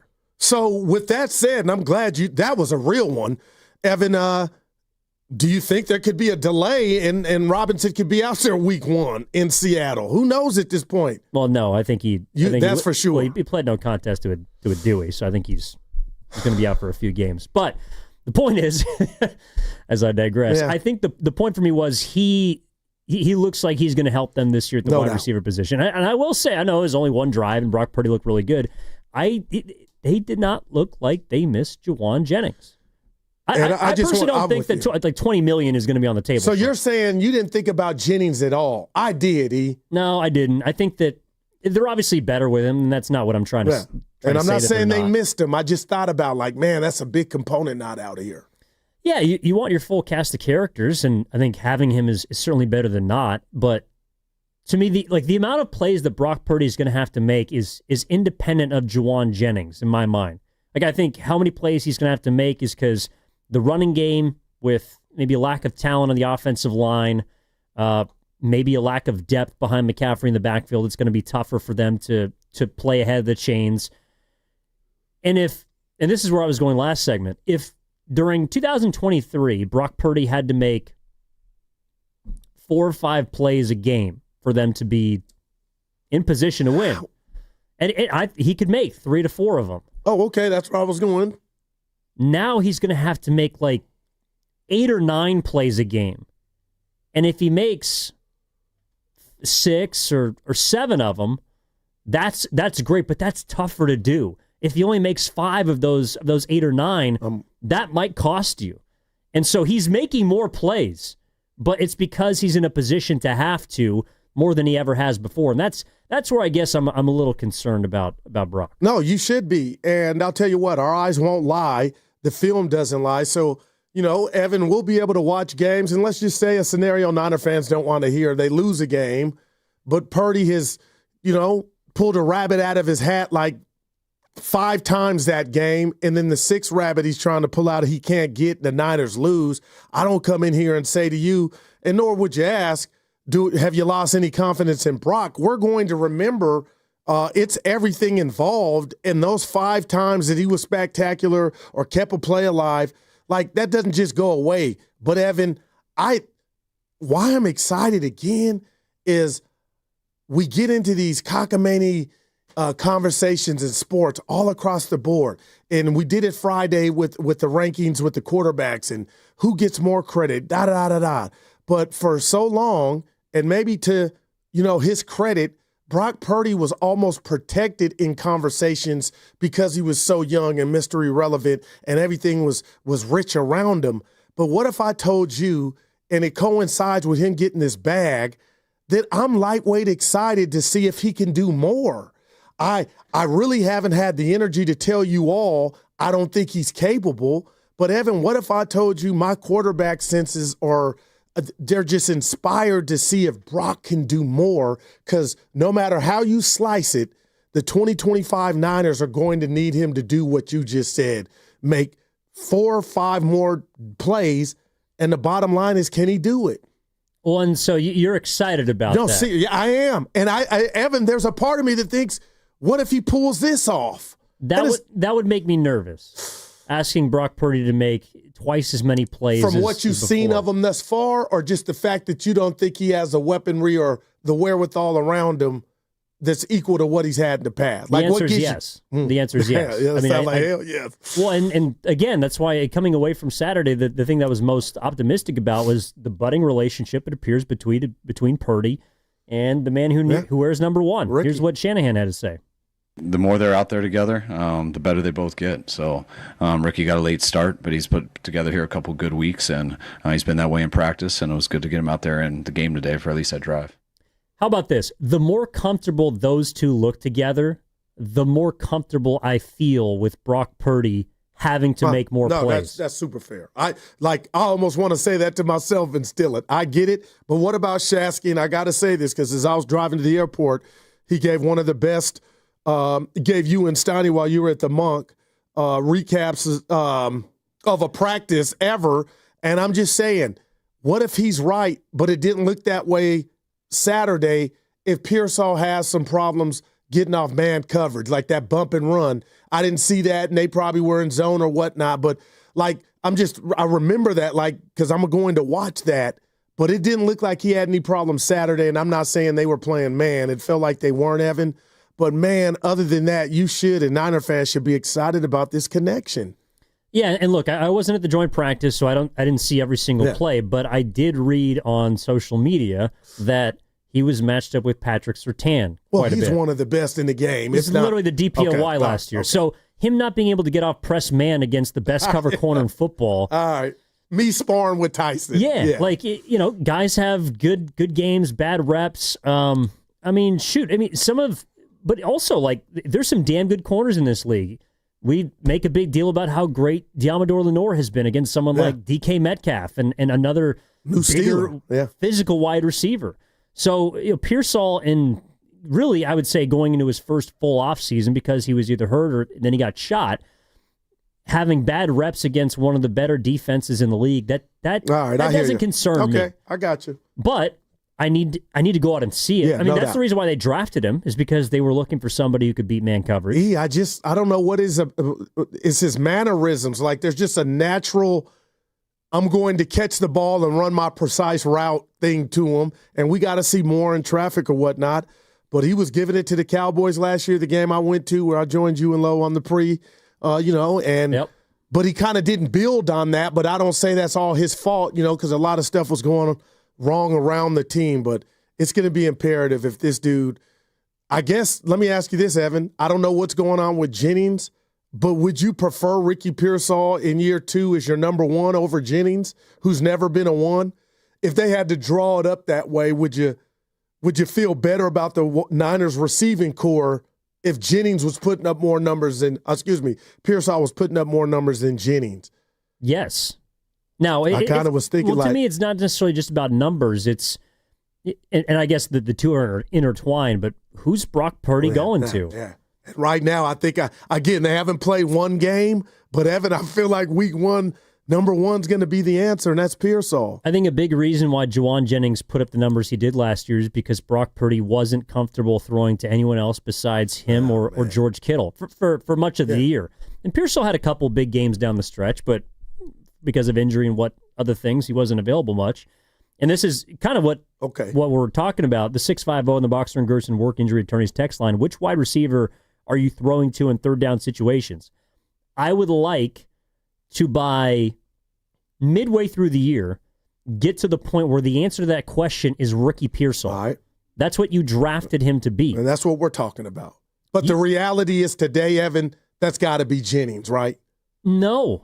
On 3rd and 18, and I know Juwan wasn't on the field, but on 3rd and 18, Brock delivered the ball to Ricky Pearsall. But Jennings wasn't an option. And I guess what I'm saying is that when it's ones against ones, it's going to be way more difficult, and the person with the most experience in doing that, even at the Super Bowl, is Jennings. So I got to believe the answer to that would be Jennings is in the lead of that now, or you could be right.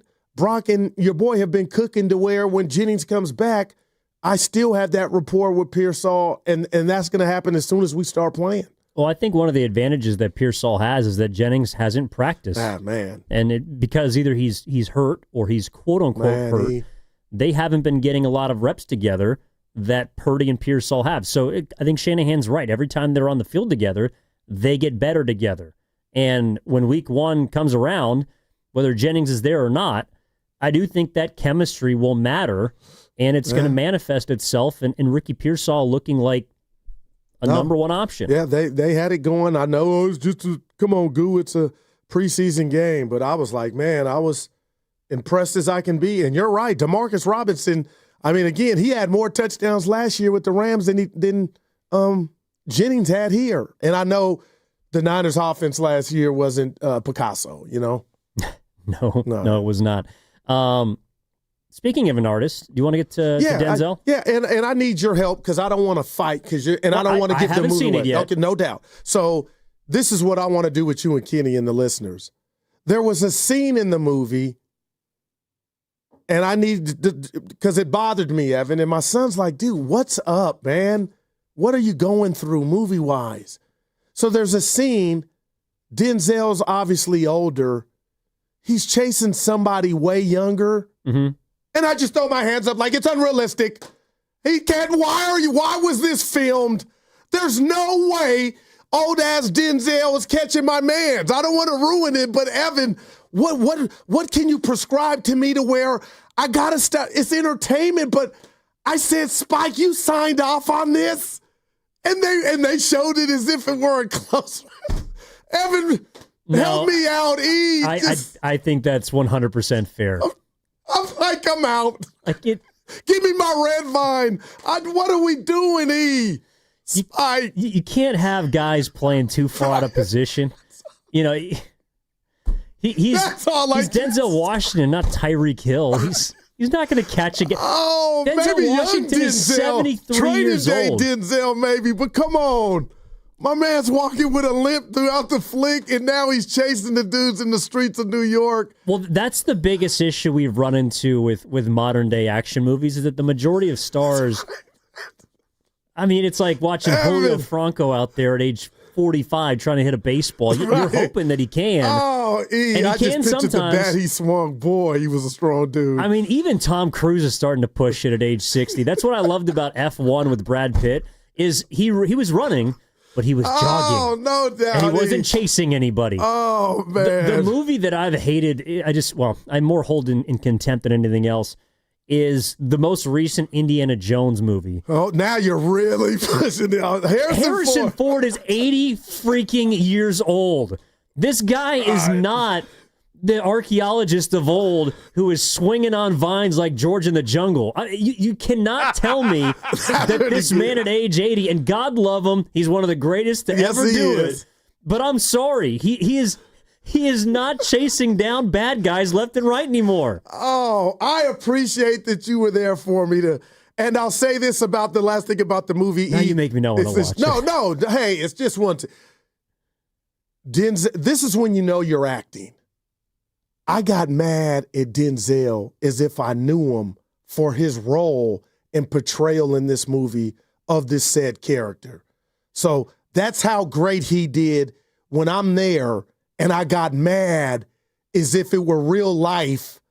And he was like, I had to drive home like it's just a movie. It was a role he chose to do. But Evan, that's when you're kicking that role's ass. When I believe fans are kind of like, did he go there?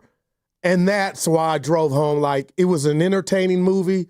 By far not Denzel's best work. I hadn't heard of the script at all. I guess it's been around and Denzel came across it and wanted to do it. So I'll leave that there. But, Evan, there was a part to where I go, am I getting older to where I'm just questioning this race or this? You're right. I mean, man. So, E, the great takeaway was the acting was there for me, and I'm going to give Spike Lee kudos. I don't know if you know this. Evan, every movie he has, if it's Do the Right Thing, Jungle, the same people get jobs under him, and that was cool to see. Rosie Perez, she's in it. Mookie, Well, that's like it's funny. We were talking about head coaches and quarterbacks, like the importance of relationships in sports. I do think a director and an action star, or not an action star, but a particular star, that is important. Like Malcolm X is like that was the first Spike Lee joint that I saw where it was him paired with Denzel Washington. Wow, that's a relationship that I'm going to watch any movie that they do together, and I'll still watch this one. Highest to lowest is what we're talking about. But, the most recent one that's probably taken off is Michael B. Jordan and Ryan Coogler. Oh, great call, man. Anytime they're together, I'm watching those films. Damn, E, that's a great call. But I would hope at some point Michael B. Jordan will have the awareness to know that you can't be the same action star you always were. I got you. I hear you. But since I brought up physique envy, I mean, your boy swole too, Michael B. Jordan. Well, he is. But at age 73, he's not going to be sprinting like Jesse Owens. Or asked to, hopefully, by Ryan. I mean, Otis Bird get III said, we're all getting up there, Goo. I get it. Well, we are, but we're not being asked to chase down villains, sprint 200-meter dashes. Now, I could have chased him down at my age, so there you go. Thumbs up. For Denzel, that's like Norm running after somebody. I think Lo Neal could have caught him. Be careful. Wow. Sorry. Oh, no. I don't know, but man. he played that role so tough. Guys, it made me want to just like, oh, what a jerk. Like that's acting. Or it could be the role itself, but he brought it home to where. Do you think Denzel would call you an opinionaire for your opinion on his? That's gonna stay with me. On that his was physique. Great. Well, no, he looks good. His athletic capabilities. Yeah, that's really what you're coming down his road. Played it for him. Good at something. Oh my gosh, he probably talking to me, man. Well, I always wonder when those guys kind of feel like it's the end. For example, in Equalizer 3, I was like, I don't really know if and that's I don't know if those physical roles are still in their ability. Like, I'm looking at the Pittsburgh Steelers. I kind of think Aaron Rodgers is cooked physically. Like he can't really. You look move at his around numbers last year without watching the games, and I had to check myself. Yeah, but like, you watch the games. Okay, wow. And when you watch the games, you see that he can't really move anymore. You knocked that out the park. Kane Slybender. I'm serious. Goo, just take some HGH. Like, that's the rich man thing. And it's not steroids. It improves your breathing, Human your growth hair. hormone? Yeah, listen, I saw Brian Gumble Real Sports on HBO, and it was a compare-contrast steroids to HGH. It grows your hair back, improves your breathing, your skin, your tendons. That's how T.O. was able to come back on the Eagles when he broke his leg to play in the Super Bowl. I'm just telling you. It's not steroids, and Kenny, if you had some, I'd ask for some. It's not an anabolic steroid, but it is. It doesn't hurt your organs, though. It's a PED, though. It's a performance-enhancing drug. That's why you can't take it. Yeah, it helps you come back from injury faster, too, like Andy Pettit. Oh, that's why that's what I want. Athletes can't take it. That's what and it would help my physique. Goo. Barry took it. No kidding. All right, there we go. Although technically, I don't think he was ever talking about selling people out, Goo. No, yeah, Lance Armstrong, dude, it helps you. It's not Evan. It doesn't harm your organs like steroids. That's all. No, not as badly, but it is a performance-enhancing drug. Yeah, but if we're regular Joes like you and I. But I'm not taking it unless I absolutely. Okay. Maybe we can ask Willard Dibs on the other side.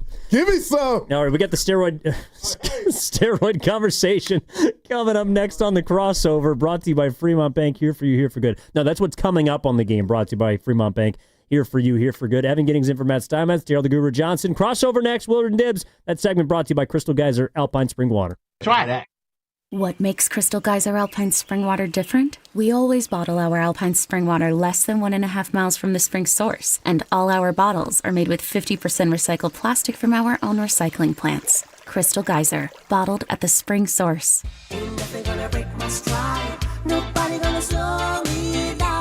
Don't let pneumococcal pneumonia break your stride. If you're 50 or older, you're at increased risk. So be proactive with Capvaxive pneumococcal 21-valent conjugate vaccine to help protect against invasive pneumococcal disease and pneumonia caused by certain types of pneumococcal bacteria.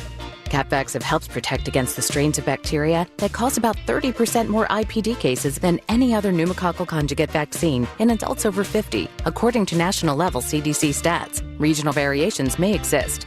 Don't get Capvaxive if you're allergic to the vaccine or its ingredients. Tell your doctor if you have a weakened immune system. Common side effects include injection site reactions, feeling tired, headache, muscle aches, and fever. Capvaxive does not protect against all strains. For more information, call 1-800-927-8888 or visit capvaxive.com. Ask your doctor or pharmacist about Capvaxive. Need help paying for your Merck vaccine? Visit merckhelps.com. Sponsored by Merck. Cool people, good time. It's the Good Guys 38th West Coast National, happening all this weekend at the Alameda County Fairgrounds in Pleasanton. Check out over 3,500 classes, an earth-shaking Nitro Thunderfest, tire-smoking burnout competition, Good Guys autocross racing competition, plus an indoor car show celebrating 70 years in a Tri-5 Chevy and more. Happening all this weekend at the Alameda County Fairgrounds. Details at good-guys.com. When selecting a financial institution, how do you know you're making the right choice? As Bay Area bank customers find themselves at a crossroads, maybe it's good to consider if you want your bank to be community-oriented or corporate-minded. Fremont Bank has grown by providing stable, consistent service to the region, its families, and its businesses for 60 years, all without a single merger. And we intend for more of the same for the next 60. Fremont Bank. Here for you, here for good. Dreaming of the perfect kitchen? Make it a reality at Friedman's Appliance in Pleasant Hill. Explore Bosch appliances in live working vignettes and see the innovation in action. During the Buy More, Save More event, you can get up to $4,000 in rebates on qualifying Bosch kitchen packages. From refrigerators with the Farm Fresh system to keep your food fresher longer, to dishwashers with precision wash technology that wipes out 99.9% of bacteria. Own the kitchen like a Bosch. Visit Friedman's Appliance in Pleasant Hill or online at friedmansappliance.com today. Losing weight shouldn't be a struggle, and with Jumpstart MD, it doesn't have to be. Your first month is just $99 when you join Jumpstart MD's medically supervised weight loss program today. Licensed clinicians create personalized plans, including GLP-1 medications. No insurance? No problem. Jumpstart MD has options to meet your individual needs. With 13 Bay Area locations and online visits, expert support is always within reach. Call 855-JUMPSTART or visit jumpstartmd.com to start transforming your health today. When growth stalls from turnover, hiring gaps, or operational drag, My Outdesk steps in with elite global talent, fast. Trusted by over 8,500 businesses, they help mid-market and enterprise leaders scale smarter, cut costs, and lead with confidence. With a selection rate under 1%, My Outdesk delivers only top-tier professionals to power your team. They're ranked #1 by TechRadar and U.S. News & World Report, and they're just getting started. See how much you could save and how far you could go at myoutdesk.com. That's myoutdesk.com, where momentum meets results. This is Chris Dolan. And I'm Vanessa Deniston, senior attorney from the Dolan Law Firm. Chris, what's with all these out-of-town personal injury firms coming into the Bay Area with these catchy jingles and funny names? Unlike the Dolan Law Firm, most of these firms are from out of state or in L.A. The Dolan Law Firm is headquartered right here in San Francisco, going on 30 years. We live here, we work here, we win here. The Dolan Law Firm, we're the best lawyers we hope you'll never need. DolanLawFirm.com. If you're 55 or older and into that whole saving money thing, T-Mobile has an exclusive phone and internet bundle just for you. Right now, get 2 unlimited phone lines plus 5G home internet for just $30 each per month with autopay, plus taxes and fees. And with 5G home internet, setup is easy with just one cord and no technician needed, which is great if you're also into that whole keeping it simple thing. Switch now and experience the best mobile network in the U.S. Visit your local store to start saving. T-Mobile, it's better over here. Based on analysis by Ookla of speed test intelligence data Q4 2024 to Q1 2025. Ookla trademarks used under license. Unlimited on our network. Customers on voice plan may notice speeds lower than other customers and further reduction if using more than 50 gigs a month due to data prioritization. Video streams and SD on this plan. Home internet pricing after $20 a monthly bill credit plus $5 per line without autopay. Debit or bank account required. See 5G device coverage and access details at T-Mobile.com. This Labor Day weekend, we're celebrating Bob's Discount Furniture's 200th store milestone with the entire Bob's family across the country. For more than 30 years, we've believed everyone deserves the home they love. That's why we brought our everyday low prices on furniture, mattresses, and more to over 200 locations from coast to coast and counting. Not to mention free treats for the whole family in our cafes. Celebrate Bob's Discount Furniture's 200 store milestone this Labor Day weekend. Oh, my Bob!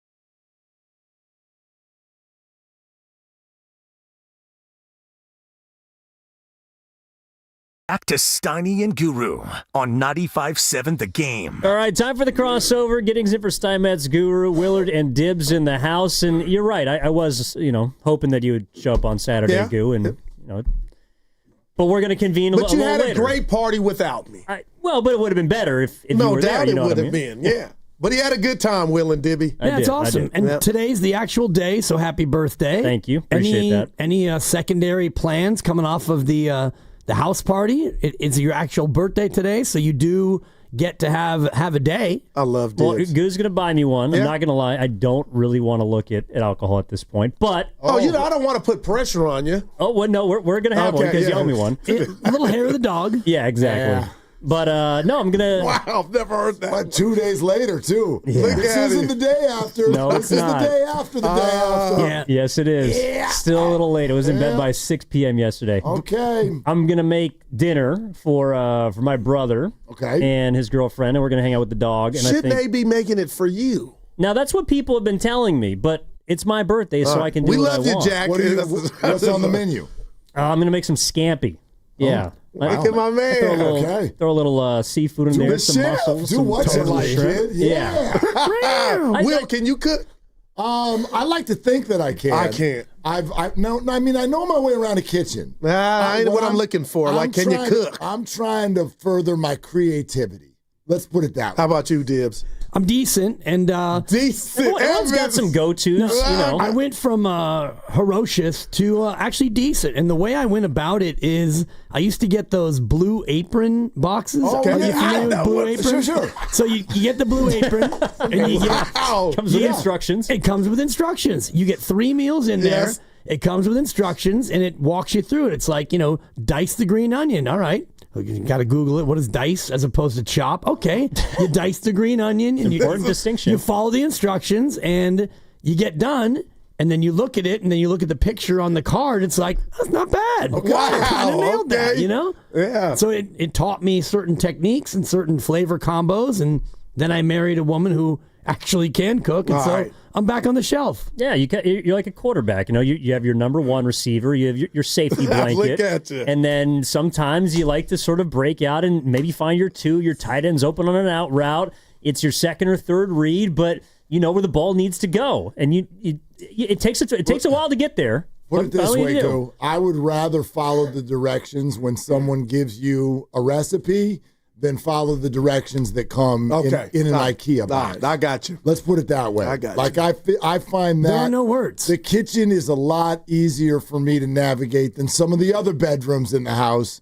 Go ahead and cut that. That didn't come out the way that I meant it. I was about to say. You know what I'm saying? Yeah. If you need me to build some furniture, I'm like, how about if I'll cook you the meal when you're done I got you. building the furniture? Yeah, we had to go to TaskRabbit, which TaskRabbit, I've been using them for years. What is that? TaskRabbit is you have a task. It's actually called tapout.com. But it's really anyway, it's about going to the bullpen, So you get a piece of furniture, and we got a big dresser for the baby's room 3 years ago, and there's no chance that I'm going to put it together. I don't have those skills. My wife is 9 months pregnant. She can't do it. So you go to TaskRabbit and you put in the tasks that you need, and some of these rabbits will bid on it. And Jim in Concord will say, "I'll build that for $50," and you go, "You're hired." And you gotta be kidding me! No doubt. Puts it together. Just outsourcing. That's right. That's what it is. Wow, dude! Have you ever put together like a backyard trampoline?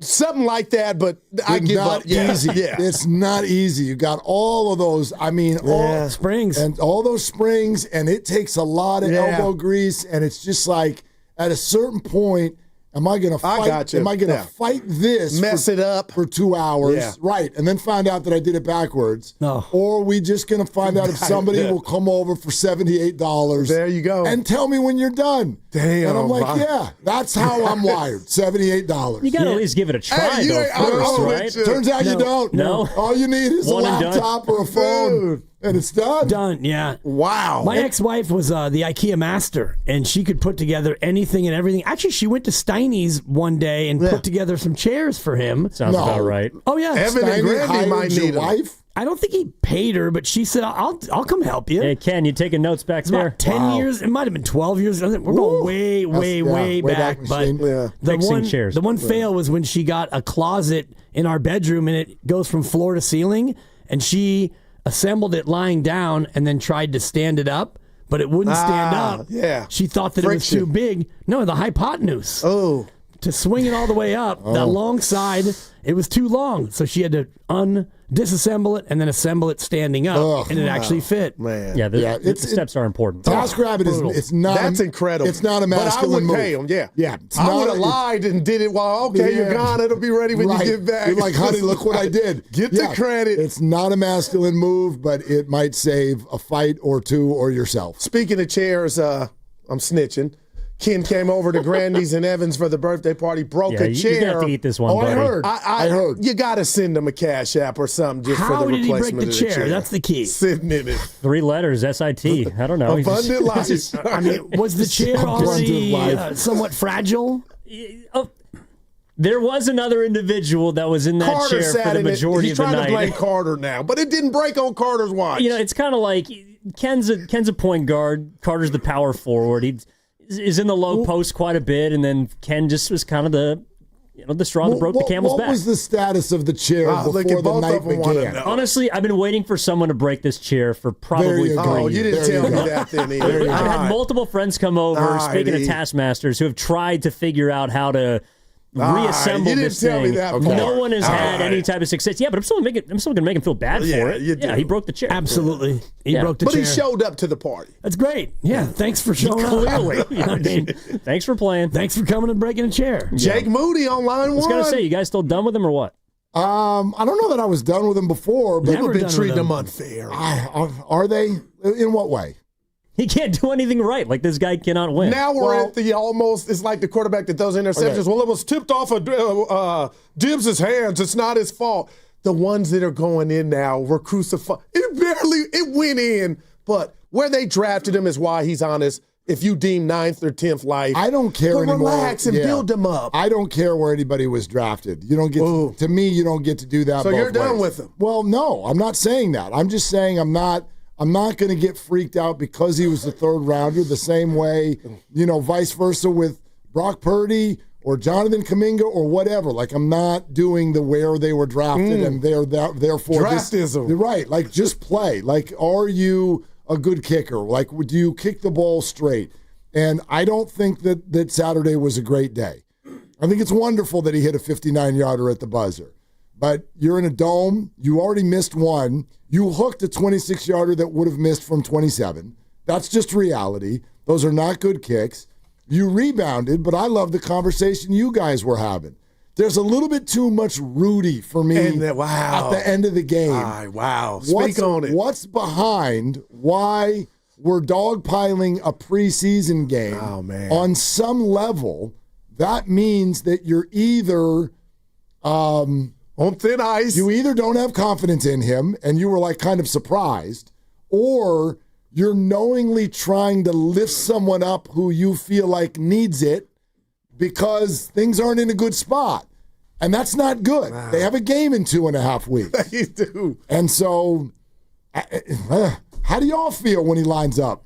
Dibs? How do y'all feel when he lines up? I feel good. You do? Oh, absolutely. Yeah, I feel confident, more confident than ever. And yeah, he snuck one in, but it's a make-or-miss league, so he gets the 3 for that. He missed a PAT. He missed a long field goal, and if you look at 50-plus field goals, I'll have the percentages for you shortly, but it's no automatic, even for the best of the best. And the fact that they mobbed him when he walked it off in a preseason game, it's a little Rudy-ish, yes, but maybe that's what the kid needs. And if he is somebody who is struggling with a crisis of confidence, then by all means, guys, gather around and carry him off the field. Can we get into that?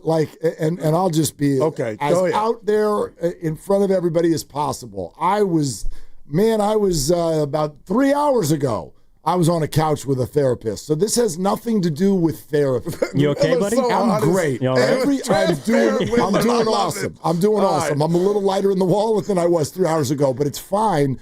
My point is like I am pro therapy. I think everybody could work on themselves, no doubt. Right? But is this how we want it to sound? Where after games, Jake Moody is taking us through his entire sort of mental journey of being an NFL kicker. I'm having a hard time with that inspiring confidence when you go kick footballs for the San Francisco 49ers. Okay. And I don't think it feels great. Evan, if you could be our DJ here, because it's not a lot of sound, but I'm a real musician. I'm with Dibs. I hear you. Can you play who Kyle says he talks to and doesn't talk to? Because if Dibs is right, which I agree, I'm not a ball coach, but I believe what you said everybody needs. And for Kyle to say this about his relationship, or what I'm deeming from it, it bothers me because I feel like this is Exhibit A of who you need to build up. But check this out. Yeah, hey, Kyle, who'd you text before the game? No, I don't talk to the guys. I don't talk to kickers very much. Just tell them to make it. Dibs! Yeah. If my kicker is on my team, I totally get it. We're going to have a relationship. Anything you need, chop it up. But not I don't talk to you. I mean, what's to say? Make the kick. And Jake, thanks, Coach. Hey, Jake, I'm for you, buddy. I mean, but to what Willard talked about, wherever he talked about in his session, you could talk about how you doing, what can I do for you, but to be You know, like that didn't sound like he was invited to the party they had last year when Pearshaw got shot. I'm sure he's invited, but Kyle's not going to have him sit at his table. He's the kicker, and the kicker part is of your team, Dibs. Of course, and very important part. He can be, and he sure was on Saturday when you lock down that preseason victory, and you get to a spot this year.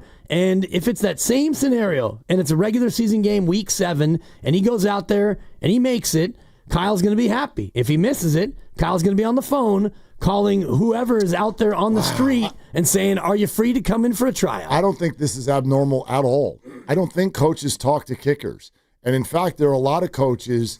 I mean, if you're an offensive guy, you talk to your quarterback. Yeah. Are you getting in the weeds with WR3? Bill Walsh, very famously, wouldn't even get near most of the players. Wouldn't even get near them. The great Bill Walsh, right? Right? I don't know if that makes you feel any better, but he didn't, like, there was no direct coddling, psychology, hey, go get there. He stayed completely away from the players because you have to keep that ability to run your business. And it's a cutthroat business. So you can't get too close is what you're saying. I mean, like, I think if they did get close, Kyle would look at him and be like, better make your kicks. And if you do get close, it takes years. And even then, like his relationship with Deebo Samuel, it's going to have to come to an end at some point. You might have to trade him. You're listening to 95.7 The Game, KGMZ FM and HD1 San Francisco, and Odyssey Sports Station, and the home of the Golden State Warriors and Valkyries, always live on the free Odyssey app. Coming to you live from the Laughing Monk Studios, Laughing Monk Righteously Brewed in San Francisco. To me, like, when I understand supporting a teammate, and the guy is obviously going through a lot, and you want to prop him up as much as you can. But to me, the entire team mobbing him at the 50-yard line, even after an impressive kick, was like an admission of astonishment. It was, oh my God, I can't believe he made this kick, as opposed to, attaboy, like, that's Jake Moody. Jake Moody's going to make that kick 10 times out of 10. And that was the feeling that I was sort of left with, and why Daniel Carlson, who's on the other sideline, I think he's going to make that kick because he's an all-pro. But I don't have the same feeling about Jake Moody. And that's, to me, what I felt like a lot of the guys were kind of telling us without telling us, that here's someone we really need, but we don't have full confidence in going into the regular season. I think that's a little unfair. No doubt, get him. It's a 59-yarder. I mean, that was a pretty spectacular It's a preseason game. But still, the game doesn't count. It counts for the players 71 through 90 who aren't going to make this team. But Jake Moody's got a spot on the roster. Right, Maybe. but the other guys who... And think about the way it unfolded, where Moody ties it with, 40 seconds left, and then you get a pick, and you get another crack, and he makes another one. So, yeah, you didn't win the Super Bowl, but if you are fill-in-the-blank guy we've never heard of who won't be on the team in 8 days, that's got to be a cool moment. You won a football game in preseason, but it's something. I think those 45 seconds, I think what those players were saying was like, I mean, you held off the pink slip. But then, Willard, to your point, he made 5 of 6, and you said it wasn't that great of a day. It wasn't that great of a day. That's why he's where he's at with the fans. Dibs knows this. I'm very much a process over result guy. Yeah. So you hit a bad kick. It's wonderful that it went through the uprights. That was a crappy kick. That's an awful. So it's almost like you missed it. Awful NFL kick. It's like Steph Curry banking in a 3, right. And I'm not saying Moody's Curry, but any player where you hoist a 3 and you bank it in, it's like... It's a bad kick. It went in, so yay, but it's a bad kick. And so I think that reaction from his teammates was almost like, yay, we'll see you at practice next week, because what you just did in this last 45 seconds probably fends off, a bunch of kickers trying out for us on Monday. To Evan's point and yours, wouldn't it be something that could vault him into getting his confidence back? Maybe, but it's week. And it wasn't a 20-yarder, Evan. It was a long kick. Jake went to Michigan. He's smart enough to know that it's like, it's not going to change my career path. And these guys mobbing me, it's going to feel really good. And Kyle Shanahan said he broke him down. That's giving me PTSD, Willard. And oh, that's great. Cheers. Yeah. Thank you. And that's all well and good, but he's still going to have the same problems or perhaps successes that he was if he didn't get mobbed at midfield. And my point is, he's your problem. He's your kicker that you spent the resources on what you did. Third round. Okay. So with that, I feel like that's helping them not say night. I feel like the politics of where they picked him, Will, is still kind of, you know what, we're going to do this one more time. I mean, you'd like him to be the kicker. No doubt about it. You'd like him to be the kicker. You. And to Evan's point earlier, he could miss and we could be right back where we started, but it did have feel of the mob Dibs, of the kid in the high school team that never gets in. Right. It's a blowout, gets it, him, makes a bucket. Yeah. I wasn't too far. But then I heard Evan talk about it. I go, was that kind of sarcasm from his teammates? Like, you hanging on by a thread. Yeah, I don't think so. I think it was just in the moment where they were happy for their teammate. Yeah. And whether or not that gives him the nudge of confidence to get over the hump, we'll see. The bottom line is this, gentlemen. Last year, from 40 yards and beyond, he was 10 for 20. That's not going to fly. That's terrible. So if you're 50%, and those are the big boy kicks, 40 yards plus, Brandon Aubrey, your guy, was 28 for 33 on those exact same kicks. He's got the big leg. Right. He's got the big confidence. That guy almost didn't miss all year. The league average, 84% accuracy. Moody last year was at 70. 70? See, he can't have, I told Evan, I don't believe he can have the same year and come back. Like, that's how dire it is. This year. He has the same year. He's not going to make it to the halfway point. He won't make it to the bye. Wow. Facts. And I mean, and you said they put the draft capital into him. I don't think that that's why he's still around, but he's out of chances. No matter if he was undrafted or first-round pick or whatever, this is it for Jake Moody. Either you kick and you kick well, you're allowed to miss, of course. But, you know. It don't sound like it, but I hear you. Who was my guy that missed the kicks for the Bears and then went on the Good Morning America the next day? Was the that double doink? Cody Parkey? Yeah, the double was doink, that who remember? that was? See, and Cody Parkey, he did this whole, he missed. He missed, and his team got eliminated from the playoffs. And then he's basically celebrating mental health on national shows the next morning. And I know for a fact that his teammates are like, excuse me?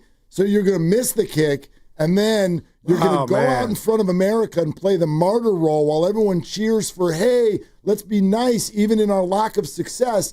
And it's like, yeah, I don't want death threats for the guy, but this is professional sports. It's a performance-based deal, and you don't get to go, up your name value because you sent all of us home because you can't make a 29-yard field goal. They didn't like that. They did not like that. Man. And so my point is I don't love, yes, you're a kicker. It's a very, very mental sport because you're not even really a football player. You're just he was last year, and that's why he got hurt. Yeah, but you come out here 3 to 5 times a game, and you kick the ball straight. That's it. Nobody wants you to touch anybody.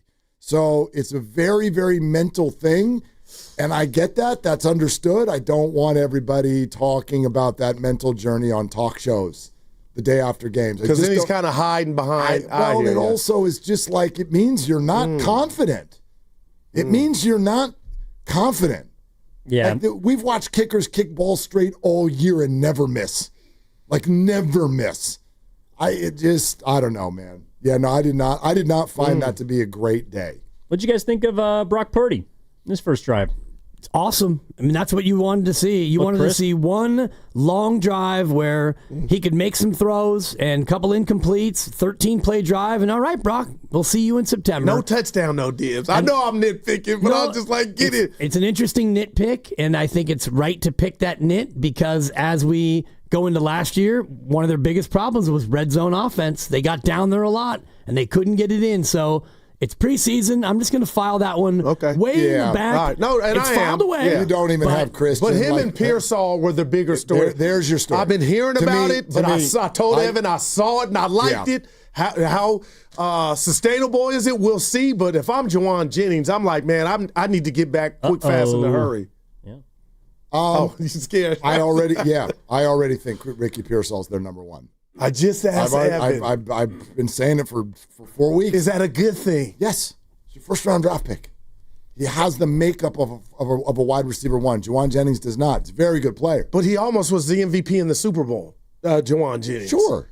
You can be so great. Do you trust him? Or are you trust? I get what you're saying. I trust them both.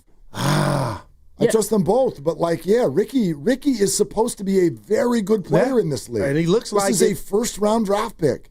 And I still don't understand why people are so worried about him taking this big step forward this year. I think if Juwan had already just been healthy and in camp all year long, they would still want Ricky Pearsall to take the one role. I think He's a first-round draft pick. It's more about him staying on the field, I think, than his actual talent, no? I mean, that's been his enemy. He's been hurt like his entire career. But in camps mainly, right? He was hurt in the camps. I don't think he got hurt playing actual football. Showed up hurt. Yeah. Well, he got shot. Showed up hurt, then he got shot. Yeah, no, But once he played last year, he stayed. Yeah. Like in college, though. I mean, he had trouble You staying guys on the had field. Herm on, and he was like, you got to protect him from himself now. What's that mean?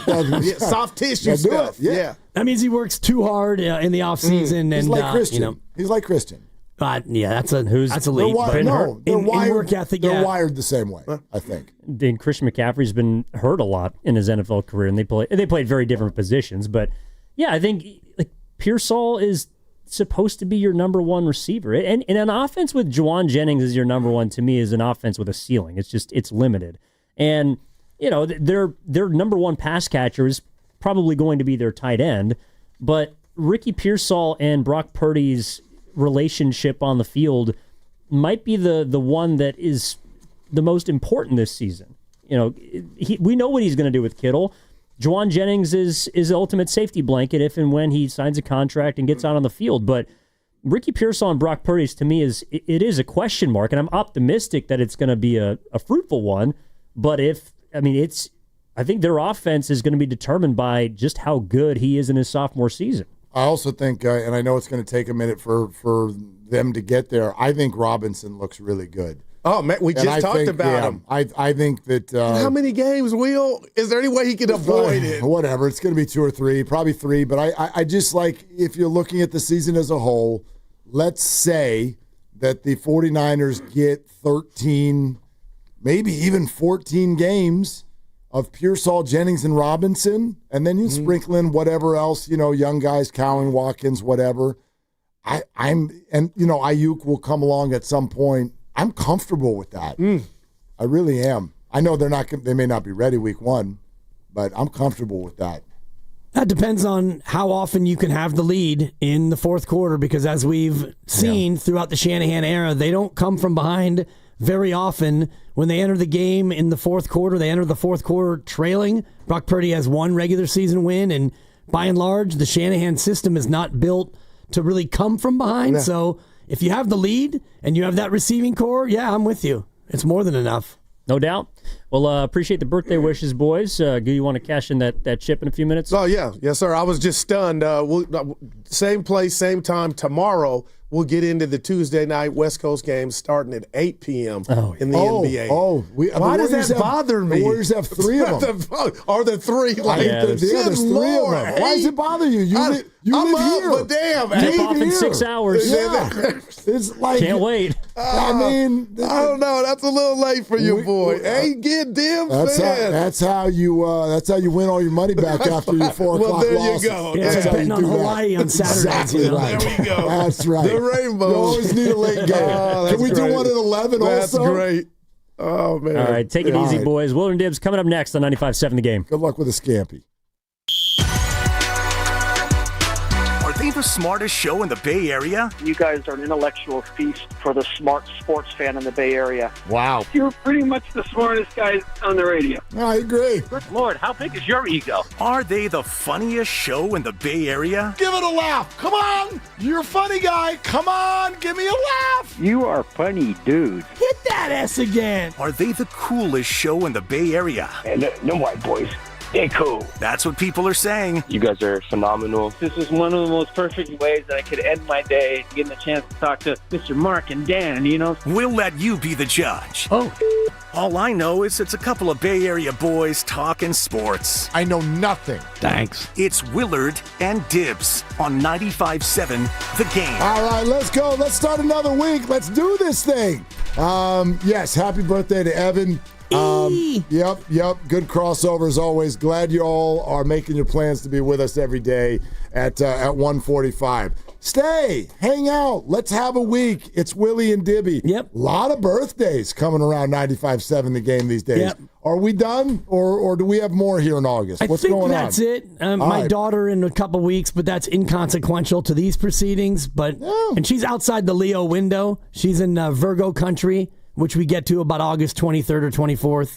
I was going to say she's not just outside the window; she's outside the demo. No doubt. Yeah, so For a little bit. That's why we're not going to celebrate her. She's outside the demo. The key demo. She'll get there at some point. Yeah. But anyway, y'all feel good when Jake Moody's lining up a kick? Let's talk this out. 888-957-9570. It was the best of times. It was the worst of times. That's exactly what it was.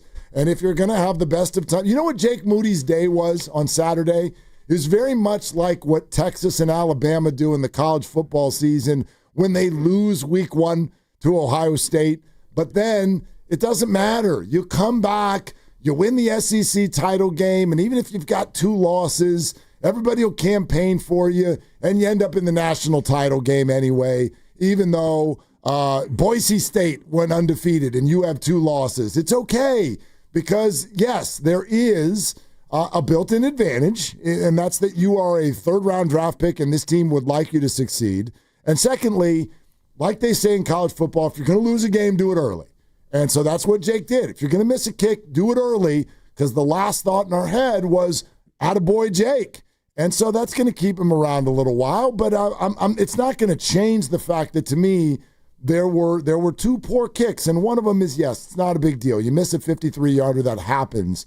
But I don't think it was exactly the day that Jake needs to make everybody feel good about him being the 49er kicker. And I don't think that everyone's going to feel good until you get through a big part of the season, and he does late game special things or end of the half special things. Fans are in a certain mindset with Jake Moody, and it's partly draftism, and I appreciate Evan calling it back to this show, and you in particular, because Jake Moody as a third-round pick is held to a higher standard than if he just would have been a street free agent. And it's neither fair nor unfair. It's just the reality of the situation. And I look at Jake Moody's performance in the preseason game, and yeah, it was good. And I have confidence in Jake Moody because I think last year he was kicking a little bit injured. And again, I never make excuses for people who play the sport, but you could see that he was not able to kick with as much confidence. You look at his rookie year, he was 84%, which last year that was the dead league average. And, he made a couple of long ones, and he was pretty good on the extra points. He only missed one of those. Last year was not so much that. So year 3, this is the year. And he's not going to get, if he comes out and he goes 4 for his first 9, that's it. Oh, if you go 3 I don't even know if in, he'll get the 9th kick if he's 4 for 8. Nah, you know what I'm saying, though? Yes, I agree with you completely. Or if he's 6 for 6 and he lines up in week 3 for a 41-yarder to win the game and he misses it, and you lose 20-19. He's one missed kick away in the clutch from being out on the street. From at least it being a question, yeah. Well, I think it's already a question, right? Right. Well, I don't know that they're on the verge of making a move, but yeah, that's why it was so interesting when people were so locked in on the camp kicker battle. Greg Joseph was on the team, and they're like, wait a minute, you cut Joseph? That thing wasn't done yet. That was a tight battle, and Kyle's like, it doesn't need to be a camp battle. A kicker is battling for his job every single week, every single kick, okay? Kickers are like washer fluid in your cars. It's very easy to replace. You don't need to go discuss this with someone.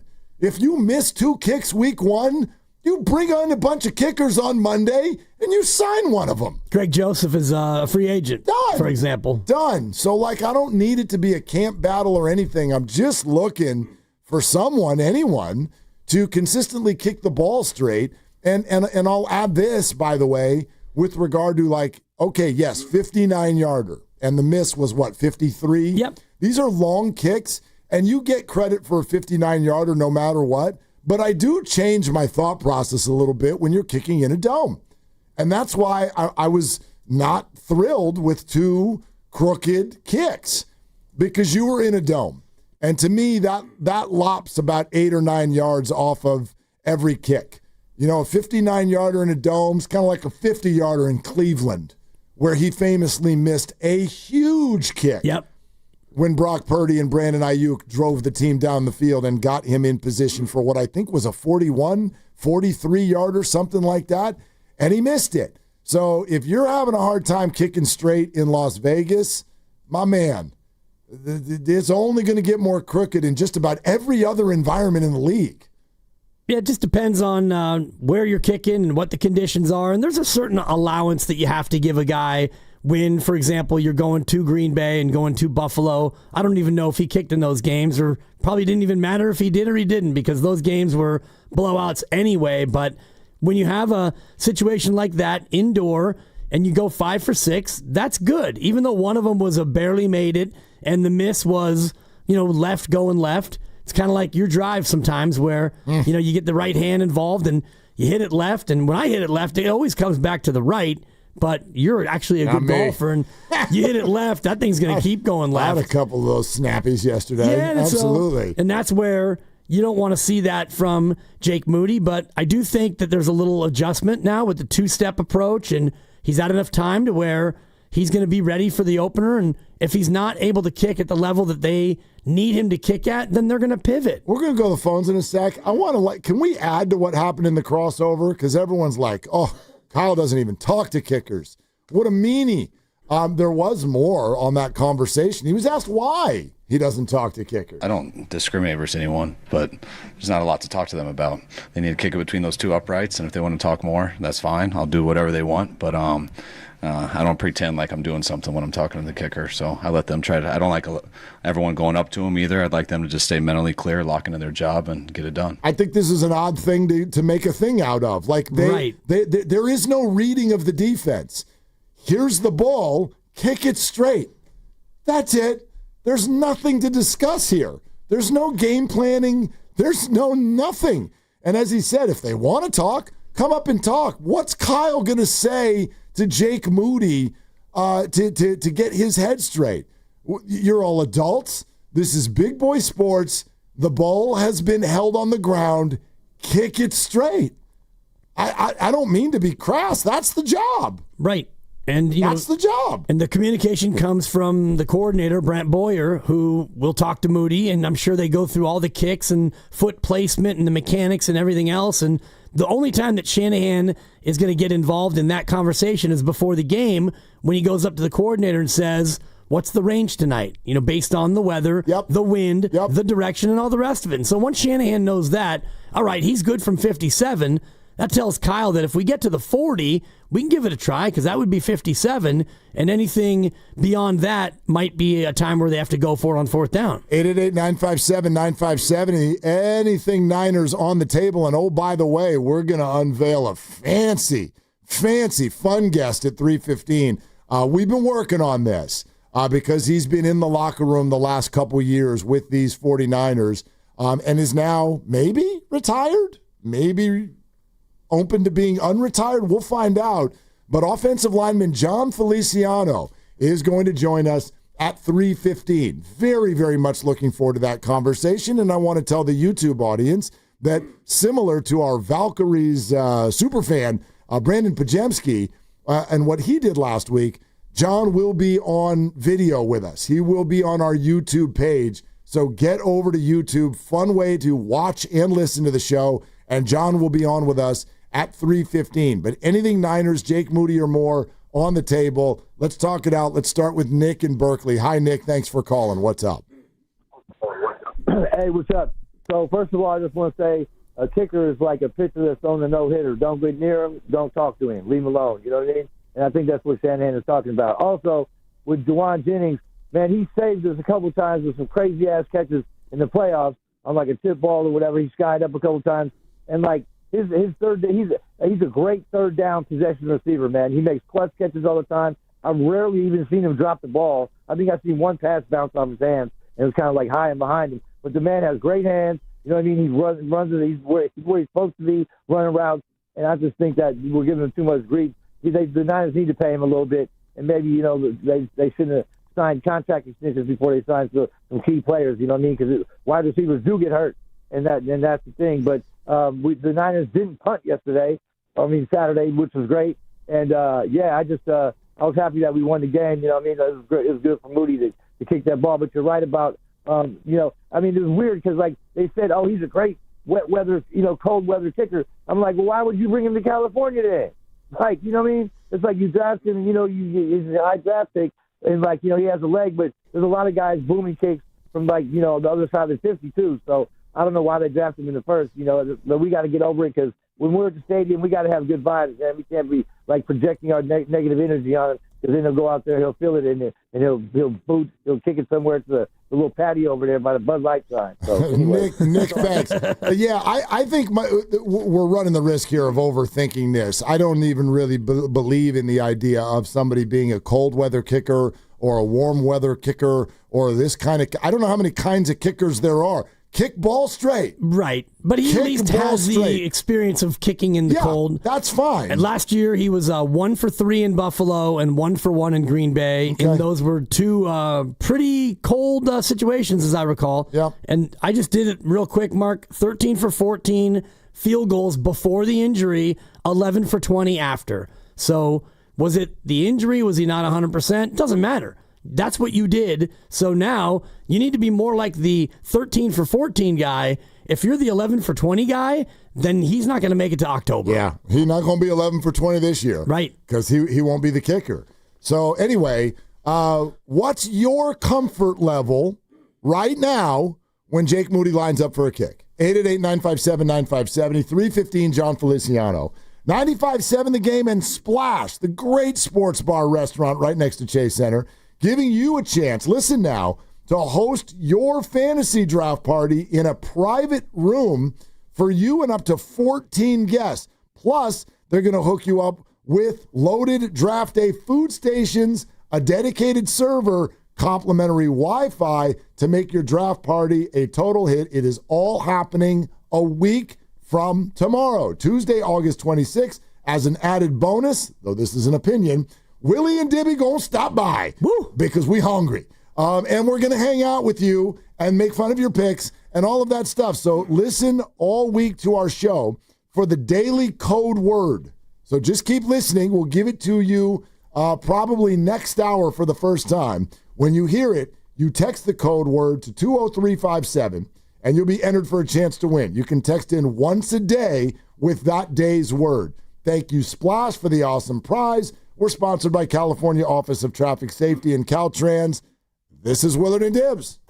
Speeding is dangerous. To other drivers, to people walking or biking, speeding catches up with you. Tickets, crashes, or even worse, slow the fast down. Safe speeds save lives. Go safely, California. From the California Office of Traffic Safety and Caltrans. Visit Friedman's Appliance for the Sub-Zero Wolf and Cove Grand Kitchen event. With qualifying purchase, get 3 additional years of protection or qualify for a $1,000 rebate. You'll find the largest selection at the Living Kitchen at Friedman's Appliance in Pleasant Hill. We finally switched to T-Mobile because with them, we can be connected here and there. Let's watch a movie. And we have Netflix included to enjoy our favorite shows and movies. ¿Qué tal esta? Bacanísima, pero ya la vi. Now the hard part is getting them to agree on a movie. Switch today and get the new Samsung Galaxy S25 Plus with Galaxy AI, all on the best network in the U.S. Visit a store, T-Mobile.com, or call 1-800-T-Mobile. 1-800-T-Mobile. Best mobile network in the U.S. based on analysis by Ookla Speed Test Intelligence Data 1H 2025. And we're back, live during a Flex Alert. Dialed in on the thermostat. Oh, we're pre-cooling before 4 p.m., folks. And that's the end of the third. Time to set it back to 78 from 4 to 9 p.m. Clutch move by the home team. What's the game plan from here on out? Laundry? Not today. Dishwasher? Sidelined.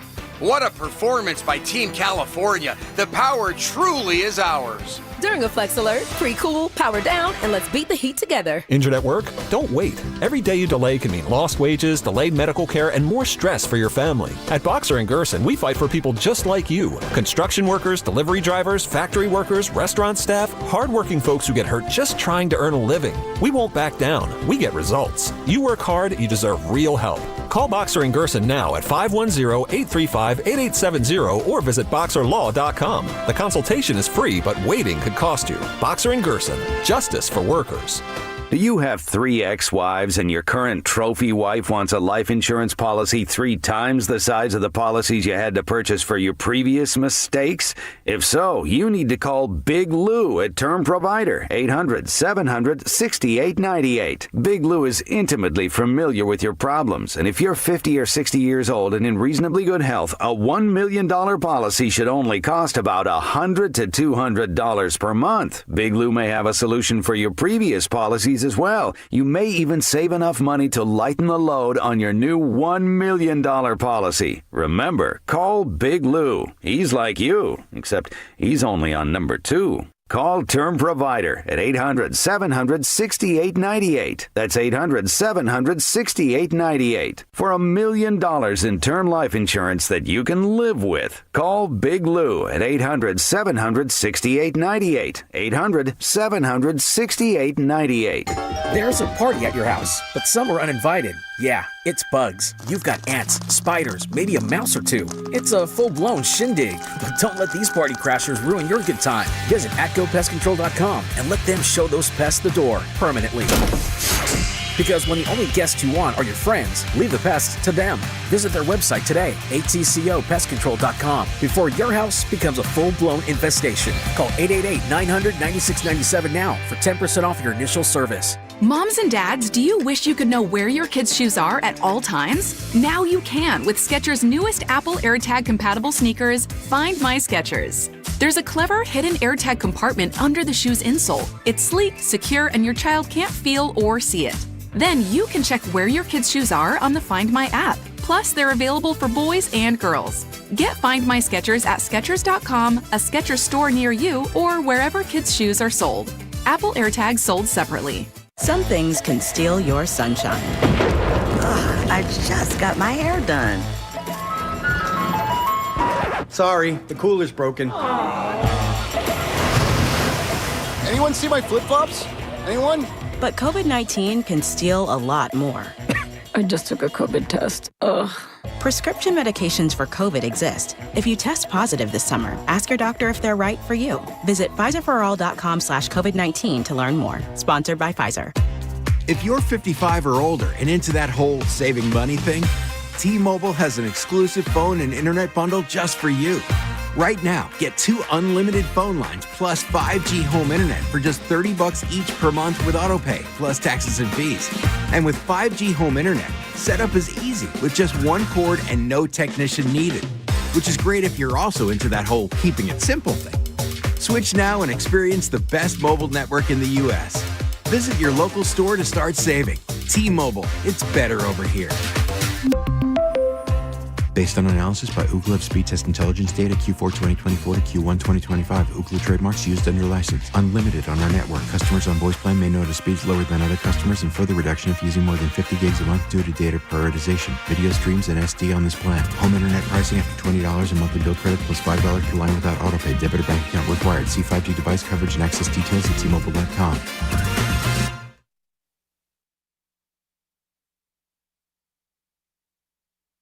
So 59 yards,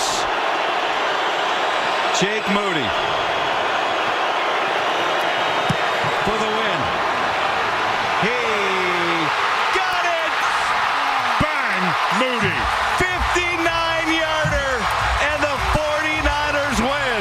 And Chase Lucas is running another victory lap down on the field. That is a great kick from Moody, and I am so glad it worked out where he could kick a career long. Certainly it's in the preseason, but to smash that through the uprights, awesome. No, I don't talk to the guys. I don't talk to kickers very much. Just tell them to make it. Now, back to Willard and Dibs on 95.7 The Game. I mean, that's Guy Haberman there on the call. And, I mean, you can even hear Tim Ryan as well. You can hear what the way he says it. I'm just so happy that worked out. It's an interesting way to say it. And I don't know why we're running from this on any level. I don't think we need to. It's not a criticism. Jake has struggled and has been open with the world about confidence issues. And so now when he makes it, it's not like we don't react the same way we do when other kickers make a big kick. There's this like heartstring thing that happens. Oh, I'm so glad that it worked out. In other words, if he misses either of those kicks in the final 45 seconds, how are we doing today? It's a preseason game, but it's just another pelt on the wall of Jake Moody. He's not good enough. He can't do it. We need another kicker. So I get what you're saying, and I wonder if any 49er fan is actually rooting against Jake Moody. Because if you love the team and he's your kicker, well then yeah, you got to love the kicker to a point. And that point is, as I mentioned, when he came back after injury last year and he went 11 for 20, kicking field goals, it was get this guy off my team. And here he is still on the team, ... for now. So you would love for him to go out, kick great, and keep the job. And I'm thinking about last year, the opener, he went 6 for 6 against the Jets. Yep. And it's like, all right, Jake Moody, year 2 off to a swimming start. He won me a fantasy game. That week? 6 for 6. That's not bad, yeah. The guy who I beat was so mad. So mad. Because that's the last game of the week, Monday Night Football. The last game of the week. And I was down by an unimaginable amount when all you have left is a kicker. And then he kicked 6 field goals, and some of them were long, and I beat the guy by like a point, and it was one of those where like somebody is week 1, and everybody's like, we need a rule change. It's stupid that we have kickers in fantasy. This is dumb. It was one of those. So anyway, I very much appreciated that game from Jake Moody. No doubt. It helped. But yeah, the rest of the year was a total journey. And I guess that's kind of what I'm getting at. I'm not down on Jake. It is a preseason game. I don't think we've reached the final analysis on this at all. But I don't think it is a good characteristic for an NFL team or a kicker and the discussion surrounding them to be talking about confidence and did he or didn't he, and was the 26-yard make a good kick or a bad kick? Like, I just don't think that's not good. Kickers you don't want talked about at all. Right. At all. Completely. Nor do you want your long snapper or your holder to be talked about. You want the operation to be smooth, and he went 5 for 6, and this is a classic Willard versus Dibs, process versus results, because I look at 5 for 6, and even though one of them was a little wonky, it was 3 points, and he made the big kick late, and you won the game. You won the game. Big whoop. It's a preseason game. But for me, Jake Moody has earned in me a good amount of confidence. And with kickers, though, you know the confidence is only as good as the next game. You could go 10 for your first 10 and then go out and miss a 41-yarder that's a game winner, and you lose the game, and that might be it. You know, and Kyle Shanahan famously has, like most head coaches, I would imagine, little patience for the kicker. It's a little bit like the closer, where you give your closer a 3-run lead, and your closer just blows it, throws gas on it, and you lose the game. It's like, all right, that happened. It better not happen again. And then your closer goes out and it happens again. It's like, we're going to find a new closer. I love that you just said that, because 415, a short time ago on the Boxer and Gerson Work Injury Attorneys text line, just compared Jake Moody kicking a field goal to Camilo Duvall coming in the 9th. Which one makes you feel better or worse? And I get it. I think it's a wonderful comparison. It's a good comp. Because That's a good question. Thank you. That's a good question. So like you look at those guys come in, and I have the exact same thought, which is they totally can do it. They've got the goods. Moody can kick from 59. Duvall can throw 100 miles an hour. But what are they going to do this time? And it's inconsistent. And inconsistency for those roles, closer and kicker, are not acceptable. Completely. That is the word that you can't have. You can't do inconsistent. You're allowed to miss a field goal. It happens. It happens to everyone. And so if you have a handful over the year, that's fine. But so it doesn't mean you got to be perfect, but you have to be consistent. And that is why the 26-yard make bothered me. That's why, because that's an inconsistent kick. It went in, but that's not the leg drive that you're looking for. It's just not. But it's preseason, and we allow other players to have preseason moments of, you're still trying to find your way and you're finding your footing, and, maybe it's a throw or a route that wasn't run correctly or all the little things. It's preseason. So I do think that he deserves that same level of preseason grace. Do you? Yeah. He's the kicker. That's a different action than anybody else. It's a little different, yes. Yeah. And I also believe that because he has changed his approach, not to get too deep into kicking, but he was a 3-stepper, and now it's a 2. And so that is going to take some time. And, he doesn't have a lot of time because, come week 1, you're not going to say, well, he's still working on his 2-step approach. No. But in the preseason, I'm still going to give him enough grace knowing that these games don't really matter. I don't think like I said, I'm with you from the perspective of I don't think we've reached the final analysis. But I can tell you this right now. If on September 7th, you're down 24-23 and he lines up from 42 yards with 2 seconds left to go and he hooks that thing left, I would argue that right away, one game into the season, more than half the fan base will want him gone. I would say, I don't know if it's more than half the fan base now wants him gone, but 888-957-9570, do you want Moody gone? I mean, I don't, not yet. Right, but I think that there's a bigger portion of the fan base that already is kind of wishing that he would have lost the competition that never actually existed. I mean, that's true. Let's go to Ryan in Irvine. Ryan, thank you for calling Willard and Dibs. What's up? Hey, guys. Hey, thanks for the call. No, I completely agree with you, Willard. I do think it's a little bit of distraction. The way the players reacted to him hitting that game winner, it's like that's not the kind of reaction that a team has around a guy that they have confidence in. I do think it was like manufactured, trying to pump him up. But there was 2 things I took from that game. Number 1, when he missed his field goal, they cut to Kyle Shanahan, and you could see how annoyed he was. And it's a preseason game. Then their next drive, what does Kyle do? He starts going for it on 4th downs in positions on the field that I don't know if we would have before. And I know it's preseason. They're kind of messing, they're toying around with some things, but that's the first thing. The second thing was the red zone efficiency. I know it's a preseason game. I know they're using a hodgepodge of an offensive line. They don't have a lot of starters in, but it kind of looked the same as it did last year. As soon as they get into that red zone, there's penalties. They're not buttoned up. They can't get spacing. Obviously, they're settling for field goals. And I'm just worried about if Kyle doesn't have 100% confidence in his kicker and they're already having red zone efficiency issues, is that going to be a problem, in the middle of the season when he can't trust his kicker? Well, I mean, Ryan, the only way to answer that right now, and thank you, is that it might be. But the 2 examples you brought up, I'm going to separate the 2. And I know people don't want to do this because there's so many out there, no matter who your quarterback is or whatever team you root for, you want that quarterback to be a dog. You want him to do it all by himself. Brock Purdy is out there. First of all, it was 1 drive. Second of all, there's no Trent Williams. There's no Christian McCaffrey. There's a bunch of pieces. No George Kittle, yeah. There's a bunch of pieces that would, in a normal situation, would be there in order to reach your goal and get into the end zone. So to me, the red zone efficiency thing is very much like sending Jake Moody without a left shoe.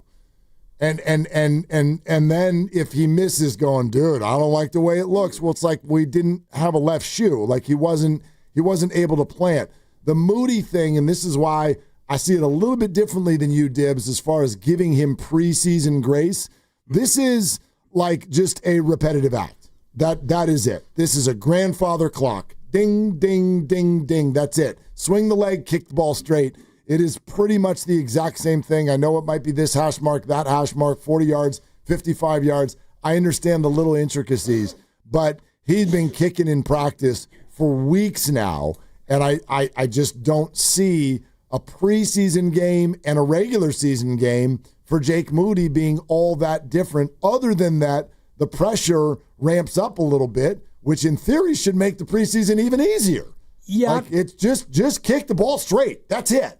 And that's the only assignment. They're not all going to go straight. And, even the best kicker in the league last year by percentage, Nick Folk, 95.5%. He was 21 for 22. Yep. He missed a kick Brandon Aubrey was probably the best kicker in the league, and he attempted 47. He missed 7 times. He made that 65-yarder, which was the longest, but he wound up above the average. 84 is the average.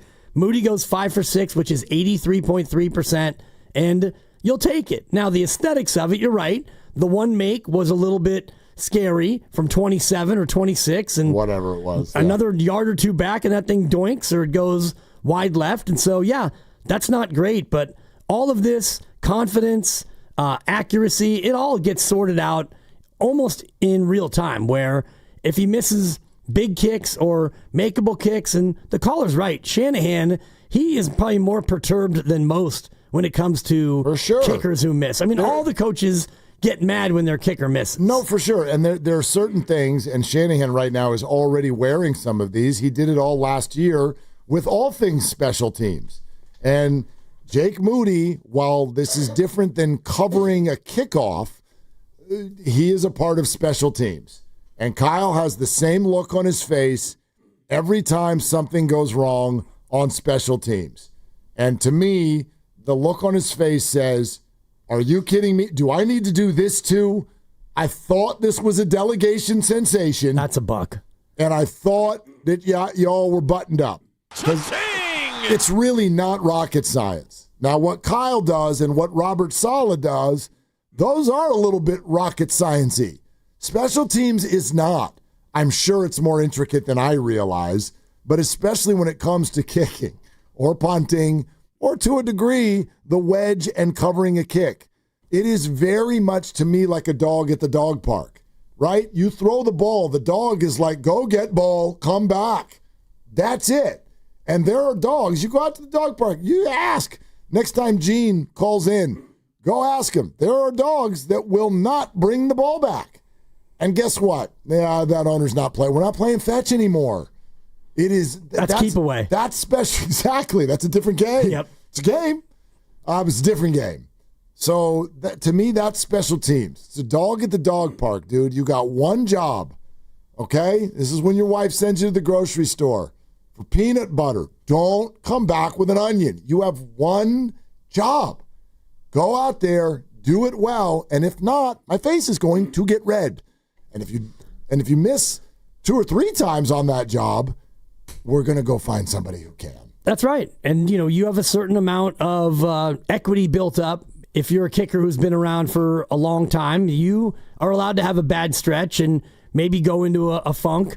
I wonder about Justin Tucker had he not gotten into his horrendous off-field situations that made it all but impossible for him to keep kicking, because he's been one of the best to ever do it. And he had a bad year last year, and the off-field stuff makes it so there's really no conversation about him still kicking. But Jake Moody doesn't have that level of equity built up. This is year 3. Year 1 was good. It wasn't elite. It was good. He was better than average. Year 2 was trending toward being good, and then he got hurt. And then after that, he either lost his confidence, lost his foot, whatever happened, and he was one of the worst kickers in the league. He actually was only ahead of 4 other kickers at the end of the year in percentage made. He was 32nd out of 36 people who actually tried to kick the football. Yeah. By the way, the other thing I would say about this is like the 49ers have already told you what they're thinking about it. They're thinking the same thing you are. Don't listen to the whole we love Jake. I'm sure you do. He's a human being. You drafted him, and he's been your coworker for 3 years. Seems like a nice guy. I'm sure you absolutely love Jake. But what did the 49ers do to start this year? They brought in another kicker, and they did not release him because Jake was kicking that guy's butt. Right. That's not why they released him. They released him because of all the other injuries that were happening around camp, and they needed a roster spot, and they damn well realize that 2 weeks from now, if they want to bring Greg Joseph back in, they can. And they could do it week 1 or week 2 or week 3 or whatever. So whatever the Niners say right now, I think the Niners think the exact same way you all do about Jake Moody. Talented guy, really rooting for him, but I'm not sold. I think that describes the Niners right now. Without a doubt. And that's why they brought in competition for him. They brought in a real veteran who's done it at at a high level and has done it for a long time. It's not like they brought in 3 or 4 just camp bodies just to try to see. They brought in real competition, and you're right. They didn't end it because they wanted to end it. They had to because they're running out of bodies. So I'm sure as they said goodbye to Greg, they said, hey, Greg, here's our schedule. Why don't you go ahead and stay tuned. Keep your cell phone on, Greg. Go ahead and keep loosening up and kick those footballs at your local high school because and I know that we may need you. And not every team has their kicker go all the way through the year. Sometimes it's due to injury. Sometimes it's due to ineffectiveness. So I don't even know how many free agent real NFL kickers are out there, but there's a small collection of dudes who are running around high school fields just putting footballs in the air. Yeah, absolutely. By the way, a little bit more that Kyle had to say on Moody after this preseason game on Saturday. And apparently part of it was that Moody actually took the floor and spoke to the entire team after this game. Yeah, it was cool. We had him give us a speech, break us down. It's a little anticlimactic, but he did a good job. Guys are happy for him. And then he also said this. Yeah, I think going 4 for 5 and hitting a 59-yarder and a 50-yarder and the game winner from 59, I think that was a hell of a day for him. So I thought he kicked his ass off and gives us a lot of confidence. Okay. Hey, kicked his ass off. If that early one is 6 inches further hooked, I mean, we're having a different conversation today.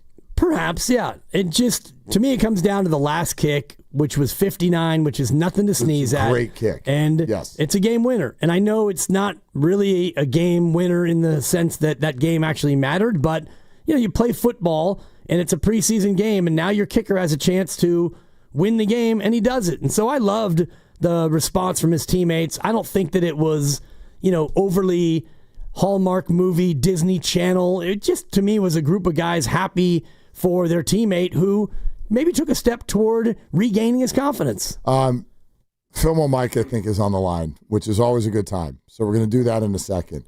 But coming up in 10 minutes, before Feliciano jumps on here with us, John Feliciano is going to join us at 3:15. I want to talk about Ricky Pearsall. I would like to talk about Ricky Pearsall, and I do not. This is not a victory lap. This is at all, because why would I? You're stretching out right now. It's a stupid preseason game. Whatever. But you see it. I see it. Guy Haberman saw it. Everybody who's been to camp sees it. And I would love to dig into what the hesitancy is, seemingly, from people to sort of like buy stock in this guy. I think he's just going to be fantastic. And man, I hope he stays healthy. So more on that in just a little bit. But Philmo, what are you doing? Hey, that's great. That's a great segue, because the same reason you feel like Ricky Pearsall is going to be great is the same reason people feel like Jake Moody's going to suck. It don't matter because it's preseason, right? Your preparation is the preseason. Your confidence is not there because we haven't seen this before. So y'all having a great show, and that's all I wanted to say. The confidence in Moody is not that we don't think Moody's a good kicker. We don't have confidence in him. So when you ask, like, is it Duvall or Moody? Oh, man, I'm going Duvall easily. I've seen him do it so many times. With Jake Moody, I've seen him mess up. And with a kicker, it's not how many times you miss or make, it's when you miss or make. Also true. Ooh, yeah. Although, and Philmo, thank you, that went in Jake's favor over the weekend. Miss early, make late, and make long. That's wonderful. But if you're comparing him to Camilo Duvall, and your answer, as Philmo's was, is I would take Duvall confidence over Moody confidence, well, I would just like to remind everybody, Duvall's team gave up on him. Duvall's team said, see you later, with 2 years of team control at a cheap number still remaining. So the Giants did not like the Camilo Duvall lack of confidence. That's where they sat. And a closer is, part of it is also they had someone waiting in the wings that they think can do the job, but that's even harder to replace than a kicker. Much harder. I mean, kickers are mostly a dime a dozen. If you have a really, really good one, then you've got a leg up, pun intended, on the competition. And so you hope that Jake Moody's going to be that. You used a third-round pick to take him, And you're going to give him a little extra latitude, I think, because you spent draft capital on him. But that extra latitude, I believe, has now expired. Next hour is going to be our first soiree into giving you today's key word. All right? We have a special code word that we're going to give out to you some point in the 3 o'clock hour. So you have to stay tuned. And that's going to set you up to potentially have your fantasy draft a week from tomorrow at Splash, right next to Chase Center, with a private room, and it will all be catered with draft day food stations, a server, complimentary Wi-Fi, and 2 dorky radio hosts making fun of you the entire time. Exactly. So really, really fun. And I already did a draft this weekend. I had my first draft, so now I feel like an expert, even though I'm not. It was the super flex. You want to know who my QB2 ended up being? Sure. QB2. Kyler Murray. Oh. Brock Purdy? Of course. You thought I rooted for him last year. Brock Purdy. Wait till you hear this year, y'all. But anyway, we're going to give you the code word coming up here in the 3 o'clock hour. John Feliciano is going to join us in 20 minutes. I want to talk about Pearsall next. We're brought to you by Fremont Bank. Here for you, here for good. Sponsored by Crystal Geyser Alpine Spring Water. This is Willard and Dibs. What makes Crystal Geyser Alpine Spring Water different? We always bottle our Alpine Spring Water less than 1.5 miles from the spring source, and all our bottles are made with 50% recycled plastic from our own recycling plants. Crystal Geyser, bottled at the spring source. Hey everybody, Dan Dibley here. Happy Monday, if there is such a thing. And my Monday is always happy because I'm a Fremont Bank customer. And that makes me happy no matter what the day is, because it's a family-owned bank and it's got the family-owned feel. I've told you so much about Fremont Bank and what they do for the community, and that's true. How they reinvest money into businesses and home ownership and philanthropy, that's also true. They've been doing it since 1964. That is 61 years now, my friends, of being a good local bank, not a big box bank, but a bank that started here and stayed here. They had opportunities to buy up other smaller banks and expand and become more of a conglomeration situation, but they chose not to. They want to be a good local bank that supports local people. And that means a lot to me, knowing that my money stays right here in the Bay Area. When I deposit it, as I did on Friday, the money immediately goes to work all around us in our community. They have 21 branches throughout the greater Bay Area. You should go in and see for yourself exactly what Fremont Bank is all about. You'll want to leave your big box bank and be a part of a good local bank. It's Fremont Bank, here for you and here for good. The Floor Store is your Bay Area flooring authority. Selection, expertise, price, guaranteed installation. Visit floorstores.com. Let's go! You're still glowing, flirting, grooving. You've still got it. But your immune system weakens as you age, making it harder to fight flu, pneumococcal pneumonia, RSV, and COVID-19. Vaccines are a key part of any health routine and help strengthen your immune response. Ask your doctor or pharmacist which vaccines you need. Schedule in minutes at vaxassist.com. Sponsored by Pfizer. Finding great candidates to hire can be like, well, trying to find a needle in a haystack. Sure, you can post your job to some job board, but then all you can do is hope the right person comes along, which is why you should try ZipRecruiter for free at ZipRecruiter.com/free. ZipRecruiter doesn't depend on candidates finding you. Its powerful technology identifies people with the right experience and actively invites them to apply to your job. You get qualified candidates fast. So while other companies might deliver a lot of hay, ZipRecruiter finds you what you're looking for. The needle in the haystack. 4 out of 5 employers who post a job on ZipRecruiter get a quality candidate through the site within the first day. ZipRecruiter, the smartest way to hire. And right now, you can try ZipRecruiter for free. That's right, free. Just go to this exclusive web address, ZipRecruiter.com/free. That's ZipRecruiter.com/free. ZipRecruiter.com/free. Neuropathy is a debilitating condition that is sometimes misdiagnosed. Symptoms can include pain, numbness, and tingling in your hands, legs, and feet. Neuropathy is a progressive condition that only worsens unless you get effective treatment. SF Bay Wellness is a leader in neuropathy reversal and uses FDA-cleared, non-invasive electric cell therapy to restore nerve function with no injections, no drugs, and no surgery. The treatments have a 95% success rate. If distance is a factor, ask about our virtual consultation option. Call SF Bay Wellness at 844-94-NERVE for the $99 neuropathy evaluation and receive a personal treatment plan that is tailored to your needs. Don't wait another day. Call 844-94-NERVE. That's 844-94-NERVE. Why keep suffering with the painful symptoms of neuropathy? You deserve to live a pain-free life. Start getting the treatment you need for your neuropathy symptoms. Call today. Oh, no. Ah, that's the sound of someone who's misplaced my debit card. Their debit card. Where'd I leave that thing? Not at the gas pump, or the checkout counter, or the roof of your car. Now, if he has the Chase mobile app, he can use Card Lock. Wait, I could just lock my card. Yep, just a few tippy taps on his phone, and that sound? That's peace of mind from Chase. Chase mobile app is available for select mobile devices. Message and data rates may apply. JP Morgan Chase Bank N.A. member FDIC. Get in the zone, AutoZone. Brad's day is off to a slow start. So he heads to AutoZone, where batteries are as low as $89.99. Sammy, a local AutoZoner, tests his battery for free. Looks like he just needs a charge. And Sammy does that for free too. In no time at all, Brad is back on the road, ready to finish the day strong. Free battery testing and charging at every store. No hassles, just help. Get in the zone, AutoZone. Restrictions apply. Experience hands-on automotive history at Cars in the Park on Saturday, September 13th at History Park in San Jose. See restored classics that once roared down America's earliest speedways and watch skilled mechanics assemble an authentic Ford Model T right before your eyes. Cars in the Park offers activities for automotive enthusiasts of all ages, and children under 5 attend the event free. Adult tickets start at $5. Visit historysanjose.org for more information.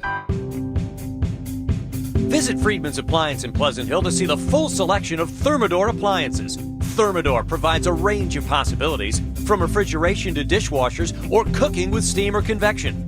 Come into Friedman's Appliance, and right now, you can receive up to 3 complimentary gifts with qualifying purchase. See all Thermador appliances displayed beautifully in live working vignettes at Friedman's Appliance in Pleasant Hill and at friedmansappliance.com. You're listening to 95.7 The Game, KGMZ-FM and HD1 San Francisco on Odyssey Sports Station and the home of the Golden State Warriors and Valkyries. Always live on the free Odyssey app and now coming to you live from the Laughing Monk Studios.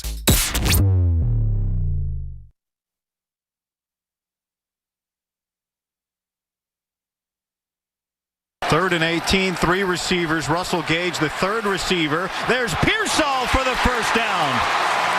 What a dime from Brock Purdy on an absolute rope to Ricky Pearsall with the pocket closing around him from the outside. Just perfect timing, sets his feet.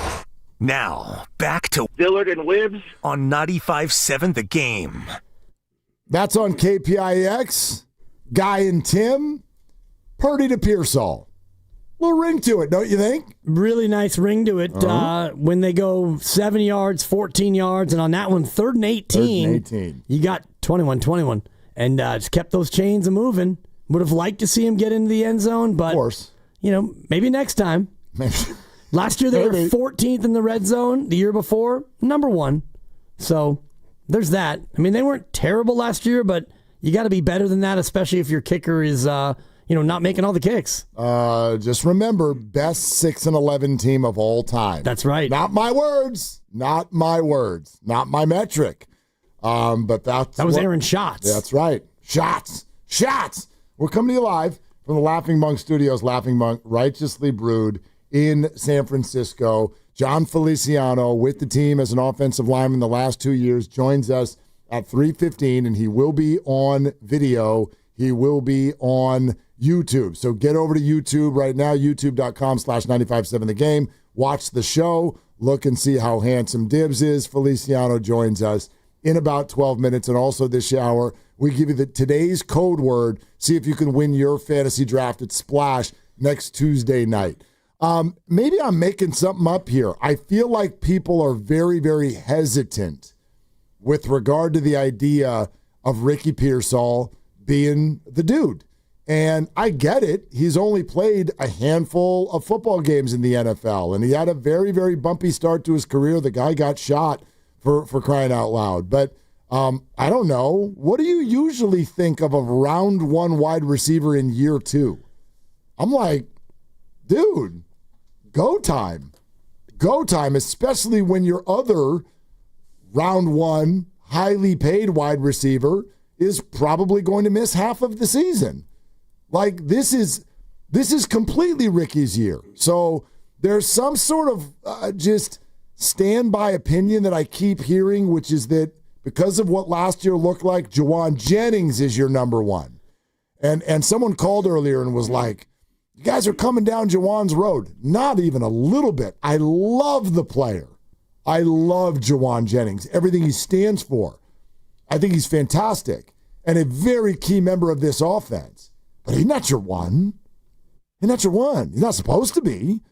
Your round one is supposed to be your one.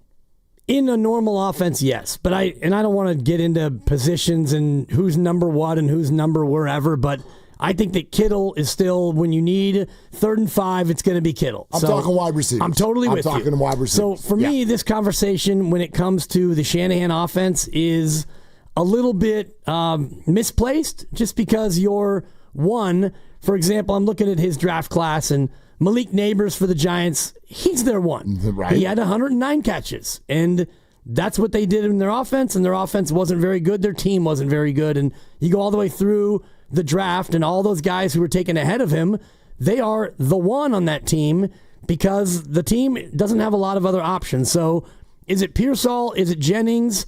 My answer is yes. And I think about 2 years ago, the target distribution among McCaffrey, Debo, Ayuk, and Kittle, and it was damn near dead even. And I do think that when it comes to the Shanahan offense, that's what he wants. So is Ricky Pearsall going to lead the receiving core in catches and yards? You already said 1,000 yards, and I think you're probably going to be right. If he's healthy, that is 60 yards a game. He can get 60 yards a game. He's going to get a lot of chances, but I also believe that Shanahan's going to want to have a lot of Jennings, a lot of Ayuk when he's healthy, Sure. a ton of Kittle, McCaffrey out of the backfield, and all the rest of it. No doubt about that. It'll get spread out. I'm not saying that he's going for 1,500 yards, but I love that you brought up Neighbors. You want me to read? Again, just go through this exercise so that you can get a feel for who we're talking about here, okay? These are the wide receivers last year that went ahead of Ricky in the draft, okay? Just wide receivers. The first one off of the board was the 4th pick in the draft, Marvin Harrison Jr. Then you mentioned Neighbors. He was the 6th pick. Rome Odunze in Chicago went 9th. And then there was a run away from the wide receiver position until the 23rd pick, Brian Thomas Jr., who is an absolute stud in Jacksonville. After that, you get Xavier Worthy in Kansas City and Ricky. That's his first-round class. Yes, there was another first-rounder with the last pick in the first by Carolina, and that was Xavier Legette. And he had an interesting rookie year. He did some nice things. These are the guys we're talking about here. This is not just some dude. And I don't care that some draftnik was like, oh, yeah, he probably should have been a second rounder, probably maybe about 10 picks later is probably what. I'm like, shut up. Whatever. This is a very uber talented wide receiver who also appears to have chemistry with his quarterback and seems to be a nice fit in the offense. We know the story. He got shot. There's been a couple of hamstring things in the offseason. But once he played football last year, he played and stayed. And once he got back off the PUP list in this camp, he has played and stayed. So fingers crossed. But I don't know. I feel like this guy was picked to be this guy, not to be Juwan Jennings' other guy when he's not open. Right, and that's why Brandon Ayuk was picked when he was a rookie, and he has, I think, the second highest rookie receiving yardage total in franchise history. Jerry Rice, don't know if you've heard of him. Heard of him. No rookie for the Niners has ever had a 1,000-yard receiving season. Even Jerry was just short of 1,000, but you took Brandon for that same reason. You took him so he could come in and be a real weapon, a real threat in that rookie year, and he was. And I think Ricky would have had a much bigger year if it wasn't for the fact that he got shot and, he had to fight his way back from that. And, still 31 catches and 3 touchdowns, and most of that came in like 4 games at the tail end of the year where he had, the last 3 or 4 games, he was great. So I do think that the one concern is him staying healthy, because 2 camps in a row, he's had those little nagging injuries. I think that's where the majority of the doubt lies. Yeah, and I guess that's fair. But then again, I'd like to find the name of the 49er player that when you encompass an entire season and 2 camps around it, who didn't get hurt? Who didn't? I don't know, man. For me, it's always, I want to see a guy consistently play a week in and week out stretch in the NFL and show that you can make your way through that. And he did that. I understand that he wasn't being very relied upon. He wasn't at a full complement of snaps, so maybe that helped. But once Ricky got going in the NFL season last year after coming back from being shot, which I still can't say that without you going, good Lord. Right? But he played. He stayed. He did not, like the rigors of the hits that you take through those games, his body was able to handle it. I find that to be a very, very good sign. Absolutely. And you look around the other parts of that draft, including just after him, Ladd McConkey. Yep. 82 catches and 7 touchdowns. Keon Coleman was the first pick of the second round, and he's expected to be Buffalo's 1 this year. He only had 29 catches last year and in 13 games because they had other options, other weapons. But you had a lot of guys who, as you were mentioning, you get drafted, you're the one, you have a big year. The only caveat to me is a lot of those teams are the bad teams. You mentioned Xavier Legette, and Carolina's not very good. And Malik Neighbors and the Giants, they're not very good. So a lot of the rookies that did go out there and pop and have big years as receivers, Brian Thomas, Jacksonville, they weren't very good. Yeah. So Ricky's going to suffer a little bit from, I think the Niners are going to be better than those teams, and the Niners have other weapons, and they also don't throw it as much as other teams. Yeah, they run the ball more. Although Xavier Worthy, again, maybe this mimics it a little bit. He goes to a really, really good team, and he did not sparkle with numbers, and I think this is kind of what you're getting at. They have a tight end that they throw to a lot. They have some other receivers. They do this, that, the other. Xavier feels a little bit more like I don't want to call him a gadget player, but he's a certain type of receiver. But they welcomed him right in, and they used him to their advantage very quickly, and he popped and showed. And I'm more bringing up those names so that everybody listening to us, at least in my opinion, you can get a sense of the talent level that we're talking about. That's the other thing about Ricky. You look at him, and you're just like, he doesn't look like Malik Neighbors. He's not that kind of a physical presence. So maybe you look at him, and you're just like, oh, yeah, a nice slot receiver there, make a play here or there. Those are the names that Ricky was drafted with. And I think that they are all, from a raw talent perspective, you're talking about a wonderful group that came out of the first 40 picks of the draft last year. Yeah, and I do think that's part of the hesitation is he doesn't have the Xavier Worthy speed, and he doesn't have Brian Thomas's 6'2", 215 frame. Ricky he's not big, he's not the fastest, he's just really precise at his route running, and he's a professional grade receiver. But when you look at Xavier Worthy, it's like, oh my goodness, he's so fast. And Ricky Pearsall's just solid. John Feliciano is about to join us. He's been with the team the last 2 years as an offensive lineman. 95.7 The Game and Splash are giving you a chance to host your fantasy draft in a private room for you and up to 14 guests. Hook you up with loaded draft day food stations, a dedicated server, complimentary Wi-Fi. This is all next Tuesday night, August 26th. Plus, we're doing our show there, and yes, we will stop by and throw popcorn at you. So please keep listening, because within the next 15 to 20 minutes, we will give you today's code word. You'll text it to 20357, and you'll be entered for a chance to win. You can text in once a day all week long with that day's word. Thank you, Splash, for the awesome prize. We're sponsored by Cars for Kid, Cars with a K. And John Feliciano joins us next on Willard and Dibs. 95.7 The Game congratulates Cars for Kids on 30 years of changing lives. Over 1 million cars donated. More than 100,000 kids helped. Be part of the legacy. Donate your car today at carsforkids.org and join over 1 million satisfied donors. Citizens, since we each upgraded to Xfinity in our homes, the Wi-Fi has been booming. It's fair to say our town has officially become a boomtown. Mayor, will I be able to drop into multiplayer gaming battles with low lag? The lag won't be an issue, but your questionable skills may be.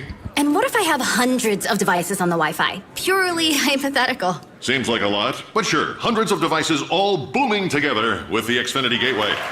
Yes, friends and neighbors, with Xfinity, the Wi-Fi is booming. The Wi-Fi isn't the only thing that's booming. Now get the most reliable Wi-Fi and our best-in-class equipment for one consistent price for 5 years guaranteed. All in. Plus, get unlimited data included and no annual contract. All with the 5-year price guarantee from Xfinity. Visit Xfinity.com, call 1-800-XFINITY, or visit a store today. Restrictions apply. Not available in all areas. New residential customers only. Select plans only. Xfinity Gateway with Xfi Complete required for unlimited data except in certain areas. Most reliable Wi-Fi based on Open Signal Awards USA. Fixed Broadband Experience Report, August 2024. Actual speeds vary. Well, we did it, y'all. We finally got the McDonald's snack wrap back on the menu. We broke the internet with our pleas, and now this iconic snack has returned for just $2.99. No, you're not imagining this. I'll repeat, the snack wrap is back at McDonald's for $2.99. Enjoy the taste of victory while you sink your teeth in the crispy chicken wrapped in a soft tortilla, because you deserve it. We fought. McDonald's listened. Now, it's our move. Ba-da-ba-ba-ba. Prices and participation may vary. Cannot be combined with any other offer or combo meal. Hey, it's Butcher Boy here for the one and only Ceremony Ford in Colma. And listen up, Tesla owners. It's time to make the switch. Right now, you can upgrade to a 2025 Mustang Mach-E Select for just $239 a month, plus tax for 36 months. And it's only $19.99 due at signing. No trade-in required. And here's the kicker. 0% APR on every Mach-E in stock. We're talking over 100 to choose from. One of the largest inventories in Northern California. Plus, you get a $2,500 rebate, 2 years of complimentary maintenance, and the Ford Power Promise. That's a complimentary home charger with installation. Not a current EV owner? No problem. You still get the Ford Power Promise. But hurry, these offers end September 2nd. Don't wait. Don't overthink it. Ceremony Ford in Colma, your NorCal Mach-E headquarter. See dealer or ceremonyford.com for details. Injured at work? Don't wait. Every moment counts. You may be entitled to medical care and financial compensation, but time matters. The attorneys at Boxer & Gerson are here to protect your rights and fight for the treatment and support you need. Boxer & Gerson have helped thousands of people across Northern California who were hurt on the job. Don't wait. Don't guess. Get answers. Call Boxer & Gerson today at 510-835-8870 or visit boxerlaw.com for a free consultation. Boxer & Gerson, your life is worth the fight. 1-877 Cars for Kids. KARS Cars for Kids. 1-877 Cars for Kids. Donate your car today. 1-877 Cars for Kids. KARS Cars for Kids. 1-877 Cars for Kids. Donate your car today. Ready to get rid of that old car? Donate it to Cars for Kids. Call 1-877-CARS-FOR-KIDS to reach a friendly live agent. Donation is super easy, and your car can be picked up as soon as tomorrow. Call us now, 877-CARS-FOR-KIDS. That's cars with a K to donate your car today. 1-877 Cars for Kids. KARS Cars for Kids. 1-877 Cars for Kids. Donate your. Did you know you can donate real estate too? Go to carsforkids.org. That's carsforkids.org. Hey, listen to this. All I needed was a new starter. Got a great deal on eBay. Did it myself. Yeah, that's cool. But how about the soft purr of an upgraded exhaust when it fits just right? For me, it's the little things. Like these new windshield wipers from eBay I installed. From small fixes to big upgrades, eBay has all the parts you need at prices you'll love. Guaranteed to fit every time. eBay. Things people love. Eligible items only. Exclusions apply. This is the story of the one. As a safety manager at a manufacturing plant, he does everything he can to keep his coworkers safe. From finding ways to reduce risks to keeping safety supplies in stock. And for that, he relies on Grainger. Grainger offers a broad range of quality products and next-day delivery, so he can always play it safe. Call 1-800-GRAINGER, click Grainger.com, or just stop by. Grainger, for the ones who get it done. Febreze. As a rideshare driver, I love keeping my car smelling fresh and clean. So when I'm driving, I only trust Febreze car vent clips, featuring 3 distinct intensity settings, because it's that little touch that sets me apart. I can turn the intensity down for subtle freshness, or I can turn it up for when I want lots of scent. So whether it's set to low, medium, or high, with Febreze car, I know my car's going to smell amazing. Which keeps my driver rating right where it belongs. Picking up Oscar!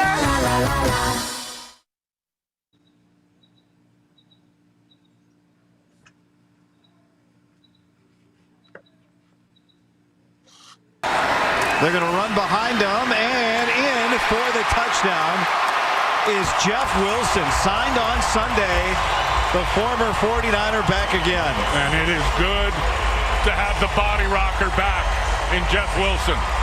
Now, back to Willard and Dibs on 95.7 The Game. It was good to see Jeff Wilson get into the end zone. Always the guys we get comfortable with seeing in 49er uniforms.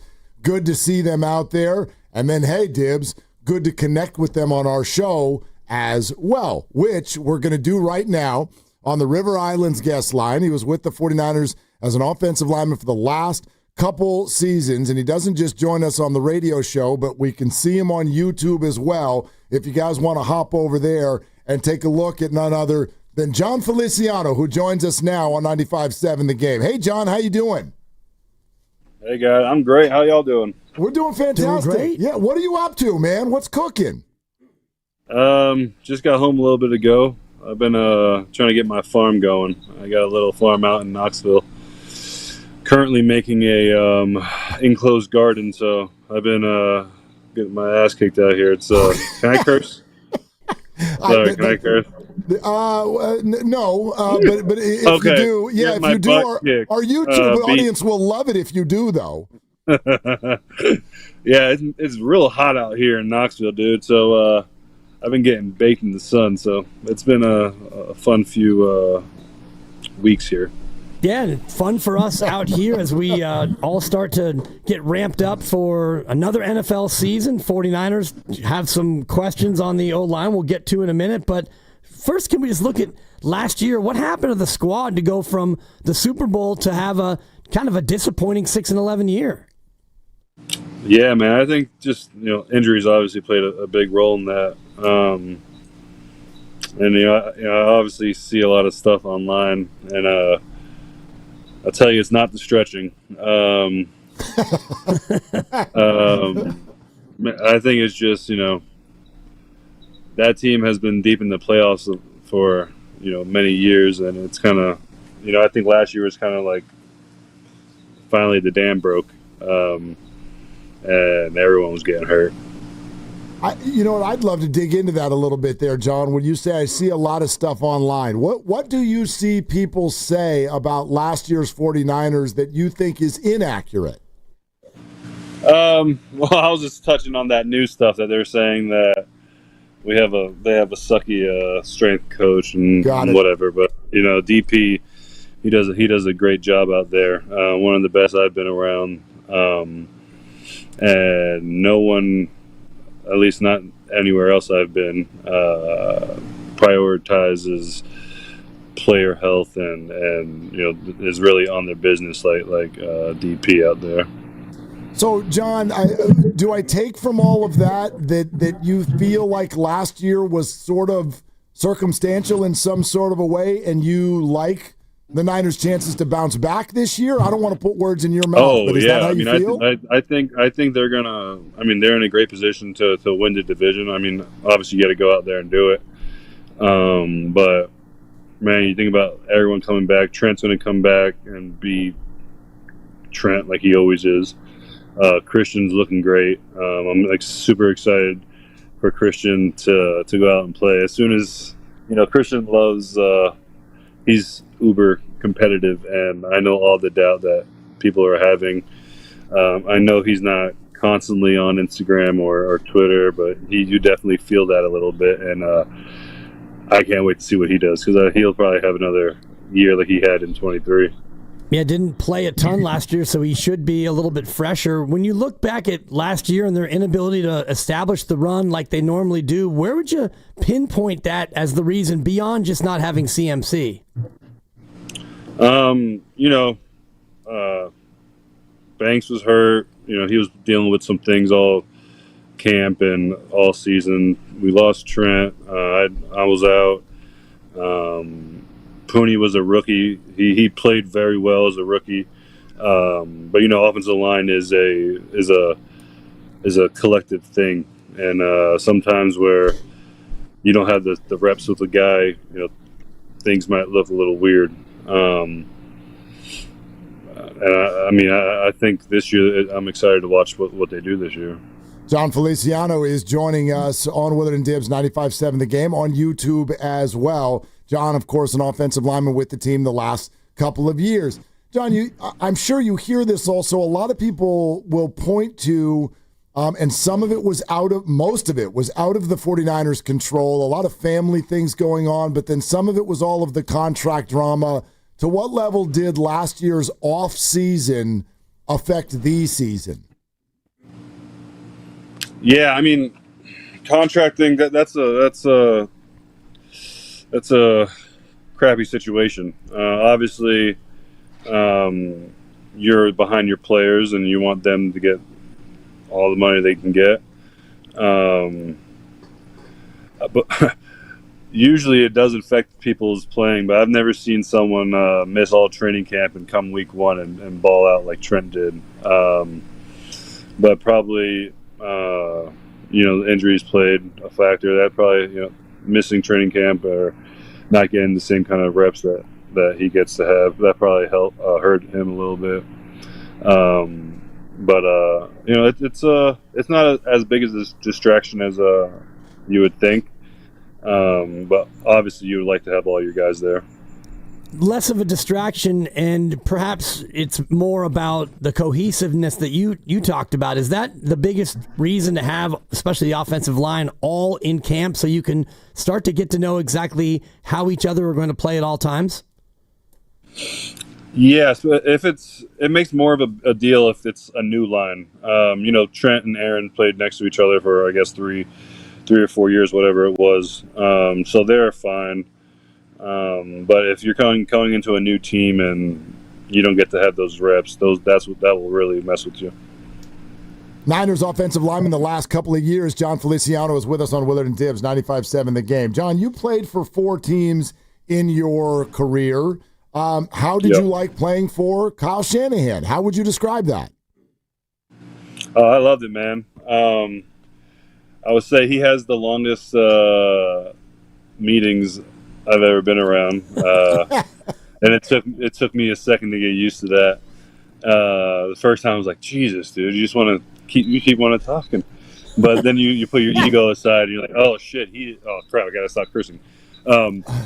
You put your ego aside, and you're like, oh crap, he's actually spewing knowledge right now, and even though it might be a little lengthy, it's usually you learn a lot. So I loved my 2 years there, and I loved getting to know Kyle and all the guys and coaches.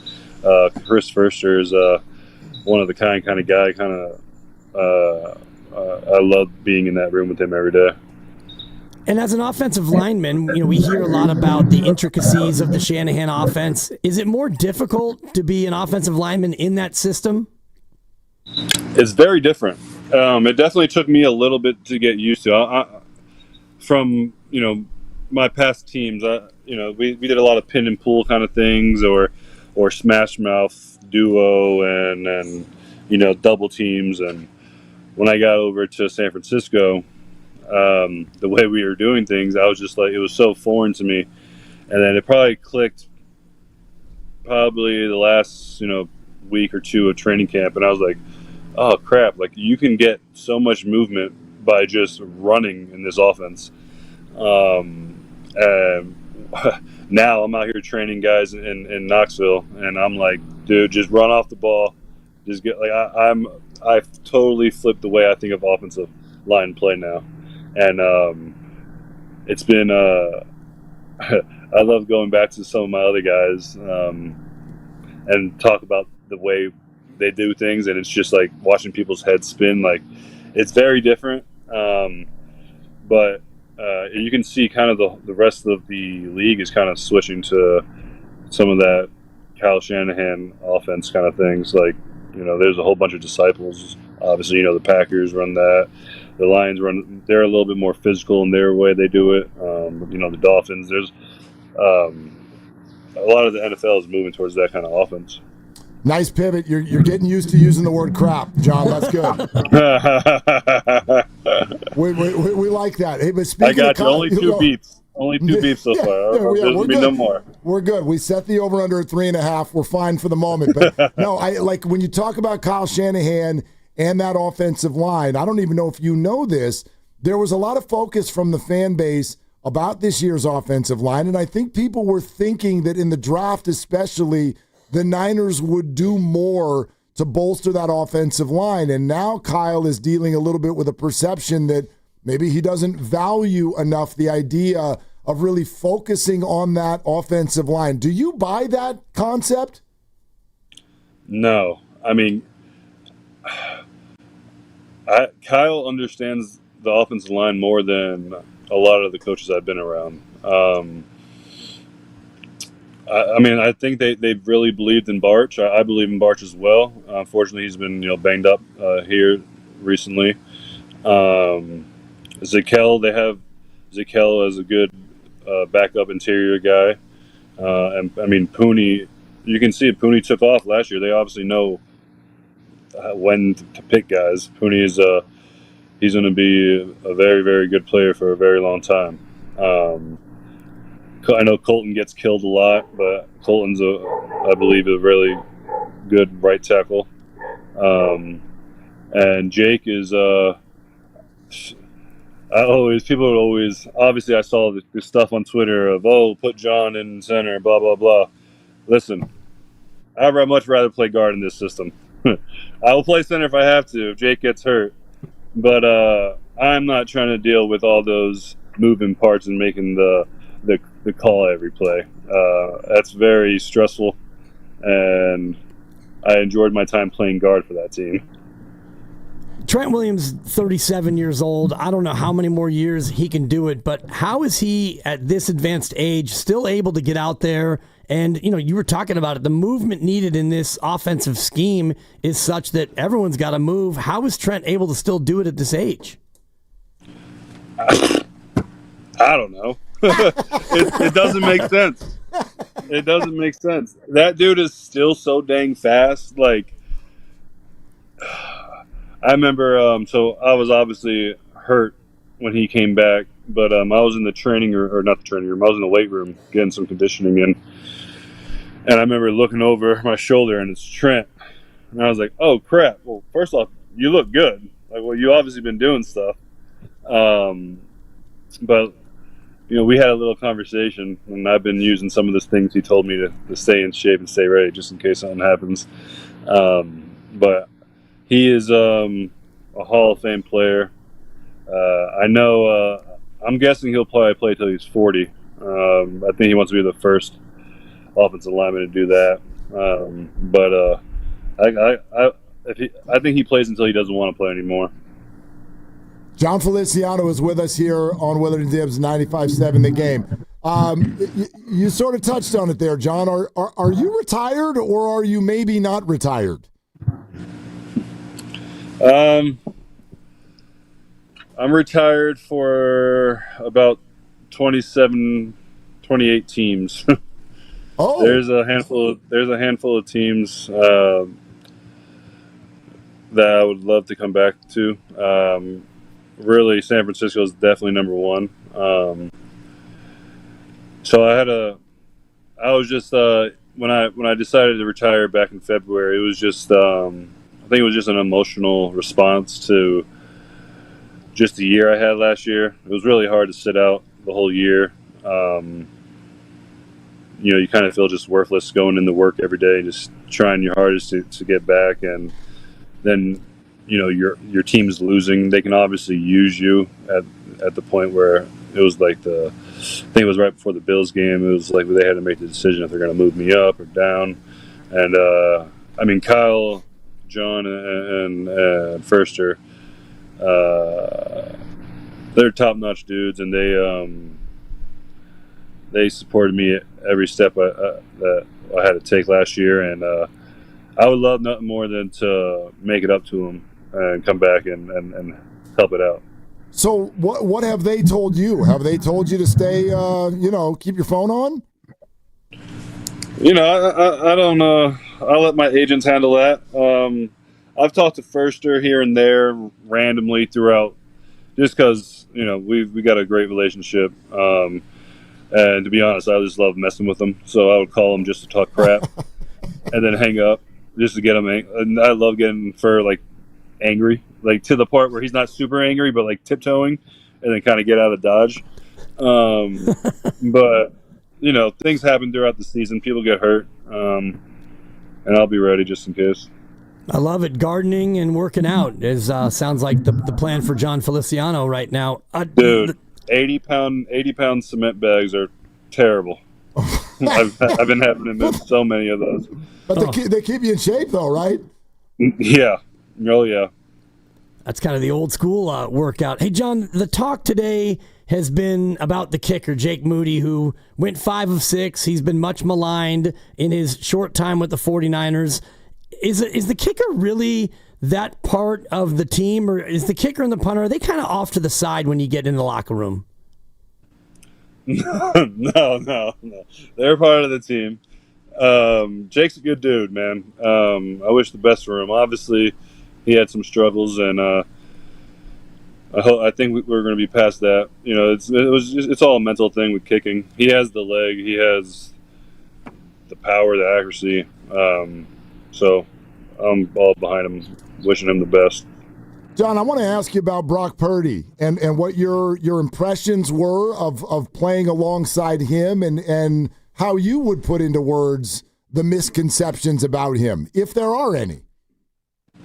Yeah, I mean, to be honest, when I signed with San Francisco, I didn't know much about him. I knew that he was going to be the starter.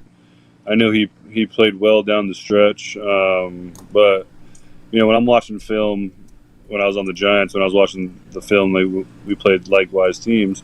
I'm not watching any throws. I'm watching O-line versus D-line stuff. And it wasn't until whenever he got in during camp, probably later in camp, I was like, oh, this guy's a dog.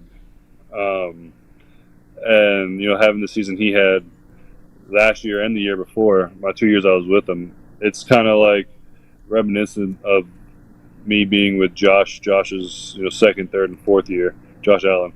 Obviously, they're two different type of players, where Josh is 6'6", 6'5", 2 whatever, big boy, and can run and throw balls through a wall. Brock got his wheels as well, as I think he showed off last year a lot. But Brock's ability to, well, first off, it was hard to get to know Brock my first year there, because this dude's head was always down in a playbook.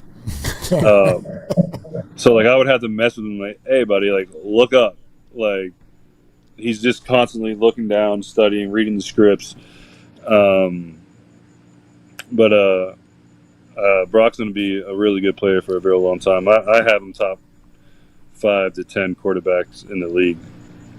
Yeah, if he can continue to be that, then this team can go places. One more about Brock. The story goes that he bought the old lineman Toyotas. Were you in on the Toyota giveaway? Oh, yeah. What'd you get? I was surprised. But, yeah, he called me. He was like, hey, because at this point I wasn't in the building. And he was like, hey, we got you a Christmas present. And I was like, what are you talking about? And then, it's a freaking nice truck. I'll tell you that, man. It's great. Is it helping? I tried to get Brock to get me there's a new truck. I posted on my Instagram, hey, I'll come back, Brock, if you give me this one. Okay. So no word on that one yet. No we'll see word. what happens. Are you using the one you got now for putting the farm Every together? day. Dang near every day. Oh, there yeah. you go. There you go. Nice. John Feliciano is with us on 95.7 The Game. Hey, what's this podcast that we keep hearing about that you got coming out? Oh, you see, I just dropped it. We just dropped a little thing on my Instagram. It's called Not Our Fault Podcast. It's me and my buddy Jamil Douglas. We actually roomed together at IMG before the combine, and we ended up playing together in Buffalo for a little bit, and then a little bit on the Giants as well. He's one of my best friends, and we're gonna go over O-line play. We're gonna focus on the Niners, Bills, and I think the Patriots as well. Those would be like our top 3 teams. We'll obviously go over the Eagles O-line or some of the better O-linemen. But we're just going to teach these people what O-line play really is, and when a quarterback misses a read on a scat and he gets whatever Richardson's finger broke or whatever it is, and they try to blame the offensive line, it wasn't our fault. You know what I'm saying? It's scat protection. Not our the fault. Right tackle's I love doing it. what he's supposed to do. Yeah. That phrase comes up in my house all the time. Not my fault. So I get it. All right, John. 3 real quick hitters. First of all, our YouTube audience. I'm seeing a lot of people say you look like a burly Klay Thompson. Have you ever gotten that before? When I wasn't playing for Oakland, it was nonstop. Yeah. Really? So you've heard this before. Yeah, I had a fade back then, so I looked a little bit more like him. Actually, it's funny. My rookie year, when they still had the rookie symposium, we went out there and we had to do like a community service thing, and all the kids were like, "Are you Klay Thompson's brother?" And I was like, "Yeah." And I ended up FaceTiming one of my buddies. And he pretended like he was Clay. I put his name in my phone as Clay, and he was talking to the kids like he was Klay Thompson. I love it. By the way, speaking of the kids, I want to let you tell everybody real quick. I guess 5 years running now, you're doing some things with the students at your alma mater in Florida. Yeah, we had our back to school backpack giveaway. We gave away almost 500 book bags to needy kids in the area. Love it, man. Yeah. Love it. And then the last of my 3 quick hitters is, dude, you've been a ton of fun to talk to, and I want to know if you'd be interested in doing this again. I got nothing but free time, so hit me up. I'll be around. Well, all right. Yeah, we're gonna hold you to that statement then. Hey, John, really fun to get to talk to you, and who knows, man, maybe you end up back on the Niners this year, but good luck with the pod, and we'll hope to talk to you again real soon. Yes, sir. Appreciate it, boys. Right on, John. Thank you. It is. Yeah. John Feliciano. Building that garden. Yeah, just got his Toyota truck and he's doing the darn thing. 80-pound bags of cement. Yeah, that's going to be a no from me, dog. That's going to be a task rabbit from me, dog. Totally. But not for John Feliciano. So, okay, we'll react to that in a second. We've been telling you that today's code word, for those of you that want to win the fantasy draft at Splash next Tuesday night, it is coming up immediately. Coming up next. So stay right where you are, and then we'll react to that because there was a lot of meat on that bone. 888-957-9570 is the number, and this is Willard Dibs. Bay Area, you know there's nothing better than watching a game with a cold, righteously brewed beer in hand. That's why I always roll with Laughing Monk Brewing. Okay, yeah, I mean, the beer is fire. Why are you talking like that? With locations in San Francisco, Sunnyvale, Scotts Valley, you can always count on top-notch craft beer, next-level food, and the best game day atmosphere in the Bay. Hold up, bro. Are you doing a commercial right now? Glad you asked, Shasky, because you can find Laughing Monk at the best bars and restaurants in the Bay, or pick up a 4-pack at many fine retailers like Whole Foods, Gus's, and New Leaf Markets. Dude, just pass the wings. And we're back, live during a Flex Alert.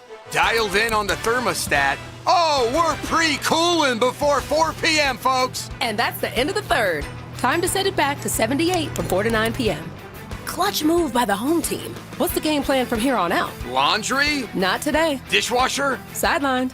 What a performance by Team California. The power truly is ours. During a Flex Alert, pre-cool, power down, and let's beat the heat together. Good Guys 38th West Coast Nationals, the crown jewel of hot rodding. Happening all this weekend at the Alameda County Fairgrounds in Pleasanton. Over 3,500 of the country's coolest hot rods, muscle cars, and trick trucks. A huge swap meet, a vendor's midway. Check out the Pinstripers Brush Bash. Enjoy the free family fun zone, live music, and so much more. All this weekend at the Alameda County Fairgrounds. Details at good-guys.com.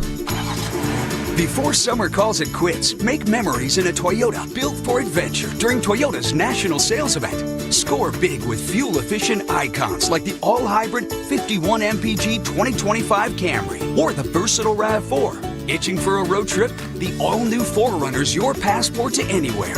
So don't wait. Hurry to your local dealer for Toyota's national sales event, now through Labor Day. Toyota, let's go places. Event ends 9/2/25.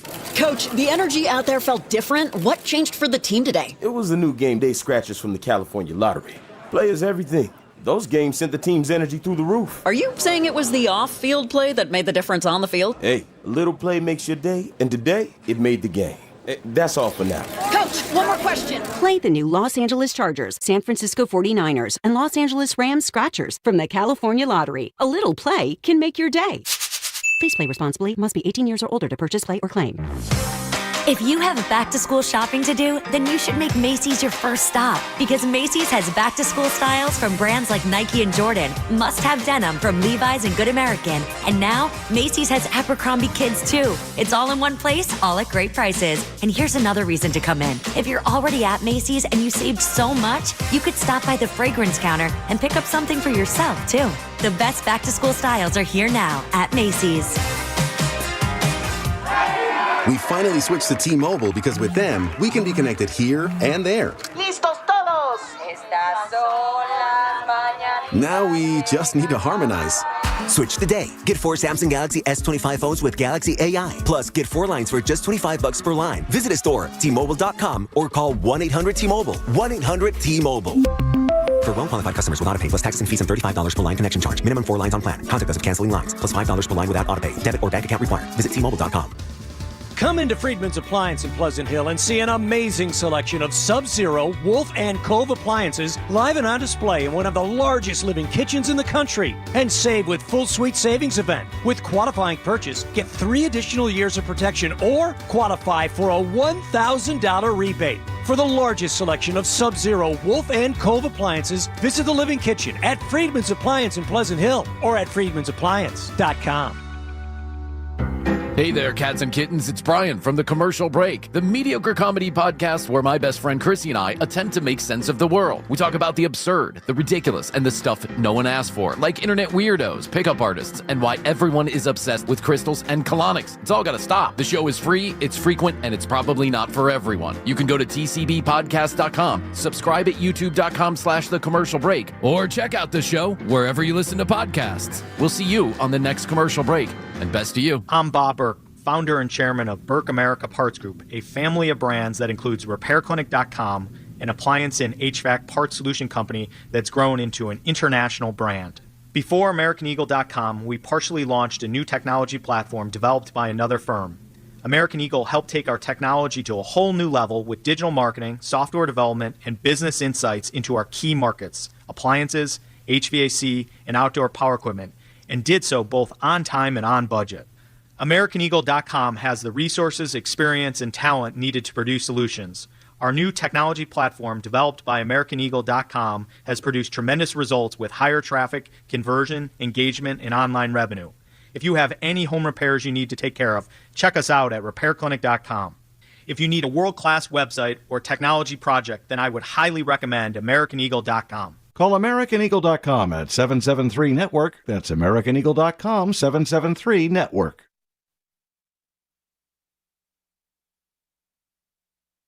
Now, back to Willard and Dibs. It's a great question. Wow, that's a great question. That's a great question. That's a great question. And that's a great question. On 95.7 The Game.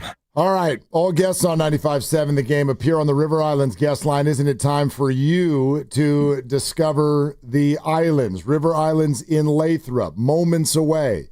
The code word And we'll tell you what's going on at Splash next Tuesday night. Hopefully you'll be there. If you win your way in, you, all your friends, a bunch of food, a couple of weird radio hosts who will just be, I don't know, annoying all of you, heckling you, all of it. And as we talk that out with John Feliciano as well on 95.7 The Game, it's presented by Paramount Plus.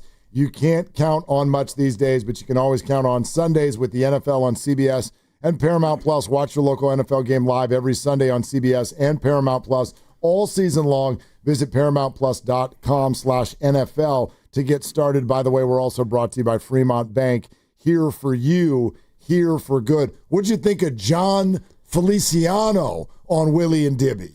Potty mouth, first and foremost. Seriously. That's why you got to go to YouTube and see it for yourself, because then you get to hear everything. But, he'll settle into it if we have him on again. And maybe, maybe not. I thought that his commentary about the Shanahan offense and just exactly how important it is to have continuity in your blockers and just what the Shanahan offense does to confuse other teams. And that's why he really kind of enjoyed being a part of this offense, because you got guys' heads spinning all around. Burley Clay. That's his new name. John Feliciano or Burley Clay. Yeah, a little bit of Burley Clay in there. Yeah, a little Burley Clay. You got that sort of look when you see him on YouTube, and you just, I don't know, we didn't see him up close and personal in the room, but the man fills up a window on YouTube now. He sure does, yeah. You could maybe move that phone to, vertical, horizontal, and figure it out. But he fills it up. He's out there on the farm. All right, more on all of that in just a second. But here we go, okay? 95.7 The Game and Splash, the wonderful sports bar experience right next to Chase Center, are giving you a chance to host your fantasy draft and your party in a private room for you and up to 14 guests. Plus, they're going to hook you up with loaded draft day food stations, a dedicated server, complimentary Wi-Fi, so that your draft party rocks and rolls. It's all happening next Tuesday, August 26th. As an added, air quotes, bonus, your favorite radio hosts, Willie and Dibby, are going to be doing the show there, and therefore coming over to bug you, hang with you, yell at you to take Isaiah Pacheco in the 5th round or whatever. Right. Okay? That's all going to happen next Tuesday night. And all you need to win is to text the keyword to 20357. Okay? Get that in your phone, 20357. And today's keyword is splash. Text the word splash to 20357, and you will immediately be entered into the contest. We will have a different keyword every day this week. So 4 more keywords coming up, and you can enter once per day. Good luck to each and every one of you.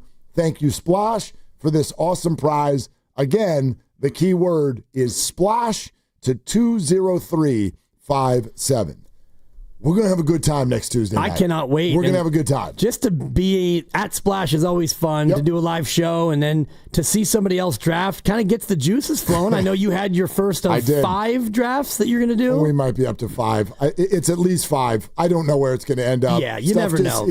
Whatever. But yeah. But you go through that first draft, and even though this is a super flex where you got 2 quarterbacks and 2 of about everything, it's still a draft. And so, you get the blood pumping and the picks start happening. Who'd you take in the first round, and where'd you have it? I had the 4th pick, and I went with, well, actually, what would you have done? Super flex. Right. So the quarterbacks go fast.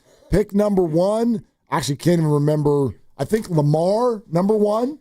Josh Allen, number 2. Jaden Daniels, number 3. Dibs.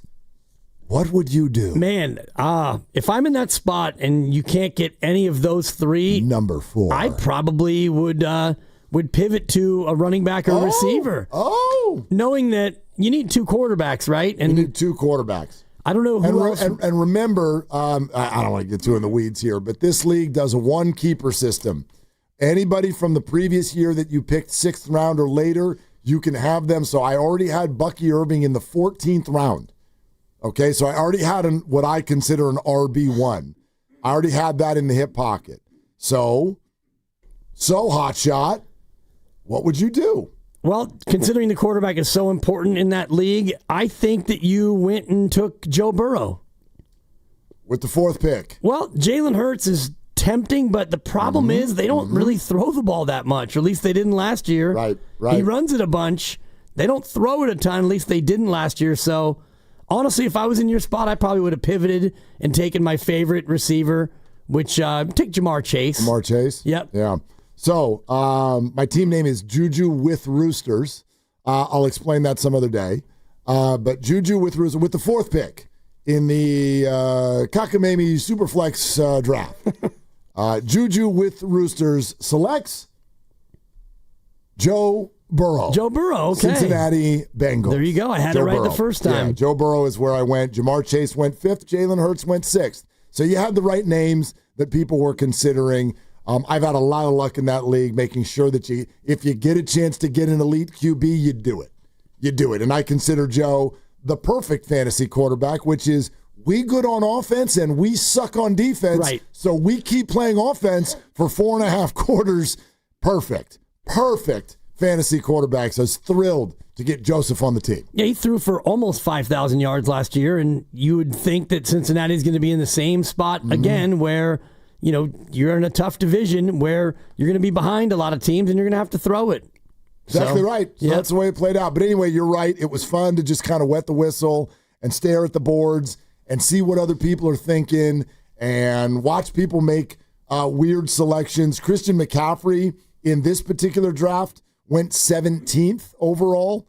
17th overall for Christian, which is pretty high considering all those QBs that kind of go ahead of him. But anyway, it was fun to get those trends. I will have yet another one under the belt this weekend that's a more standard league prior to next Tuesday night at Splash. So get ready because your boy's going to start walking around Splash like he knows fantasy football. I'm going to act like an expert, not from the perspective of my opinion, but just what are people doing? Well, that's why I loved it. That's the fun part about having a bunch of drafts is you start to get the trends and figure out kind of what people are thinking. And then there's always a weirdo who does something different than what you thought, but you kind of get the idea. Yeah, like the caller, we did our draft, our Willie and Dibby first round only just for fun draft, and Ricky Pearsall went number 4, which was a bit of a surprise. Which is a bummer because I wanted him. But yeah, Ricky went rather high in that draft. I don't think that'll happen in the real ones. But anyway, very much like next Tuesday night has absolutely everything that you could possibly want in an evening from our perspective. We get to go do the show out on the town, which we love. We love Splash. Try the nachos. That's always my phrase for Splash. We get to see a few listeners out there. We get to talk fantasy football. We get to break some bread. That's going to be a very, very fun night next Tuesday. So we'll keep dropping the keywords throughout the remainder of the show each of the 5 days this week. Again, today's word is Splash, and you can text it to 20357. So we'll see somebody next good Tuesday. Luck. Yeah, no doubt. Oh, by the way, if you're on a business trip in Austin, Texas, and you leave next Monday, you can text us, but why? Like, just that's all. Think about what we're doing a little bit. Right. You know what I mean? If you're going to win, you're going to want to win and show up and cash in. Right. Yeah, exactly. Right. If you have a draft that's made up of 12 other people and they're all in New York, I don't know. Do you want to go sit in Splash private room by yourself? Right. Maybe. You could do that. All the sounds food a little, for you. Yeah, you doesn't know what sound I mean? as much fun. But if you got some people and you think you can get a hefty amount of them to get in on this 8 days from now, then rock and roll. Let's ride, rock out with your Brock out, and let's see you next Tuesday night. So that's going to be a whole ton of fun. Yeah. But anyway, back to Feliciano. Very revealing on a number of fronts. I know what people are going to say. He was just on the team and he's trying to be on the team again. But yet another player that seems to line up and kind of debunk a lot of what people have to say about this kind of 49er group on offense. He thinks that, in fact, what Kyle Shanahan's system does with its offensive line is all the rage. And you're starting to see more and more teams pick it up and then put their own sort of spin on it all around the league. And he mentioned a lot of the other good teams in the NFC, Packers, Lions, etc., who are using forms of what Shanahan does. Yeah, and what he does primarily that other teams are copying is the pre-snap motion.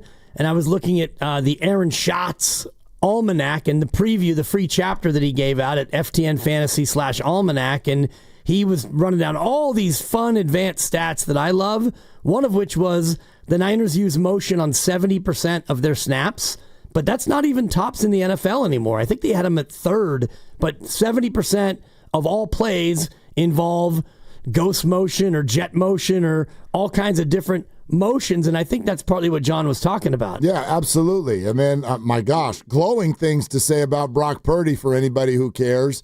That kind of, my eyebrows almost shot through my hat when because he was there in Buffalo when Josh Allen was just getting his feet wet. And he qualified what he said. He's like, no, there's completely different players. Josh can throw a ball through a wall. So not the same type of player at all. Nobody thinks that. Josh is clearly one of the top 2 or 3 guys in the league. I get that. But he was like, man, I didn't know what to think of Brock. And we hear this from the guys who come through there. They're like, that guy is one hell of a player. And he said, I think he is between, 5th and 10th in the league. And that's somebody who has played a long time in the league and played with 4 different teams, and so a lot of different systems and a lot of different quarterbacks. It's pretty high praise. Very high praise, and not just because Brock bought him a Toyota for Christmas, a truck that he still uses. But maybe didn't hurt. Maybe he's just trying to get another truck. Right, and maybe he's just trying to get back in that huddle, because he did also say that he retired, but it was an emotional retirement where he was so frustrated that he couldn't make it back. He just decided to hang it up, but they're not totally hung up and put away. So, John's going to stay fit, and he's right. Linemen, everybody, football players, they do get hurt, but it was interesting that he said there's only 2 or 3 teams that he would come back to, and this being one of them. This being the main one, right? It sounded like. I mean, not only did he outwardly say that, but this podcast that he's launching, which a couple other not my fault guys, a couple other ex-offensive linemen, and they're focusing in on specific teams and kind of taking that to the weekly reaction, and John's is the 49ers. That is going to be his area of expertise. And yes, he may end up back on the team this year. And I think the Patriots and the Bills were the other ones too. Yes, correct. So maybe those are the 3 teams that he actually would eyeball as a potential return spot. I know Buffalo would be one. He played there already, so be interesting to see as the season goes on. Hopefully we can keep tabs with him and see how he's doing. Oh, he's not doing anything. That's what he said. I'm sitting out here. I got a truck, I got a bag of cement, I got a farm, and a phone. That's what I'm doing. So, give me a buzz.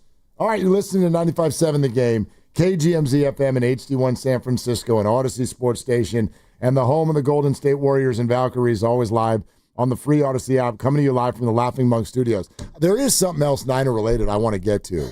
And John leads us there by saying he thinks the Niners are in great shape to win the division this year.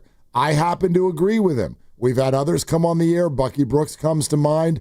Almost said anything other than the answer Rams is laughable. I do want to update everybody with what does feel a little bit like some news of the day. Matthew Stafford did practice today. Okay. But there is a very big but on this whole thing.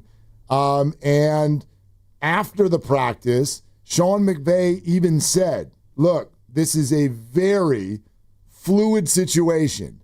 And last week, he ramped up to practice, and he felt good, but not good enough. And now he did practice, but this is going to be a day-to-day thing, us checking on him. And the Rams over the weekend made an announcement that I found to be newsworthy and very important. And it's this. They announced that Jimmy Garoppolo would sit out the remainder of the preseason. And we know the way McVay does things. And Jimmy sitting out the remainder of the preseason says to me, that they're getting Jimmy ready, at least ready, for week 1 to potentially be the starter. There's 2 things that I think are important here. Number 1, this fact alone to me makes the Niners the favorite in the West. Period. The fact that Stafford could be compromised at the very least. 100%. 100%. I see this as making the 49ers the favorite in the NFC West, which I think by Vegas they are, by the way. So Bucky Brooks can up Rams all he wants. I think the 49ers are the favorite in the West just by virtue of the questions around Stafford. And then the other thing that this is I would love everybody to take a moment. If you haven't, go to Netflix, pull up the receiver doc that came out a couple of seasons ago and watch all the parts about Devontae Adams on the sideline saying he's got to get the bleep away from Jimmy Garoppolo because that dude's going to get him killed. He's never been hit this way in his entire life, and he just needed to get out. And guess what? Where did he sign this offseason? Oh, boy. Yep. He is literally 2.5 weeks away from being back with his boy. So back to Jimmy. Back to you. In fact, he had to address it last week. And I don't have the sound in front of me, but Devontae was like, yeah, we laughed about it. We buried the hatchet. We moved on. I'm like, I bet you did. So this whole thing becomes, I don't know, to me, it's a big shoulder shrug. And anybody who has the Rams as the favorite, you better put an asterisk next to it because I don't know where Matthew Stafford's back health is. Yeah, nor does he, nor does anyone. And if you're already at a spot with your back that you are going into freezy chambers and you're getting special treatments and you're barely able to even practice, and I know he was doing individual work over the weekend, and they're really going to try to go baby steps with him, and that's not even leading up to a game where you're going to get hit. And if you got a back that is this bulky already, shout out Trent, then you go in and you play tackle football. I don't know how he's going to be able to make it through a 17-game season with that. You want the quote from McVay today? Oh, yeah. Okay, quote, I thought he did a good job today. We had 26 plays. I don't do a McVay. I can try. It's kind of a little bit higher and faster. Yep. I thought he did a good job today. We had 26 plays. Pretty good. Of the team, and he did a really nice job of managing the huddle. I thought he saw the field really well, and he went where the ball should go. And yeah, it's just some competitive work on both sides. Here's the quote that matters. We're going to keep it a day and really a week at a time. It is a very fluid situation that demands flexibility as well. Yeah, and that's the quote. By flexibility, he means shutting down Jimmy Garoppolo so he makes sure that nothing happens to his backup just in case as you go day to day, week to week, minute by minute, if things don't turn in the positive for Matthew Stafford and you need Jimmy, you can't have him out there getting hurt in a preseason game. Sean, is the injury related to pain management or the function of playing quarterback? Quote, I think probably a little bit of both. Right. It was great to be able to see him out there today, and we will see how this afternoon goes and tomorrow. I mean, look, at least they're putting it out there for consumption now. Matt Stafford is in his late 30s and has back problems. You tell me, Bucky Brooks, that the Rams are the favorite in the West. Give me a break. Give me a break. Well, if he's healthy, I would side with him on that. But if he's that's a huge if. Especially when you're talking about a back, and he's got a back that is already needing treatment, and this is coming off of an off season. So yeah, I don't like the chances of him being able to go out there and play and stay healthy. 17 games is a long time, and if you do have to go to Jimmy Garoppolo, that's not a huge step down. I think Jimmy can function in that offense and be fine, but Matthew Stafford is certainly far better. By the way, I will throw this out there. I'm not, Matthew Stafford's wonderful. I get that the Rams are, they left us with a good taste in mouths last year when they went to the playoffs and performed well. But the Los Angeles Rams last year were not some sort of sparkly, awesome team that you have a hard time. They were 1-4 at one point, okay? They rallied back. They did a nice job. They grinded out to go 10-7, and then they kind of got hot in the playoffs. Even if Stafford is healthy, I do not see them as the favorites in the NFC West. I do not. They're right alongside the Niners in the betting markets. The betting markets have the Niners as narrow favorites over the Rams, but I do think that if you start to look at certain aspects of each team, the Rams have a much better defense than the 49ers do. The Niners have a much better schedule than the Rams do. Right. One of them's playing a first-place schedule, one of them's playing fourth. They do play each other, and of course. week 4 down there on a Thursday night, and so a lot of times schedule that you don't match up with matters less than what happens when you play each other. And so, the Niners had the Rams number, and then last year, unfortunately, they were unable to get those victories. Yeah, three games on the Rams schedule again. There's all the normal stuff. They all play the AFC South. They all play each other. There's all of those things. But then there's 3 games that are kind of sort of wild card-ish based on what you did the year before. And the Rams will go to Philadelphia. They will go to Baltimore. And they will host Detroit because Jared Goff always gets his revenge. So they've got those 3 games. The Niners don't. You cannot convince me that even with a healthy Stafford, that the Rams are that much better than the 49ers, that those 3 games don't matter when it comes to forecasting how this thing is going to go. I don't see it that way. The Niners will be playing the Browns while the Rams will be in Baltimore. The Niners will be playing the Giants while the Rams are in Philadelphia. The Niners will be hosting the Bears while the Rams will be hosting Jared Goff.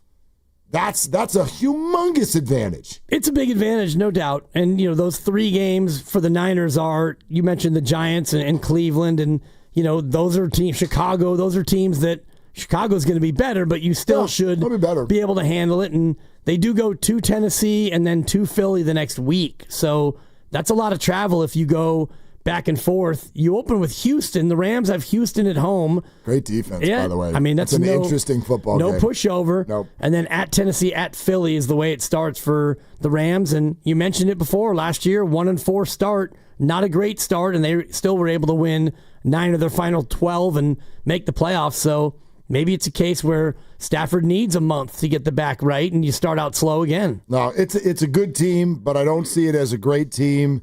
And this would scare the living hell out of me that, what is he? Is he 37? Is that what Matt is now? That sounds right. 37 years old. And on August 18th, he has his first practice, and his coach is like, we'll talk to him at 5 o'clock tonight and see if he's okay. Right. Put him through a workout just last week, had him throw 60 passes, and then would not let him practice all week based on how he felt. Yeah, That's not good. Scary. Very scary. And just one more scheduling note for the Rams, at Baltimore and then at London to take on Jacksonville. Oh, boy. Yeah, that game's a 6:30 a.m. I'm not sure if it's Wembley or if it's Tottenham Hotspur Stadium, but they've got 4 road games in their first 7, 2 trips to the East, 1 to Tennessee, and 1 to London. They do get the bye after that, but that's a tough road slate early. The back never feels good after a plane flight to London. 10-hour no matter flight. if it's good or not. No doubt. So, anyway, very, very, very, very, very interesting. All right, we're sponsored by Ceremony Ford. If you missed today's keyword, we'll drop it in a time or two the rest of the way, and again later on this hour, in fact, within the next 20 minutes, so stay right where you are. The keyword allows you to text in and qualify to potentially win your fantasy draft party with food and fun and a private room and Willie and Dibby at Splash next Tuesday night. So, make sure you stay tuned for that. And then also stay tuned for, Ramona Shelburne and others are talking about your friend and mine, Jonathan Kaminga. And in fact, Ramona frankly stated directly, I've got the solution. I got the solution for this whole thing. Would you like to hear what she had to say coming up next? To. Let's do that. This is Willard and Dibs. Butcher Boy here. Hey, Tesla owners, it's time to trade in the hoodie for a jersey. Get into a Mustang Mach-E at Ceremony Ford Colma for $239 a month, plus $2,500 rebate, 0% APR, and a free home charger installer. Over 100 in stock. Offer ends September 2nd. CeremonyFord.com. Your dream kitchen starts at Friedman's Appliance in Pleasant Hill. For a limited time, enjoy up to $4,000 in rebates on qualifying Bosch kitchen packages. Own the kitchen like a Bosch. Visit Friedman's Appliance in Pleasant Hill or online at friedmansappliance.com today. Losing weight shouldn't be a struggle, and with Jumpstart MD, it doesn't have to be. Your first month is just $99 when you join Jumpstart MD's medically supervised weight loss program today. Licensed clinicians create personalized plans, including GLP-1 medications. No insurance? No problem. Jumpstart MD has options to meet your individual needs. With 13 Bay Area locations and online visits, expert support is always within reach. Call 855-JUMPSTART or visit jumpstartmd.com to start transforming your health today.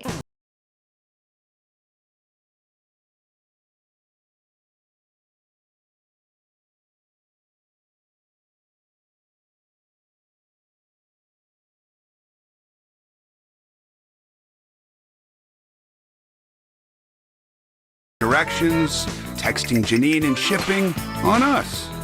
The broken coffee maker?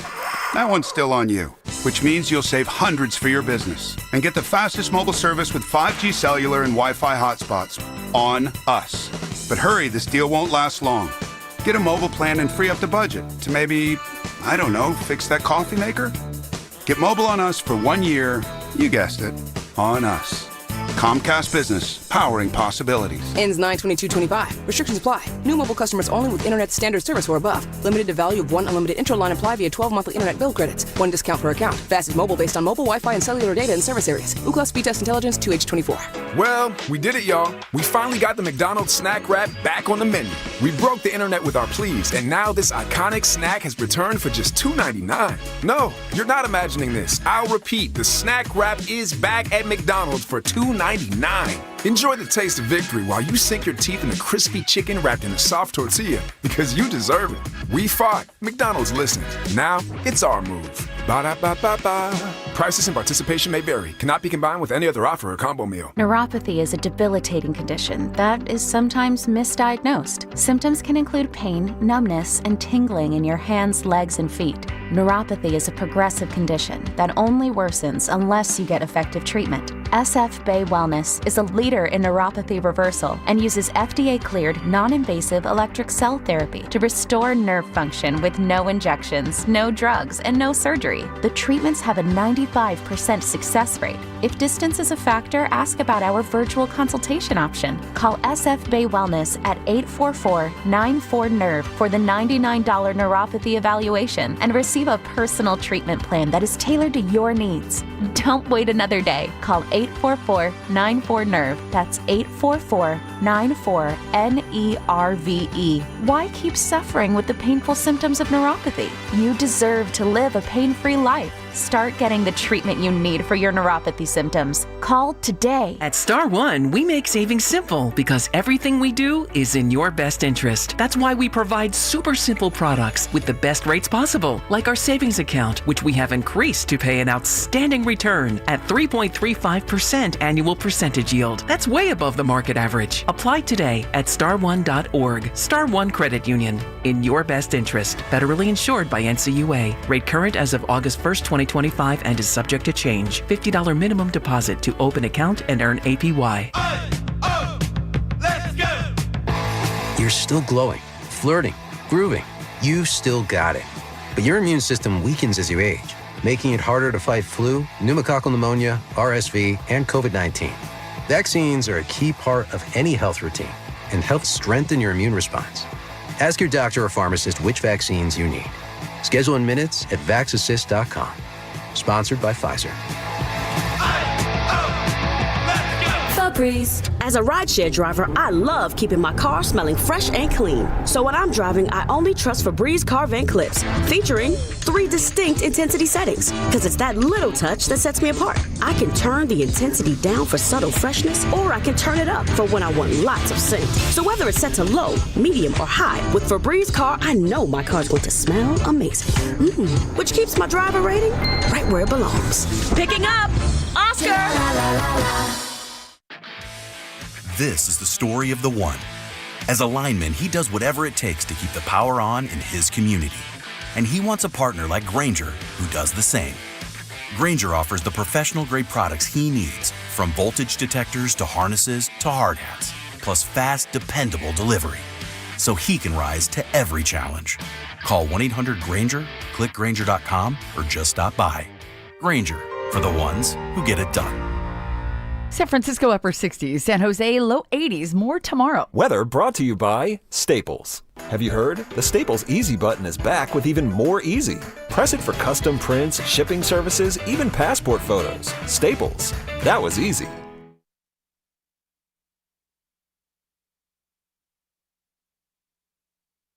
Now, back to Willard Dibs on 95.7 The Game.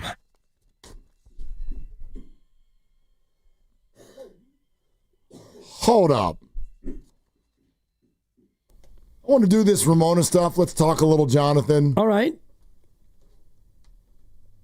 There's some Giants quotes that just popped that we're going to need to talk about. All right. And I will just say this very briefly before we hop on over, but like, I just want to be real, always as real and as authentic as we possibly can. Always authentic. I hate even saying this about me because it's not who I am as a fan, but my God, I had a really hard time even paying attention to the games over the weekend. I forgot they were happening. I'm not even kidding. That's not good, Mark. Friday night I went to bed, and I was about to go to bed, and I go, wait. Oh, what'd the Giants do? Yeah. They lost 7-6. Mm-hmm. Saturday night, after going to a bat mitzvah, what's up, Flora Engelman? They put on an amazing party. Oh, my God, we had so much fun. But then lovely Christy and I leave the party because her dad was coming into town, so we shoot out to Oakland to pick him up at the airport. And on the way back, some of you might know this, on the way back from Oakland, we're heading to the North Bay. There's a billboard out there that literally has like the live update of what's going on in the Giants game. And it said, Rays 2, Giants 1, bottom 9. And I'm like, oh, man, they're down by 1 in the bottom of the ninth. And then I looked at the clock, and I'm like, dude, it's almost 11 o'clock at night. There's no way that game's still going. And then we realized that whoever operates that billboard just kind of left it on. It's 2-1 in the bottom of the ninth. And then when it didn't go well, they went home.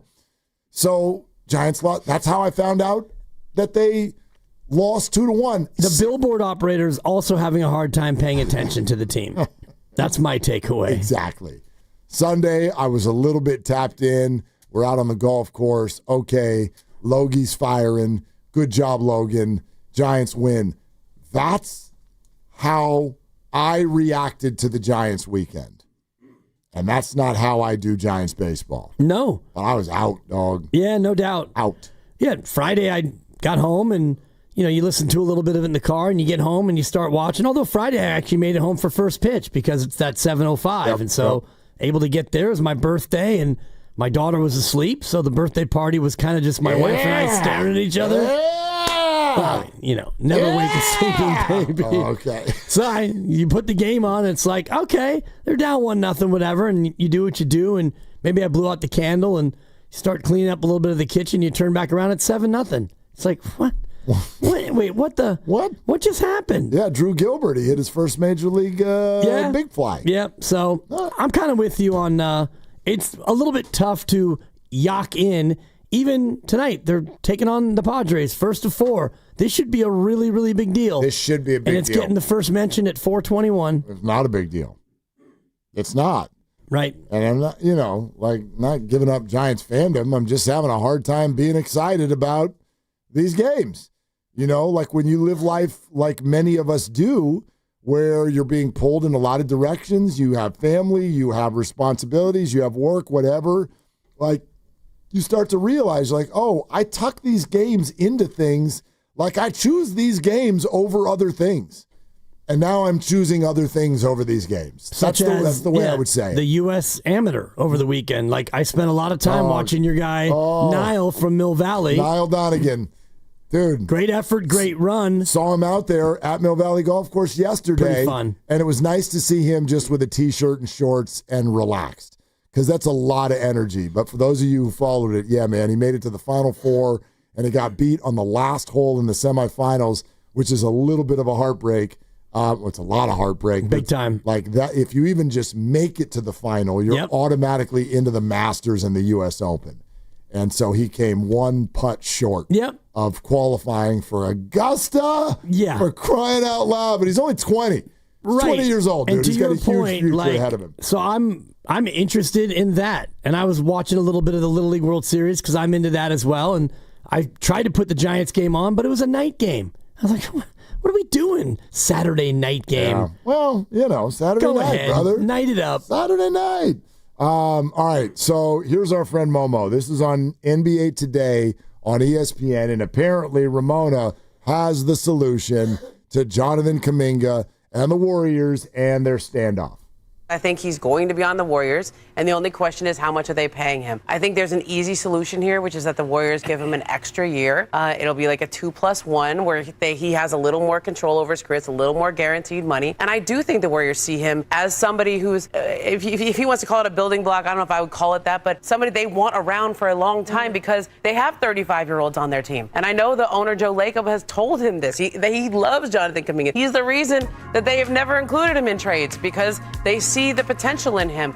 But the question is not whether he's going to be back, but what kind of attitude is he going to have? If it is he's been spurned and he's got a bad attitude, he's going to sit on the bench, that's not going to help them. But they didn't really use him that much once they traded for Jimmy Butler. It was sort of Jimmy or Kaminga, and they went 23-7 when they traded for Jimmy towards the end of the year. Okay, how do you feel about that idea, which is we're not going to lop on more per year, but we'll guarantee basically the second year? Because right now the reported offer is a 1+1. Ramona says make it a 2+1, and you probably get Jonathan to say yes. So in other words, this turns into a 3-year, call it, $67, $68 million deal with the third year not being guaranteed. How do you feel about that? Well, who gets the option in the third year? Would it be the team option in the third year? Yeah, he's not going to want to do this. Well, I don't think she's saying that for nothing. She talks to agents. I get it, but I don't know why, if he wants to have his control sooner rather than later, I don't know why he would add on an extra year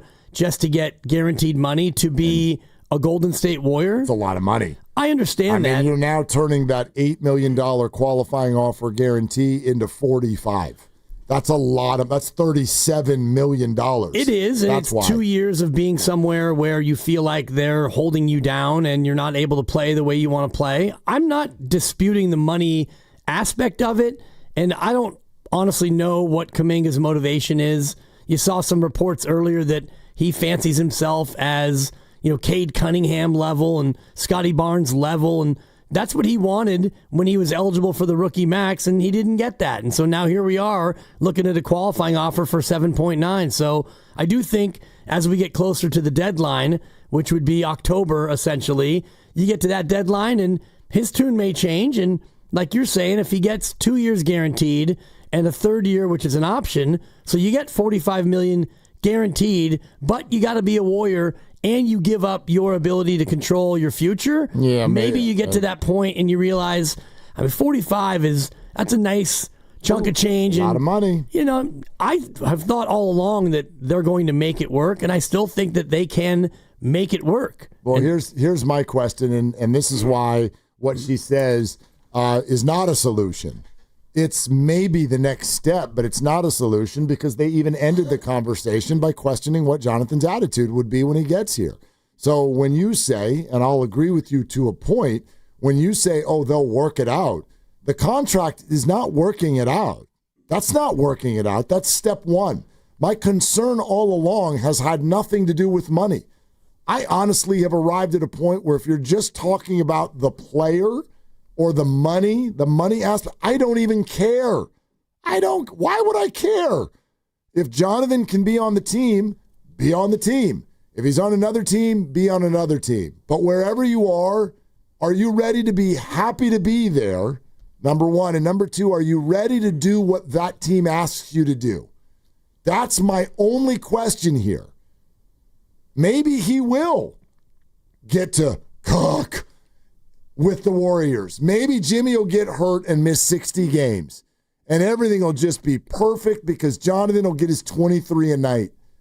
But this is forever. And I know what I'm branded as. I know I'm the biggest Jonathan hater this side of the Mississippi. I know. There's actually on the real, nothing to do with that. What it has to do with is I don't have any faith that this discord can be fixed. I don't have any faith that Jonathan is going to want to do what the Warriors want him to do, or that the Warriors will see Jonathan as being the person that they need in that role. If both of those sides could affect, like, that's the contract I want to see.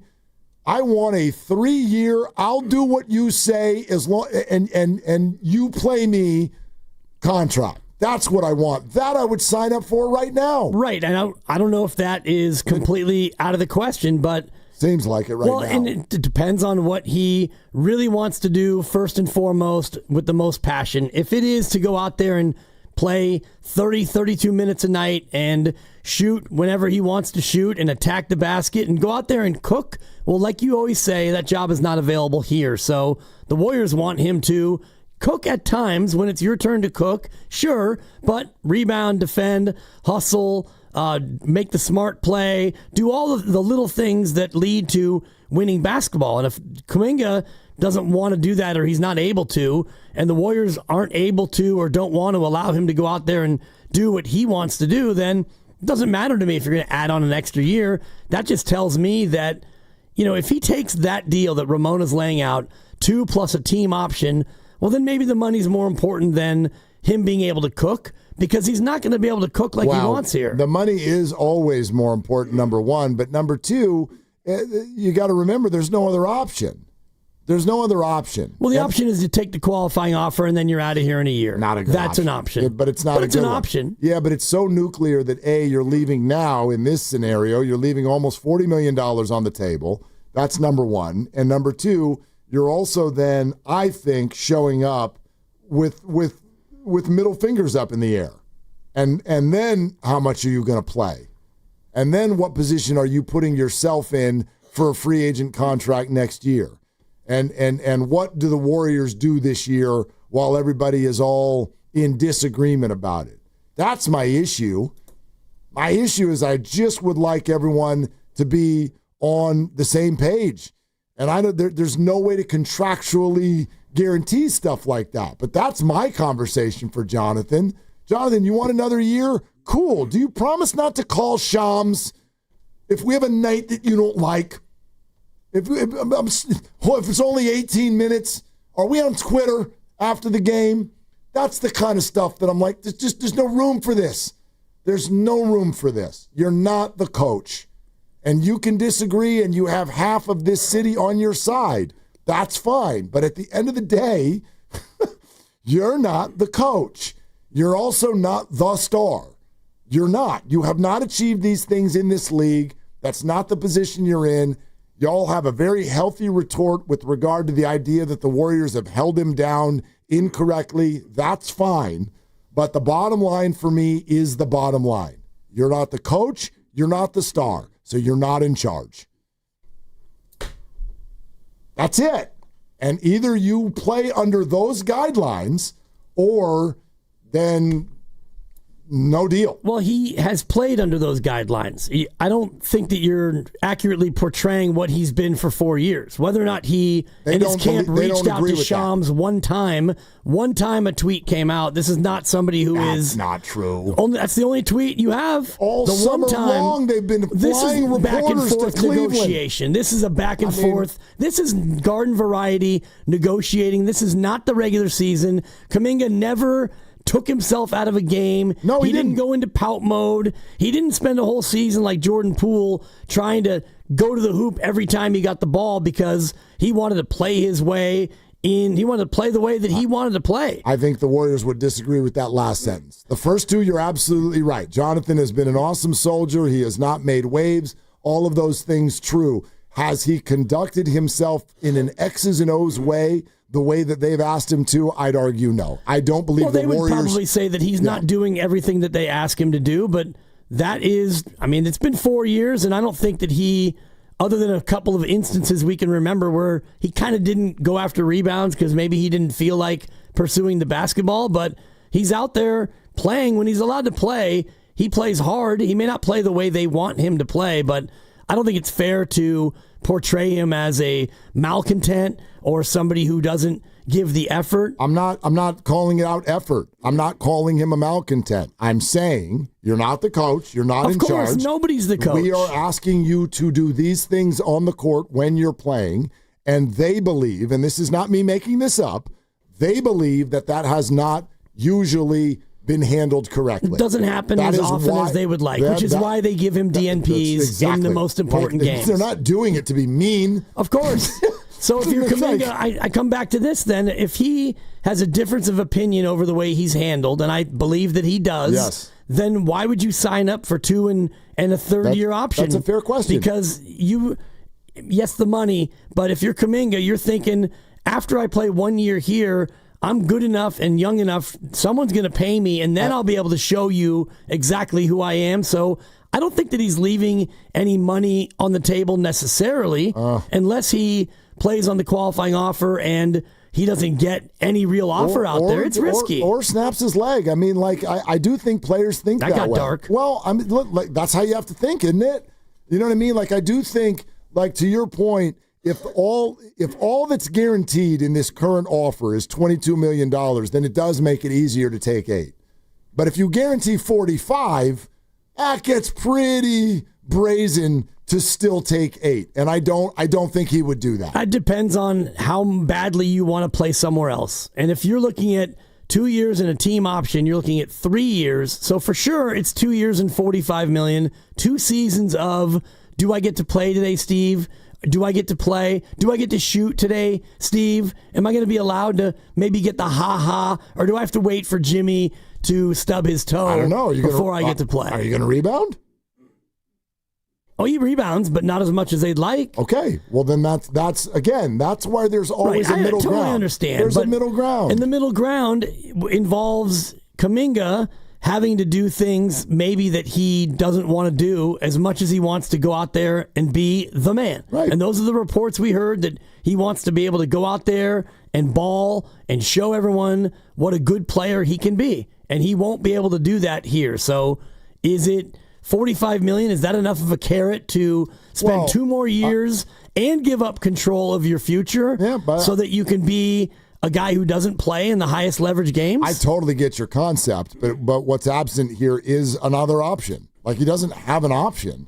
And I know you'll say the qualifying offer, but to me, that's way too expensive of an option. Nobody leaves $40 million on the table because you're annoyed. I don't think. We've never seen...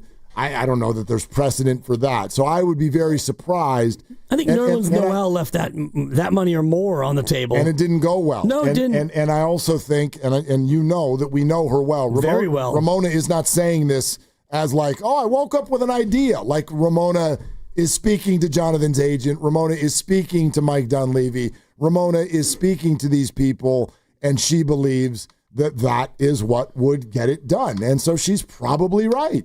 Yeah, I wonder about the Kaminga camp, because already in my assessment from the outside, they've screwed the pooch 7 ways from Sunday.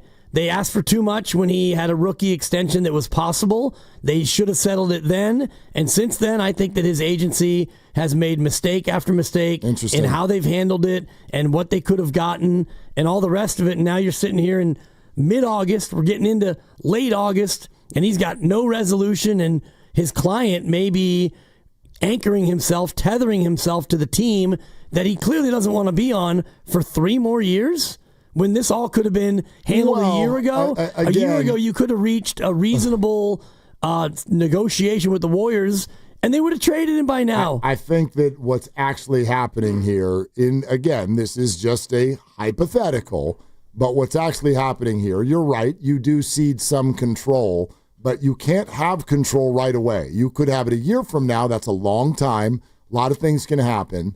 But what you're giving is the Warriors' ability to not only see if they can find a different way to play you, but as we all know, let's be real, this gives the Warriors the option to trade him and get the same value back.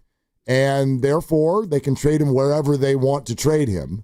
But Jonathan seems, at least according to these reports, he seems open to going almost anywhere. But the trade-off, at least in other words, Dibs, if you're going to give control to the Warriors, at least you're making them pay for it. They have to buy that control. And that control to Jonathan, he's already got 8 for sure. And they're like, we'd like to buy control for, we'll give you 37. 14 more. And he's like, no. And they're like, how about 37 more? Okay, that's more like it. I think that's just me guessing. Yep. And that's Ramona reporting. I think that's a pretty compelling number to buy the control. Yes, but then if you're Kaminga, you probably would go back and say, I'll do that, but let's make it a player option for year 3. And the Warriors will say no. Correct. Because I think Kaminga, if I'm Kaminga and I'm really unhappy playing for the Warriors, and I don't know that he is, but just hypothetically, let's say he really doesn't want to be a Warrior, you're looking at 2 more seasons of Steph, Jimmy, and Draymond, and I'll get to play when they decide I'll get to play. And I know if he rebounds and does all these other things, maybe he gets more minutes. But ultimately, the biggest rat on the table brought to you by Atco Pest Control is that he doesn't fit offensively. So if it's Jimmy and Draymond and Steph out there, Jonathan doesn't fit with that trio. So you can rebound and assist your butt off. You can defend as hard as you can. He's not going to be an offensive fit with that trio. I want to further the comment that you made also, and this is, I think, in reference to Ron Kroichik's article in the Chronicle, which suggests that based on his reporting, Jonathan is ready to compare himself, sees himself as a Cade Cunningham or a Scotty Barnes. I don't know if those words directly came out of Jonathan's mouth. I don't know where that came from, though I trust Ron with just about anything reporting-wise. I think that was from an NBA executive who said that that's what he's hearing that they're thinking. If Jonathan thinks he's Cade Cunningham, oh boy.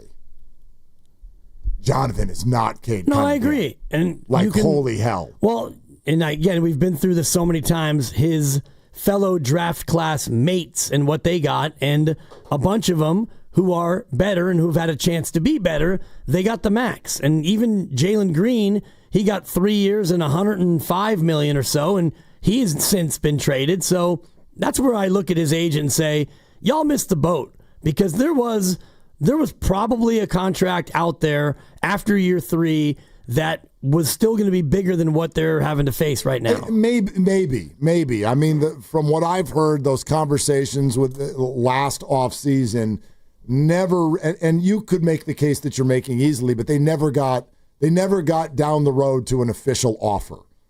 Now, maybe that was just because numbers were thrown about and they were so far off that everyone went, let's table it, see you later. Right. If he's saying, I want Scotty Barnes and Cade money, and the Warriors are saying, how about 4 and 100? Right. And they're, $20 million a year apart, then it's like, yeah, we'll see you. Play another year and we'll get back to you. I do think, though, that I will say, based on what I've heard, this idea that Jonathan, quote unquote, turned down X amount of dollars, I not quite accurate. I don't think there was ever actually an offer. I think people probably kicked tires and went, now let's kick rocks. That's probably the way that went. Right. Scotty Barnes got 5 years and $224, which is, I mean, that's like 42 or 43 a year. So 45 a year. And Trey Murphy got 4 and 112. And what'd you say? 5 and 224? 224. Yeah. Almost 45. Right. And so he sees those and come on, dog. I mean, and he's not that player. No. But even and he's not Şengün, who got 5 and 185, but Trey Murphy, 4 and 112. All these other contracts, I think he could have slotted himself in a little bit below those guys and still gotten 4 years and 110. Yeah, I mean, it sounds like the owner of the team really wants this to work. He wants it to work. One thing, though, real quick, and then we're going to go to the phone. So, Baker Bryan, you'll be first. Stay right there. There was one thought I had about this whole Lacob thing where people are like, Joe loves him. Joe loves him. Joe loves him. He loves him. I bet he does. But you know where my mind went? Do you remember when Bob Myers left and Joe had that press conference the next day and he almost had this vibe about him where he was like, I can't believe he left. Like, this is shocking to me. Yeah. I can't believe that he left. I think that's part of this. That's part of this. Joe just always assumes, who the hell would ever not want to be here? I think Jonathan might be one of the people who want to be here. All right, let's get to the phones. Baker Bryan, stay right where you are. You'll lead us off. We're brought to you by Fremont Bank. Here for you, here for good. We'll also get to Elliot Ramos's comments next hour that have some fans a little off-put. This is Willard and Dibs. Dreaming of the perfect kitchen? Make it a reality at Friedman's Appliance in Pleasant Hill. Explore Bosch appliances in live working vignettes and see the innovation in action. During the Buy More, Save More event, you can get up to $4,000 in rebates on qualifying Bosch kitchen packages. From refrigerators with the Farm Fresh system to keep your food fresher longer, to dishwashers with precision wash technology that wipes out 99.9% of bacteria. Own the kitchen like a Bosch. Visit Friedman's Appliance in Pleasant Hill or online at friedmansappliance.com today. We finally switched to T-Mobile because with them, we can be connected here and there. Let's watch a movie. And we have Netflix included to enjoy our favorite shows and movies. ¿Qué tal está? Bacanísima, pero ya la vi. Now the hard part is getting them to agree on a movie. Switch today and get the new Samsung Galaxy S25 Plus with Galaxy AI, all on the best network in the U.S. Visit a store, T-Mobile.com, or call 1-800-T-Mobile. 1-800-T-Mobile.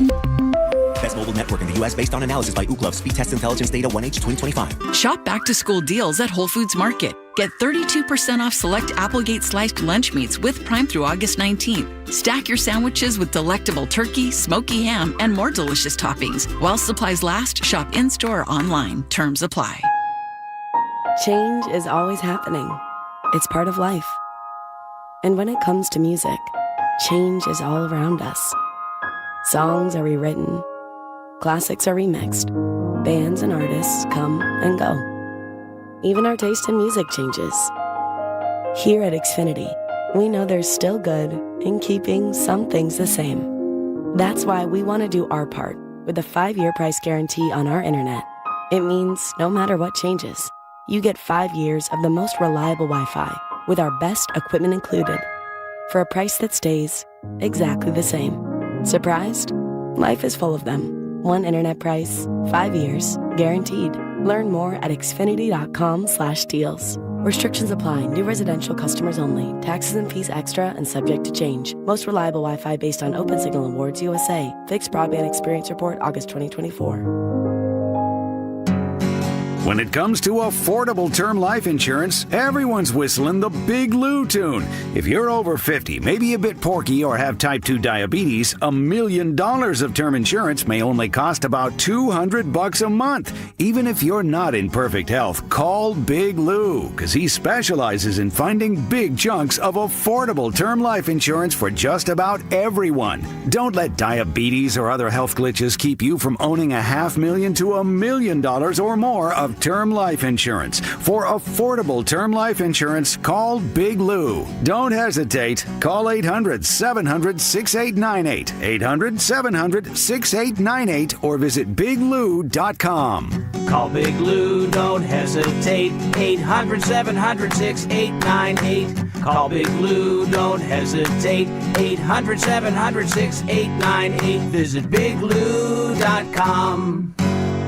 Injured at work? Don't wait. Every day you delay can mean lost wages, delayed medical care, and more stress for your family. At Boxer & Gerson, we fight for people just like you. Construction workers, delivery drivers, factory workers, restaurant staff, hardworking folks who get hurt just trying to earn a living. We won't back down. We get results. You work hard, you deserve real help. Call Boxer & Gerson now at 510-835-8870 or visit boxerlaw.com. The consultation is free, but waiting could cost you. Boxer & Gerson. Justice for workers.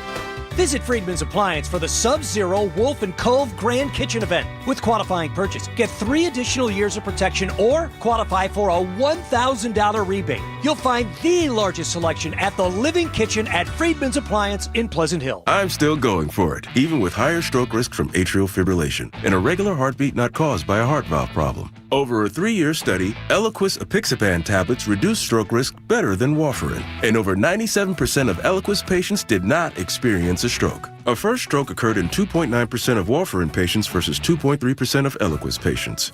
Don't stop prescription Eliquis without asking your doctor. Stroke risk may increase. Eliquis can cause serious and potentially fatal bleeding. Don't take if you have an artificial heart valve, abnormal bleeding, or antiphospholipid syndrome. While taking, you may bruise more easily or bleed longer. A spinal injection increases blood clot risk, which may cause paralysis. Get medical help right away for unexpected bleeding or bruising, or back pain, tingling, numbness, muscle weakness, or incontinence. Aspirin products, NSAIDs, SSRIs, SNRIs, and blood thinners increase bleeding risk. Tell your doctor about planned medical or dental procedures. Learn more at Eliquis.com or call 1-855-ELIQUIS. The John Deere Gator XUV lets you cut, pack, drive, scout, weld, stack, feed, pull, load, tow, spray, and haul, all in a single day.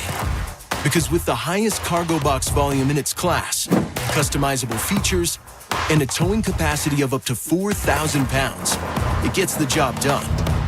You just have to get in the seat.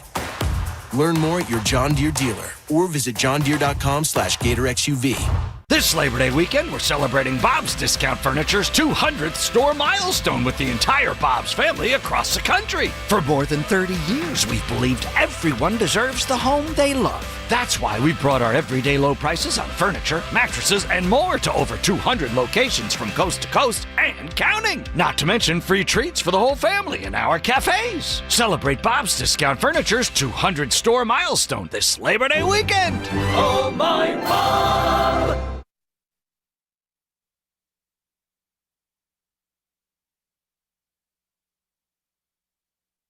Now, back to Willard and Dibs. That's a great question. It's a great question. That's a great question. On 95.7 The Game. Let me throw out the code word again. The code word is splash. You can Splash. Yeah, splash. Splash. Wasn't that a movie 100 years ago? Daryl Hannah, Tom Hanks. Yeah. Is that one over your head, Grandy and Lucas? I do not know Splash. Okay. I also do not know Daryl Hannah. She was is a blonde-haired actress. Oh. Very attractive, somewhat of a sex symbol of her time. Daryl Hannah, I thought that was a dude. No, Sam, no. related to Jack Hanna? You guys remember Jack Hanna? I do remember He was Jack the Hanna. animal guy. Love that guy. Yeah. This is Daryl Hannah. She was a mermaid, and she's probably 90 she was a mermaid. An actual mermaid? Yeah. And, no, in the that's movie. cool. That's why it's called Splash. Yeah, and Tom Hanks and her Lucas. had a little bit of a dry land romance that Oh, gosh. madcap. She's got to be only 65. Yeah, she's 64. Yeah. I thought this movie was a lot older than it was. It's 1984. It's a good one. Yeah. It's a good one. Long time ago. Very 80s. Splash. Splash. Like a hit. Twice a year. For the Giants. For the Giants. Yep. The opponents might get wet. That ball. Anyway. The code word is splash. Splash. The code word is splash. Fantasy draft next Tuesday night at Splash outside of Chase Center. Amazing food. You get a private room. You can bring up to 14 friends. Have your draft. It's catered. We'll be there throwing crumpled napkins at you. Whatever. Like your fantasy draft at Splash. It's incredible. Free Wi-Fi. It's awesome. Text Free Splash. Wi-Fi. Yeah. Text Splash to 20357. Text Splash to 20357. And then you're qualified. And we'll do a different word every day this week. And you can qualify once a day. It's a qualification sensation. That's $1. Yeah. Unlike the napkins, which are free at Splash. And so is And the the food Wi-Fi. and the Wi-Fi. That's right. For you, not everybody else. Exactly. Everybody else there will pay. All right. We got this Elliot Ramos thing to get to in a second, but let's get to Baker Bryan in Palo Alto. Hey, Baker Bryan, what are you doing? Hey, how's it going, guys? I just got off of work, so feeling good right now. Yeah. Yeah. So, with regards to Johnson and Kaminga, honestly, it's frustrating. So frustrating. We're the only team in the league that hasn't made a move. It is all because we've been stuck waiting on one guy. Like, what's the plan here? Because this isn't a bridge to the next era like it's supposed to be. It's a traffic jam. We're treating Kaminga like the future, but the rest of the league is passing us by. And explain this to me. We passed on a legit shot at Malik Monk, a guy who fits our system, who could have given us a real bench scoring. For what? To hold out hope on the player who still hasn't proven himself in the playoffs? Let me ask you this. At what point does potential stop being a strategy? if we keep choosing hypothetical upside over proven pieces, are we not just wasting the final years of Steph's prime? These are great questions. Yeah, Brian, let me say this, because I think these are really fair questions. They're good questions. Appreciate the call. This is my guess. I'm not a reporter.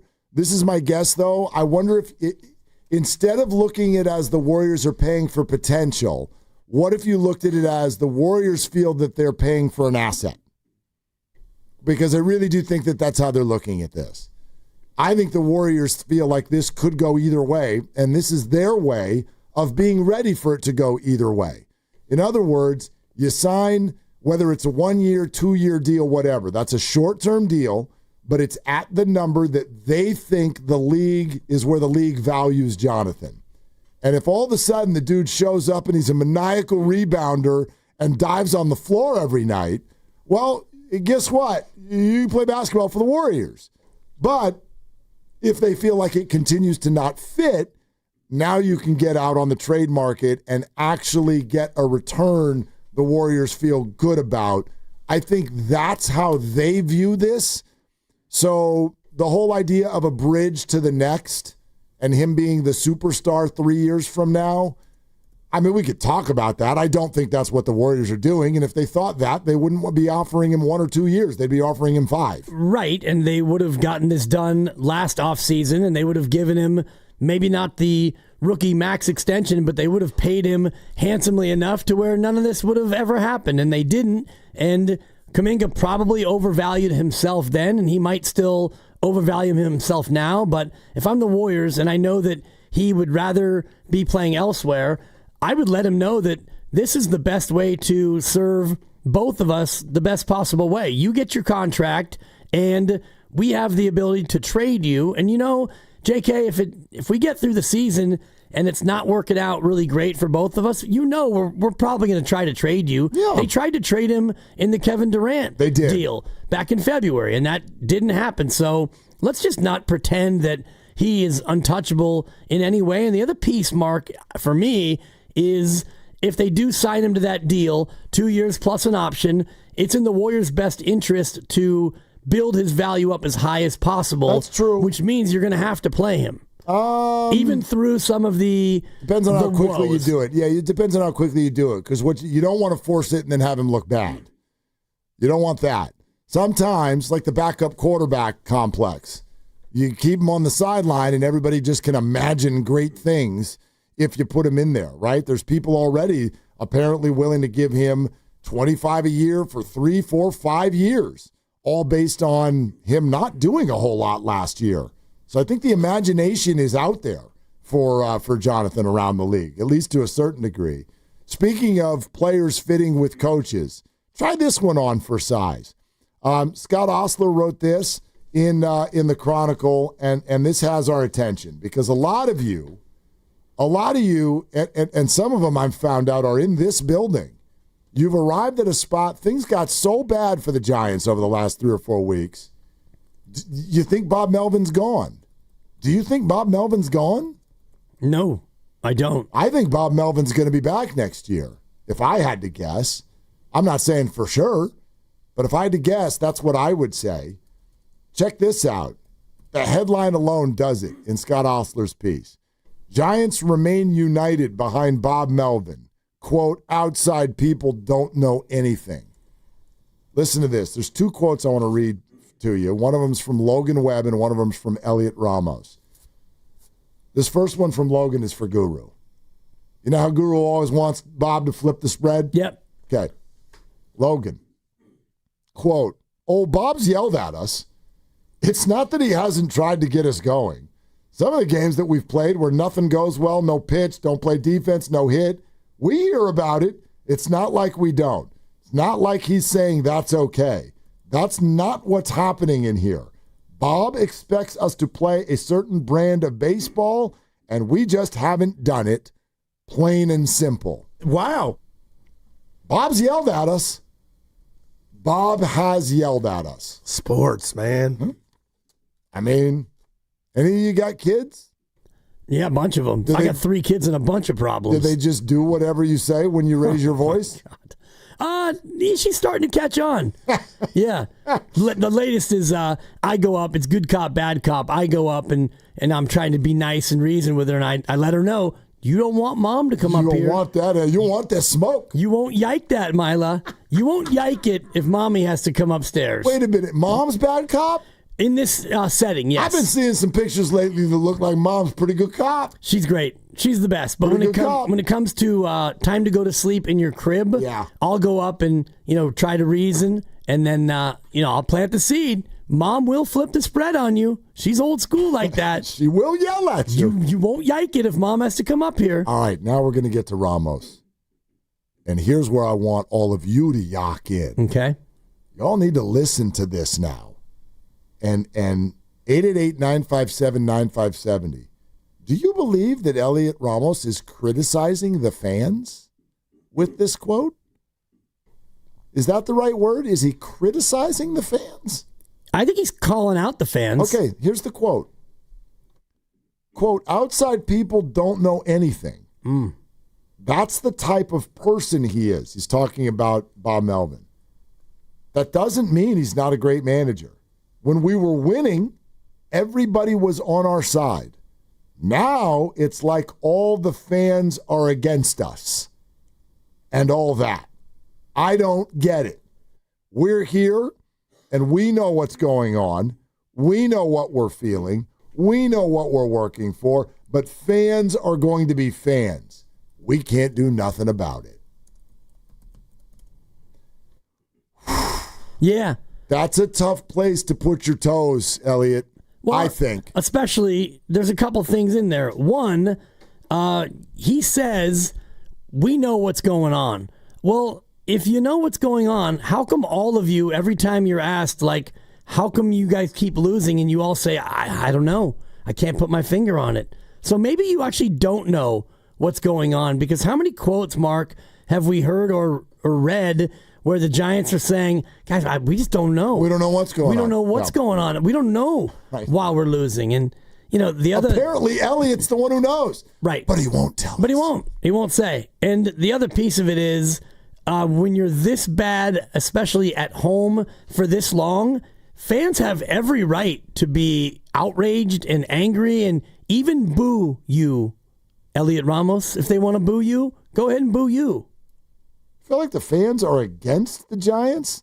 This is, this is a young player. That's a good read. This is a young player who doesn't, he doesn't, we know what's going on. Well, not here you don't. Not here you don't. This is a quote. Listen, I'm not going to come down Elliot's road. I don't think that this is some sort of an awful, awful thing, but there's some stuff to say on it. And so, therefore, let me do this first. You're listening to 95.7 The Game, KGMZ FM and HD1 San Francisco on Odyssey Sports Station in the home of the Golden State Warriors and Valkyries, always live on the free Odyssey app, coming to you live from the Laughing Monk Studios. So 888-957-9570. We'd love everybody to call in right now. How does that grab you? Quote, now it's like all the fans are against us. That's from Elliot Ramos. But let me read the whole thing again.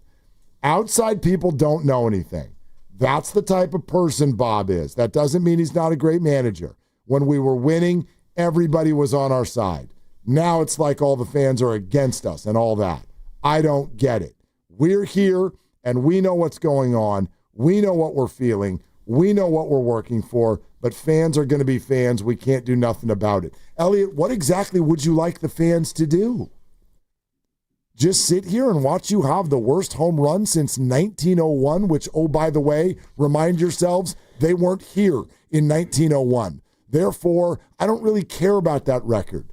This is the worst home stretch of baseball in the history of the San Francisco Giants. What is it you want fans to do? Pet you? Do you want them to pat you on the head? We know you're trying. Like, sure. Fans don't have a right to be mean to you. They're not going to get in your DMs and tell you that you're an awful person or give you death threats. But you're playing very, very poor baseball. You've underachieved. This is an entertaining product turned not entertaining. And so it comes off a certain way when you do the fans are going to be fans. We know what we're doing. If you knew what you were doing, you would do it better. What exactly do you want fans to do when you play horrible baseball? When, Elliot, you don't know the infield fly rule. So when you then have we know what we're doing, I'd argue you kind of don't. You kind of don't.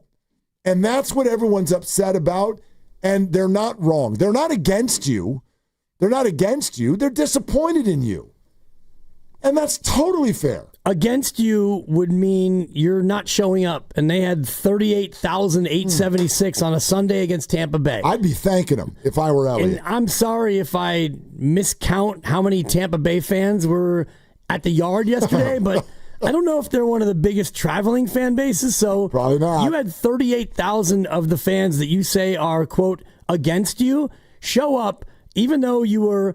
At that point, you were 1-13 at home since the All-Star break. That's a great point you're making right now. 1-13, Mark. And you got the win yesterday. Shout out Logie for pitching a gem, and you have to kind of with this offense. But 2-13 since the break at home, and the fans are against you? I mean, the more I think about this and the more I'm listening to you talk, yeah, this quote gets worse. That's basically what he just did is he just called... Okay, Lucas came in here a few minutes ago and he goes, is he calling out the fans? My initial thought was, I don't know if that's the right phrase for it. But then again, maybe he is, because I just realized what exactly I think he's saying. He is calling Giants fans fair weather fans. That's what he just did. And they're not. We're not. 38,000 showed up. 876. Listen to it. When we're winning, everyone's on our side. Now it's like all the fans are against us. He just called the Giants fans fair weather fans. And you and I and everybody listening, no matter what you think about baseball, you know damn well that ain't true. That is not true. This is not a fair weather fan base. And the attendance this year has been phenomenal. Yep. Phenomenal. And your baseball the last few weeks, and by the way, Elliot has kind of, with the glove, been the poster for it. Your baseball has been subpar, to say the least. Yeah. And they're still there. So I do not like now the fans are against us because we're losing. No, but they don't like it, and they shouldn't. They shouldn't. And the Boo Birds came out when you lost to San Diego 11-1. And yeah, the Boo Birds are allowed to come out, where this homestand, 9 games, you beat Washington 5-0. Kai Wei Teng gets the win. That was when he came in the second. He pitched great. Boom. Homestand off to a great start. Loss. And then you get to Sunday and you win again. You bookended a 9-game homestand with wins. Sandwiched in, there were 7 losses. There's a 4-letter word that precedes sandwich. That's basically what the Giants are offering their fan base. It's a blank sandwich, and it's not tasty. Look, I know it must be frustrating. Of course. I get it. It must be really frustrating because baseball's super hard. And, right, you lose track of the infield fly rule. You throw a ball straight into the ground. I can't remember. Has Elliott homered like once in the last month and a half or something? Like, he hasn't had a very good stretch. Largely, he's had a good year, though. Largely, especially with the bat. He's been a pretty good player. And I'm sure it's really frustrating when you're trying your butt off, you love your teammates, you love your manager, and then you wake up every day after a loss and everybody's lining up there to tell you that this person needs to be fired and that person over there needs to learn the rules. And I get it. It must really hurt, but I'm sorry. Like, that's why when I read this, I go, this is just a young player. He's a young player that's not used to this, because as much as it's hard to bite your tongue, you have to bite your tongue when it comes to this issue. There are too many people who spend too much money that they don't have to come see you play to say stuff like this. And I know it's not fair, because you're right. We don't know what the hell we're talking about. We're just frustrated and irrational, and that's all true. But we're also funding this whole thing. And you can't. It's not right. It's not right to call this group that keeps showing up fair weather when you've won one baseball game in the last month. Exactly. You've now won twice at home since the All-Star break, and both of them came on this stand. You came out of the break and got swept in back-to-back series at home. Yikes. And, and the fans are the ones turning on you. They should be counting their lucky stars that there are this many fans that are still engaged to where you get 38,000 for a series against Tampa Bay. I think some people would like to talk to Elliot. Let's go to Kay Bueno in Oakland. Hey, Kay Bueno, thanks for calling. Yeah, for sure. Thanks for having me, guys. I'm just all the points you touched on are spot on. I think it's clearly a sign of him as a young player who just doesn't know when to not say certain things. He may have not intended to call fans fair weather fans with this, but that's definitely how it came off. And you know what? Like you said, fans, we're paying for the product on the field. It's a results-based business. And to be swept back-to-back series at home like this, and the fans have been there this whole time still showing up. And it's not like they're losing games that are close games or they're just getting the balls just bouncing the wrong way and they're busting their butts. And it's just, hey, they're playing great, but they're just losing the game. They're playing a doo-doo brand of baseball. More doo-doo than my 2-year-old's diapers. They're looking horrible. I would rather watch the Little League World Series right now than see these cats play the quality of baseball that they're showing. For the amount that they're paying on payroll, for the amount that fans got to pay at the ballpark to even just go to the games, let alone buy a beer and a burger or a hot dog or whatever, it's just, he's a young guy. He may have not meant that. It's probably very emotional statement he made. And to say the fans are against you now, it's like, well, hey, man, you guys got nothing to show. You guys are a laughing stock of the league right now, and we're still showing up, practically selling out the ballpark. So, no, we're not turning against you. Y'all have turned against yourselves, and you're lucky we're showing up. Okay, Bueno, thanks. I mean, you're spot on. That's and again, I know, there's some people that are pointing out, not just that Elliot is a young player. English is also his second language. Would he have chosen a different word for this? Maybe. But the fans are against us is a really hard sentence to process. Nobody's against you. They're disappointed in you. And the idea that you would play this kind of baseball and still have fans kind of do the, oh, shucks, we're with you, Giants, is just minor league. Like, that's what you do in Little League. That's what you do when little Bobby, who hasn't gotten a hit in the first 8 games of the season, gets up there and he strikes out again, and it's like, it's okay because we got Capri Suns after the game. Like, that's how you react at that level. And Elliott is still a team control guy, so he's not making bajillions. But the Giants have a bunch of people littered all over the field with 9-figure contracts. You don't get the benefit of, we're Giants. Hang in there, guys. Keep trying. That's just not reality. I wish life was that way. That's not reality. It's not. And the other reality that I think that he's not really aware of or facing is just how gentle and kind this area is and this fan base is. If this was happening in Philadelphia or New York or God. Let's just say that this is the Phillies. Yep. And July 1st, the Giants extend Bob Melvin. You're 45-40. Since then, you go 15-24, including, as mentioned, a 2-13 record at home since the break. What do you think Philadelphia fans would be doing verbally and non-verbally to their baseball team?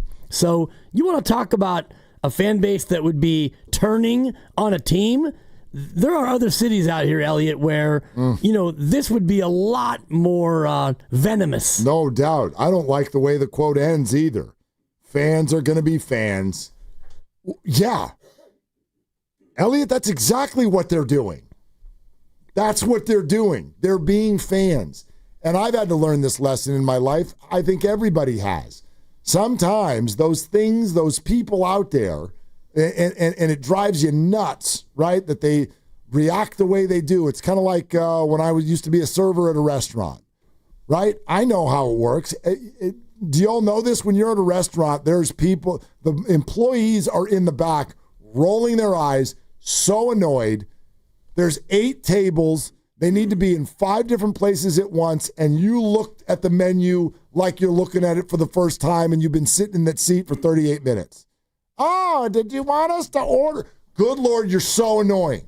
But guess what? They're there to pay you. Right. So you have to find in that annoying behavior some gratitude. And that's what I think is probably frustrating for people right here in this quote, is it sounds like it lacks gratitude. Because you got called up last year, you made the all-star team, you're now the everyday left fielder, you're probably going to break this damn left field starter streak thing and be the opening day left fielder again next year. And you can't say this to the fans.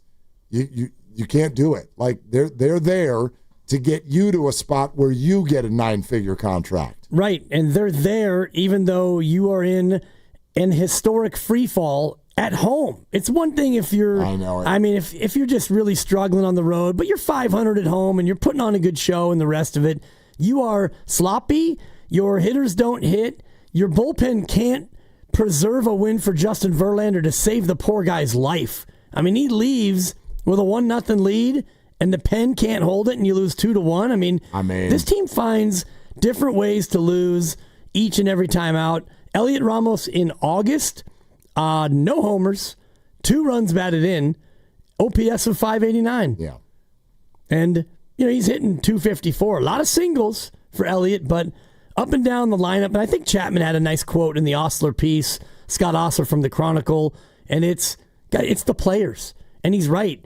You've got Chapman and Devers and Adames, 3 proven, legitimate major league hitters, and they're not doing enough. And then the rest of the guys, Ramos and Jung-Hoo Lee and Schmidt, and they're not picking up the slack either. This team offensively, they're boring. Yeah, and when you just said, Verlander leaves, it's 1-0, and the bullpen can't hold it. Like, I'm not going to come after the bullpen that can't hold the 1-0 lead. Score some runs for crying out loud. Right. Get some hits. 36 runs at home since the All-Star break in 15 games. That's about 2.4 a game. Yeah. If you don't want to be judged, don't play professional sports. Don't have a radio show. Yeah. That's just, that's what a lot of jobs are. A lot of jobs, not all of them, but a lot of jobs on some level are going to be the people judging your business and expressing how they feel about it. And if they keep going to your business and they keep coming away disappointed, Elliot, you're going to end up on Yelp. That's going to happen. I think I might do a Yelp review on Elliot Ramos's left field defense. Please do. 2 stars. He'll make the occasional diving catch. Yeah, I think I'm going to do that. Take a call. I'm going to log into my Yelp. You know I love a Yelp. I hate that you have a Yelp account, but anyway. I already Yelped you as a radio partner. You did? Will you read it to me? It changes based on show to show. Oh, okay. Yeah. You got that edit You're having button. a 4-star show today, but there's a couple of 1-stars in there, I'll be honest. You change that thing every now and again. Or you do an update. Oh, God. That's a funny idea. All right, let's go to Drew. Drew in San Jose. Hi, Drew. Hey, guys. Are you guys able to hear me? We got you. All right. Sounds good. Yeah, look. So I call the Orange and Black weekend show to get everything about the Giants off my chest. And look, the quote by Elliott, this is a lot of, English is a second language. I didn't think he meant to come off demeaning or looking down on fans necessarily. I don't think that at all. But, I said this on Orange and Black. I really don't think Elliot Ramos is fit to be a part of this team going forward just because of the way he plays the field. Bad routes to the ball, not knowing the infield fly rule, running the base pads. I just feel like he doesn't reflect the culture that I would want in a San Francisco Giants left fielder, right? So that's something I want to say to Elliott if he wants to say something to the fans. I just think this year has been a sour taste in everybody's mouth, and he's embarrassed us on local TV, on national television, everywhere.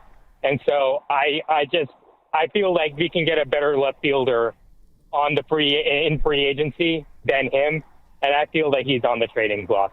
Thanks, guys. Drew, thanks. I don't co-sign any of that. It's a fair opinion. I don't share it. I always cringe a little bit when people say that athletes embarrass us. It's not that kind of relationship. They don't represent us in that way, and you don't represent them in that way. So I always cringe a little bit when I hear that. I understand the frustration. I get that he's made plenty of plays both in the field and on the base paths where you're like, what is happening? Is that a Major League Baseball player out there? He's also a reigning all-star, and for periods of time early in the year was the best hitter on the team. I think there's still plenty of room for Elliot Ramos. I also don't think that he was being malicious here. I just think he dipped his toe into hot water. And hopefully out of this quote, and I think he will probably learn when you're a pro athlete, you don't put your toe in there. No. Don't do that. If a fan says something racist or runs on the field, absolutely. Now is you're in a spot where you can start to judge the fans. But outside of that, if people are sitting there eating food, calling radio shows, enjoying the game on any level that they can, you have nothing to say about their behavior at all. Well, the quote should be, I feel really bad for the 38,000 who came out and who continue to come out, because what we're putting out there is it's not worthy of their attendance. We have lost 13 of 15 at home, and that sucks. And I feel for the fans who've stuck with us, and they've had to endure watching this because we're frustrated. We are struggling to win games, but darn it, those fans, they're still out there. The Jung Hoo crew, and you got Orange and Black, and they're excited when we do well, and they're reasonably and rightfully frustrated when we do poorly. The quote is, outside people don't know anything. That's the type of person Bob is. That doesn't mean that he's not a great manager. When we were winning, everybody was on our side. Now it's like all the fans are against us and all that. I don't get it. We're here, and we know what's going on. We know what we're feeling. We know what we're working for, but fans are going to be fans. We can't do nothing about it. This is spotlight one other part when he says, I don't get it. You don't? Like, you don't get what? I find it rather simple, actually. Right. You lose all your games, fans don't enjoy. Right. It's as simple as that. You come out of the break and you go on the road. Okay, you went 2-4, not great, but you won the last two in Atlanta. The math was still there, Mark, and you were 5 games above 500. You come home, swept, back to the road. And then back to you. Right. So, we're Giants fans and we're still hanging in there. You win the series against the Mets. You win the series against Pittsburgh. Yep. All right. Coming back home. Boogie time. Home cooking. You drop 2 of 3. You get swept. You drop 2 of 3. Back to the road. Yep. So what don't you get, Elliot? When you play at Third and King, you lose. Yep. And the fans, I don't know if you went to any of the games in New York or Pittsburgh or Atlanta. I sure didn't. It would have been fun, though, to see him win a game, but they don't do that here. That's an expensive trip. Could be. Fly across the country to see a win. Let's go to Gene in Oakland. Hi, Gene. How are you? I'm fine.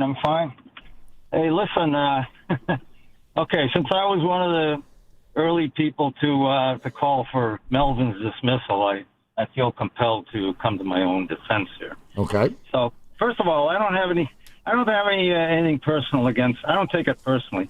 What Healy had said, that's fine. He likes Bob. That's cool. There's 1 or 2 others. You could throw Chapman in there. Fine. But it seems to me he said some things that. Well, first of all, he says that he yells. He's heard him yell in the clubhouse. Well, to me, that makes a case for our side. Really, I know about Bob. I mean, I followed him closely when he was with the A's, and he would blow up. He'd let things build. And then he'd blow up in the locker room. But how effective is that? Tell me. All right, you guys have raised kids. I've raised kids. How effective has it been to scream at a teenager to tell them what to do, try to get them to do what you want? None at all, right? Right. So that part of it, So that part of it, that's not much of an argument. And as far as, we don't know what we're talking about, well, we watch the games. And let me give you an example of what I'm getting at here. The other day, I'm watching the game. I'm watching the Giants, and I'm flipping between them and the A's. And I got my grandson with me, right? And I'm watching them come to bat. And their whole approach to the plate for most of them is absolutely terrible. Okay, they swing the pitches outside the zone. They're taking call strikes. They're trying to yank everything out of the park. And I kept switching back. I said, look, this is how you're supposed to hit. And we watched the A's hitters, and they were doing all the right things. But that's why they're a good hitting team. Now, granted, they play in a minor league ballpark, but that's not what I'm talking about. Their approach to hitting, you can see they've been well trained. They know what the hell they're doing. And I, as a fan, and all these other fans can see that, all right? It's right in front of us, right? So, and that in addition to all of the mistakes they made, and these are mistakes of omission, of not being prepared. I'm sorry, but this reflects back on the manager and his coaching staff, all right? Well, last Gene, point. Yeah, go ahead. Bring it home, Gene. You get the majority of the locker room to come out and support you and what you're saying and say, we want to keep Melvin. I step back. I call my, but, one or two or three people, that's not convincing to me. Well, I think that they do want to. Thank you, Gene. I think they do want to keep Bob, but I'm intrigued by your previous comment. Here's what I'd say. Gene, maybe you do know baseball really, really well. We've gotten to meet Gene, but I don't know if Gene's a baseball expert or not. You played baseball. I played baseball. I broadcasted baseball. We can do all that. But I actually don't think that you need to go as a fan to your credentials about baseball in order to have this conversation with Elliot Ramos. The real response to Elliot is not, hey, man, we do know baseball. That's not what we're doing here. The response to Elliot is, hey, man, we actually do know what we're talking about. We're talking about what we like. It's not about baseball. It's not about, do we know what's going on in your clubhouse? Of course we don't. We're not allowed in there. And some of us can go in there right after the game, but you know that we're there, and so everyone stays all buttoned up. We don't know. Nobody knows. The same way no one knows what's going on inside this building. Nobody knows what's going on inside someone else's home or place of business. You guys are the experts. But Elliot, the fans are not telling you that they know Giants baseball better than you. They're telling you that they know what they like, and they don't like this. Right. And it's an entertainment entity, so that's a problem. Right. What we're telling you is when we watch you play at home and you lose, it doesn't make us very happy. We don't enjoy that brand of entertainment. And you can't win them all, we get that. But when you go into this sort of a skid, and it's also the way you go about losing games, and they lose games in every possible way. They get walloped 11-1. They lose 1-0 or 2-1 because their pitcher's great and their offense can't score. They make silly mistakes on infield fly rule, not knowing the rule, or just defensive gaffes that happen. And you get runners in scoring position, and the fans pretty much know you're not going to score, and that becomes that's not very entertaining. No, it's frustrating. Yeah, Again, that's what everyone's doing. I think everybody gets to be an expert about themselves. And so the way fans are behaving, they know what they're talking about, Elliot. They know what their experience is. You could easily fire that back at Elliot. Elliot, you have no idea what's going on in the stands. We do. Yeah. It's expensive. And it's boring sometimes. You guys don't get enough hits. And this is the business that you chose. So I don't know what you want everybody to do, but this is the agreement is not there. Right. Right? Like the agreement is not there. I could never be a major league outfielder and try to do what he does. And Elliot Ramos, he's a good player. And I think his OPS now is right about 750, which is, as you always talk about, it's good. If you're above 700, you're better than replacement level, and he's at about 750, even though he's cooled off here in August. But Elliott has never, I would imagine, never been in the situation where he's trying to be a fan of the San Francisco Giants and trying to watch every game and lock in and go to games. Like you said, by the time you park, get 4 tickets, and feed 4 people, you're already north of $250, and you're going to do that and watch your team lose 11-1 and put up very little opposition. It's not fun. No, you can ask Elliott to actually call his boss. His boss is the one who said at the beginning of the year, we're here to make memories. And I'm sorry, Elliott, like, you haven't. That's not anybody else's fault. And it's not even, I'm not even going to say like it's your fault. It's just the way it is. Like it didn't work. Right. This didn't work out. There's one memory, I think, and it was Patrick Bailey's inside the park home run. Whoever was at that game, that was a memory. Yeah, and there's been more than that, but that is... Yeah, but you know what I mean. I totally do. And if you were there Sunday and you watched Logan spin a gem and you win 7-1, yeah, that's awesome. 2 hours and 16 minutes. It was a tight affair.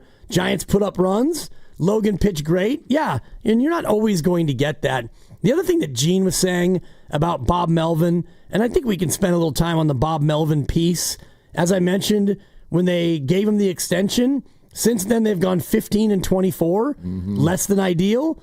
But if you look at, and it's more than just a couple, 2-3 players who are backing Bob Melvin, I do think, yes, the manager, it's his job to motivate and get these guys playing hard and get them to be in a space where they can play winning baseball. But if the players don't go out there and perform, there's only so much I think you can blame on the manager. 888-957-9570 is the number taking calls on this situation. A lot of players coming to Bob Melvin's defense, and it ended up with this quote, courtesy of the article by Ron Kroichik from Elliot Ramos. Quote, Scott Osler. Ron Kroichik wrote the other one about Kaminga that we were talking about earlier. Scott Osler, quote, outside people don't know anything. That's the type of person that he is, talking about Bob Melvin. That doesn't mean he's not a great manager. When we were winning, everyone was on our side. Now it's like all the fans are against us and all that. I don't get it. We're here. We know what's going on. We know what we're feeling, and we know what we're working for. But fans are going to be fans. We can't do nothing about it. End quote, Elliot Ramos. Studio Stan is in the city. Hey, Stan, what's up? Hey, what's up, guys? Can you hear me? Yep. All right, cool. This whole conversation has got me really fired up.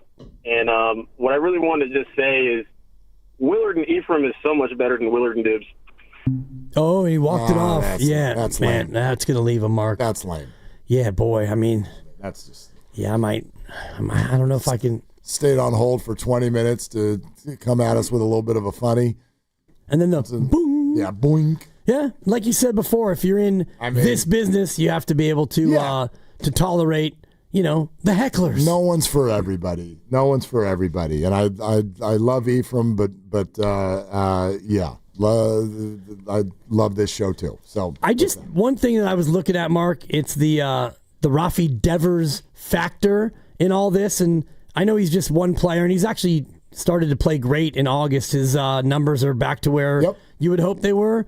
Boston, 31-21 without Rafi Devers this year. So after the trade, the Giants were 41-31 without Rafi Devers.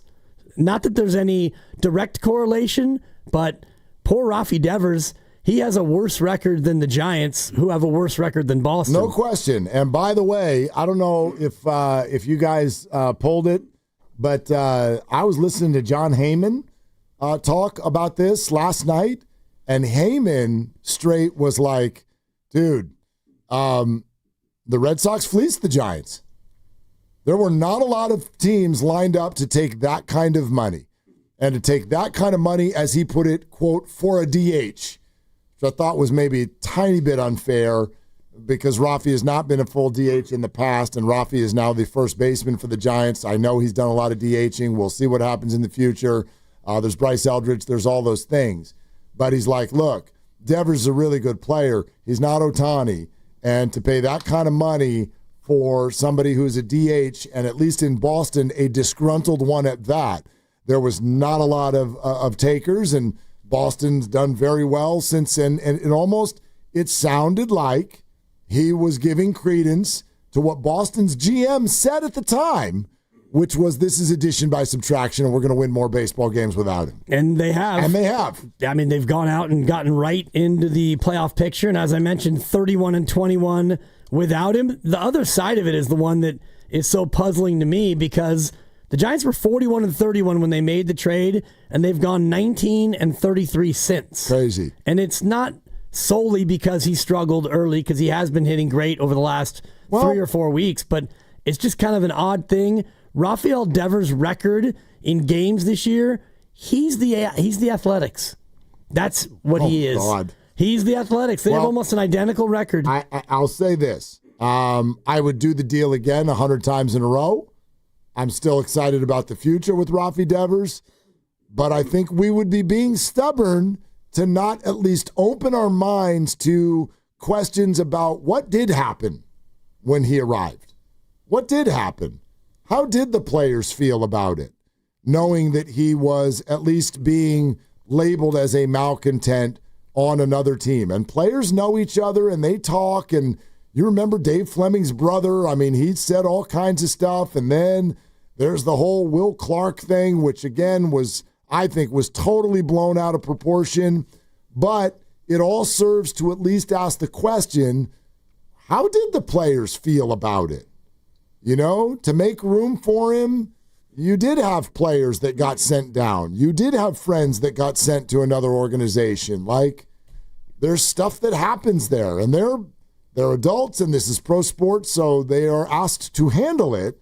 But there was some sort of chemistry change. The ingredients got changed, and the soup don't taste good anymore. Yeah, something definitely happened where, you started really to struggle, and you struggled before in different ways, but I think about Wilmer Flores and the impact it had on him, because he's a guy who, lost a lot of time at first base, and he lost a lot of at-bats before Devers started playing first and he was the DH. Wilmer Flores was a guy who was just pinch hitting. Yeah, although if you do look at his arc, he stopped hitting well before the Devers trade, but it's another fair thing to bring up, no doubt, because he never got it back either.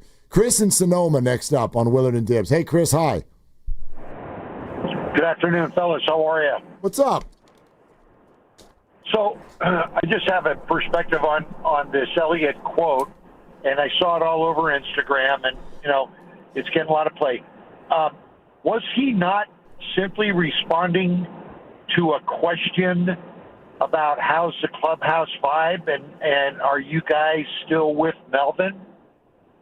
And I don't think it was. I don't think the question was, "What do you think about the fans?" I think what he's saying is, "Hey, nobody but guys in the clubhouse know what the vibe is here. We're all together, and we like Bob." So, Chris, here's the way that Scott Osler wrote it. He wrote that the question was, "What about all of the people yelling that they want to see Melvin yelling?" So, essentially, the question is, what about fans saying that they want to see Melvin get a little hotter under the collar? And so I think split the difference a little bit with regard to the point you're making. But if that's the question, I don't think that gives Elliot Ramos an avenue to start saying things like the fans are against us and fans are going to be fans. There's nothing we can do about it. That part doesn't bother me that much. Again, I don't think it's malicious. I just know through years of doing this that as a player, this is an area that's too hot to touch because it's going to offend too many people, whether it should or not. Yeah, I think you're right on that one, Mark, and he probably regrets it coming out like he's calling out the fans. I think what he's calling out the fans for is the fans want the manager's head, and we like our manager. That's kind of what I got out of it. But you might be right. He delivered it wrong. Yeah, and Chris, thanks. That's fair, and I think that a lot of the players, the majority of the players, probably want Bob Melvin to still be the manager. He's a player's manager, and he's a guy who has basically gone with a lineup and stuck with that lineup. So even through thick and thin, it's been rare where he's just taken a guy. I remember Willie Adames had that day, and I called it the rent-a-dog day in Colorado, where he was going so bad he just got a day to hang out and borrow a dog for the day. And that's extremely rare for Bob. And players, I'm sure, love that. Totally. A manager's going to ride with you through thick and thin. He works with him. Remember, he was going to sit Willie in Chicago against the White Sox, and Willie came to him and said, we found something in the batting cage, Skip. Don't sit me. And so he didn't. Like, it's a collaboration sensation. Yeah, it is. It is. Let's go to Pokey. Thank you. In Half Moon Bay. What up, Pokey? What are you doing? Hey, I'm Pokey, and I'm in a line that's going to be for about an hour because there's a huge collision in downtown Half Moon Bay, 92, Highway 92. Sorry to hear. That's a tough one to get out of when that happens. It is, but I can talk to you guys, and I hope you're doing well today. My take on the Giants losing is I believe they have a curse. And the reason I feel this way is until 2004, people who were Red Sox fans thought the Sox were cursed from the trade of the Bambino. Right. And I think we are cursed, and that's why they've been losing so badly. I'll take your comments off the air. Pokey, can I ask you a question before you go? Sure. Who put this curse on them, and when did it start? Well, it's something with being at home in our own stadium. I don't know who put the curse on it. Believe me, if I could figure that out, I'd probably win a Nobel Prize. But we have to figure out who it is, and we have to unglue it so that our team starts winning at home. You think it just started this year, though? Well, I think it's happened since 2016 that I'm aware of. Okay. All right, Pokey, thank you very much. I was just having a hard time with when the curse started because outside of this year, I'm like, I don't know.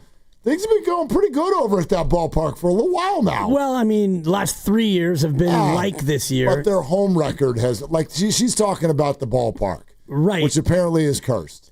Maybe. Even though they moved there, won 3 World Series and a home run title. But other than that. Maybe it's when they moved the bullpens off the field. Somehow when they broke ground out there beyond the outfield fence, maybe some spirits were unearthed as they created bullpens off the playing surface. I think there are a lot of outfielders who think that's the opposite of cursed. Right. But anyway. All right. 888-957-9570 is the number. Not done with you at all. Plus, we'll give out that keyword one more time to win your way into having your own fantasy draft party at Splash next Tuesday night. So more on that coming up. We're sponsored by Cache Creek Casino Resort, and this is Willard Dibs. Celebrating 40 years of extraordinary rewards.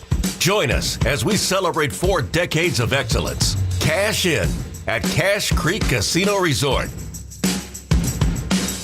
Hi, I'm Brian Bakhtiari, Executive Manager at Stevens Creek Subaru. The Bay Area has much to offer, with some of the best natural landscape, cuisine, and entertainment in the world. Stevens Creek Subaru also has much to offer, like our good prices, great selection, truly exceptional service, and the Subaru A Lot to Love event going on now. If you're considering a new or pre-owned Subaru, parts or service for your Subaru, or want to visit the Subaristas at our Wilderness Cafe, Stevens Creek Subaru is your destination for all things Subaru. This month, Lisa 2025 Crosstrek 2.0i for just $269 per month for 36 months on approved credit, plus tax, license, and registration fees. No security deposit needed. $24.95 do-it signing. Includes a $650 acquisition fee and an $85 dealer documentation fee and first month's payment. Must take delivery from retailer stock by 8/31/24. MSRP $27,816. 15 cents per mile over 10,000 miles per year. Offer expires end of month. VIN JF2GU ABC7SH 275175. See Stevens Creek Subaru for details. Visit us on Stevens Creek in San Jose, right next to Santana Row, or StevensCreekSubaru.com. And remember, buckle up and drive safely. Comcast Business High Five Hotline. What's the state of your excitement? I signed my business up for the 5-year price lock guarantee, and I can't stop high-fiving people. High five! Okay, deep breath. High five. You're in a good place. You signed your business up for 5 years of gig speed internet and advanced security, all on our ultra-reliable network. Gig speeds and advanced security? I'm so stoked. Yep, and you get it at a great rate that's locked in for 5 years. Woo! The high five is just your body's way of saying, I'm winning. So this is natural. High-fiving everyone you see in a state of business savings enthusiasm? Totally natural. Sweet! Thank you! Thank you!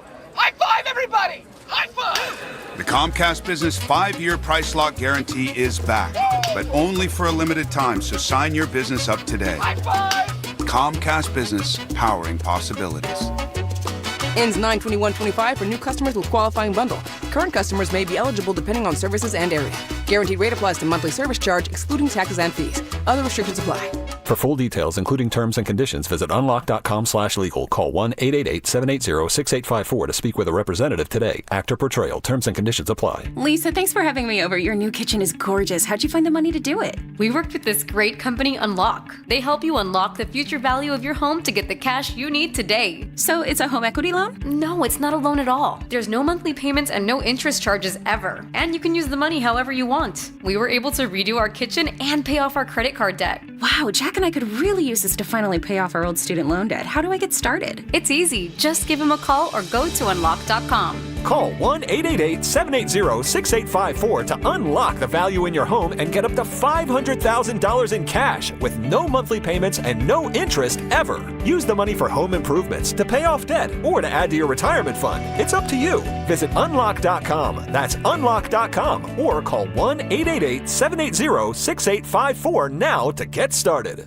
Do you often worry you left the garage door open? With a LiftMaster garage door opener powered by MyQ, you'll never worry again. You can control, secure, and monitor your garage from your smartphone anytime, from anywhere through the MyQ app. As an authorized LiftMaster dealer, Ace's Garage Door Repair and Installation has smart openers designed for your needs, including belt drive motors for ultra-quiet operation, integrated camera for live video, streaming, and battery backup to let you in when the power is out. Trust Ace's Garage Door Repair and Installation for top-notch service and unbeatable reliability. Whether you need a quick fix, a complete replacement, or a brand new installation for your garage door or garage door opener, our skilled technicians are here to get the job done right. With competitive prices, a commitment to quality, and diamond certification, Aces has you covered. Call today at 855-588-2237 or visit acegd.com. That's acegd.com. Ace's Garage Door Repair and Installation, where your garage door is our priority. Sponsored by Cars for Kids, the easy way to donate your car. Donate today, and your car can be picked up tomorrow. Call 877-CARS-FOR-KIDS today, or donate online at carsforkids.com. Remember, that's cars with a K. I'm Piera Palazzolo, VP of Digital Marketing for the American Management Association, a company focused on the management training skills needed to enhance the careers of business professionals. We did our research when it came to the best companies for website development and chose AmericanEagle.com. And we couldn't be happier. AmericanEagle.com worked closely with us to understand the front and back end requirements needed to launch an e-commerce website that could handle the complexities of running thousands of seminars nationwide. Our robust new website and improved SEO saw immediate increases in site traffic and web revenue. If you're in need of managerial effectiveness and success, visit our website at amanet.org. If you're in need of a website that provides an unparalleled consumer experience, I highly recommend AmericanEagle.com. Transform your business today. Dial 877-WebNow1 for a free digital consultation with AmericanEagle.com. Back to school is on the brain. That means new notebooks, pencils, new everything. And while the kids are getting ready to get book smart, it's time for you to save smart with Straight Talk Wireless. Switch now and get a free Moto G 2025 with 5G when you activate select plans. Now that's a smart call. Get Straight Talk covered by Verizon's 5G network. Available at straighttalk.com and Walmart. Offer valid through 10/19/25. Taxes and fees apply. Purchase of gold unlimited plan or higher required for offer. Must activate the plan in-store at Walmart. Cannot be combined with other offers.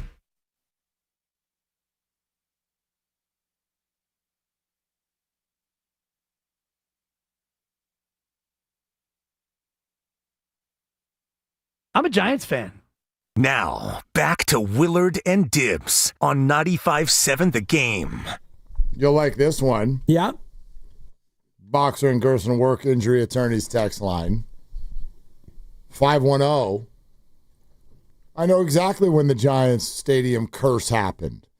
Clearly, it's been cursed since the moment that the Warriors drafted Jonathan Kaminga. There it is. Because all roads lead to Kaminga. Man, that could be the text of the day. It could be. Text of the day nominee for sure.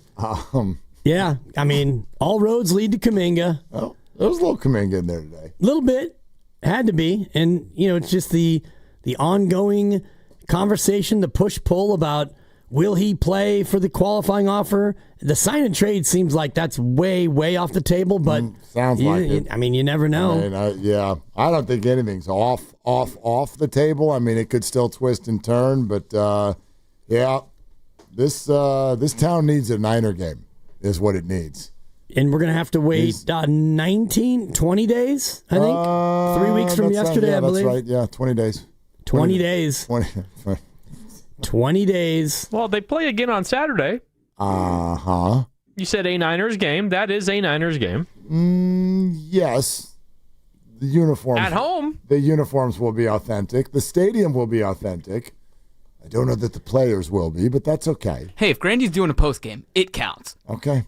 There you go. I have a different definition, but you have yours, and so that's fine. Overtime coming up as soon as the game's over. I still think you should listen to Grandy, just because. Always. What time's the game at? What time are you on? It starts at 5:30, so I don't know. Game starts at 5:30. 8:30 or 9, I'll be on the air. Oh, okay. Cool. Late night. The Valkyries play that day? No. They play Friday and Sunday. And tomorrow. All right. Sneakerhead night tomorrow. So I'll try to sneak some Niner preseason updates then into the show with Ephraim, because it'll be on during the game. And then as soon as the game's over, then you'll be on. Why are you looking at me with the Sunday? Yeah, Niners Saturday. play Saturday. Oh, you said Saturday. Yeah. Okay, never mind. And the Valks play Sunday. Never mind. Yeah. No. What the hell's going on here? You can still sneak some mentions in on Sunday, though. Okay, thanks, Lucas. We will. You got it. All right, appreciate it. Preseason is over as of Saturday, right? Nobody plays on Sunday. Sounds right. Is that right? Okay. All right, let's go to Jessica in Oakland. Hi, Jessica. Thank you for calling. What's up?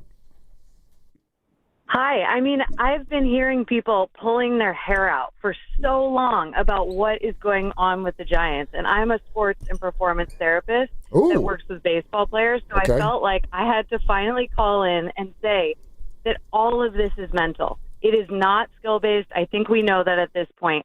But I feel like the fans actually need to take accountability, because in this situation, it's like a child who is so ashamed that they are disappointing the people they love most, who they want to love them so much that they cannot get out from under that pressure that they are on to perform for us.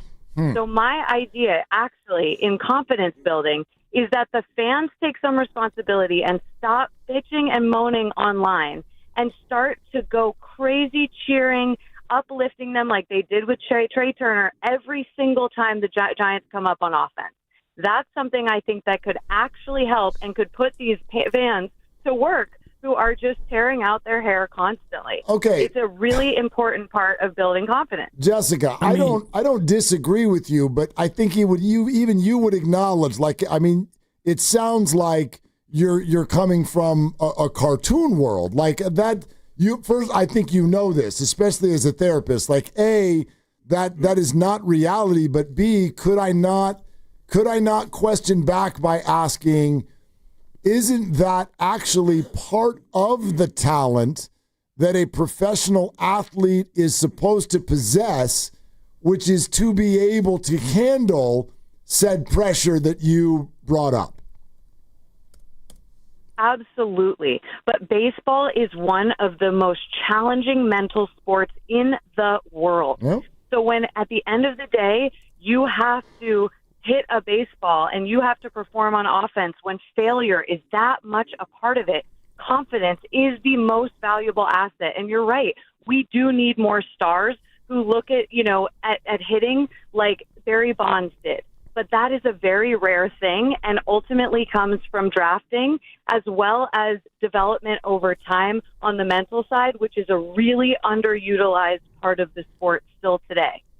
Yeah, I think what you're saying on the surface is absolutely right and spot on, but until they want to put me on the payroll, then I'm going to have to fan the way I want to fan, which is do something to entertain me. Go out there and hit, play well, and win.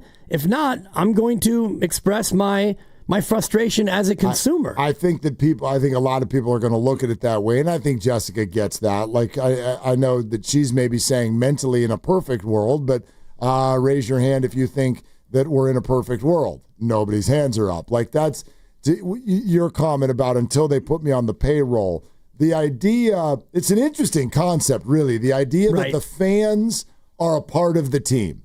And I could see both sides of this depending on how you want to pitch it. No, you're not on the payroll. You are under no responsibility to do anything other than conduct yourself in the way that the back of the ticket says that you conduct yourself. On the other hand, I always kind of have the back of fans that use the word we, right? We can't hit. Well, you're not on the team. Well, I mean, you are a part of the entire energy. Yeah, the ecosystem that's in the building. Mm-hmm. You are a part of the financial structure that makes the whole thing spin. Not all of it, but you're a part of it for sure. You could pitch that the fans collectively are a part of the energetic nature of the team. I don't think that you're able, though, to take any of that and then give them responsibilities. Right. Again, other than don't break the law when you're in the stands. I do think that for me, this all comes back to where we started the show in the crossover, which is Jake Moody. And if fans were to follow the therapist's advice and all of us wrap our virtual Twitter and Instagram arms around Jake Moody and prop him up, and that's why when his teammates go crazy, maybe too crazy for a guy who made a preseason field goal, big whoop, but they're actually connected to Jake Moody in a real way. They're his teammates. So by doing that, Jake probably felt really, really good in that moment because his teammates went crazy for him. And if we as the fans did the same thing for Jake Moody, would that affect his confidence? Maybe. But it's not, I don't think, we're not duty-bound as fans to do that. No, and it's not realistic. You're collectively putting people into a massive arena. They're spending a lot of money. They're mixing alcohol into the whole thing.